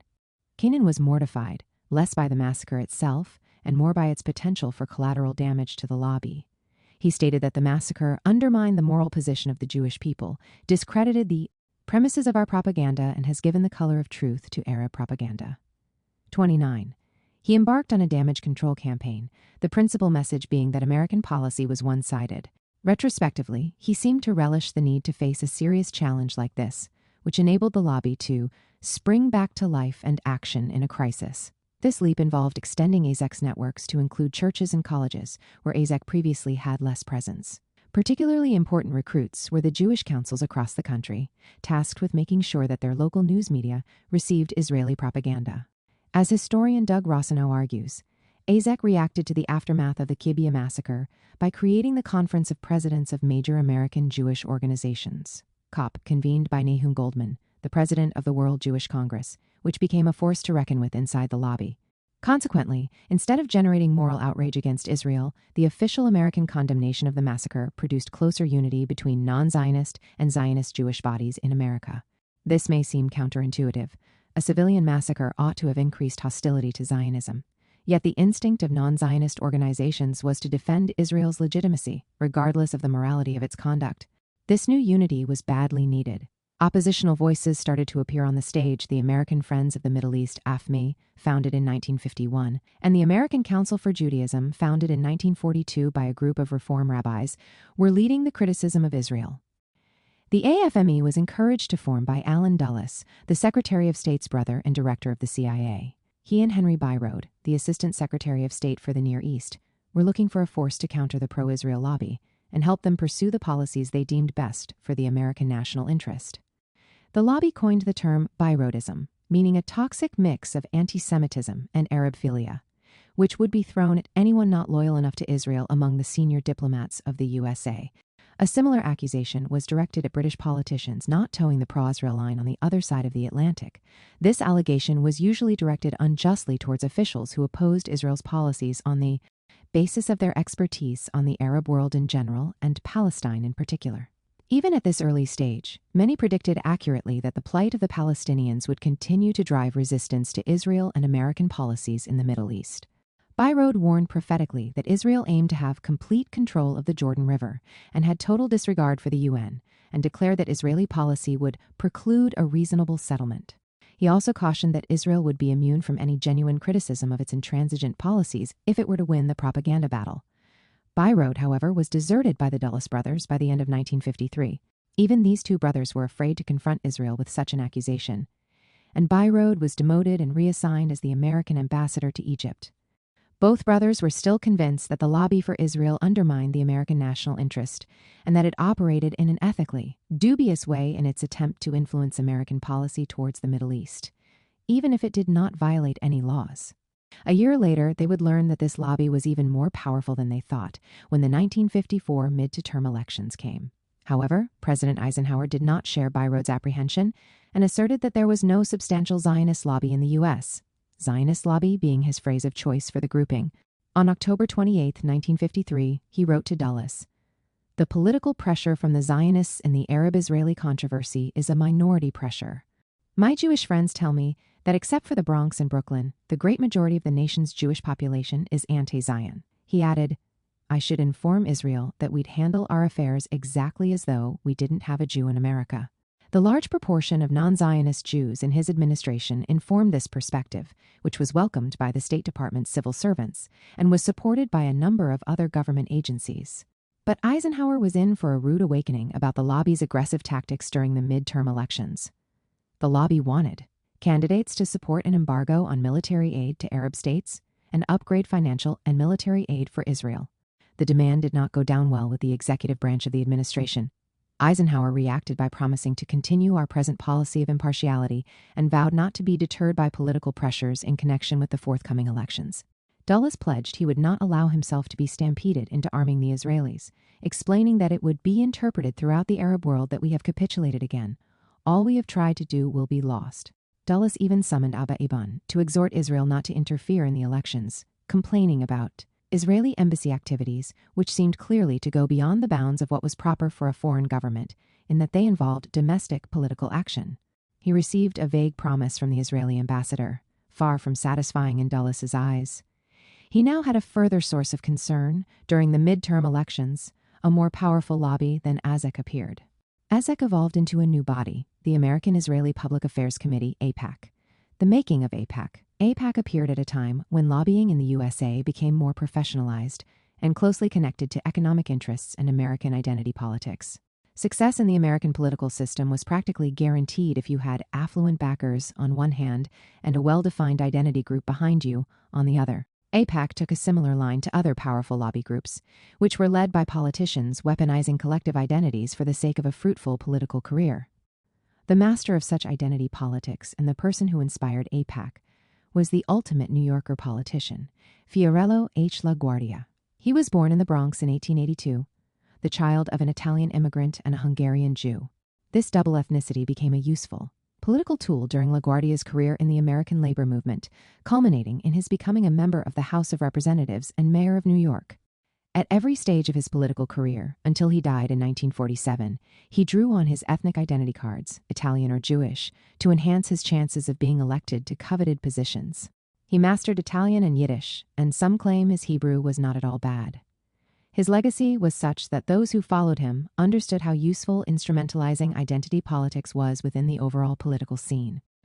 LaGuardia unashamedly accused opponents of trying to undermine the position of ethnic groups he happened to represent at the time, first the Italians in New York, in East Harlem, then the Jews in Brooklyn, and even later he represented the Irish wherever they were. In the 1950s, the next generation of politicians focused on the three I's, Israel, Italy, and Ireland, as safe bets in local electoral races. From this angle, American foreign policy reflected the domestic ethnic balance of power. And within this framework, the official new pro-Israel lobby was born. Political aspirants aiming to exploit ethnic identity for their careers had long been associated with the phenomenon of lobbying. The original lobbies in the early 19th century were rooms outside the chambers of state houses, which hosted people who came to influence policy. The term was later applied to the foyer leading to Congress Hall. In the 1830s, it became packed with people trying to influence their representatives in person, hence the term that is today associated with slickly run outfits doing much the same. Since 1830 onwards, many congressmen and women have spent time talking with lobbyists. Lobbying produced inevitable corruption, which in turn prompted some lawmakers to find ways of limiting this kind of manipulation. The first law, passed in 1946, stipulated clear regulations for lobbying. The most important of them were tight restrictions on representing a foreign country. A few years later, AIPAC, according to its critics, would violate this rule regularly and repeatedly. AIPAC was built on these twin legacies of identity politics and political lobbying. In his memoir, All My Causes, Kanan recalls that he operated a very small version of AIPAC in 1944 under the name of the American Zionist Committee for Public Affairs, which was defined as the lobbying arm of AIPAC. After the creation of the State of Israel, he changed its name and registered the new body as the American-Israeli Public Affairs Committee in 1951. He began to register it as a foreign agent working for the Israeli Ministry of Foreign Affairs, but never completed the process.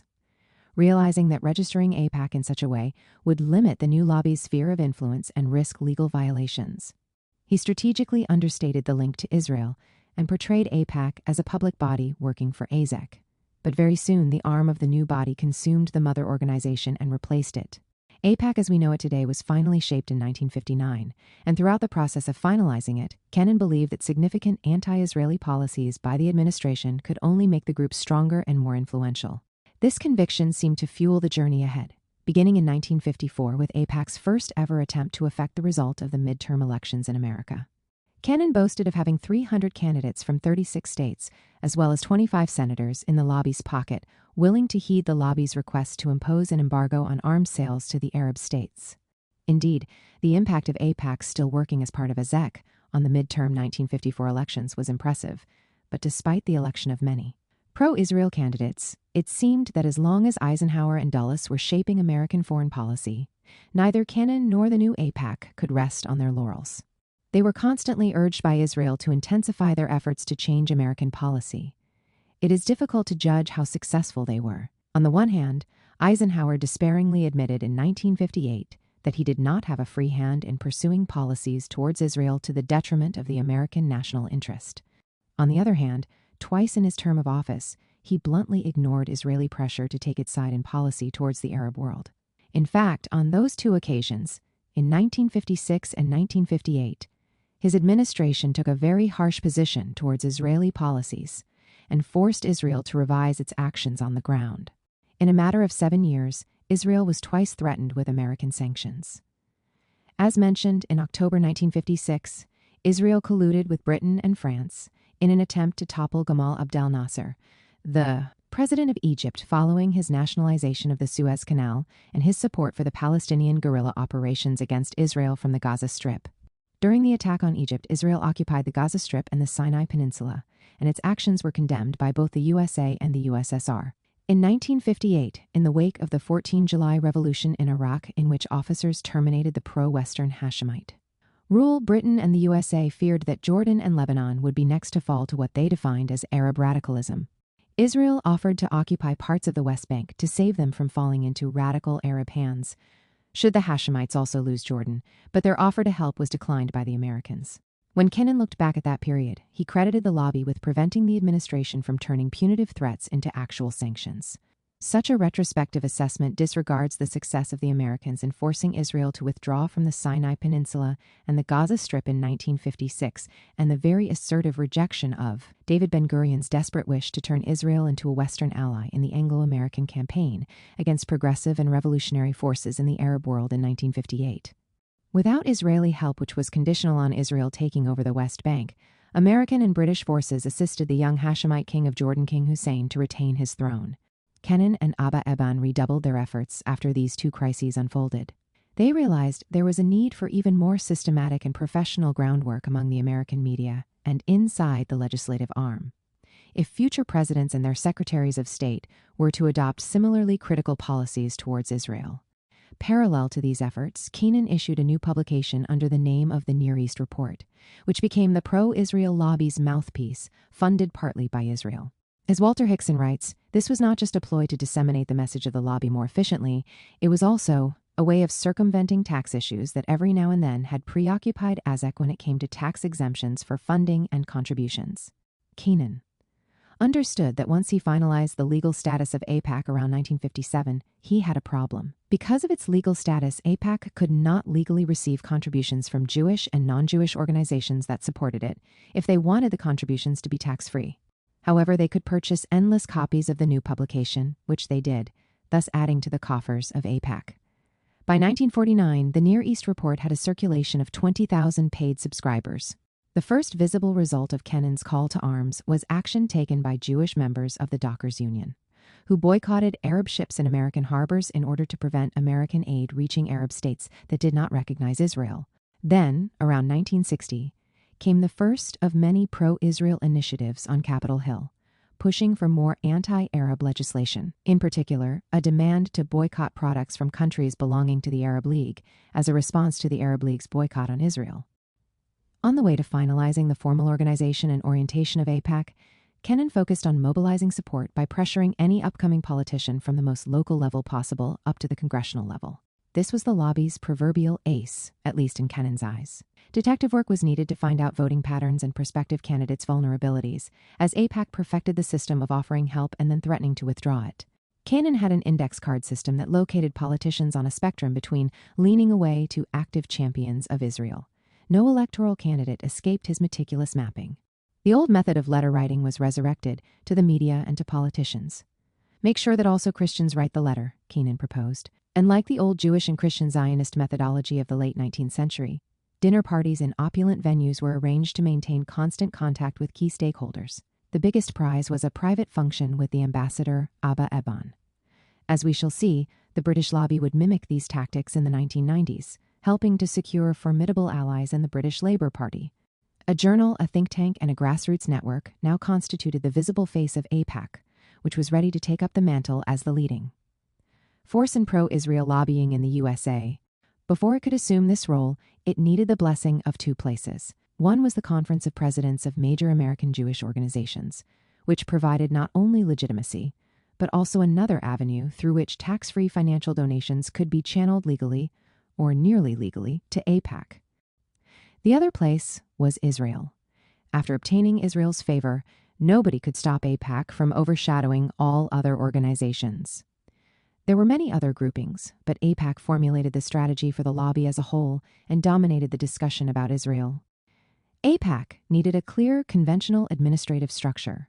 The structure included an executive committee at the top, accountable to a national council, and slowly other branches were built, focusing on education, media, and similar fields of activity. Key targets were also more clearly prioritized. The most important mission was to control the legislators in both houses of Congress, accompanying them during their election campaigns and, no less importantly, after their arrival on Capitol Hill.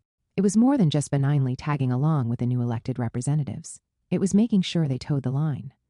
As Hickson puts it, everyone in Congress quickly learned that AIPAC, backed by local councils and Zionist groups across the country, was monitoring their every move on Middle East policy. A second priority was to focus on the growing film industry, and in particular, the power of Hollywood. The magnates of the industry were recruited, and the jewel in the crown for pro-Israel film production was the 1960 film Exodus. An Aryan-looking Paul Newman represented the new Jew fighting nameless savage Arabs and bringing Holocaust survivors to make Palestine's desert bloom. This B-movie was adapted from a similarly mediocre and propagandizing novel by Leon Uris, but it had an impact. Several historians, such as Amy Kaplan and Michelle Mart, believed that Exodus had immense influence on American public opinion by presenting the narrative of Israel as a small nation defending itself against Arab aggression, and one that only could be saved with the help of America as the leader of the democratic world. The pro-Israel pageants of the 1940s had already effectively weaponized visual art. Now AIPAC wanted to outdo those huge events in Madison Square Garden. There was a need, its captains believed, for annual shows of this kind. These came in the form of the now familiar annual AIPAC conferences, events that became staples on the calendar of any serious presidential candidate. The first of these was convened in 1960, but it was overshadowed by another meeting that took place at the Statler Hilton Hotel in New York City on August 2006, 1960.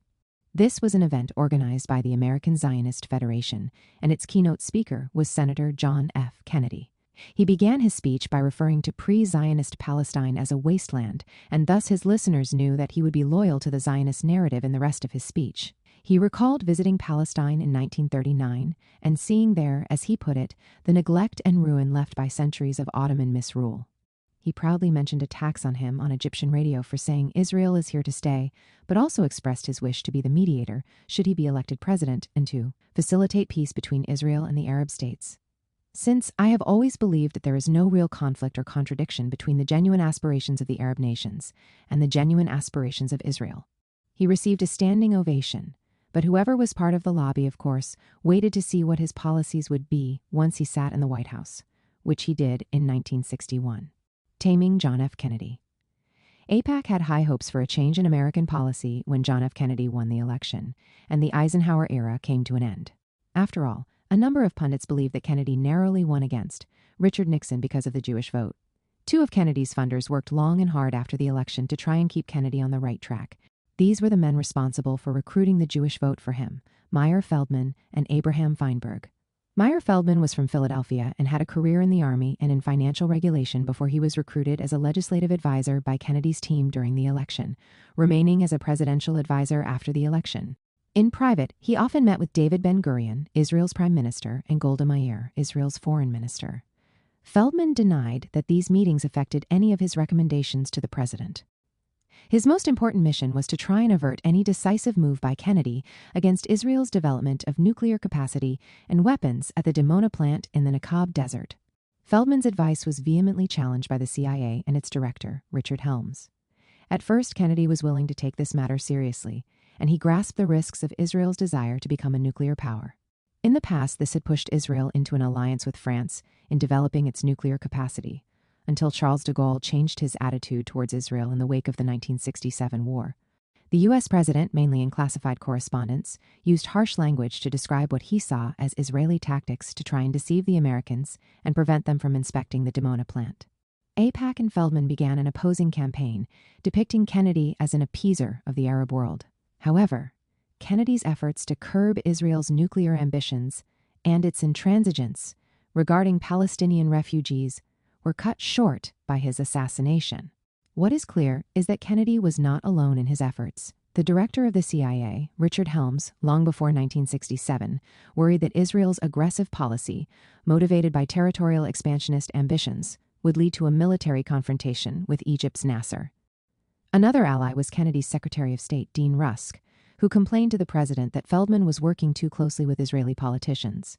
He described the relationship as improper and told Kennedy that a number of diplomats in Washington were worried that Feldman had become the primary white. House staff influence. Others were aware that Feldman had a small group of advisors, including the new Israeli ambassador in Washington, Avraham Harman, who convened regularly to figure out what should be demanded as policy from the president. Such a consultation took place when the president was asked to intervene in the question of arms sales to Israel. The particular focus was on the Hawk missiles, surface-to-air anti-aircraft weaponry that the White House put on hold, as a means of pressuring Israel to halt its national water carrier project. The diversion of the River Jordan's water for the carrier ignited an endless series of clashes with the Syrian army that contributed to Egyptian, Syrian, and Soviet anticipation of an imminent attack by Israel on Syria in May 1967, which pushed Nasser into a series of actions that Israel considered casus belli, and in reaction, launched its attack that began the June 1967 war. Kennedy's boldest move stemmed from his genuine interest in reopening the discussion on a just solution to the Palestinian refugee problem. He contemplated a new UN initiative that might include the return of refugees to Israel. In a panic, Ben-Gurion began to recruit historians in Israel to concoct a fabricated Israeli narrative of a voluntary Palestine. Flight in 1948, in an attempt to prove that Israel had no moral responsibility for the refugee problem. A number of Israeli scholars were willing to play along with this historiographical charade. In the end, the initiative went nowhere, and after Kennedy's assassination disappeared. It was not easy for Kennedy to ignore Feldman. He was an invaluable asset during the election campaign against Richard Nixon. Feldman fastidiously uncovered Nixon's darker side, helping to undermine the reputation of Kennedy's opponent in the national elections, producing a damning collection of evidence known as Nixopedia. He was instrumental in helping Kennedy defeat Barry Goldwater's promising campaign as an independent candidate in the presidential elections. In short, he did all the dirty work. Feldman was assisted in his assignment by Abe Feinberg, a very different and rather noble figure in comparison. He epitomized the PEEP, progressive except on Palestine. As a rabbi from New York, he had an impressive record as a human rights campaigner. He spoke eloquently and publicly against racism, apartheid in South Africa, and American imperialism in Vietnam, advocating nuclear disarmament. He even went to Montreal to join John Lennon and Yoko Ono in their famous and bizarre Bed In for Peace, and sang with them Give Peace a Chance. The chance was not to be in Palestine. After all, he was a principal fundraiser and facilitator in the service of AIPAC, toiling away to exert pressure on Kennedy to announce that Israel and the USA enjoyed a special relationship, a slogan that every American president would have to include in speeches while visiting Israel, attending an AIPAC convention, or receiving official Israeli guests. In the days of Kennedy, it was only a slogan. It was borrowed from the Anglo-American alliance that defeated Hitler, but who Hitler was in this scenario was left deliberately unspecified. After Kennedy, this unholy marriage was sealed with financial and military aid. Kennedy's ideas were not the only challenge facing AIPAC during his term in office. Probably even more of a problem was the fact that not all of AIPAC's actions conformed to the legal requirements for lobbying. Tax policies and funding practices were sailing close to the wind, and one particular American politician, the Democratic, Senator J. William Fulbright, of Fulbright Scholarship fame, believed these practices profoundly undermined the American national interest. He would pay dearly for his convictions. The first political victim, the Fulbright affair. James William Fulbright was born in Sumner, Missouri, but grew up in Arkansas, where he studied history and excelled on the local American football team. A longer spell in Oxford in England made him one of the most Anglophile politicians of his time. He came from the world of humanities, where the history of the world at large and that of human rights attracted his attention. He added to this a legal career which he undertook in the mid-1930s, and from there he joined the Department of Justice. His impressive career continued as a lecturer in law, and as the youngest ever president of an American university, the University of Arkansas. In 1942, we find him as a Democratic representative in the House, and in 1945 in the Senate, pushing forward educational programs that are still benefiting American and foreign students today. At critical junctures of 20th century history, he made the right choice, opposing Hitler, rejecting McCarthyism, criticizing Kennedy's adventurism in Cuba, seeking détente with Russia, and advocating disarmament of nuclear weapons. His one big mistake was to support the initial American invasion of Vietnam, but he quickly came round to a more moral position and became an important voice against the war. He served in many administrations, from Eisenhower to Nixon, but his political career quickly hit a ceiling. AIPAC couldn't stand him due to his constant criticism of Israel's policy towards the Palestinians, and his belief that, because of that, the USA was abandoning its friends in the Arab world. The enmity only deepened when he questioned the legality of AIPAC's operations in the USA. Fulbright's main axe to grind was his concern about how foreign countries influenced U.S. foreign policy, but he had a particular interest in Palestine and Israel. Like the Palestinians themselves, and so many other people in later years, he saw the 1947 UN partition plan as unfair and unjust, as it did not respect the principles of democracy and the Palestinians' right to self-determination. He clashed earlier on with AIPAC when it organized the boycotting of Arab ships on the docks, which he called irresponsible intervention into U.S. foreign policymaking. Later on, during 1960, he spotted initiatives on Capitol Hill on behalf of Israel, such as pressuring Egypt to open the Suez Canal for Israeli shipping. He claimed it had nothing to do with U.S. foreign policy interests, and that it was the result of the existence of a pressure group in the U.S. which seeks to inject the Arab-Israeli dispute into domestic politics. 55, he also argued quite sensibly that such pressure would only strengthen Egyptian determination not to allow such passage, and he was completely vindicated. His concluding remarks on that particular incident, regarding the Arab conviction that the USA would always take the side of the Israelis, merit remembering. This Arab conviction, for which I regret to say history affords some justification, is the greatest single burden American diplomacy has to carry in the Middle East. Just when AIPAC thought the coast was clear for its activities, Fulbright, as the chair of the Senate Foreign Relations Committee, decided to investigate AIPAC's financial affairs. Although his sympathies with Palestine indicate he considered AIPAC detrimental to the American national interest, it seems the only possible way to curb its impact on American policy was through allegations of tax evasion. He alleged that AIPAC was in violation of the Foreign Agents Registration Act, which was meant to limit funding from other nations being used in political campaigning. He commenced hearings and produced damning evidence. The 300 pages produced by the investigating body revealed that various pro-Zionist organizations used tax-free United Jewish appeal money, meant to help poor communities in Israel in order to fund AIPAC's activities in the USA. Over 4 years, the lobby had raised $5 million tax-exempt from the Jewish community in the U.S.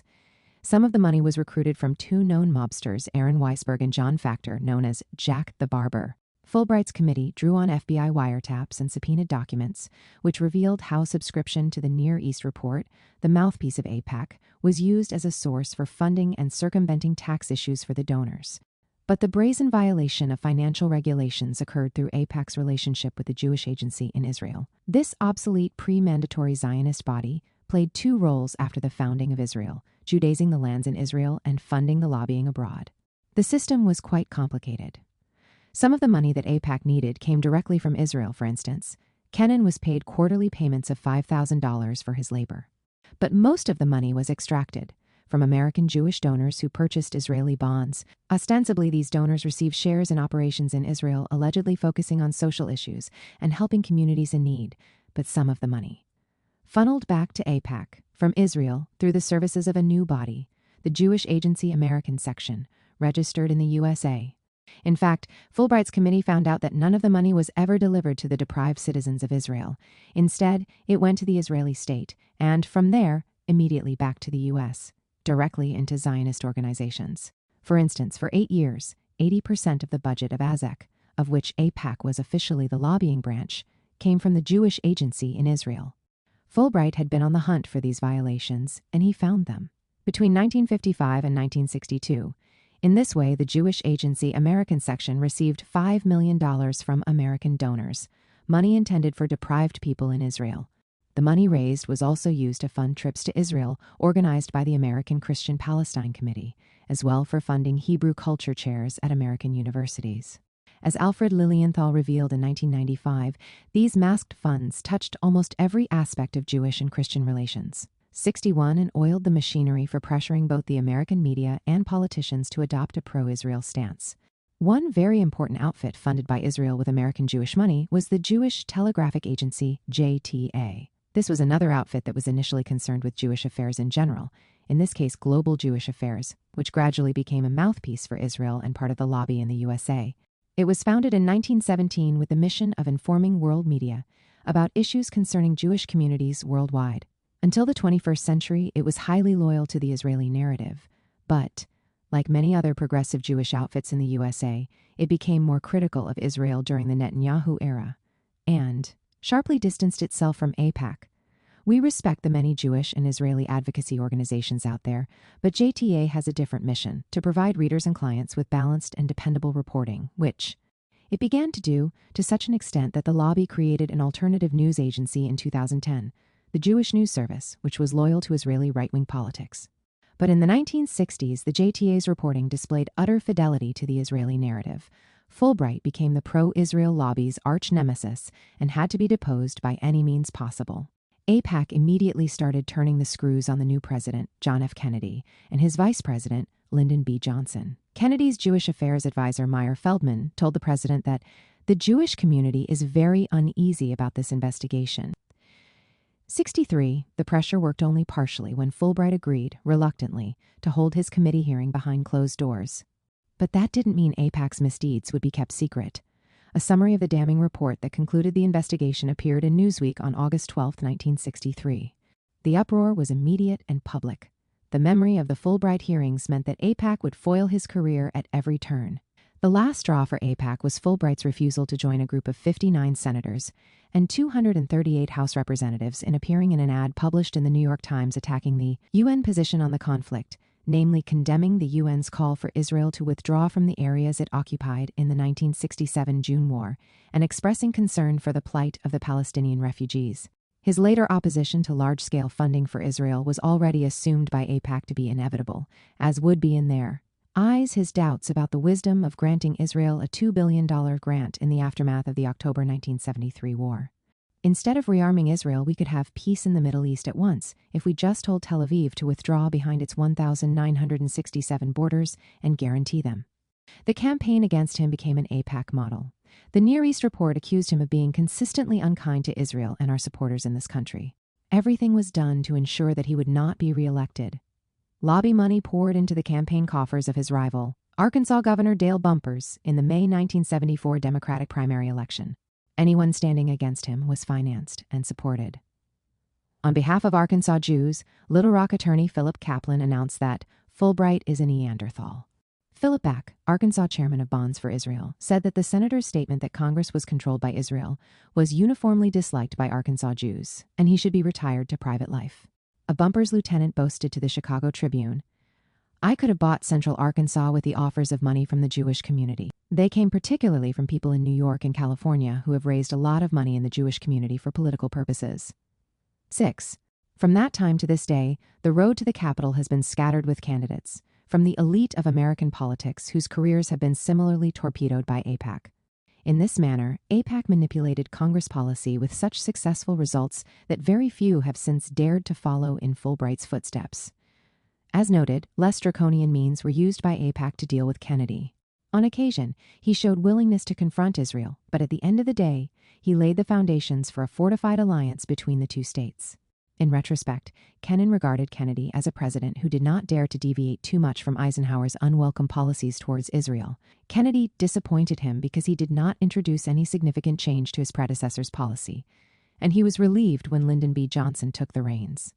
Kennan seemed to agree with Johnson, who told him after Kennedy's assassination, "You have lost a great friend, but you have found a better one." 7. A true friend, Lyndon Johnson. In his memoirs, President Lyndon B. Johnson paid tribute to the wisdom of his favorite aunt. One of her recommendations was the following: "Lyndon, always remember this. Don't ever go against Israel. The Jews are God's people, and they are always going to be. That's their land, and nobody is going to take it away from them." Perhaps thanks to this aunt, Israel and its lobby found him to be a more reliable ally than they could have ever expected to be sitting in the White House. Johnson's term in office was a quiet time for the lobby. If Johnson's dear aunt gave him a nudge in the right direction, Meyer Feldman held his hand the whole way through. He continued to serve as advisor on Jewish affairs, or as he described it, as prime minister on the question of Israel in the White House. He was badly needed. Johnson's tenure coincided with David Ben-Gurion's worst nightmare. The Palestinian issue returned to the forefront of Middle Eastern politics, challenging the ostensible peace process. At least in the corridors of the UN, people changed how they discussed Palestinian nationalism, talking about liberation and rights. One of Feldman's first missions was to ensure that the president didn't learn these new words. Palestine went out of existence in 1948, he reminded the president. As he had for Kennedy, Feldman masterminded Johnson's campaign against Barry Goldwater, resulting in a landslide election victory in 1964. Shortly after, the lobby tried to remove Dean Rusk, Feldman's bête noire under Kennedy, from the State Department, but this foundered. Hence, the State Department under Rusk and the CIA under Richard Helms continued to advise the new president to prioritize America's national interest over the demands of Israel. But did the president take their words to heart? Quite often, it seems, AIPAC could whisper more closely in his ear. AIPAC didn't solely rely on Feldman as a counterweight to Rusk and Helms. Its predecessor, AIPAC, had already laid the foundation for a formidable advocacy system on Capitol Hill. Congress could now easily be won round, either to help the president against his officials or to make sure he did not deviate from a pro-Israel policy. We can see this when we look closely at the evergreen discussion on the extent to which military aid to Israel should be upgraded. The lobby utilized Congress to press Johnson to arm Israel with America's latest weaponry, and to prevent him from sending these same arms to the Arab world, in particular Jordan, his favored state. In the latter case, AIPAC failed, and modern arms were also shipped to Jordan. Failure did not always spell disaster. The lobby used the arms sales to Jordan as a pretext for demanding more arms for Israel. Even today, this quid pro quo continues to be Plan B for the lobby. You either stop arms sales to the Arab world, or you concede but demand compensation for Israel.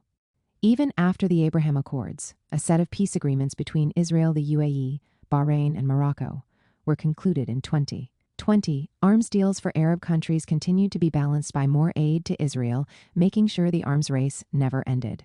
Indirectly, AIPAC's insistence on arms for Israel in the 1960s contributed to greater Soviet involvement in the Middle East, intensifying the region's transformation into a Cold War arena. As the region increasingly descended into a military arms race between Israel and the Arab world, the hallmark of Johnson's administration was passivity. Every now and again, the president would talk the talk, but not once did he take action. Israel persisted in being willfully opaque about the development of its nuclear capacity, which even Johnson couldn't ignore, and pursued a brutal retaliation policy against Palestinian guerrillas in the West Bank, as well as against the Jordanian army. One such operation turned into a collective punishment, although with a relatively small number of civilian casualties when the army demolished 125 houses, a clinic, and a school in the village of Samu in November 1966 in the Hebron area. Walt Rostow, one of Johnson's senior advisors, wrote to the president, revealing Israel's aggressive role in bringing about the June 1967 war. I'm not suggesting our usual admonition against retaliation. We'll maintain that posture. But retaliation is not the point in this case. This 3,000-man raid with tanks and planes was out of all proportion to the provocation and was aimed at the wrong target. In hitting Jordan so hard, the Israelis have done a great deal of damage to our interests, and to their own, they've wrecked a good system of tacit cooperation between Hussein and the Israelis. They've undercut Hussein. We've spent $500 million to shore him up as a stabilizing factor on Israel's longest border and vis-a-vis Syria and Iraq. Israel's attack increases the pressure on him to counterattack not only from the more radical Arab governments and from the Palestinians in Jordan, but also from the army, which is his main source of support and may now press for a chance to recoup its Sunday losses. They've set back progress toward a long-term accommodation with the Arabs. They may have persuaded the Syrians that Israel didn't dare attack Soviet-protected Syria, but could attack U.S.-backed Jordan with impunity.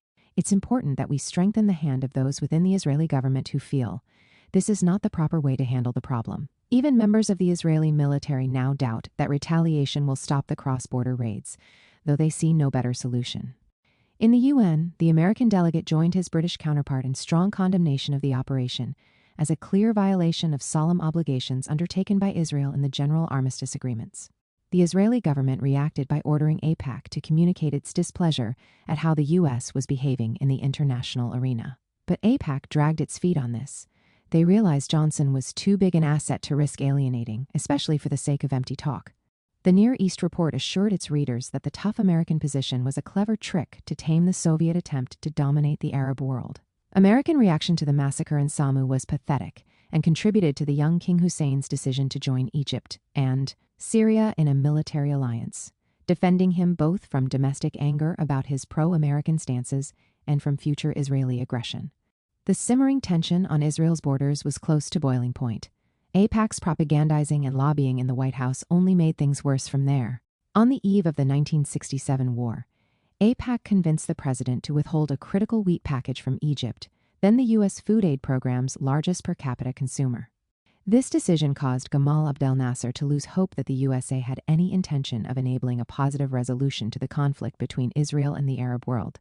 AIPAC during the 1967 war. By May 1967, the tensions on Israel's border and the war rhetoric from all sides began to impact on the American Jewish community. I have described in the previous chapter the gap between the Israeli historiographical explanation for the outbreak of the war and more recent historiography. In the former version, the war was caused by a wish in the Arab world, led by Gamal Abdel Nasser to destroy the State of Israel. In the latter, Nasser's brinkmanship policy aimed at forcing a diplomatic process to solve the Palestine question and defending the Arab world from Israeli expansionism. His policy created a situation which allowed Israel to implement a plan it had devised in 1963 to take over the West Bank, the Gaza Strip, and the Golan Heights, and establish the Greater Israel. In May 1967, however, the American public, and in particular the American Jewish public, bought into Israeli propaganda, claiming that Egypt was about to embark on a destructive war against Israel. Also, most Israelis at the time were convinced that they were facing the imminent danger of an all-Arab war of annihilation against the Jewish state. In this fraught situation, AIPAC capitalized on the panic generated by Arab, and in particular Egyptian war rhetoric. This was a moment when it could also enlist more critical Jews, who were on the left and were involved in movements that opposed American intervention in Vietnam, by persuading them that Israel faced an existential threat. It was, as Jonathan D. Sarna and Jonathan Golden put it, the paralyzing fear of a second Holocaust. Huge demonstrations in New York and other cities expressed this horrifying message, haunting the minds of many American Jews. The Israeli ambassador Avraham Harman declared that Israel was facing a genocide. Ultimately, however, American Jewish apocalypticism was counterproductive. These chilling scenes led Abba Eban to urge his fellow ministers in the Israeli government to put an end to such shows of solidarity. In a cabinet meeting, he warned ministers that such portrayals of a trembling, victimized Israel undermined confidence in Israel's government and demoralized its Jewish population at a time when Israel wanted to mobilize for an imminent war. AIPAC needed to put a lid on the hysteria it had unleashed. Urgently, he argued. As we reached June 5, 1967, it turns out that a few exit points from the crisis emerged, in particular, an American intelligence community message to Israel. In their eyes, Nasser, as Abba Eban put it, wanted a victory without war. This analysis was shared by quite a few Israeli ministers. The victory was a new diplomatic effort to solve the conflict. But as one Israeli military historian put it, the Israeli army was spoiling for a fight and willing to go to considerable lengths to provoke one. President Johnson was also convinced that Israel was trigger-happy, but did very little to pressure it to de-escalate the tensions. A warning to Israel not to threaten Syria, giving Egypt the sense that the USA also understood the Egyptian point of view and was not unilaterally siding with Israel, would have helped to scale down the conflict. Instead, the dispatch of the 6th Fleet of the U.S. Navy to near Egypt's territorial waters looked like a sign of American aggression, rather than part of an international effort to help solve the conflict. Another exit point could have been attempted had the Americans taken a clearer position on the UN decision to withdraw from the Sinai Peninsula and the Gaza Strip. The Egyptians were using the pressure on the UN to make a point, not as part of military preparations, but the UN Secretary General and some of the countries involved in the UN forces there, such as Canada, either misunderstood the Egyptian position or panicked and unnecessarily withdrew without negotiation, which the Egyptians did not expect. Johnson woke up in the middle of the night to the news that Israel had launched preemptive airstrikes on Egyptian airfields. He was aware that in Washington, CIA and State Department experts were still talking about an international armada that would go through the Tiran Straits, hoping it would be accompanied by a new diplomatic process. Privately, Johnson had insisted to both Israeli diplomats and to AIPAC leaders that Egypt's actions did not justify war, a deeply troubling position for AIPAC. In fact, although it did not change the outcome of events, AIPAC failed to persuade its favorite president to make a clear-cut statement of support for Israel. The State Department still insisted publicly that the USA was working together with its allies and the UN in search of a diplomatic solution to end the crisis. But AIPAC's real success didn't lie in Johnson's official stances. More simply, its lobbying ensured that no one would sanction Israel for escalating military hostilities. Even more importantly, with the help of AIPAC, it was clear that whatever Israel did, the USA had no intention of obstructing it. But it may seem that this carte blanche had limits, which were breached when the Israeli Air Force bombed an American spy ship called Liberty, killing 34 Navy personnel and wounding more than 100. Israel apologized, explaining it away as a case of mistaken identity. Scarcely plausible given that the Star-Spangled Banner flew high on the deck. AIPAC realized that it could not prevent President Johnson from admonishing Israel in public for its assault on the ship. All it could do was damage control, as it was clear that even the usually pro-Israel mainstream media would find it hard to swallow the Israeli explanation. Israel's reasons for attacking the ship are still debated today. It probably had to do with information the spy ship was able to collect that might have tarnished Israel's international reputation. Most scholars assume that the ship had gathered intelligence about an Israeli massacre of Egyptian soldiers and about the expulsion of Palestinians from the Gaza Strip, which Israel wanted to conceal. But we still need further substantiation of this reasonable and in many ways only acceptable explanation. The most important task for AIPAC was to dissuade members of Congress who wanted an official inquiry from making this demand, a goal they successfully achieved, helping to create the Greater Israel. After 6 days of fighting, Israel became a regional mini-empire. It ruled over the Syrian Golan Heights, the West Bank, the Gaza Strip, and the whole of the Sinai Peninsula, all the way west to the banks of the Suez Canal. The lobbying for this new Greater Israel was led by Kennan at first. He once more entered the arena as the prime mover, coordinating not only the actions of AIPAC, but also those of other lobby organizations, be they formal or informal. The defeat of 1956, when Eisenhower forced Israel to withdraw from the Sinai Peninsula, still rankled. He was determined that Israel would not be asked to make such a concession again. His task was to ensure that the dissenting voices on Capitol Hill regarding Israel's need to withdraw unilaterally from the territories it occupied would remain in the corridors and would not reach the assemblies. For that purpose, he enlisted a new actor, the Anti-Defamation League, originally founded in 1913 by B'nai B'rith, to fight against anti-Semitic smears in the media. Now the body followed the age-old trajectory of becoming a front for Israel. It betrayed its original charter and mission. Its original name was the Anti-Defamation League of B'nai B'rith, and since its founding, it had been active in the struggle to protect Jewish civil rights. For instance, when Leo Frank, an American Jew, was wrongly accused of murdering a 13-year-old employee at his workplace. He was spared the death penalty, but lynched later.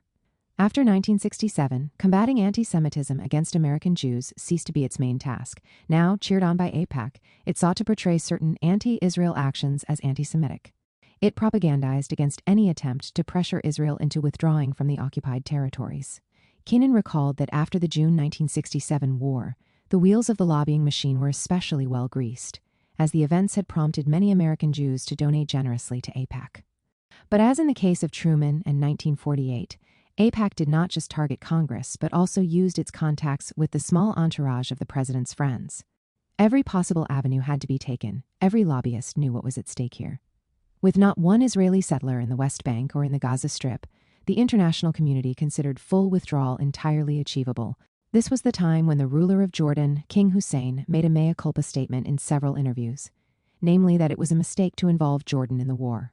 That kind of statement made it easier for Israeli policymakers to accept him as a suitable partner for a post-war arrangement for the future of the West Bank. But Israel had no intention of withdrawing from the West Bank, so they offered the king peace for peace. The 13th government of Israel represented every stripe of Zionist and Orthodox parties.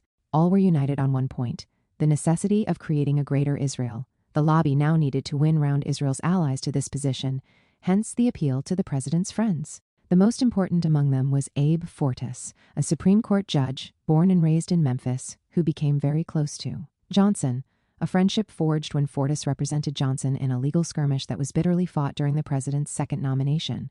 He was something of a folk hero, a musician, as well as a pro bono defense lawyer, fighting for the rights of petty criminals, which earned him some fame when he came to the rescue of Clarence Earl Gideon in court, who was charged with breaking and entering a pool hall and was initially denied legal counsel. This affair was covered in a book and a film, both titled Gideon's Trumpet. It did not end there. He fought for children's and students' rights as well. How did such a stalwart champion of the oppressed end up in AIPAC? It seems that he was, indeed, another peep, namely someone who regarded Israel as a progressive cause, even if the facts on the ground challenged such support for the Jewish state. Immediately after the 1967 war, it was probably difficult to ascertain how abusive the Israeli policy was toward the Palestinians. Leading American newspapers did report the expulsion of a large number of Palestinians from the West Bank just after the war, but did not show any interest in discrimination against the Palestinian citizens of Israel or the illegal annexation of East Jerusalem, which included the ethnic cleansing of Palestinians from the Old City. And the fact that Israel was still adamant about not allowing the 1948 refugees, and for that matter those of the 1967 war, to return was not a topic that would have interested famous people like Fortas. So perhaps it was easy for AIPAC to recruit him and use his credentials to ensure Johnson would not exert undue pressure on Israel to withdraw. Another friend was Matilda Krim, known for founding the American Foundation for AIDS Research and for her numerous scientific accomplishments, including developing a method for the prenatal determination of sex. She was born in Italy and grew up in Switzerland, where, as a young woman, she smuggled guns for the Zionist paramilitary group Irgun for the fight against British rule in Palestine. Having married an Irgun member, she was pro-Zionist to her bones. Like many close friends of the Johnsons, she often spent time in the White House guest room, and this is where she was when the June 1967 war erupted. Walter Hickson tells us that she was privy to secret documents shown to her by the president pertaining to policies towards Israel. She had become close to the president through the contacts her second husband, Arthur B. Krim, cultivated with the Democratic Party. Krim was a New York attorney, head of United Artists, the film company, and the founder of Orion Pictures. From an early age, he was active in the Democratic Party and became an advisor to Presidents Kennedy, Johnson, and later Jimmy Carter. Despite all these contacts, AIPAC had to concede that the USA was now necessarily a major player in the so-called peace process. The lobby would hence occasionally engage in some verbal sparring with the government when it made a strongly worded policy statement, but these statements amounted to nothing on the ground. From 1967 until today, the USA has acted as dishonest broker, as aptly described by both Nasir Aruri and Rashid Khalidi. U.S. policy featured occasional outbursts against particularly egregious aggression by Israel, but nothing was done to curtail it. Strong tones of rebuke could be heard from Washington when Israel unilaterally annexed East Jerusalem, flagrantly violating international law. Israeli documents from the time reveal many outraged missives from the president and from the American ambassador in Tel Aviv, condemning the early Judaization of Greater Jerusalem, which included ethnic cleansing of the Palestinians from various parts of the Old City and from nearby neighborhoods, dramatically altering the city's landscape and identity. But the American government never put its money where its mouth was. AIPAC took the credit for the USA's remarkable reluctance to act, but they exaggerate their own influence.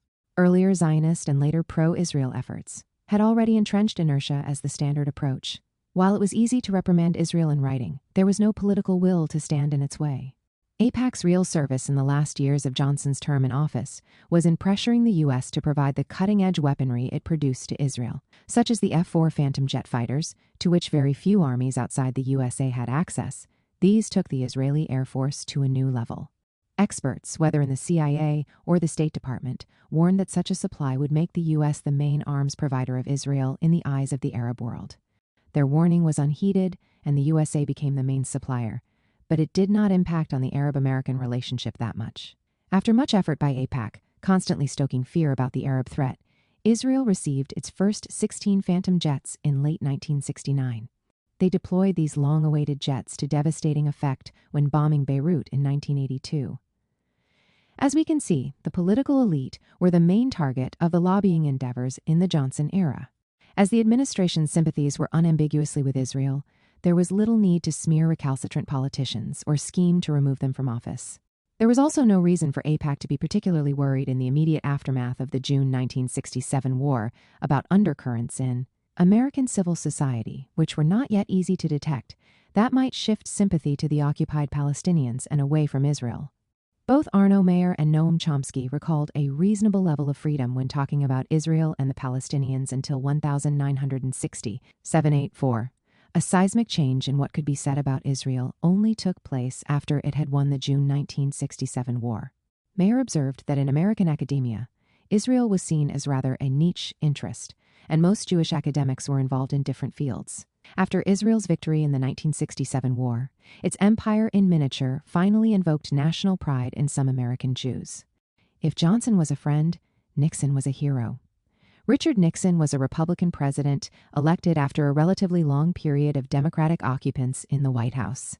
AIPAC, as well as many political groups within the American Jewish community, were loyal to the Democratic Party, and thus the election of a Republican president took them into uncharted territory.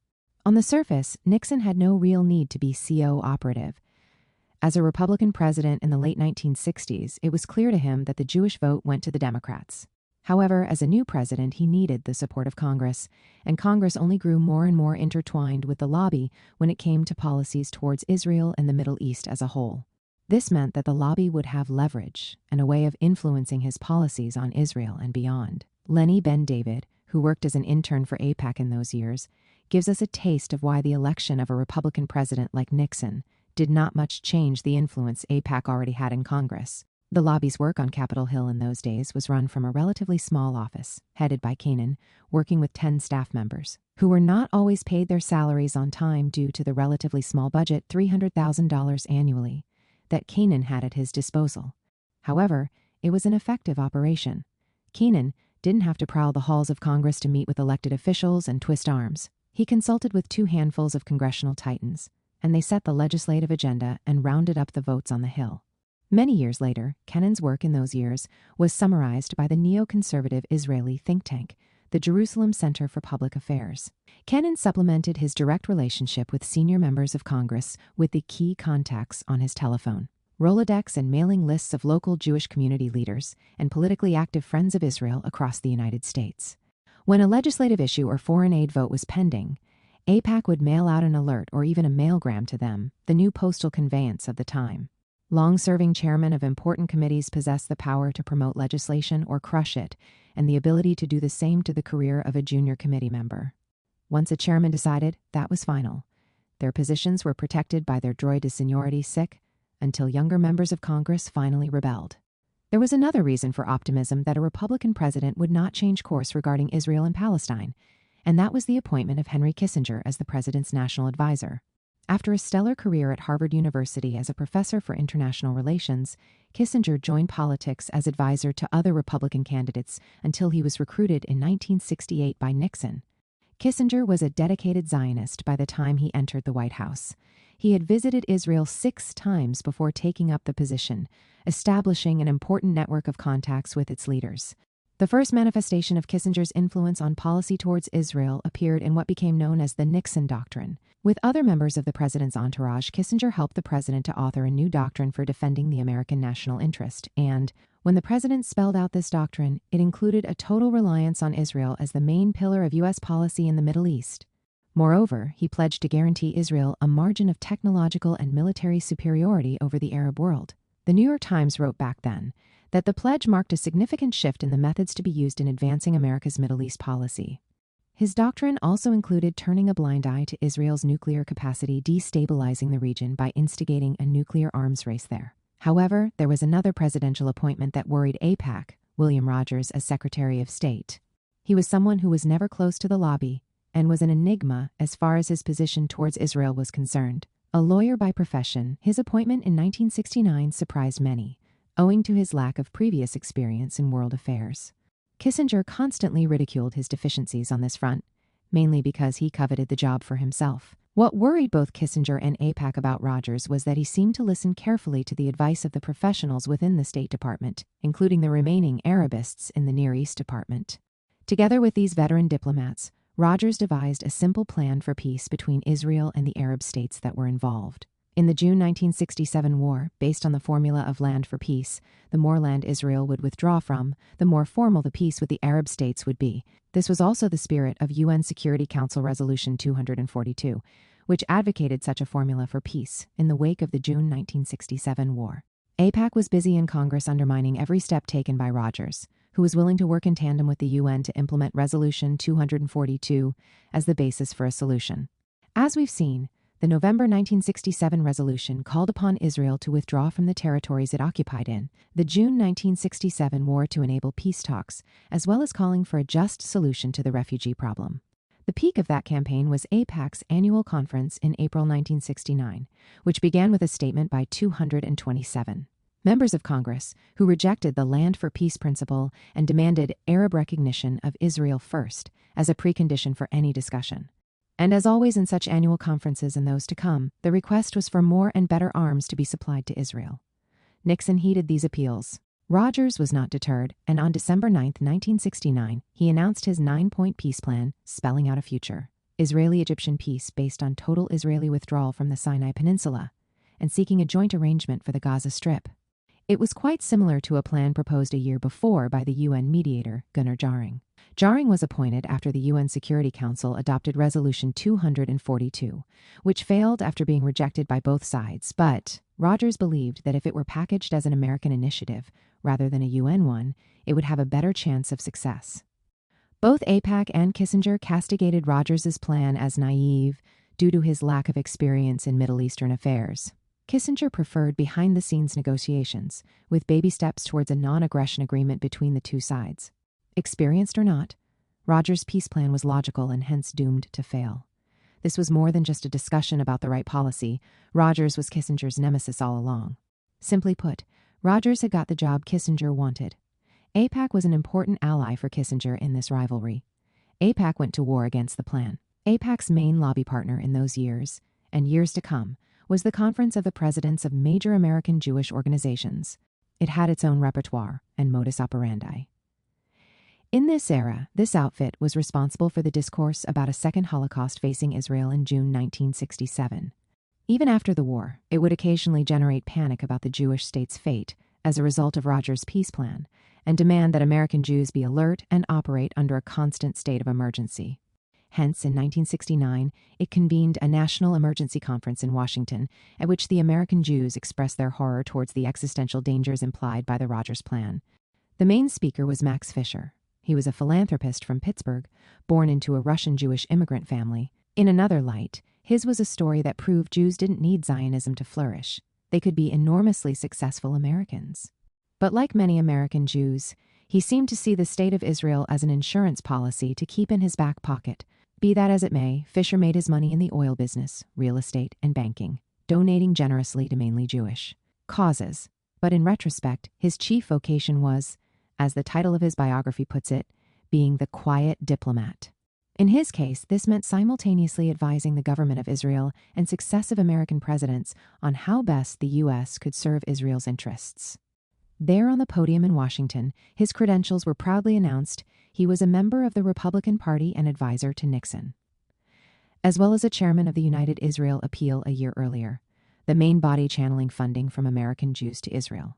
The list was long, and his presidency of the Council of Jewish Federations was mentioned, as well as his seat on the Board of Governors of the Jewish Agency and other Zionist organizations in America. With such impressive titles behind him, he read aloud a personal pledge from the president to support the Israeli demand for Arab recognition of the Jewish state. As a precondition for any bilateral talks with Arab countries and rejecting any UN and, by association, William Rogers's proposed peace initiatives, Congress was successfully galvanized, with House representatives and senators parroting what they read in AIPAC's main publication, the Near East Report, as if it were the Bible. The twofold prize arrived in 1970. Nixon withdrew his support of Rogers' peace plans and compensated Israel for the unpleasant period with another huge arms deal, a package of $500 million, and an agreement to provide more Phantoms. The Near East Report called the deal the major 1970 development in U.S.-Israel relations. Congress was not the only target of the well-orchestrated campaign against the Rogers Plan. As mentioned, both Kissinger and AIPAC suspected that the Arabists in the State Department were the main source of information and inspiration for the Rogers Plan. Kissinger saw them as inherently anti-Israel and wished to replace them with more pro-Israel officials in the State Department and among the advisors around the president. The campaign to replace those less favorable to Israel was partly successful. It began with the appointment of two prominent American Jews who acted, according to the New York Times, as conduits between Richard Nixon and the American Jewish community. They were Arthur Burns and Leonard Garment, Burns was a famous economist who would later be the chairman of the Federal Reserve, and Leonard Garment was a well-known attorney.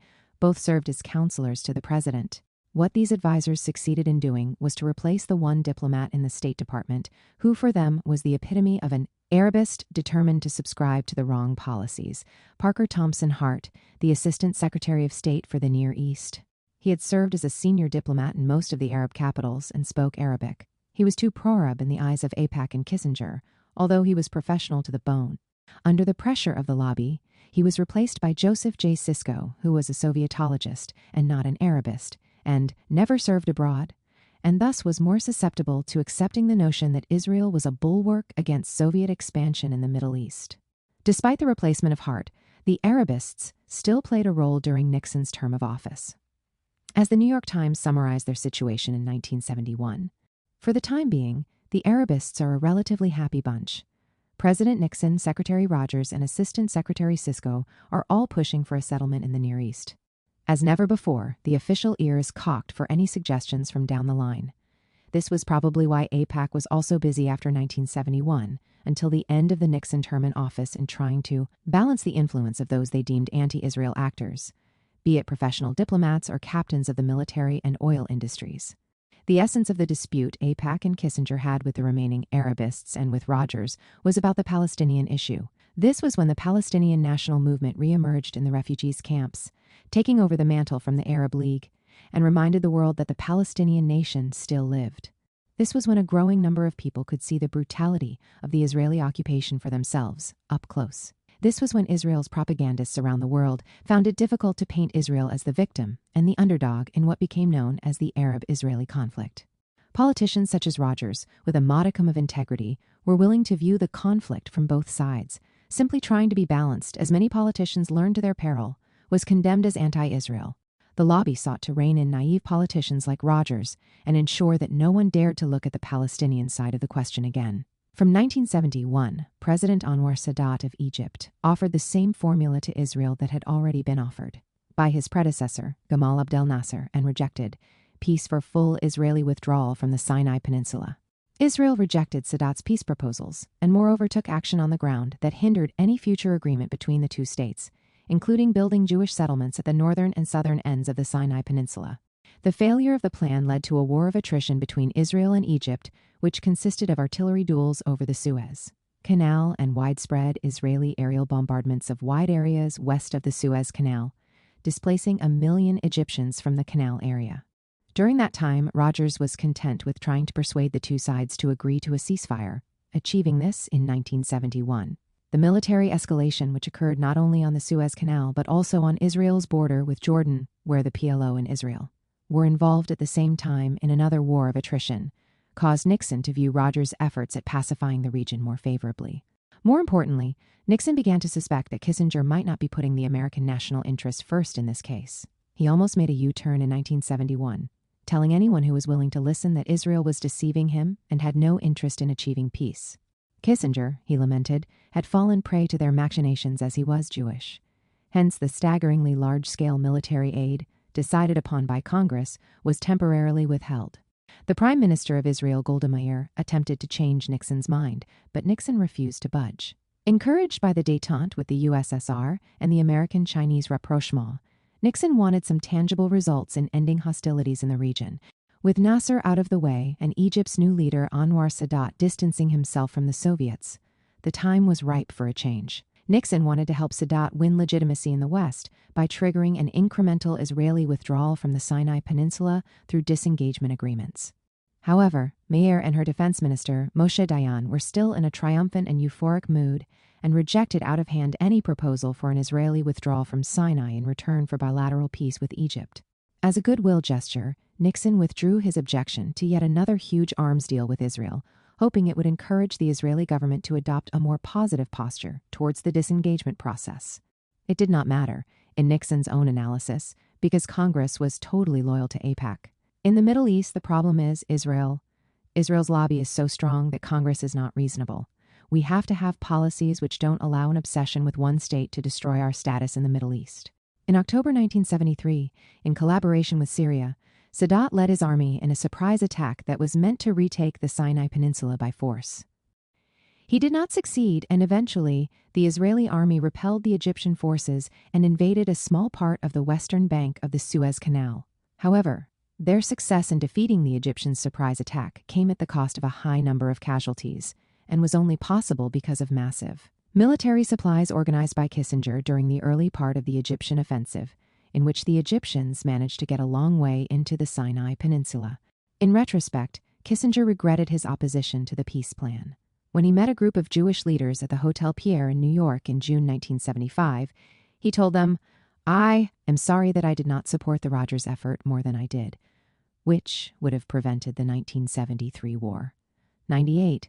Land for peace was an idea that might have worked, and eventually did work, only in one place, the Sinai Peninsula, and this only after Israel suffered a military defeat during the October 1973 war, a conflict from which Israel in the end emerged relatively successful, with the full backing of the U.S., and in particular that of Henry Kissinger.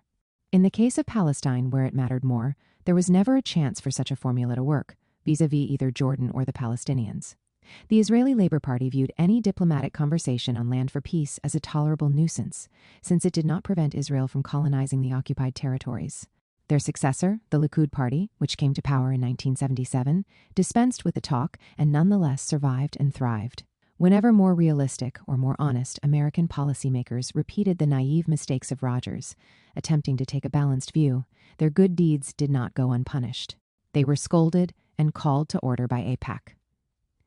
In the aftermath of the war, Israel had been far more willing in 1974 to follow Kissinger's lead and enter in a meaningful way into an incremental disengagement process not only in the Sinai Peninsula, but also in the Syrian Golan Heights, conceding some territory for the sake of tacit non-aggression agreements. Ironically, only when the right-wing Likud Party came to power in 1977 was this process completed, but the laurels for this American achievement were bestowed upon a new president and a new Secretary of State.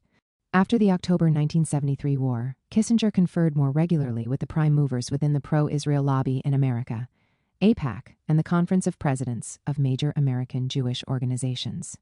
He consulted with these two bodies, boasting about his achievements, which grew exponentially. With every meeting, he promised a greater quantity and quality of American arms supplies to Israel. This was a quantum leap in arming Israel, whose army now enjoyed the highest amount of American military aid outside NATO. These armaments had rescued the Israeli army from an early defeat in the 1973 war, when Kissinger arranged an airlift, even bigger than that offered to besiege Berlin in 1948. After the Watergate scandal and the impeachment of President Nixon, American involvement in diplomacy and in the Middle East decreased somewhat compared to earlier periods, and the new president, Gerald Ford, although known to be pro-Israel, did not seem to show any particular interest in the affairs of either the Israelis or the Palestinians. However, Ford remained intransigent on one point. There would be no legitimization of the PLO, in accordance with the views of Israel's prime minister since 1974, Yitzhak Rabin. Henry Kissinger, in close communication with AIPAC, made no attempt to change the Israeli administration's mind on this. In conversations with Jewish community leaders, Kissinger declared he hoped to isolate the Palestinians and turn the other Arab states away from the Palestinian cause. It is possible that this relatively low-key involvement enabled other ideas to evolve besides Pax Americana. I have already described the scene in the UN during this period in the previous chapter, a newly decolonized world seeking to get involved in the Palestine question, though direct contact and legitimization of the PLO. As a result, alongside the armed struggle, the PLO pursued a new diplomatic initiative to be included as a legitimate partner in any discussion on the future of Israel and Palestine. This also impressed the European Union and resulted in the 1980 Venice Declaration, which located the Palestine issue at the heart of efforts to solve the Arab-Israeli conflict. However, the new Israeli Prime Minister of 1974, Yitzhak Rabin, and the new U.S. President, still running his foreign policy under the guidance of Kissinger, who still consulted with AIPAC on these matters, were not interested in changing Israel's intransigent policies on the Palestine issue. The 6-month War of Nerves, March-September 1975. Where the Ford administration did have an issue with Israel was with the difficulty of bringing Egypt and Israel to sign a disengagement agreement, a partial Israeli withdrawal from Sinai in return for an Egyptian commitment to solve any outstanding issues through talks. Israel prevaricated under pressure from its settlers in the Sinai Peninsula and its overall reluctance to withdraw. President Ford called it stalling and wrote that the Israeli tactics frustrated the Egyptians and made me mad as hell. He was equally harsh at the time in a famous telegram he wrote to the Israeli Prime Minister Yitzhak Rabin. "I wish to express my profound disappointment over Israel's attitude in the course of the negotiations. Failure of the negotiation will have a far-reaching impact on the region and on our relations. I have given instructions for a reassessment of United States policy in the region, including our relations with Israel, with the aim of ensuring that overall American interests are protected. You will be notified of our decision." The key word here is reassessment. On the face of it, it's a mundane-sounding word, but in the context of the particular vocabulary that emerged over the years for describing the American-Israeli relationship, it assumed a far more ominous meaning. The reason for this is that there's a basic assumption that the American-Israeli relationship is so solid that there is no need for reassessment. But if the need arises, something fundamental in the relationship between the two states must have changed. The declaration of this reassessment was made in March 1975, and by September, Israel had signed the agreement with Egypt. But within this half year, according to Ford, a war of nerves raged between him, Israel, and AIPAC allies in Congress. Although there was a threat of sanctions during 1949 and in 1956, the concept of reassessment was used for the first time by Ford. As I finished writing this book, the term reappeared as a possible American reaction to the right-wing Israeli government elected in November 2022. As Rabin noted much later, the term sounded quite innocent, but in essence it heralded one of the worst periods in American-Israeli relations. The president explained to Congress that reassessment meant suspending military aid to Israel, in particular reassessing Israel's request to receive F-16 fighter jets, to which the USA had previously responded favorably. We might well be surprised that Ford was shocked, in his own words, at the refusal of so many members of Congress to support his reassessment. Was he unaware of how powerful AIPAC was by then? According to Arlene Lazarowitz, although AIPAC by then had an impressive and effective presence on Capitol Hill, it did not have clout, as yet, in the White House, which may explain Ford's bewilderment. Lazarowitz also points out that by the time of the reassessment, other less prominent advocacy groups, such as the Conference of Presidents of major American Jewish organizations, Banai, B'rith, and Hadassah, were still reeling from the June 1967 war and were easily recruited by AIPAC to join in forming a public campaign against the reassessment. If the president was surprised at AIPAC's reaction to the reassessment, it should be noted that AIPAC was also astonished that a president known to be pro-Israel throughout his political career would embark on such policy. A few months earlier, in December 1974, Ford, in the company of Kissinger, had met 20 leaders of the American Zionist community and assured them that he would pursue a pro-Israel policy. After the president's announcement of the reassessment, AIPAC began an intensive campaign to bring an end to it. AIPAC was by no means the only aggressive member of the anti-reassessment campaign. Recall the American Jewish Committee, a non-Zionist group at the beginning of the 20th century, but utterly Zionized after the 1967 war. It warned the president, "If 1975 turns out to be the year of intense pressure on Israel, there will be a very serious reaction among American Jews. We will go directly to Congress, and 1976, the election year, is not that far." But what mattered was AIPAC's ability to put sustained pressure on Congress. The peak of this campaign was a public letter, signed by 76 senators from both parties to the president, that was published in the New York Times on May 22, 1975, warning the president that if the USA did not provide the necessary weapons to Israel, it could lead to another war. It was not meant to be published, as it was sent as a private letter. Ford was convinced that the Israeli Prime Minister Rabin leaked the letter to the press and scolded him for that in a meeting between the two men, but Rabin did not admit to being behind the leak. In Ford's eyes, the letter was particularly offensive to Egypt and its president Anwar Sadat, who had cooperated fully with American policy throughout. Ford told the Egyptian president that the letter was distorted out of proportion and was signed by ignorant politicians. Half of them didn't read it and a quarter did not understand the letter. Ford was true to his word when he told Sadat he would not capitulate to Congress on this issue. Israel eventually signed the agreement. But something else happened, and this would repeat itself several times in the future. A successful executive policy to which AIPAC was opposed had to be sweetened later on, more often than not by a generous aid package for Israel. This time, it was a $2 billion supply of arms to Israel with free oil shipments. In the years to come, money and military aid would do the trick. We now know that there was always a good chance for some sort of pacification between a pro-American Egypt and a pro-American Israel. But the heart of the matter in the Middle East was the Palestine question, and during the Ford years, the USA undermined every possibility for meaningful progress on this issue. So, on the face of it, While the UN and the EU began to be more attentive to the Palestinian side in the conflict, the USA seemed to be unconditionally loyal to Israel. Yet the lobby's faith in consistent American support would soon be shaken, albeit only for a short while, when Jimmy Carter won the presidential elections in 1976. As a candidate, he seemed to be an ideal Democratic president that the lobby could trust. But in his first year as president, he opted for a different approach, rooted in humanitarian principles rather than narrow geopolitical interests. The lobby prepared to mobilize to resist any potential change of tack. If they were losing trusted friends in the White House, they needed to make new ones. Arrival in the White House, the Carter years. The town hall in Clinton, a small town in Worcester County in mid-Massachusetts, located on 242 Church Street, could have been a historical landmark in which a new American policy towards the Palestine issue was forged, a turn of events that could have altered the course of history in the Middle East as a whole in the last quarter of the 20th century. However, as with so many other locations, it is destined to be forgotten, a landmark that never was. The presence of a formidable and effective lobby ensured that the USA's unequivocal support for Israel would continue as it ever had. The catastrophe continued unabated. Visitors cannot miss this hall in a town of roughly 15,000 people.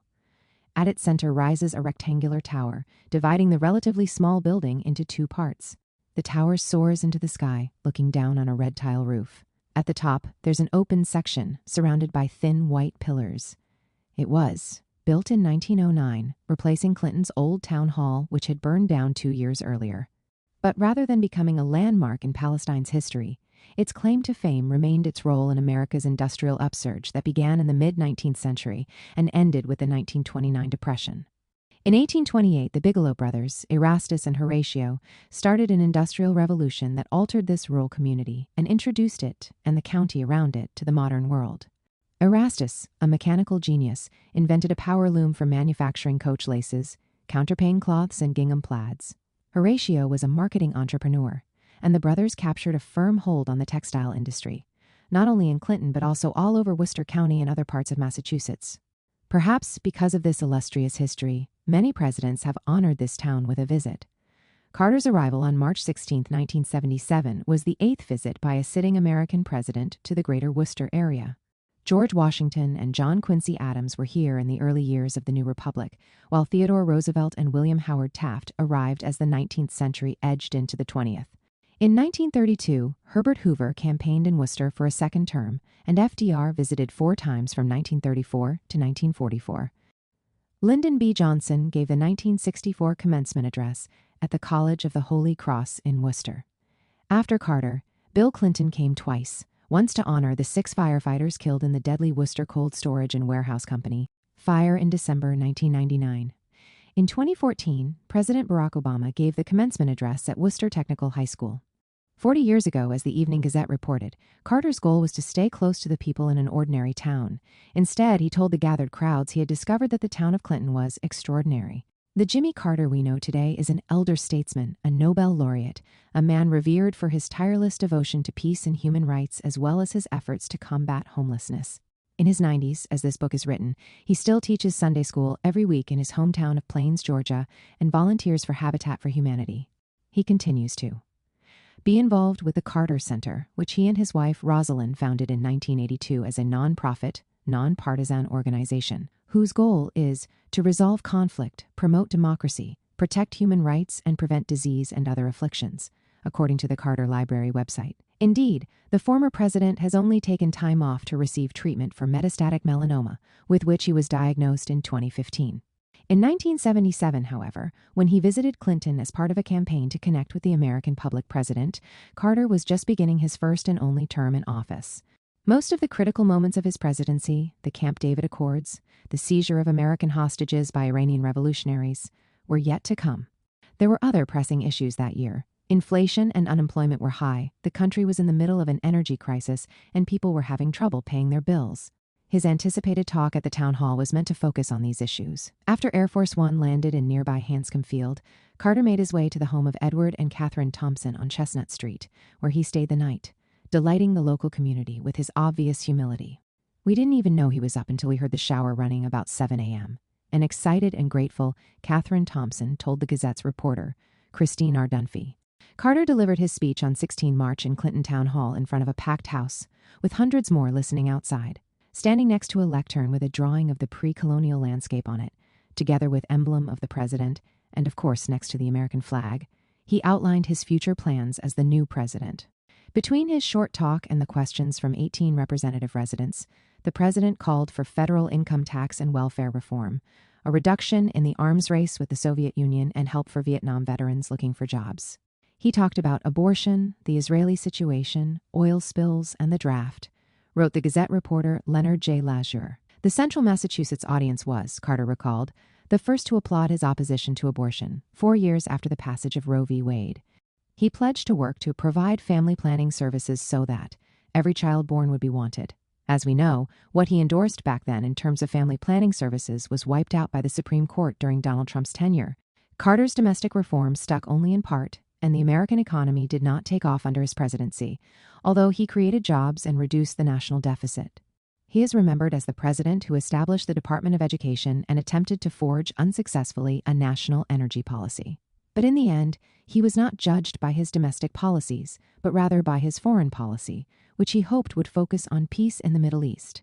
And yet, he could not have known back then in Clinton how much of his legacy would be examined through the lens of his achievements and failures in pursing American policy in the Middle East, a mixed bag that included, on the one hand, a dramatic and historic bilateral peace between Israel and Egypt, and, on the other, a terrible fiasco and miscalculations that began when he was faced with the abduction of American citizens by Iranian revolutionaries. Beyond addressing immediate domestic crises, Carter wanted to put forward a new, just foreign policy, especially in the Middle East. He declared, "There has to be a homeland provided for the Palestinian refugees who have suffered for many, many years." 110, although Palestinians today regard a homeland as a poor substitute for an independent and sovereign state. It was back then a dramatic break from previous American policies that ignored the Palestinians as a legitimate national group altogether. AIPAC was caught completely off guard. They had lauded Carter's candidacy as soon as he announced it, and had high hopes for his future presidency. His presidential campaign included a pledge that the U.S. would not negotiate with the PLO until it recognized Israel's right to exist, the key demand of AIPAC. Like every other candidate, he retained the mainstay of U.S. policy, supplying arms to Israel and vetoing any attempt in the UN Security Council to condemn the various violations of international law by the Israeli occupying forces in the West Bank and the Gaza Strip. To AIPAC officials, he seemed ideal. As governor of Georgia, he visited Israel frequently, and his evangelical Christianity ensured that he associated the return of the Jews to the Middle East with safeguarding the state of Israel. More pragmatically, Carter enlisted the help of Zionist lobbies in his campaign, and in return supported harsh legislation against American companies that complied with the Arab boycott on Israel. Since 1951, members of the Arab League had officially refused to trade with companies around the world that traded with Israel, although a number of companies found ways of bypassing the boycott and managed to trade with both Israel and the Arab world. His predecessor in the White House, Gerald Ford, and his rival in the elections, as we have seen, had a bumpy ride on the way to the 1976 elections after initiating the 6 months of reassessment. It did not help that he relieved some of the restrictions imposed on these Arab states in his short term at the helm. Ford's policy was used by Carter in his campaign as proof of the alleged anti-Israel bias of the Republican candidate and his party, and helped Carter to win Jewish votes and funding. He also surrounded himself with several Jewish advisors and appointed them to senior positions in his campaign team. AIPAC had every reason to be happy with Carter, but they didn't realize his closest allies thought rather differently to him.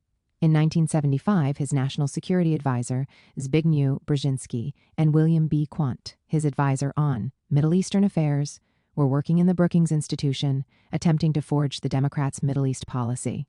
Their conclusions were outlined in the report Toward Peace in the Middle East, which called for Israel's withdrawal to its pre-1967 borders and provision for self-determination for the Palestinians. This became Carter's blueprint for his foreign policy. Unsurprisingly, AIPAC whipped up outrage when the report was published in 1975, the same time as Gerald Ford was considering a reassessment of Middle East policy. But it largely believed it had neutered the threat, and it hoped that Carter would walk a different path from his predecessors. The Clinton speech was a nasty shock, but it would not be the last one. In later encounters, Carter repeated his new stance in even stronger language and reiterated his determination to alleviate the plight of the Palestinians. What gave Carter the courage to make such radical statements? There is a scholarly consensus on this question. This was a president who listened to his advisors and was willing to learn. Unlike some of his predecessors, he took part in the traditional White House meetings to reassess foreign policy that occur after the inauguration of every new administration. He had his own views, which were obscured in his campaign, but emerged somewhat later after he was in office. He regarded the Palestinians as another disenfranchised people like the African Americans, and saw parallels between the segregation policies in the south of the USA and the treatment of the Palestinians by Israel. By deploying a new vocabulary, he alarmed the pro-Israel lobby, accustomed to their narrative being accepted unreservedly. He talked about Palestinians and the PLO in neutral terms, rather than describing them as terrorists. He was encouraged by those around him to go beyond words and seek direct contact with the PLO, which he was willing to attempt. The close entourage that encouraged him to deviate from previous American policy was led by Harold Saunders and William Quandt, members of his National Security Council, as well as Cyrus Vance and Zbigniew Brzezinski. Carter later recalled how much he learned from them about the predicament of the Palestinians. This was Carter in March 1977. It seemed that at last a U.S. president was willing to take a stand and seek justice for the Palestinians. But these expectations would be frustrated, and AIPAC had an important role to play in their demise. But Carter himself can't evade blame for shying away from the battle and not pursuing his just policy to a more successful outcome: forsaking the Palestinians. In AIPAC's collective memory, Carter's drifting back to traditional American policy on Israel, after a few months in the wilderness, was due to the lobby's successful campaign. The lobby undeniably played an important part in this transformation, but it can't claim all the credit. Carter lost his patience with the Palestinians, demanding from them a clear acceptance of Resolution 242, which was an unreasonable concession, as it meant that the future of the West Bank and the Gaza Strip would be in the hands of Israel, Jordan, and Egypt. The PLO demanded that it should be the only representative of the Palestinians in any negotiation on the future of historical Palestine. Carter's demand thus contradicted the idea of legitimizing the PLO as a partner in the peace process. It seems in hindsight that he regretted his impatience, but at the time his early determination petered out and there was no significant change in American policy. His lack of resolve created a vacuum, which was filled immediately by local actors, such as Egypt diverting the diplomatic effort away from the Palestine question to a bilateral agreement between Israel and Egypt at the expense of the Palestinians. Carter was enthused by this new direction, forsook the Palestinians, and became the mediator who celebrated with Egyptian President Anwar Sadat and Israeli Prime Minister Menachem Begin at the successful Camp David summit in September 1978. On March 16, 1979, an agreement was signed, and the three-way handshake on the White House lawn made the history books. The agreement had two basic features. One dealt with the bilateral relationship between Israel and Egypt, based on full Israeli withdrawal from the Sinai Peninsula, in return for full diplomatic relations between the two states. The second was a promise to discuss the future of the occupied Palestinian territories in a process that would be led by Israel and Egypt. This agreement expunged the future of Palestine from Carter's presidential agenda. He was initially willing to go further towards a just solution to the Palestine issue than any president before him, but the half-mile he covered was not sufficient to change the reality on the ground. For the purposes of this book, it is important to examine more closely the role of AIPAC in Carter's swift retreat. From the path he first embarked on in the Clinton speech in 1977 to its total desertion in September 1978. AIPAC's aim was to guarantee that whatever complexion different administrations gave to American policies towards Israel, the overall outlook would not alter in any significant way. America would continue to furnish Israel with as much military aid as possible and provide international immunity against any global condemnation or rebuke. When it came to these two principles, military aid and international immunity, American policy was a zero-sum game. There was nothing new about it.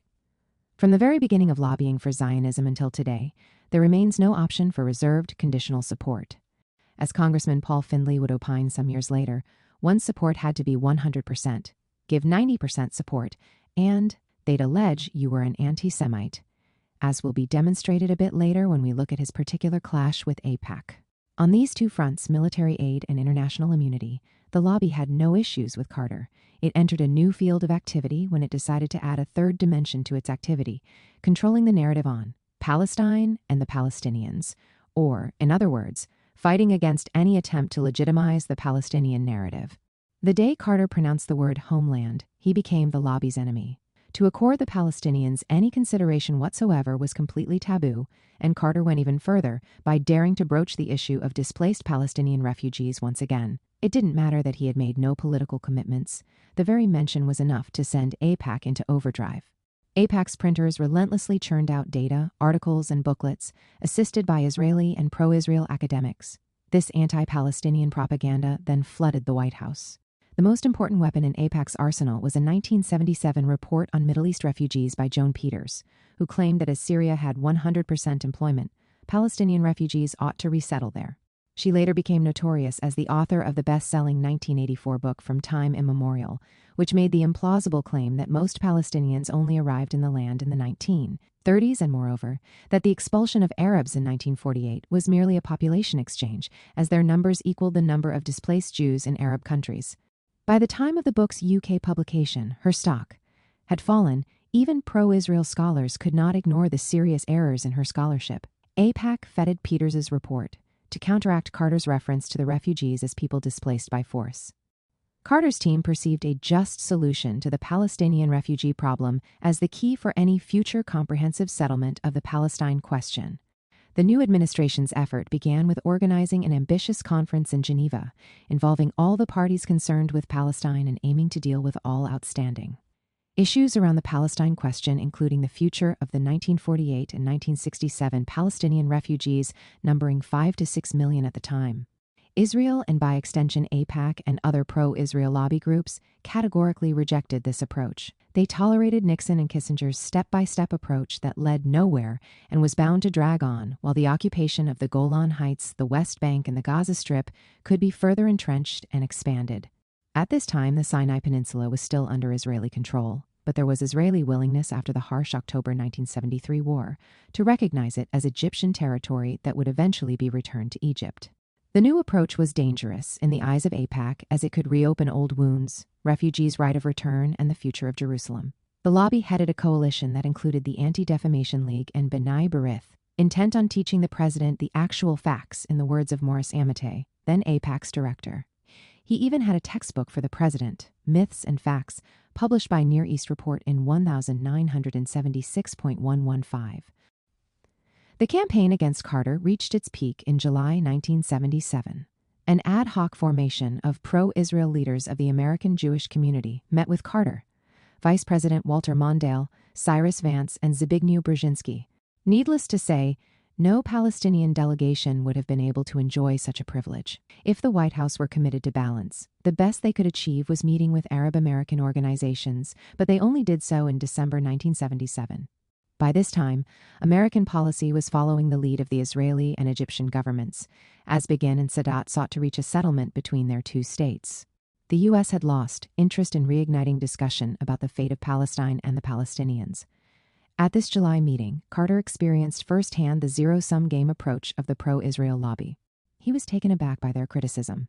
After all, regardless of any sympathies he might have towards the Palestinian refugees, he unambiguously opposed the establishment of a Palestinian state, only proposing limited autonomy for Palestine in a Jordanian-Egyptian-controlled West Bank and Gaza Strip. His call for Israeli withdrawal from the Golan Heights and the Sinai Peninsula in return for bilateral peace conformed to the terms of UN Resolution 242, which had been unanimously agreed upon only 1 decade earlier. The lobby may have been effective enough to persuade a president frustrated with the lack of any progress in his peace efforts to abandon his attempt to change American policy, but this can hardly be put down to its one-dimensional propaganda campaign. What mattered was that by the time Carter reached the White House, AIPAC had a vice-like grip on Capitol Hill. Consequently, neither the House nor the Senate had any appetite for radical change. The lobbyists did not get the assurances they wanted at the 1977 meeting. Luckily for them, Carter's initiative for a new Palestine policy did not take off either. Regional actors such as Anwar Sadat and Menachem began cast Carter in a new and attractive role, the facilitator of a historic bilateral Israeli-Egyptian peace agreement, but they had no inclination to involve him in futile talks about Palestinian autonomy in the West Bank and the Gaza Strip. The USSR was willing to cooperate with him at an international conference in Geneva, which in the end was foiled by Israeli intransigence, but he couldn't overcome domestic resistance to any change in direction regarding Palestine. Carter was eventually persuaded to meet leaders of the Arab American community in December 1977, the first time a U.S. president had done so. The Arab American delegation sought to counter the new orientation towards Egypt instead of Palestine by demanding the participation of the PLO in the diplomatic process. However, any attempt to convince the president to change American policy towards the PLO fell on deaf ears.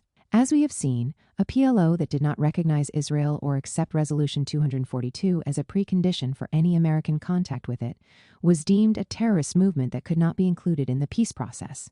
In hindsight, we can see how, despite all efforts by AIPAC and its allies in the pro-Israel lobby coalition, there was a nucleus of support for the Palestinians within the Democratic Party that opened up lines of communication with the PLO for the first time. Communication between the two was initiated by the veteran diplomat George Ball, who served in the UN and the State Department, and the journalist Landrum Bowling, who was a committed activist for peace and social justice throughout his life. They were both part of Carter's inner circle and were in charge of these back-channel meetings with the PLO. There were others who mediated, such as Congressman James Abourezk and Paul Findley. The latter would pay a high price for this role, as we shall see, when he became AIPAC's enemy number one. These behind-the-scene discussions enabled the American ambassador to the UN, Andrew Young, to meet with PLO representatives. Some American diplomats were fortunate to talk to Issam Sartawi, one of Fatah's leaders, who commenced a direct dialogue with progressive Israelis on the ground before he was assassinated. None of these contacts led to any fundamental change in American policy, but the pro-Israel lobby nonetheless couldn't tolerate it. Despite the actual influence Palestinians exerted on American policy being close to nil, the very attempt to exert such pressure was deemed a hostile act. The lobby needed to confront it and assert its dominance over American policy. The concrete ups and downs in the peace process were not necessarily reflected in the intensity of AIPAC's campaigning. The lobby was not concerned with whether the process was moving forward smoothly or was stuck. What mattered was identifying any potential reservations about unwavering American support for Israel and swiftly moving to defuse the threat. This becomes apparent in the way the lobby tried to prevent Carter from playing the role he did in helping to finalize the bilateral agreement between Israel and Egypt. The most prominent representative of the pro-Israel lobby in his administration was Edward Sanders, who served as a senior advisor. He was a Los Angeles attorney and for a while the president of AIPAC. Sanders was instrumental in winning Jewish support for Carter in the election campaign. He advised the president to adopt a low profile in the process and avoid trips to the Middle East. In the eyes of the lobby and its representative in the White House, Carter had one role: to please the Jewish electorate. In a January 1978 memo, Sanders wrote, "If involvement in the Sadat Begin peace process is too public, the administration runs the risk of being blamed whenever difficulties arise. We believe that a visible, substantive American role is unnecessary." The president has scored markedly at home by voicing explicit opposition to an independent Palestinian state. Any diminution of that position would be harmful. Needless to say, serious domestic problems could occur if assistance to Israel is curtailed.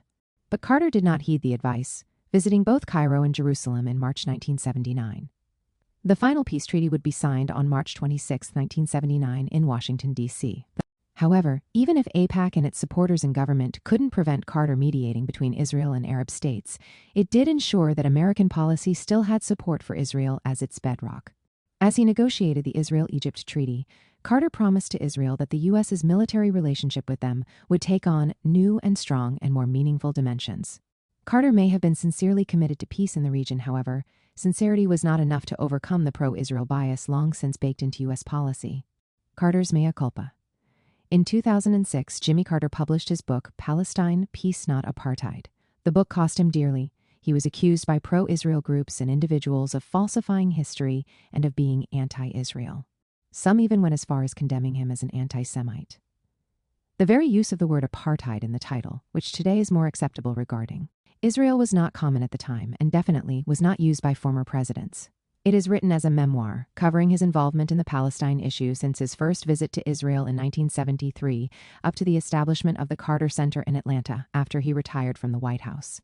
He did not cease to be involved in Palestine. In the 1990s and early 2000s, he was part of an international team that monitored elections in the occupied West Bank and Gaza Strip.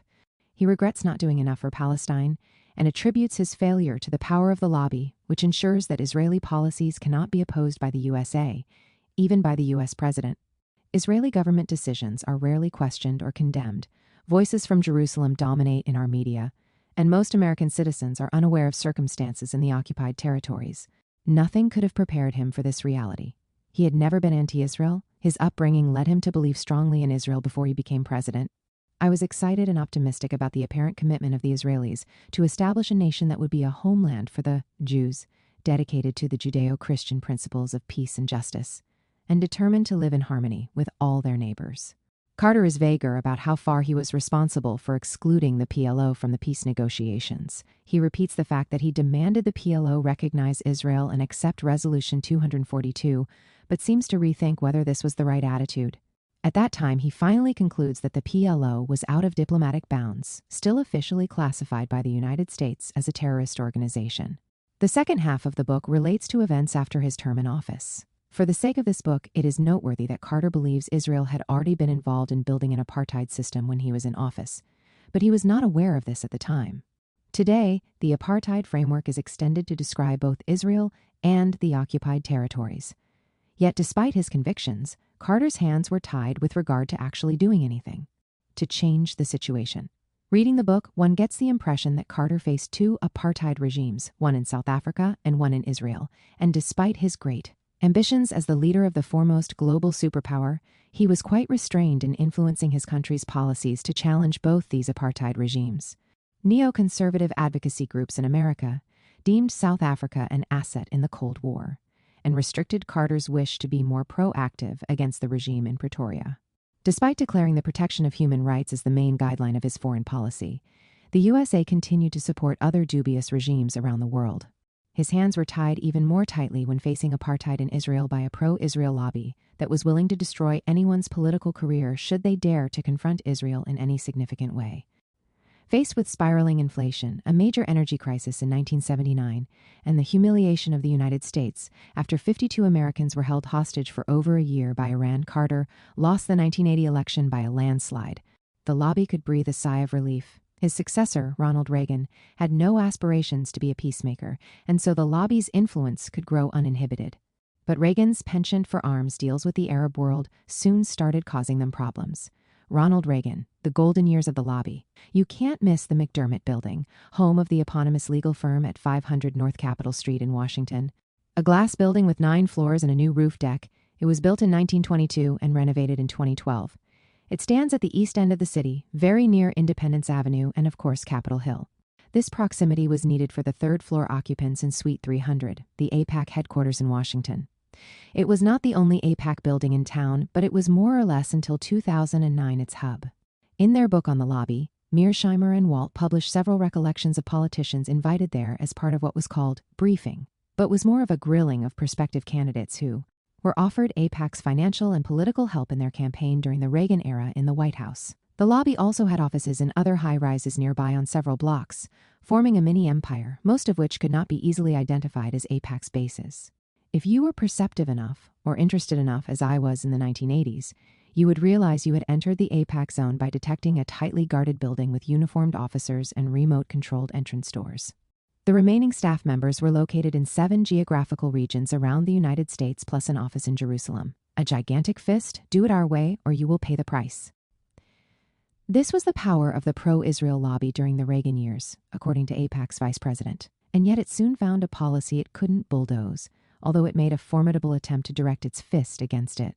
The American military's latest toy, the Airborne Warning and Control System, AWACS, was offered to Saudi Arabia together with an upgrade of their F-16 fighter jets alongside other military supplies in the largest foreign arms sale in U.S. history up to that point. AIPAC reacted much more fiercely than Israel did, not least because Israel had clandestinely cooperated with Saudi military intelligence services since the 1960s. AIPAC, by its very nature, vastly exaggerated the threat of any policy that could even slightly disadvantage Israel. It also leapt at the chance to prove its usefulness. The battle over AWACS, which Reagan won against AIPAC, was a bizarre spectacle of AIPAC's capabilities and deficiencies. It was led by Dale Bumpers of Arkansas, who won a seat as AIPAC devoted itself to demonizing his rival, Senator Fulbright, in the early 1970s. Goaded by AIPAC, he accused the White House of intimidation when it refused to retract the deal with Saudi Arabia. They, White House staff, do not have to make public promises. They know how things are done around here. If you wish to desperately get something for your state, they do not have to say a single word. You simply feel the pressure. This alleged intimidation on the part of the White House seems like a friendly gesture compared with the brutal means AIPAC employed against the few congressmen and senators who dared to show only reserved support for Israel in the 1980s. In response to AIPAC's histrionics, Reagan made endless efforts to find a compromise with the organization, as if it were a superpower in its own right. He beseeched friends such as the Jewish ambassador to Italy, Max Raab, Senator Rudy Boschwitz, and others to mediate between him and AIPAC's leaders. Negotiations that resulted in a compensation deal for Israel, considerably adding to the immense amount of military aid the U.S. already provided to Israel. As Secretary of State George Shultz told a packed and cheering AIPAC convention in 1987, America's support for Israel has never been stronger or more steadfast. This aid package was achieved through the efforts of a new recruit to AIPAC, who became known as the chief lobbyist on Capitol Hill, Douglas M. Bloomfield. He was enlisted in 1981 and served the lobby for 9 years. Before that, he was the representative of the World Jewish Congress in Washington, coordinating an American investigation into the role of Swiss banks in hiding gold and property seized by the Nazis during the Second World War. He was the legislative director of the lobby, and in this role he was responsible for developing and guiding strategy on Capitol Hill to secure military and economic aid to Israel. His political trajectory is one shared by many of those who would become important figures in the lobby. Like him, they would begin as a staffer in the office of a House representative or senator before joining AIPAC. First, Bloomfield was a member of the staff of a prominent House representative, Benjamin S. Rosenthal. Similar trajectories were followed by Richard Pearl, who later led the neoconservative group that advocated the invasion of Iraq in 2003, and was an important supporter of Israel while serving in the Department of Defense, who was part of Henry Jackson's office, Morris Amatei, who was part of Senator Abraham Ribicoff's office, and finally Tom Dine, who was a member of Senator Ted Kennedy's staff. That the U.S. sold AWACS to Saudi Arabia didn't change anything in the grand scheme of things. Nonetheless, AIPAC's own peculiar sense of self-importance led it to react very strongly to its failure to stop the Saudi deal. There was a sense that the lobby needed to find a better way to convey the strategic importance of Israel to the USA. To that end, Tom Dine, one of AIPAC's leaders throughout the 1980s, hired a former Rand Corporation strategist, Stephen Rosen, as AIPAC's Director of Research and Information. Rand was one of the biggest nonpartisan American think tanks funded mostly by the government. Rosen's principal mission was to inundate policymakers with an endless number of pamphlets about Israel's strategic value compared to what the Arab world could offer. He went quite far, to put it mildly, in describing Israel's potential ability to face not only the Arab world but also the USSR. He told an audience of senior American naval officers that Israel would require no more than 1,200 combat sorties to destroy the entire Soviet fleet in the region. Researcher Helena Cobban believes that this new energy and orientation overwhelmed the Department of Defense to such an extent that it accepted a strategic relationship with Israel that exceeded the department's own preferences. But, as she writes, they now saw no realistic way to avoid it. This is probably why the keynote speaker at the AIPAC 1988 annual convention was the Defense Secretary, Frank Carlucci, rewarded for publicly justifying this strategic alliance that used American taxpayers' money to subsidize Israel's defense needs. Consequently, despite an apparent defeat for the lobby, the president did not change the balance of power on Capitol Hill in any meaningful way, nor did he wish to do so, and he would have failed if he had tried. As Cobban reminds us, by the mid-'80s, Congress did not need to be pushed by what was everywhere referred to as simply the lobby in order to tilt markedly toward Israel on a whole range of issues. Many members of Congress had long been used to applying different standards to actions undertaken by Israel and those undertaken by any other government, including their own, across a wide range of issues. All the AWACS affair did was demonstrate to the lobby that even the most sympathetic administration would not pander to every whim of AIPAC. This may explain why during the Reagan years, AIPAC doubled its lobbying efforts, targeting those who were unwilling to show unconditional support for Israel much more effectively. And thus the 30,000-strong membership had invested so much effort in terrorizing potential anti-Israel candidates that in doing so they inadvertently allowed some of the actual policy-making in Congress to pass unnoticed. Senators such as Charles Percy of the Republican Party, who were suspected of being unwilling to provide unconditional support for Israel, were deposed. We can, in fact, select any year since 1963 and find similar victims of AIPAC's campaign. In 1983, AIPAC succeeded in ending the political career of Paul Findley, a member of the House since 1961, and one of the few critics of Israel's policy in the occupied territories. Later, others whose loyalty to Israel was suspect were affected in a similar way, including the Democratic African-American members of the House Earl Hilliard and Cynthia McKinney, as we shall see. Paul Findley, who wrote a book about his trials and tribulations and also gave interviews on the topic, has provided a forensic testimony of what it meant to be on the receiving end of the pro-Israel lobby's campaign. In general, he noted that in the 1980s, AIPAC weaponized anti-Semitism, even before the State of Israel did so, to silence critics of Israel on Capitol Hill. He called it the reckless use of the charge of anti-Semitism. Readers will recall how in the first half of the 20th century, supporters nicknamed the Gentile Zionists were severely criticized by the pro-Zionist lobby in Britain for deviating from blind obedience to the Zionist strategy on the ground in Palestine. In an interview he gave to the Journal of Palestine Studies, Findley listed a number of American politicians whose careers, he asserted, were shot down for not being loyal enough to Israel in the eyes of the lobby: Charles Percy of Illinois, Walter Huddleston of Kentucky, Congressman Paul Pete McCloskey of California, and me. They lost their seats, and their absence led to the silence of any voices critical of American policy towards Israel and Palestine. Now there's no one on Capitol Hill who feels it's worthwhile to speak out. All are convinced they'll pay a price if they do. They look at what happened to Percy. When Percy was interviewed many years later, he recalled that naively he could not believe that Israel has more power than that of the senators of the USA and the president of the USA. In 1984, he paid the price for the lack of faith he had in the lobby's might. As it did in the case of Fulbright, AIPAC here too approached Percy's rival in the next elections, the Democrat Paul Simon, in order to unseat Percy.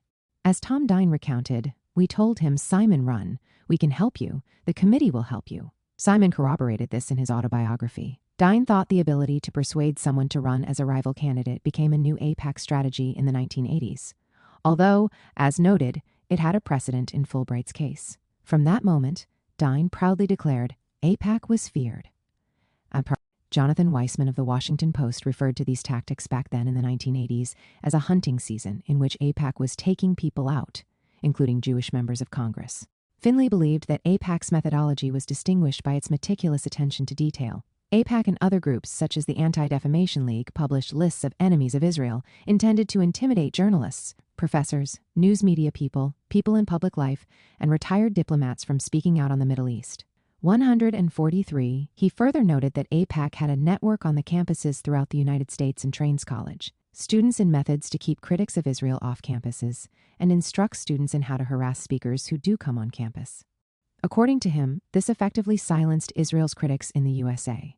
A colleague of mine passed the word to the lobby that I was thinking about an amendment to the aid bill, and within a few minutes, 2 other members of the committee had calls from their home districts from pro-Israel constituents who had been informed about this Findley amendment and were worried about it and wanted a report.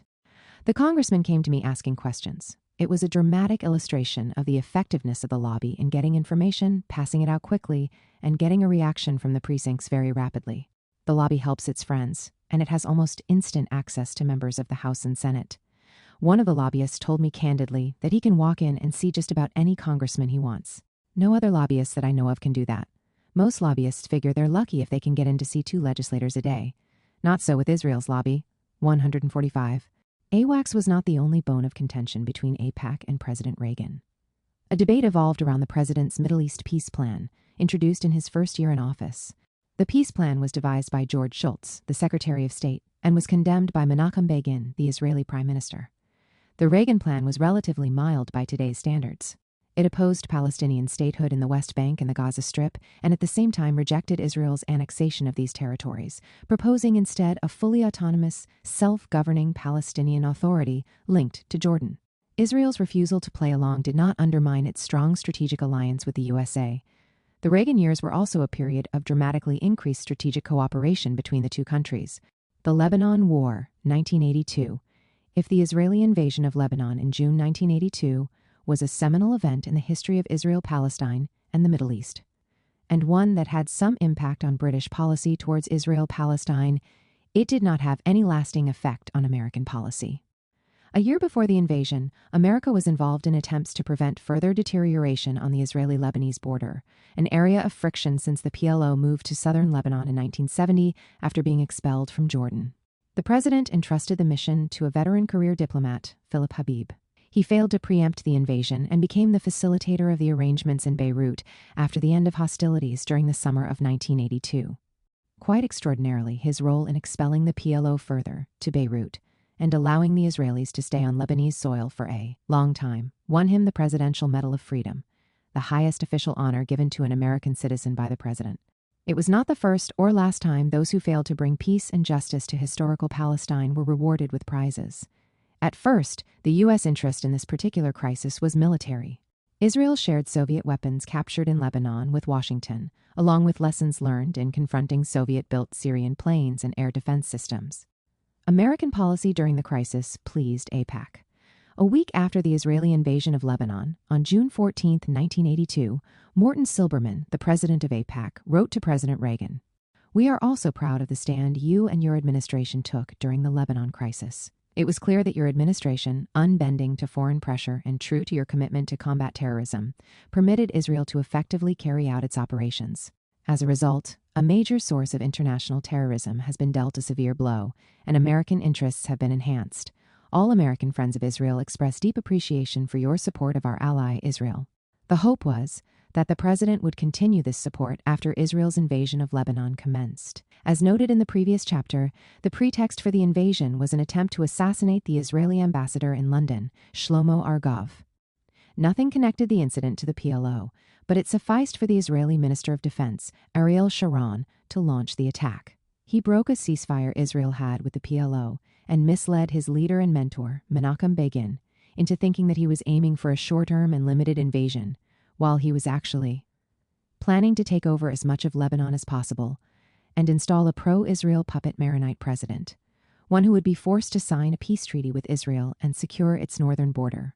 It seemed likely that the lobby and the president would see eye to eye on the Lebanese situation, but realities on the ground cast some doubts on this unity of purpose. At the time when Reagan entered the White House, AIPAC was 50,000 strong and, apart from the AWACS affair, had an excellent relationship with the new president. However, the Israeli invasion of Lebanon proved to be a death trap for both the Israeli army and the American soldiers who joined. A multinational UN peacekeeping force MNF established in August 1982 as an attempt to observe a de facto agreement by which the PLO leadership moved to Tunis and the Israeli forces withdrew to the south of Lebanon. The first batch of 800 American Marines landed in Lebanon in August alongside French and Italian soldiers. Israel was reluctant and slow to withdraw from Lebanon, and proper resistance to its presence began, led by a new Shiite outfit, Hezbollah. These guerrillas also opposed the presence of the MNF, and in October 1983, let the Americans know what they thought about their continued presence. Nobody in Lebanon interfered with the MNF when it oversaw the eviction of the PLO from Beirut in 1982, but nobody wanted them to stay there longer. A suicide bomber drove into the MNF's American headquarters, killing 241 American soldiers. This calamity did not convince Reagan to withdraw American military forces from Lebanon, and AIPAC insisted on the necessity of them remaining there. But as the Israeli presence continued, it became more difficult to justify such a long military presence in the eyes of the American public. A new batch of Marines, coming directly from the invasion of Grenada, found themselves engaged in military confrontations with Hezbollah and the Syrian army. There were more casualties, and now Congress, reacting to their increasingly vociferous electorate, overwhelmingly demanded a complete American withdrawal. By 1984, Reagan caved in and ordered the full withdrawal of the American forces. The death of so many Americans was something Congress could not overlook, and, since it did not directly relate to Israel, here the lobby could not change the consensual wish to bring the boys back home, so to speak. The American blunder in Lebanon provided an opportunity for the Arabists in the State Department and the CIA to remind policymakers in Washington that it might have been better to listen to them and their objections to supporting Israeli adventurism in the Middle East. During the early Reagan years, they had the ear of James Baker, at the time Reagan's chief of staff. This is why AIPAC targeted him as a potential problem as early as 1984. The lobby sent a memo asking for the White House to host, as it often did at the request of AIPAC, a cocktail party for their AIPAC Capital Club, read Heavy Hitters. The memo noted that a similar request the year before had led to an event hosted by the Vice President, George Bush Sr., and his wife, and the memo stated the main reason for the request. As we discussed, this social event might provide an opportunity for Jim Baker to develop ties with the AIPAC leadership that would benefit this administration. Baker, as we shall see, would not be impressed by such tactics. He was not the only one. During the Reagan years, the lobby identified a hated trio: Vice President George H.W. Bush, Secretary of Defense Caspar Weinberger, and Baker. For a while, Jeane Kirkpatrick, the ambassador to the UN, was also deemed to be a member of group. Very early on in Reagan's term, the Israeli Air Force bombed Iraq's nuclear reactor. AIPAC thought the president did not mind, which might have been the case, but Kirkpatrick collaborated with her Iraqi counterpart on a unanimous Security Council resolution condemning Israel, and the Reagan administration embargoed F-16 deliveries to Israel as a consequence. But as long as Reagan was in the White House, running his crusade against the USSR, AIPAC saw him as a friend. He told an annual meeting of AIPAC that the USA and Israel had established a joint political military group focused on the threat posed by increased Soviet involvement in the Middle East, which was a bizarre statement at a time when there was hardly any Soviet influence left in the region. More important for AIPAC were promises to establish a free trade area between Israel and the USA, but these were less successful in materializing. However, even these disappointments were sweetened by Reagan's public references to Yasser Arafat, the chairman of the PLO since 1968 and the leader of its Fatah faction, being anti-American, which did not prevent the continued search for back channels with the PLO by the State Department. While AIPAC could confidently assume that the president was on their side and at their disposal, they had more serious problems. Facing the Jewish electorate of the Democratic Party on one particular issue, the continued alliance between Israel and apartheid South Africa. Here is how one of the top officials explained it to a worried congregation of the AIPAC rank and file. It is in this context sick to remember that Israel, at the request of the U.S. government, has acted as a surrogate for Washington in the supply of arms, for example, missile boats. Geopolitical interests are often counter to moral democratic imperatives in foreign policy, and this certainly is one clear instance of such a collision course. To summarize this point, most Western countries trade with South Africa, as do Arab, African, Asian, Latin, and communist countries. Israel's percentage is minuscule. Israel's relationship with South Africa developed in large part because of the Arab boycott and of the constant threat from its Arab neighbors, supplied by the United States, other Western countries, and the Soviet Union. This prevented Israel from having the luxury of choosing its trading partners. Finally, Israel's military relationship did not emerge in isolation. This analysis significantly underplayed the relationship between the two countries. South Africa was one of Israel's closest military allies, and Israel was the most important supplier of arms to the South African army. But these rather morally dubious arguments worked for quite a while to whitewash Israel's long-standing support for the apartheid regime in South Africa. More importantly, AIPAC echoed Israel's leadership's assumption that moral arguments or values were not very helpful in galvanizing support for Israel in the USA. As former AIPAC director Morris Amitai declared at a 1983 conference, moral authority has very little influence in politics. Few would attempt to convince a congressman to vote for an aid bill for Israel with an appeal on behalf of Israel's moral authority. Rather, I would make an appeal based on Israel's value. The lobby not only escaped moral rebuke, but was also pardoned for its alleged espionage work. In 1984, the FBI investigated AIPAC for spying and theft of government property. The documents stolen from the State Department were mainly taken in order to pressure members of Congress on the various issues interesting AIPAC and Israel. This long-running espionage was chiefly meant to provide Israel with intelligence on the American response to Israel's request for a free trade area. The Israelis suspected rightly, as it would transpire much later, that this was not a particularly favorable and efficient agreement compared to other free trade pacts the USA signed over the years. The scandal petered out relatively quickly, as the FBI made the mistake of charging an Israeli diplomat who happily accepted the charge as an AIPAC employee. He had diplomatic immunity and escaped to Israel. Today, such an act would be more thoroughly investigated, no doubt, but under a presidency that saw complex deals connecting the Islamic Republic of Iran, Israel, and the Contras in Nicaragua, this was a relatively minor misdemeanor. AIPAC also survived the Jonathan J. Pollard affair. He was a young Jewish man from Texas who tried to enlist in the CIA in 1977. He was declined as a polygraph test showed he had faked some of his academic credentials. He fared better when he applied for a position in 1979 to work in the Navy Intelligence Service. His tendency to look for material beyond his remit got him into trouble, and he was suspended for a while before he was assigned within this intelligence service in 1984 to a new anti-terrorist task force as an analyst. In this new role, he initiated contact with Aviam Sella, a senior officer in the Israeli Air Force who was on sabbatical in the USA, and offered to provide Israel with hundreds of thousands of documents on issues that the American intelligence community was reluctant to share with their Israeli counterparts, such as America's ties with South Africa, American free trade agreements, and information the Americans had on the Soviet Union, the Arab world, and the Palestinians. Seymour Hersh claims Pollard offered the same material for money to Chinese and Pakistani agents who declined the offer. Sella knew that Israel's national intelligence agency, Mossad, might have been uneasy about directly assisting an American Jew spying on its behalf on Israel's most loyal ally.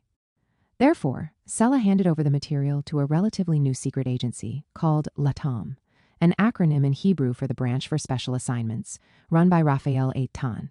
It operated alongside Mossad, and it proved to be receptive and willing to handle the new mole. Officially, it was established to protect Israel's nuclear industry, but it soon undertook missions even Mossad found too risky. One of them was spying on the USA. Pollard was paid by LATAM, $30,000 was deposited into a secret account in Switzerland, and he was promised more at the end of his mission. His generous financial remuneration undermined his argument in court after he was found out that he acted from altruistic motives. But he was not a very careful spy, and he was caught in 1985. He tried to reach the Israeli embassy and request asylum, but was denied entry and spent a long time in jail until he was pardoned by President Obama in 2015. Nonetheless, it should be stressed that AIPAC had very little to do with Pollard. In fact, in 1981, when the AWACS controversy erupted, Pollard offered his services to AIPAC's leaders, who found him to be too eccentric, and hence unreliable, to be employed by them. He was quite insistent and tried in vain several times to renew contact. But the affair was a challenge to AIPAC, as the whole question of the dual loyalty of American Jews resurfaced as a result, and pleas by Israel to release him over the years did not help either. In hindsight, AIPAC's strategy of saying as little as possible about the affair was vindicated. Interest died out when more important issues occupied both Israel and the USA in the final years of the Reagan administration. For Israel, AIPAC's main role in the Reagan years was to help alleviate the pressure brought about by its own economic crisis that erupted in the mid-1980s. The state was hit by hyperinflation up to 1,000% and needed American financial support. AIPAC was able to cultivate Schultz as its main delegate in the effort to push Congress to increase aid to the Jewish state. Towards the end of the Reagan era, a significant changing of the guard took place in AIPAC. In essence, and in relative terms, more moderate leaders were replaced with more hawkish and neocon members of the lobby, and, more importantly, those who were strong believers in the need for AIPAC to be bipartisan were removed and substituted with pro-Republican personnel. The first one who was forced to resign was Douglas Bloomfield. As mentioned, he had been dubbed top lobbyist for AIPAC, in the L. His official title was that of Legislative Director of AIPAC, a position he had held since 1981. He received 2 weeks' notice to pack his things and leave. His nemesis in AIPAC was Steve Rosen, another top official, who was steering AIPAC away from its bipartisan aspirations and image. Rosen, allied with powerful members in the lobby, such as its chairman, Robert Asher, and its president, Edward Levy Jr. These two were now openly calling the faithful to vote for the Republican Party, a campaign they intensified when the Reagan era came to an end, and George Bush Sr. became their candidate. The internal strife led to more resignations. A pro-Israel representative warned the organization via Associated Press. The partisanship that is perceived as creeping into AIPAC's decision-making will hurt them in the long run. They have to understand that the real bedrock of Israel's support is the Congress. Administrations come and go. We're pretty constant and reliable. The issue, it seems, was not only the drift towards the Republican Party, but also a takeover by businessmen, as pointed out by Amitai, who left the group in 1980. The organization should be professionally run. When real estate dealers and land salesmen try to make the decisions, they are asking to be co-opted by the administration. Why should Secretary of State George Shultz listen to AIPAC? He added, "To me, this is so fundamental. It is beyond personalities, beyond partisanship. Now damage is being done to the lobbying arm of the organization.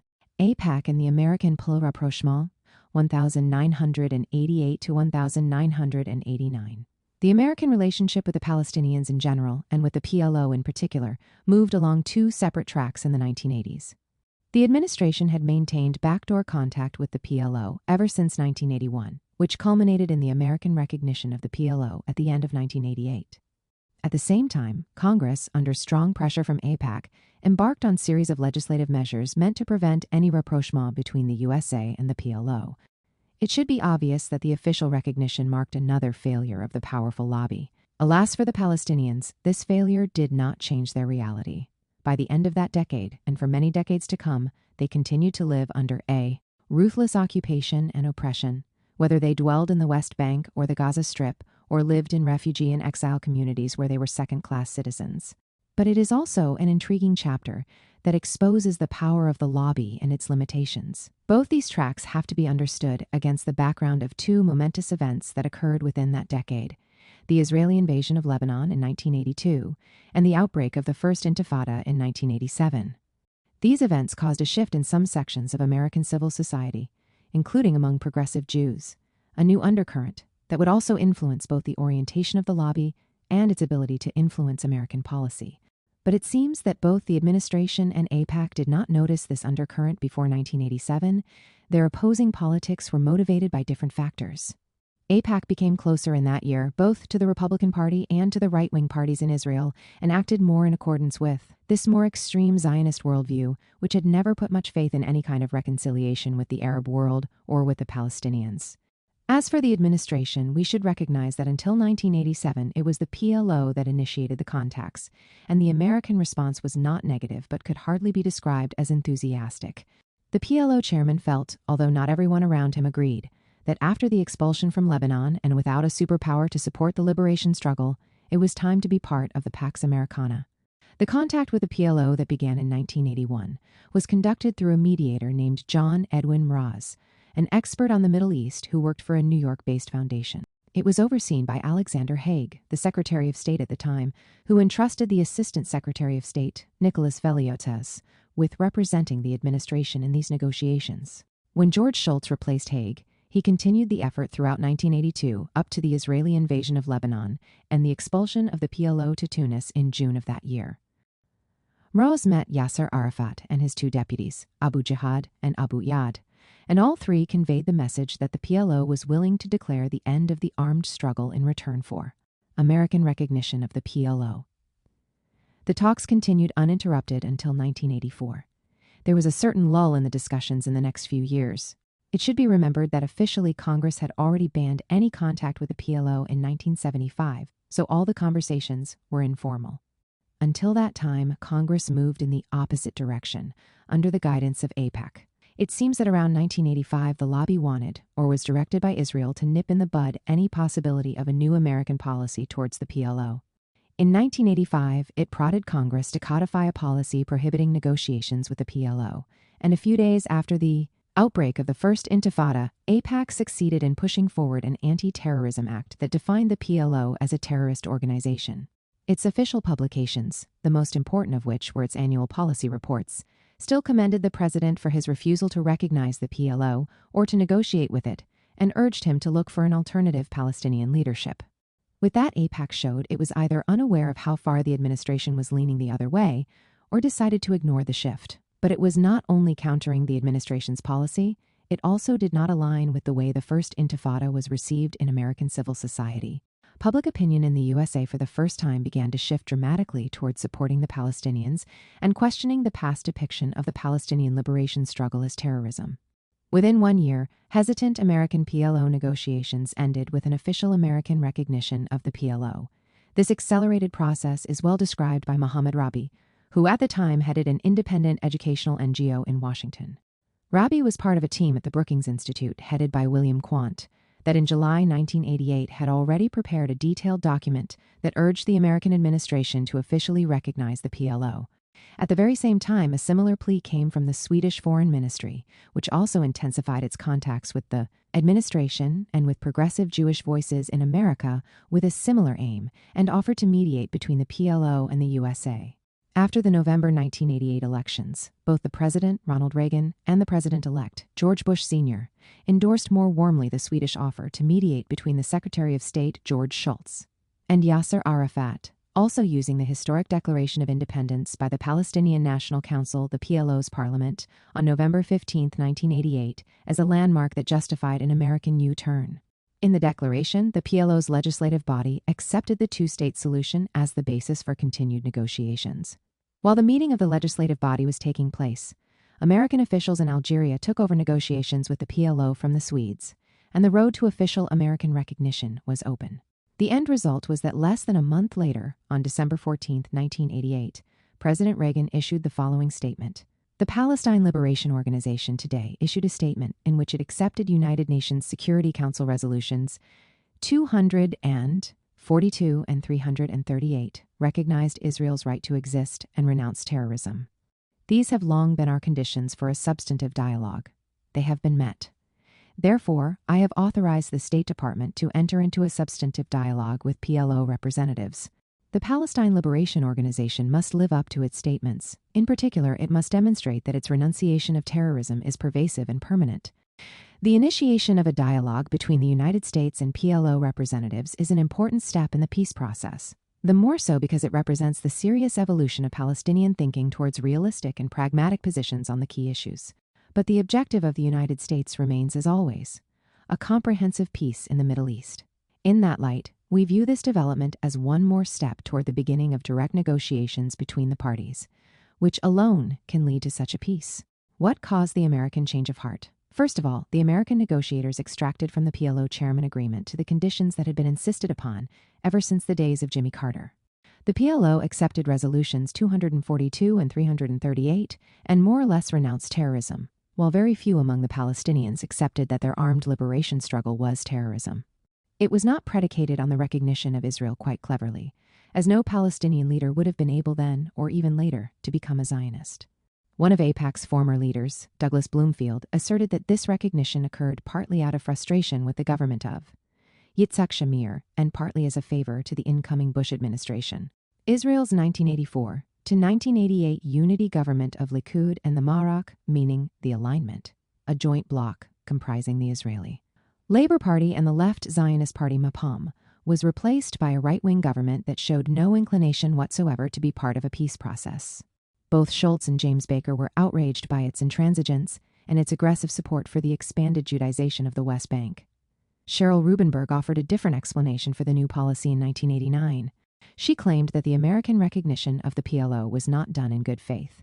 The purpose was not to facilitate a just and permanent solution to the Palestine-Israel conflict. Rubenberg made a valid point that also is relevant to the eventual decision of Israel to negotiate with the PLO in 1993.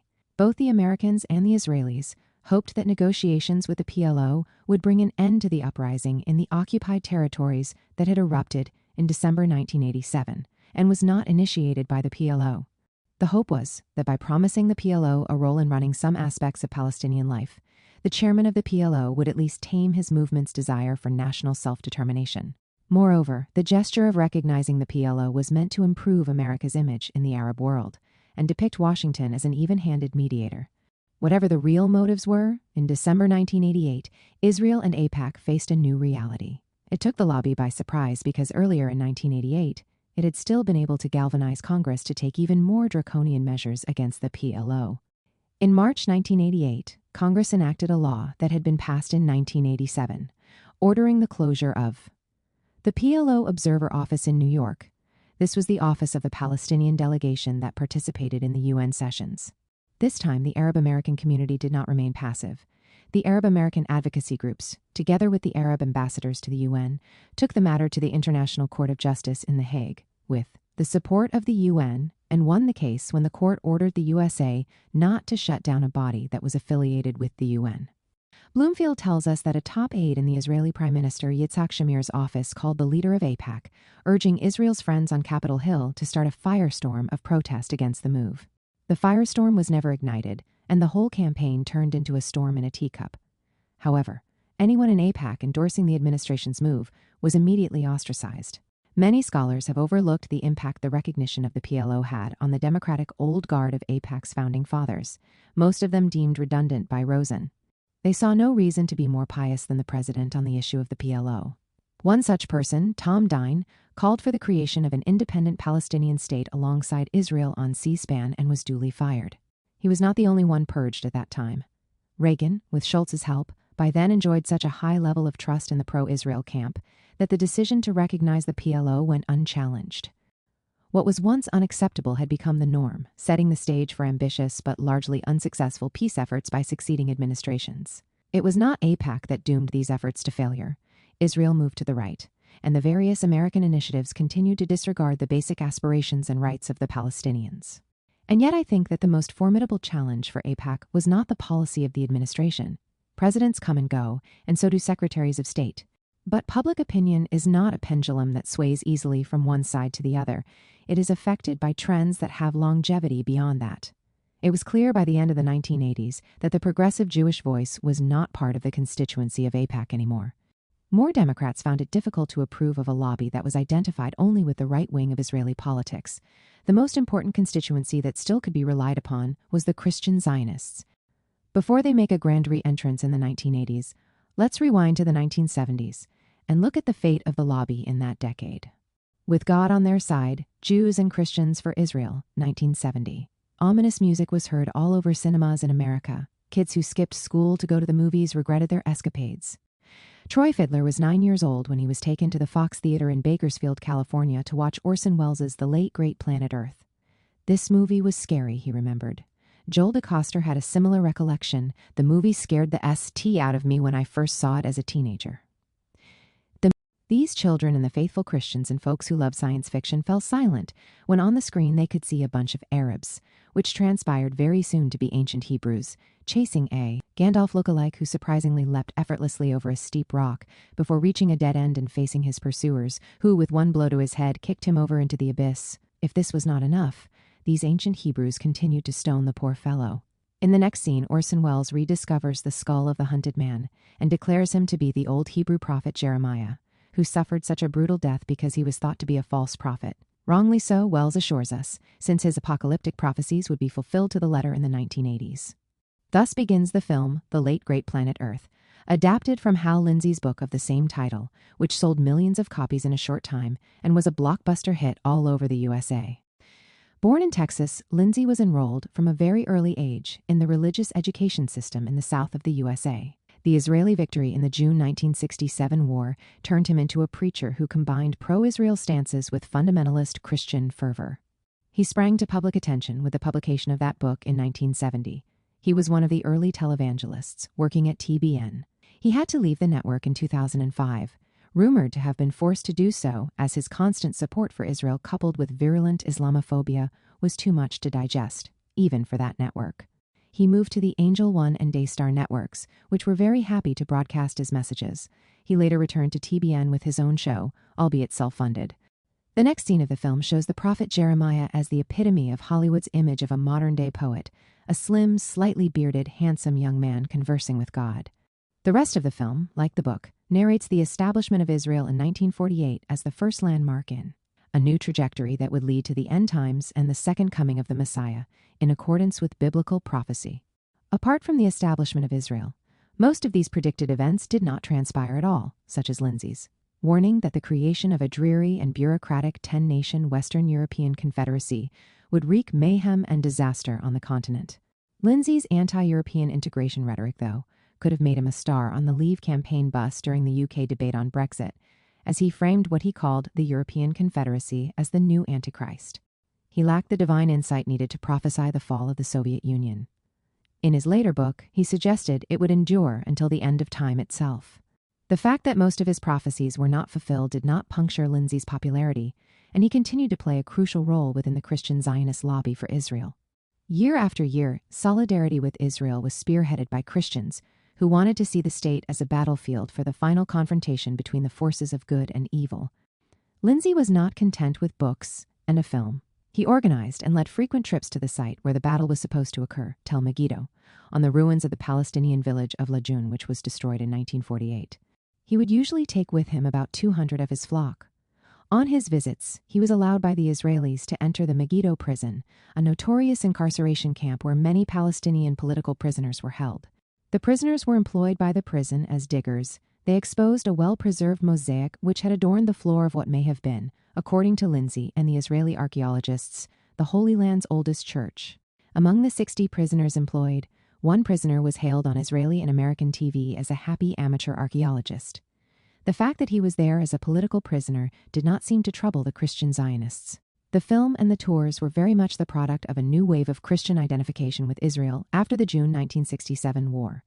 After the war, the Christian and Jewish lobbies were working more in tandem than ever before.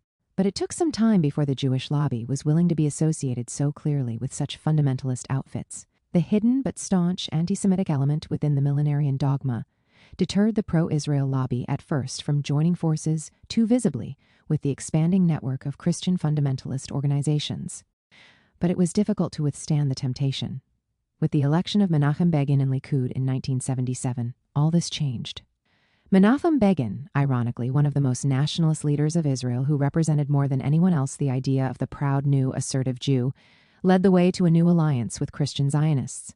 He was helped by an enthusiastic young Likudnik, Benjamin Netanyahu, who had just returned from his studies in the USA and joined the party's leadership, beginning his ascent to its very top. In 1978, 1 year into Begin's first ever term in office, the Likud government declared its intention to strengthen the connection with Christian fundamentalists. Their anti-Semitism was absolved. Christians who were never anti-Jewish but dared to criticize Israel became the new Christian anti-Semites. After Likud came to power, and as the occupation of the West Bank and the Gaza Strip continued, it was difficult to galvanize support among progressive American Christians or Jews. Israel moved to the right, and so did the lobby. Therefore, the lobby, whether Christian or Jewish, had to rely on neoconservatism, fundamentalism, and right-wing American politics. To celebrate this new marriage, a new venue was established, the International Christian Embassy, Jerusalem, and the matchmaker was Netanyahu. The embassy was located in the neighborhood of Kataman in West Jerusalem. Before 1948, this quarter housed the urban Palestinian elite of the city and in many ways of the country as a whole. When the Israeli takeover of West Jerusalem commenced at the beginning of January 1948, this part of the city was subjected to weeks of heavy Zionist artillery. Shelling that forced women, children, and elderly residents to flee. After the Haganah, the main Zionist military militia, occupied Kataman on May 1, 1948, its elegant houses were looted, but not demolished, unlike the houses in nearby Palestinian villages. One Jewish nurse recalled the widespread pillage. For days you could see people walking by carrying looted goods. I saw them walking by for days. Not only soldiers, civilians as well. They were looting like mad. They were even carrying dining tables. And it was in broad daylight so everyone could see. The emptied houses were offered to senior clerks in the Israeli government and to foreign countries as locations for their embassies. One of its most beautiful villas still stands today on 20 Rachel Amenu Street. It was built in the 1930s by the Palestinian contractor Ibrahim Haki. It's distinguished by its facade of 6 arches and a carefully cultivated garden. The family who lived there sold the house to the Czech Republic, which stationed its consulate there until 1948. After the Nakba, Ivory Coast took it over as an embassy, until the Israeli violation of the UN resolution on the internationalization of Jerusalem forced it to move the embassy to Tel Aviv. The Shalom Hartman Institute took it over, and in 1997 it became the International Christian Embassy Jerusalem. It had already opened in 1980 elsewhere in the city. In return for having a place for its work, which Orthodox Jews suspected was proselytizing, the embassy raised funds to help finance Jewish immigration into Israel from the Soviet Union as well as the construction of Jewish settlements in the West Bank. The appointment of Benjamin Netanyahu as Israel's ambassador to the UN in 1984 strengthened the connection between Israel and American Christian Zionists. He served in this position for 4 years. In his second year on the job, he declared in front of the annual convention of Christian Zionists that their support for Israel was a superior moral deed. That night, he endeared himself to his Christian fundamentalist audience. The churches did not stop at warm words. They established a specific organization, Christians United for Israel, which focused on helping Israel inside the U.S., later to be exploited by Netanyahu when he became prime minister. The Reaganite foreign policy of the 1980s and its accompanying ideological narrative, which claimed that this American president and his British counterpart Margaret Thatcher were leading a hawkish West into decisive victory over the great Satan in Moscow, further reinforced Christian Zionism. It was also fed by a TV revolution that bowdlerized the American value system and collapsed fundamentalist Christianity into the dimensions of the small screen. Flamboyant men appeared as preachers and succeeded, in the typical discourse of this shallow medium, in conveying even more simplistic messages from the Christian Zionist pulpit. This is how the tele-preachers of Christian fundamentalism became the face of the pro-Israel lobby in the 1980s. Famous evangelical conservative preachers such as Jerry Falwell and Pat Robertson were leading the way. To stand against Israel is to stand against God, they declared. Although it should be noted that earlier on some of this discourse had also been adopted by Martin Luther King. In 1980, Jerry Falwell received the Jabotinsky Centennial Medal from Menachem Begin. The various groups that fell into the category of Christian Zionism won an unprecedented place in the Israeli political system. So, despite vigorous opposition from the Orthodox Jews in Jerusalem to any missionary work in the city, Falwell and his friends shifted the focus of Christian Zionist activity to Jerusalem. Ever since, every few years, the city has hosted the main convention of the American Christian Zionists, a body that has adopted a host of resolutions calling upon Israel to pursue an expansionist policy in the occupied territories and encouraging the U.S. to wage continuous war against Islam and the Arab world. These positions were taken long before the U.S. was attacked by al-Qaeda. The Israeli invasion of Lebanon in 1982 opened up another location for the Christian Zionists. Until the Israeli withdrawal in 2000, the southern part of Lebanon was designated by Israel as a security zone, run by the South Lebanese arm of a local militia commanded by Maronite officers overseeing a group of Druze, Shiite, and Maronite soldiers. It was dismantled after the Israeli withdrawal, and many of its officers moved to Israel. Within that security zone, Christian fundamentalists were allowed to open a TV station, Hope TV. This station was bought in 1982 by the Christian Broadcasting Network. It broadcast from Marjayun in South Lebanon until 2000, when it moved to Cyprus after Israel was forced to leave the south by Hezbollah. Its official name is Middle East TV, Met TV, and it still operates today. It began by broadcasting WWF wrestling competitions and soon moved on to televangelism. It targeted children with animated films about Jesus and his fight against the evil Jewish priests throughout his life, but its primetime programs called upon the faithful to show unconditional allegiance to the Jewish state. During the time of the Reagan administration, this kind of joint Christian and Jewish lobbying for Israel went on unhindered.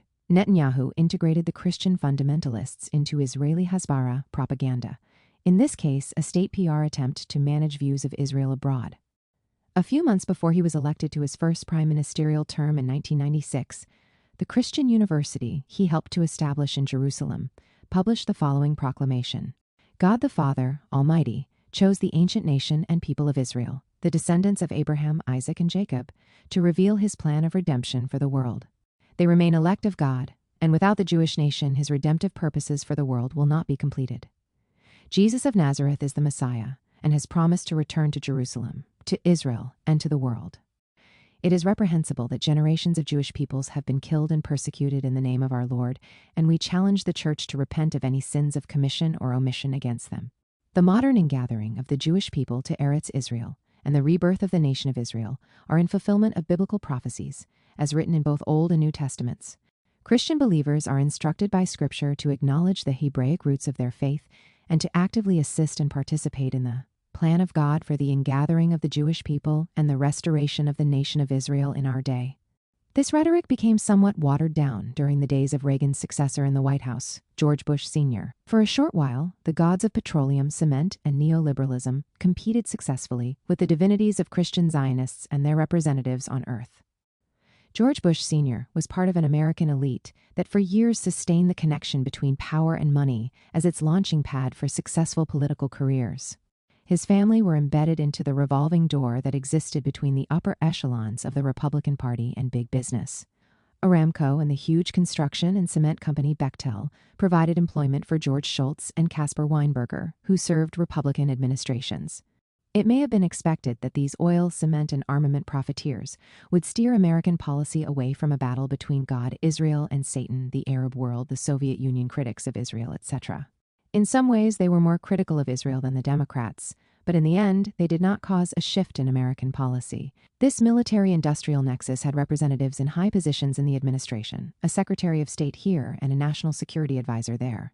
Some of the captains of the arms industry, of course, benefited from military aid to Israel, but others did not fail to see the prospective financial wonderland just waiting for them to reach out in the Arab world. But these industrialists had no impact on American policy. No wonder Mearsheimer and Walt were so deeply frustrated when they saw such people, with their own impressive think tanks and presence in the Ivy League, retreating helplessly in the face of AIPAC's charge forward. No wonder that in their seminal work they attributed such immense political powers and financial might to the pro-Israel lobby in Washington. But AIPAC can't take full credit for blunting this complex's ability to influence American policy. Throughout its history, the oil complex did not try to sway American policy on Israel in any direction, contrary to AIPAC's fears. As we've learned, the early oil companies did not stand in the way of pro-Zionist policy before the creation of the State of Israel and during its early years of statehood. The famous Five Sisters, Standard Oil of California, Standard Oil of New Jersey, Standard Oil of New York, Texaco, and Gulf Oil, had drilled oil in the Arabian Peninsula since the 1920s and depended on the goodwill of local rulers and governments to protect their share of the royalties and profits that petroleum offered. It seems that until 1967, American policy on Israel and Palestine did not undermine the American bonanza in the Arab world. Once Israel occupied parts of Arab states in 1967, backing Israel and maintaining strategic interests in the Arab world became a far more difficult juggling act. And yet the nationalization of oil production all over the Arab world in the 1950s and 1960s undermined American profits much more than America's policy towards Israel. Despite clandestine operations led by the CIA to prevent large-scale nationalization, it was now widespread, and it reduced the earnings of the American companies somewhat, but did not disrupt the flow of oil to the USA in any significant way. The pro-oil lobby in America, arguing for a more reserved position towards Israel, lost any efficacy it might have had when the oil-producing Arab states declared an embargo on oil shipments to the West in 1973. But when it transpired that this step was not meant to assist the Palestinians but to bring up oil prices, the embargo became a fleeting episode. After all, such aggressive tactics are the bread and butter of the capitalist system. And when prices stabilized to the satisfaction of all concerned, the oil-producing Arab states began formulating a definite pro-American policy. The lesson was clear. American administrations found they could ensure oil flow from Saudi Arabia and at the same time categorically reject any sensible peace proposals made by the Saudi crown for solving the Arab-Israeli conflict. Saddam Hussein also contented himself with warlike anti-Israel rhetoric while shipping oil to the U.S. Only the Iranian Revolution made life difficult for the Americans, but to confront the new regime in Tehran, the Americans did not need Israel. They preferred to have Saddam Hussein as a bulwark, arming and financing him accordingly. Saddam was also led to believe that all his obsessions, including the return of the lost Kuwait to Iraq, would be supported. In October 1989, after the 8-year Iran-Iraq War, April Glaspie, the American ambassador in Baghdad, recommended that Bush Sr. issue a presidential decree ordering a significant improvement in the bilateral trade and oil relationship between the two countries. So, the U.S. purchased $1 billion worth of Iraqi crude oil annually. Until 1991, therefore, Iraq rather than Israel was deemed America's ally against the Islamic Republic of Iran. One of the legacies Reagan left to his successor, George Bush Sr., was the recognition of the PLO. Since this move was welcomed warmly by America's allies in the Arab world, it was clear that the Bush administration would endorse it as well. And thus, discrete processes, such as the downfall of Soviet Union, the rise of the Islamic Republic of Iran, and the First Intifada, led the new administration for the first time since 1949 to focus on Palestine as the core issue in the region. This new focus coincided with the rise of Israel's most right-wing government ever, one that rejected any compromise on Palestine. While ignoring that government's protests, the Bush administration engaged in a real dialogue with representatives of two Palestinian power bases, the PLO in Tunis and the Palestinian leadership in East Jerusalem, seated in Orient House. The two bases were perceived as moderate, not only by Arabists in the State Department, but also by members of the White House. It was the first time since 1948 that any Palestinian group had been treated in such a way. This was a rare moment of all-Arab consensus on how to solve the conflict on the basis of the two-state solution, and how to pursue the normalization of the oil supply to the U.S. Everyone was happy, apart from Israel and AIPAC. In particular, the pragmatic stance of the Palestinian leadership in Orient House troubled Israel. Its government reacted with a policy of harassment and extensive construction of illegal settlements inside East Jerusalem. Officially, America responded angrily, including a public rebuke from Secretary of State James Baker to the Israeli government. The pro-Israel lobby reacted on two levels. On Capitol Hill, it undermined the alliance with Iraq aided by its think tank, the Washington Institute for Near East Policy, and in the public arena, it tried to demonize the Jerusalemite Palestinian leadership as terrorists. It was easier to tarnish the positive image of Iraq built by the U.S. ambassador on the ground. In 1991, AIPAC took a proactive role in trying to affect American policy beyond Israel. AIPAC took center stage in the American public debate in the wake of the Iraqi invasion of Kuwait and joined the almost universal American condemnation of that invasion. The U.S. was not above invading other nations to serve its interests. While they were condemning Iraq, the U.S. military had troops in Grenada and Panama. AIPAC created an anti-Iraq atmosphere long before Saddam Hussein's army invaded Kuwait, but the U.S. ambassador in Baghdad concealed this from him, even suggesting that the U.S. would not oppose the invasion. When Iraq did invade Kuwait, the option of sanctions was not even brought forward. It had to be military action. The president had been led to this uncompromising policy by a number of experts on the National Security Council and the Pentagon who had known links to the AIPAC-run Washington Institute for Near East Policy. The second goal, the demonization of the Palestinians, proved to be tougher, not so much because of any particular change of heart among policymakers in Washington towards the Palestinian liberation struggle, but more because of dividends promised to those Arab states willing to be part of the anti-Saddam alliance. The Bush administration recruited Arab allies for a military operation that repelled the Iraqi forces and made promises in return that linked the post-invasion solutions with a peace conference on Palestine that was eventually convened in Madrid in 1991. Ironically, linking the fate of Kuwait with that of Palestine had been one of Saddam's demands to begin with. When you are serious about peace, call us. A final showdown with James Baker. On June 10, 1990, in front of 1,500 attendees, AIPAC's 31st annual conference commenced. In the huge ballroom of the veteran and mammoth Washington Sheraton Hotel, the day began with the screening of a film that praised Israel's successful absorption of the million or so immigrants who had arrived from the former Soviet Union. In between clips of panoramic scenes from Israel showing a flourishing country with no mark of any Palestinian presence, happy immigrants were interviewed telling more or less the same story. Their arrival was the fulfillment of a 2,000-year dream of returning to the ancient homeland. Given the fact that at least 40% of them were not regarded as Jews by the Israeli rabbinical institution, and some of them indeed practiced Christianity after arriving in Israel, and that most of them either wished to move later to the USA or chose Israel as a capitalist haven when fleeing from the chaos after the collapse of the Soviet Union.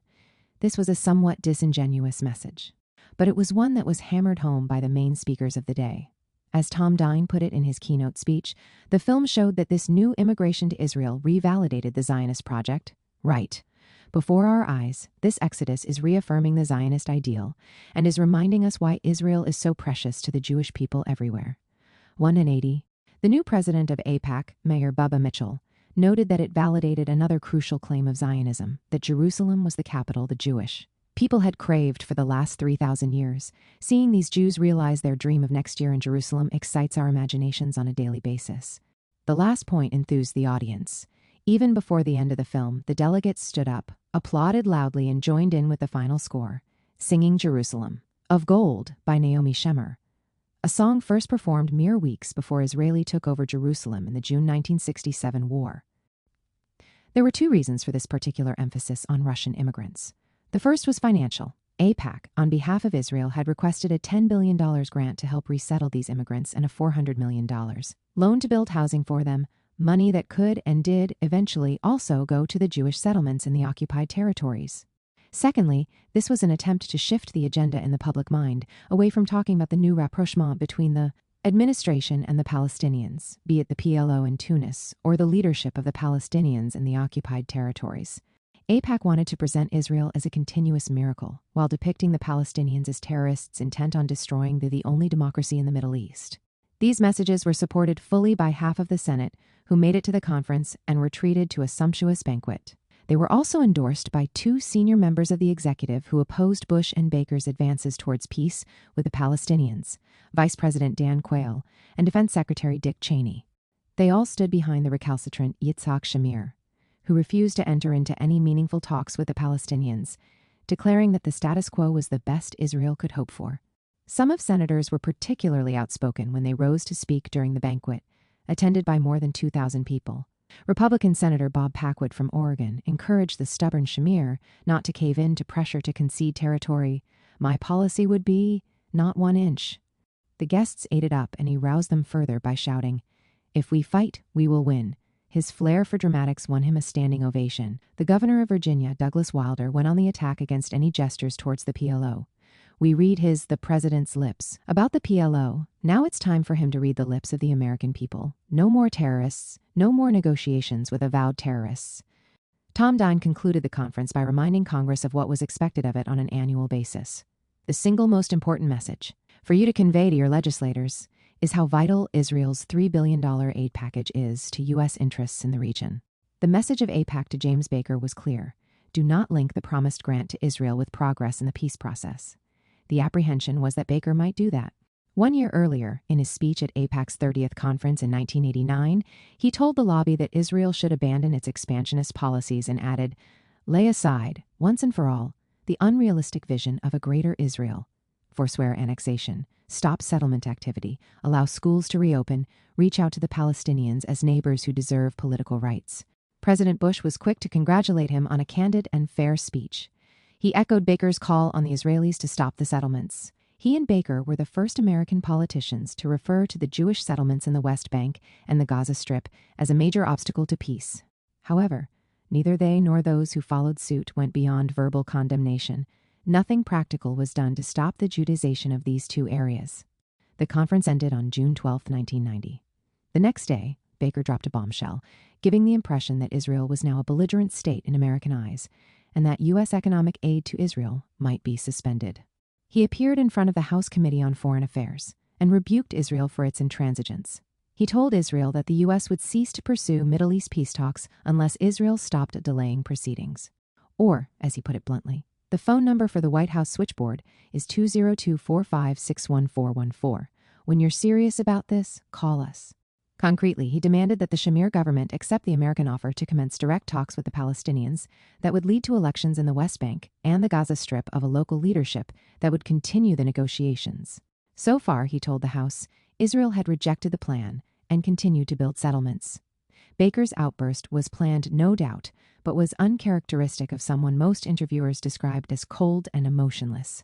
But its immediate impact quickly vanished. 2 months later, Saddam Hussein ordered his army to invade Kuwait, interpreting a conversation he had with the American ambassador in Baghdad as providing him with the green light for such an operation. He also assumed that occupation of another country was something Israel was licensed to carry out by the Americans. In his mind, he, as a loyal ally, ought to receive similar treatment. Obviously, he was wrong, and President Bush organized an international coalition, including Arab countries like Jordan and Syria, although not Israel, to push Iraq's forces out of Kuwait. In an attempt to break the Arab alliance against him, Saddam Hussein launched 42 Scud missiles into Israeli territory, hoping that Israel would retaliate and Arab countries would then withdraw their support for the U.S. coalition. But the Israelis were persuaded not to respond. William Quandt made an intriguing remark about the link between Kuwait and Palestine, similar to views expressed by Saddam Hussein. It is difficult to imagine him, Saddam, making such an audacious move as the invasion of Kuwait if Israelis and Palestinians had been engaged in peace talks. In 1987, Saddam Hussein lost the battle, and the Arab allies of the coalition were rewarded with an international conference on Palestine, the brainchild of James Baker, who saw the war as an opportunity to do more than just tell Israel to call the president when it was ready. Bush's popularity soared after the war, and both he and Baker felt even more defiant against Israeli rejectionism and AIPAC's power in Congress. If Israel wanted a grant and a loan, it had to attend this conference. In September 1991, the pressure on Israel grew. This time the president took the lead. In a press conference on 12 September, an angry Bush pounded on the table, directly accusing AIPAC of working against him. He described the lobby as a powerful political force fighting against one lonely little guy. He was an American David battling against an AIPAC Goliath, which prevented him from doing his job. He reminded the Israelis that American troops manned the anti-missile systems that brought down the Scuds from Iraq and risked their lives in doing so. An exaggeration, but a potent one. The pressure worked, and Israel joined other countries in a Middle East peace conference in Madrid, which gathered there in the final days of October 1991. In one of the 3,418 rooms of the Royal Palace in Madrid, the largest palace in Europe, the conference assembled for an opening session. Its history stretched back further than its status as the seat of the Spanish monarchy. It was built on the site of the palace of the Umayyad Emir of Cordoba, Mohammed I. Delegates from Lebanon, Syria, Egypt, Jordan, and Israel were greeted by the Spanish king and the co-hosts of the conference, President Bush Sr. and President Mikhail Gorbachev. Indirectly, AIPAC was at least able to influence the question of who would represent the Palestinians. It did so through its connection with a new neocon group of strategists who had already held senior positions in the Reagan administration. This particular group grew up around the Washington Institute for Near East Policy, which was founded in 1985. The Institute's founding director was Martin Indyk, who had been a deputy research director at AIPAC. Indyk was born in London into an Anglo-Jewish family, but grew up in Australia. He was attracted to Zionism at an early age and volunteered in a kibbutz in the wake of the October 1973 war, an experience he described as a defining moment in my life. In Australia, he obtained a doctorate in international relations, and after emigrating to the USA in 1982, he joined AIPAC. He had clear twin objectives in those days: a harsh policy in the Middle East towards anyone who did not cooperate with the USA, alongside solidifying the alliance with Israel. This strategy's first great success was in mitigating the U.S. tendency to respond more favorably towards Palestinian aspirations after the first year of the First Intifada at the end of the Reagan era. In the 1988 report published by the Washington Institute for Near East Policy, Building for Peace, an American strategy for the Middle East, the team under Indic's leadership recommended more aggressive and coercive American policy towards the Palestinians and the region at large. The reason: the Palestinians seem to believe they can achieve more than is possible, or, from the U.S. viewpoint, desirable. 2 out of the 4 conditions for negotiations were the following. Any Palestinian participant must accept UN resolutions 242 and 338, renounce terror, and recognize Israel's right to exist. And there should be a prolonged transitional period in which the intentions of the Palestinians to live in peace with Israel and Jordan could be tested. Based on this paper, the Institute succeeded in ensuring that there would be no official invitation to the PLO. In contrast, the Reagan administration, as we've seen, went into negotiations with the PLO without these preconditions. So officially, the Palestinians were part of a joint Jordanian-Palestinian delegation, but there was also an informal PLO delegation. The Palestinians were led by a trio: Haider Abdel Shafi from the Gaza Strip, Faisal Husseini from Jerusalem, and Hanan Ashrawi from Ramallah. All 3 were in constant contact with the PLO leadership in Tunis. If you wanted to gauge the chances of the conference, all you had to do was observe the Israeli delegation. Prime Minister Yitzhak Shamir and Deputy Foreign Minister Benjamin Netanyahu did not manage to hide their disdain throughout the conference. The expression on their faces said it all. We were forced to be here, and we are just waiting for this ordeal to end. Shamir, in fact, flounced out in protest before the end and refused to allow his foreign minister, a nemesis in the Likud party, David Levy, a Moroccan Jew who was much more interested in peace with the Palestinians, to attend. The Palestinians, on the other hand, impressed the Americans as being pragmatic and very capable politicians. They came well prepared after working with experts in Orient House in Jerusalem, who were divided into teams known in Arabic as the Tawakim, toiling over detailed plans covering every aspect of a future independent Palestinian state in the West Bank and the Gaza Strip. Their ability to present their point of view was assisted eloquently in English by prominent American Palestinian scholars who left their ivory towers to help the diplomatic effort, including the legendary Ibrahim Abulughad and Edward Said. Their appearances at the time on American media won many over to the Palestinian side and accentuated the belligerent image of the Israeli government. And yet the conference did not yield a solution in the long run, or an end to the Israeli occupation. But it did cost Shamir the 1992 Israeli national elections and allowed Yitzhak Rabin to become Israel's prime minister once more. The attempt of the conveners to maintain momentum by creating bilateral working groups between Israel and the Arab states did not take off, and it did not help that Baker resigned in August 1992 to run Bush's presidential campaign. The ambassador to Israel, William Andreas Brown, described how unpleasant it was to be in his position at that time, but he had to soldier on nonetheless. This gives an indication of the nadir to which the American-Israeli relationship had sunk in the early 1990s.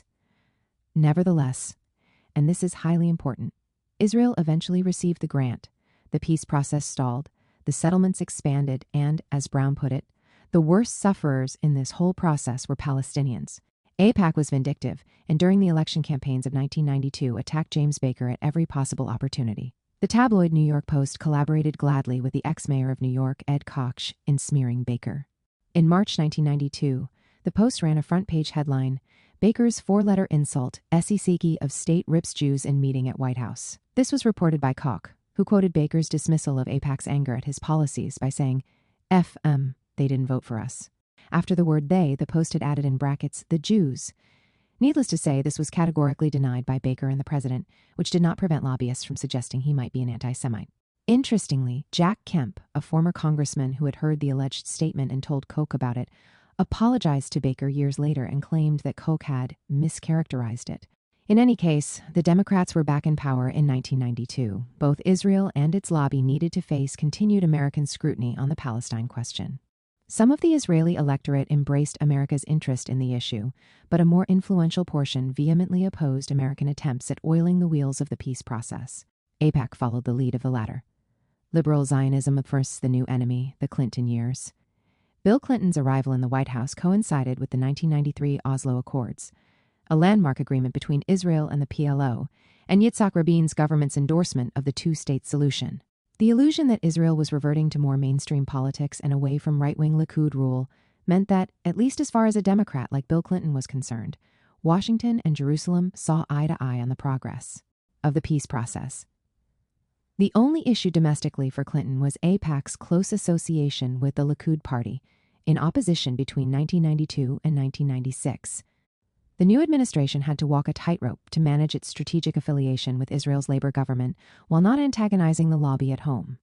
Even when the party was out of government, Likud still exercised an enormous amount of sway over AIPAC's policy, as it did over the Christian Zionists. In hindsight, AIPAC's concerns about a dramatic U-turn in American policy under Clinton were unwarranted. Progressive policies domestically did not automatically lead to progressive policies on Palestine. It seemed worrisome because the Clinton administration was far more cynical than ideological when it came to Palestine. This was a result of the impact that American academia managed to have on American policy from time to time. Usually, as Noam Chomsky has shown, this academic establishment simply provided scholarly scaffolding to policies from above. But the boom in peace studies, conflict management studies, and the like introduced the world of financial businesses to the world of peace business. Quantitative and qualitative methodologies were employed to prove relatively simplistic hypotheses of how best to maintain conflicts in low-fire or low-intensity mode, and how to use known tactics of compromise from the industrial world in the attempt to settle decades-long hostilities. However, these conflicts were driven by real injustices and moral principles that were quite immune to Madeleine Albright's assertion that you can build a solution on the basis of the maxim that everything that is visible is divisible: land, resources, blame, and control. The long colonization of Palestine and the concomitant oppression experienced by Palestinians proved to have much that was invisible to Western eyes and hence indivisible. Justice and the rule of international law were required, not smart hacks from the finance industry. But even this academic approach, perhaps because it implied the division of land, worried AIPAC. They had no reason to be concerned, as time would prove these new conflict resolution theories did not harm Israel's interests. In fact, on the ground, they had an even more negative impact on the Palestinians than the openly unsympathetic policies pursued by the previous administrations. New policies based on these academic hypotheses created the false impression that it was a historic moment when the USA finally recognized the Palestinians and their aspirations.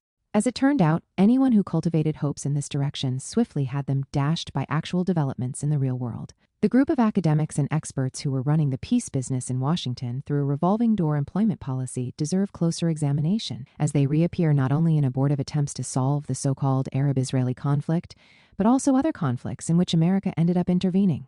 I call their approach the Morgenthau and Waltz legacy. I will use this context as an introduction to the Clintonian approach to peace, before analyzing AIPAC's response to it. I will show that the progress of the peace process as a diplomatic effort, and as it unfolded on the ground in Israel and Palestine, had nothing to do with the way AIPAC's response developed. AIPAC was not interested in the peace process, neither in diplomatic negotiations, nor as a transformation on the ground. It was focused on maintaining its own power. The Morgenthau and Waltz legacy.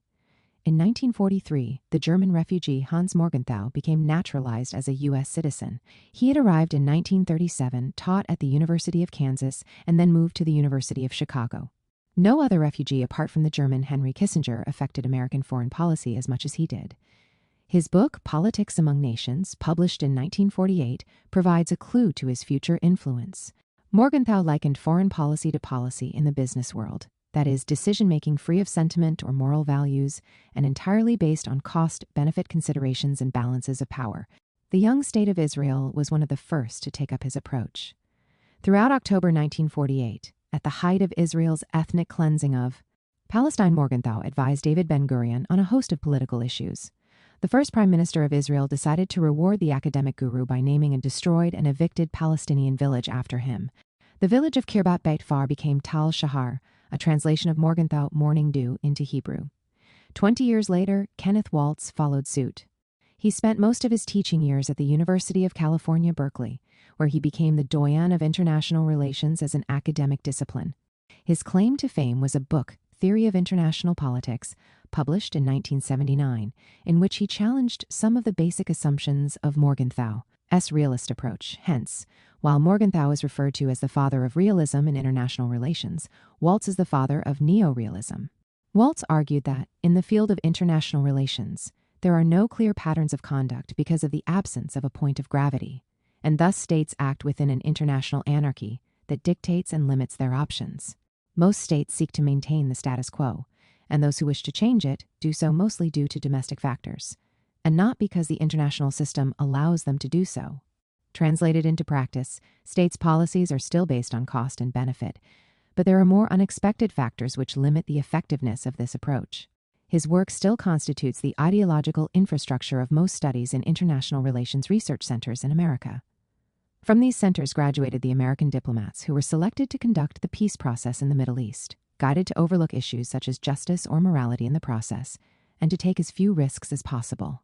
This suited Israel very well and disadvantaged the Palestinians considerably. The first administration to appoint such a team was that of Richard Nixon, though it was not until the first Bush-Senior administration that the existence of such a group became public knowledge.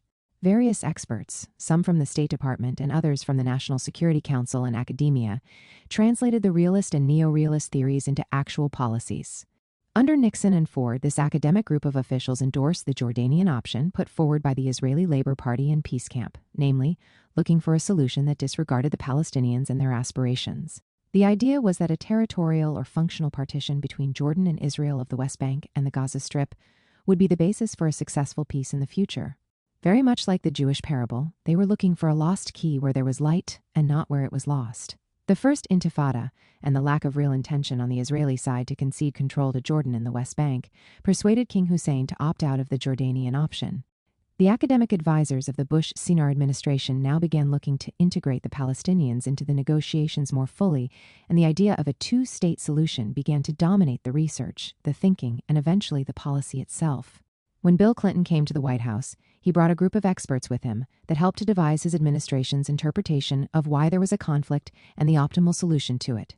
The Clinton boys laid down 4 neo-realist guidelines for a solution. These guidelines also permeated the approach of FAFO, the Institute for Peace in Oslo, that assumed the role of mediator between the PLO and Israel in late 1992, leading eventually to the Oslo Accords. The first guideline was that a peace process has to be based on the local balance of power in the contested area. Thus, when a search begins for the components of a prospective solution, these have to be adapted more to the viewpoint of the stronger party and less to that of the weaker party. We can clearly see, from the very beginnings of the attempt to construct a Pax Americana in Israel-Palestine, more or less, since 1969, that what the Americans marketed as a peace plan was a formula meant to satisfy the Israeli point of view. The result was a constant and curious disregard of the Palestinian point of view, and more importantly, of what American experts had themselves earlier defined as the heart of the problem, the refugee issue. So during the days of the Clinton administration's involvement in Palestine, the refugee issue was written out of the peace script. It is hard to think of a similar concentrated diplomatic effort in modern times that has evaded the root problem of a given conflict. The inevitable collapse of the peace efforts at subsequent stages has not altered the basic American position. The second, stemming directly from the first, is that only the stronger party in the conflict should be consulted when the features of a prospective solution are sought. But within that stronger party, the mediators should seek out the peace camp. Its viewpoint is the most flexible element on the side of the stronger party, and its viewpoint has to be imposed on the weaker party. The essence of peacemaking thus became first to detect a peace camp in Israel at every given historical moment, and then to attempt to force its view on the Palestinians. Until 1977, the Israeli Labor Party was that camp. Then, until 1984, the moderate wing of the Likud party won the title while it was in power. In the days of the Israeli unity government, it was not a party so much as a collection of political figures that, in the eyes of the American experts, represented the political center in Israel. In the 21st century, Ariel Sharon embodied this camp for the Americans, as did his successor Ehud Olmert, who replaced him as the head of the new party Sharon established, Kadima. Kadima, which did not survive for long, was the dream party for any American mediator who wished to implement the third guideline in peacemaking, that is, that conflicts had be managed, not resolved. Management, according to the neo-realists, meant maintaining the conflict as a low-intensity confrontation, which meant violence would continue to be part of the reality on the ground, but would be tolerable, if not in the eyes of its victims, then at least in the eyes of the mediating superpower. It became much more difficult to find such a peace camp after 2009, and the Obama administration mainly had to deal with the new reality in Israel, the disappearance of the peace camp, and the total shift of the political system as a whole to the right. Obama's successor, Donald Trump, threw all principles to the wind and made no more effort to mediate in the Palestine question. The final guideline was that the peace process has no history. Every attempt began afresh from a starting point that assumed there had never been such attempts in the past. Such an approach disables any learning process, crucial for anyone facing complex human problems of ethnic and national conflicts. This approach suited the interests of those who led the Zionist peace camp in Israel. When the U.S. returned to the politics of Palestine in 1967, the Zionist peace camp's understanding to that. 1967 was the day the conflict broke out, became rooted in the American perception of the conflict and its origins. As the stronger party was preferred over the weak, the Israeli denial of the 1948 Nakba and its role in the ethnic cleansing of Palestine was endorsed by the American peace negotiators. Therefore, the peace process became an effort to find a solution to the question of the areas Israel occupied in 1967. The year 1948 was excluded from the peace agenda, and, with it, the Palestinians were first pushed out as participants, to be replaced by the Hashemites of Jordan then. Palestine was reduced to 22% of its original space, and Palestinians were only the people living in that 22%, the West Bank and the Gaza Strip. It took until 1988 for a new Israeli, and in turn, new American approach to develop. The decline of the Soviet Union lessened the image of the PLO as a Soviet agent and eased the onset of pro-American negotiations. These negotiations culminated in an American recognition of the PLO in 1988. The Israeli peace movement declared that it was now willing to enter negotiations with the PLO. Again, there was a fusion of discrete historical processes, which matured during the Clinton administration. Never before had academics in the field of international relations been given such a free hand in engineering a peace process as Dennis Ross, who, during the Reagan years, was a senior member of the National Security Council, and his friends during the Clinton days. The disastrous fruits of the theoretical games they played with the lives of Palestinians and Israelis are still with us. Moreover, if we sum up all the guidelines, their main failure was in overlooking the root problem. Ignoring a root problem and focusing on its symptoms is as wrong in politics as it is in medicine. Think of the way Americans reacted to the 9/11 attacks, ignoring America's own role in creating al-Qaeda, or the Clintonian policy towards crime in inner cities. A 136-page report published by the Police Foundation at the time, under the title Inner City Crime Control, suggested the following. Instead of focusing on what causes crime, we focused on what can be done to control it. 196. Much easier to ignore the racism and neoliberal policies of impoverishment that are the core causes of rising crime and opt instead to tackle only the symptoms of the problem by sinking funding into police forces and expanding the network of community organizations. The 4 guidelines were put to the test during the time of the Oslo Accords. The peace camp was now the Rabin Labor Party government. The bargain was the same. Israel was willing to withdraw from only part of the occupied territories. The sole change concerned the new weak participant, the PLO. It was asked to accept not only part of the territories, but also only part of the authority in them. In addition, it was asked to give up the refugees' right of return and its claim to Jerusalem. Meanwhile, the reality in the occupied territories changed as well. The settlement project expanded to such proportions that it simply underscored the humiliating nature of the new Israeli proposal for peace. It is true that, in the very same period, the 1980s and 1990s, American peacemakers could have listed a number of achievements in the realm of Israeli bilateral relations with Jordan and Egypt. Ironically, these peace treaties were concluded because of minimal American involvement in the negotiations. The formula for their success, if the cold peace between Israel and its 2 neighbors can be described as such, was that the treaties did not relate to the Palestine question. The Madrid Conference of 1991, in the eyes of the Palestinians, deviated from this legacy and guidelines as, at least on paper, it gave them a voice and did not ignore the root causes of the Palestine problem. It also was accompanied by a vanishingly rare American public reprimand of Israeli brutality in the occupied territories. However, this deviation did not last for long.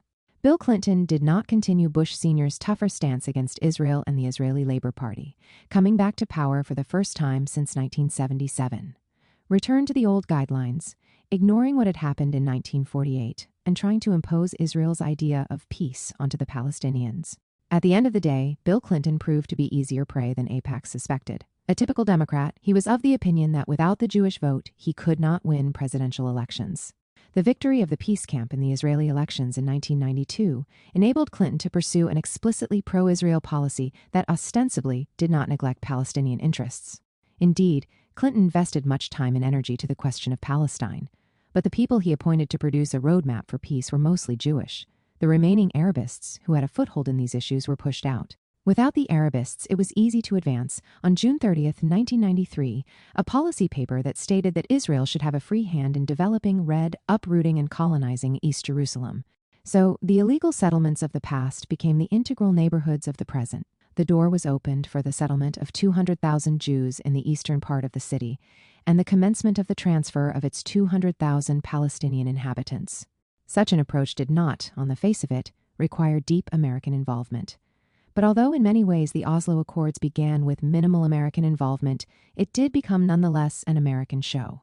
In fact, for the troubled President Clinton, it was the only show in town.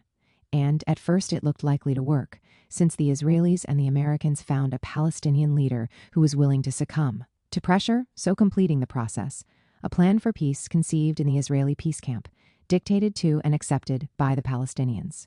The plan was for limited Palestinian control over a small part of the West Bank and the Gaza Strip, without dismantling Jewish settlements or stopping their expansion, with no return of refugees, and without a Palestinian political presence in Jerusalem.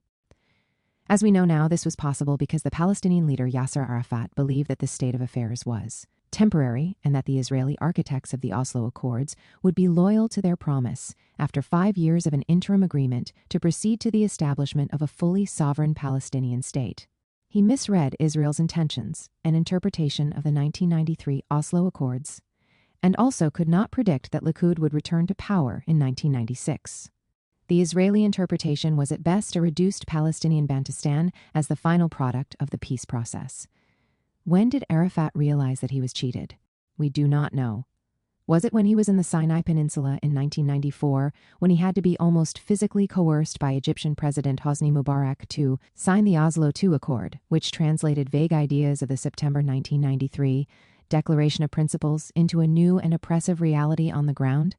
According to Oslo II, Arafat would lead an authority ruling 16% of the West Bank and part of the Gaza Strip as a municipality, while acting on Israel's behalf to suppress any Palestinian opposition to the New Deal. Maybe it was then that he understood he had been taken for a ride.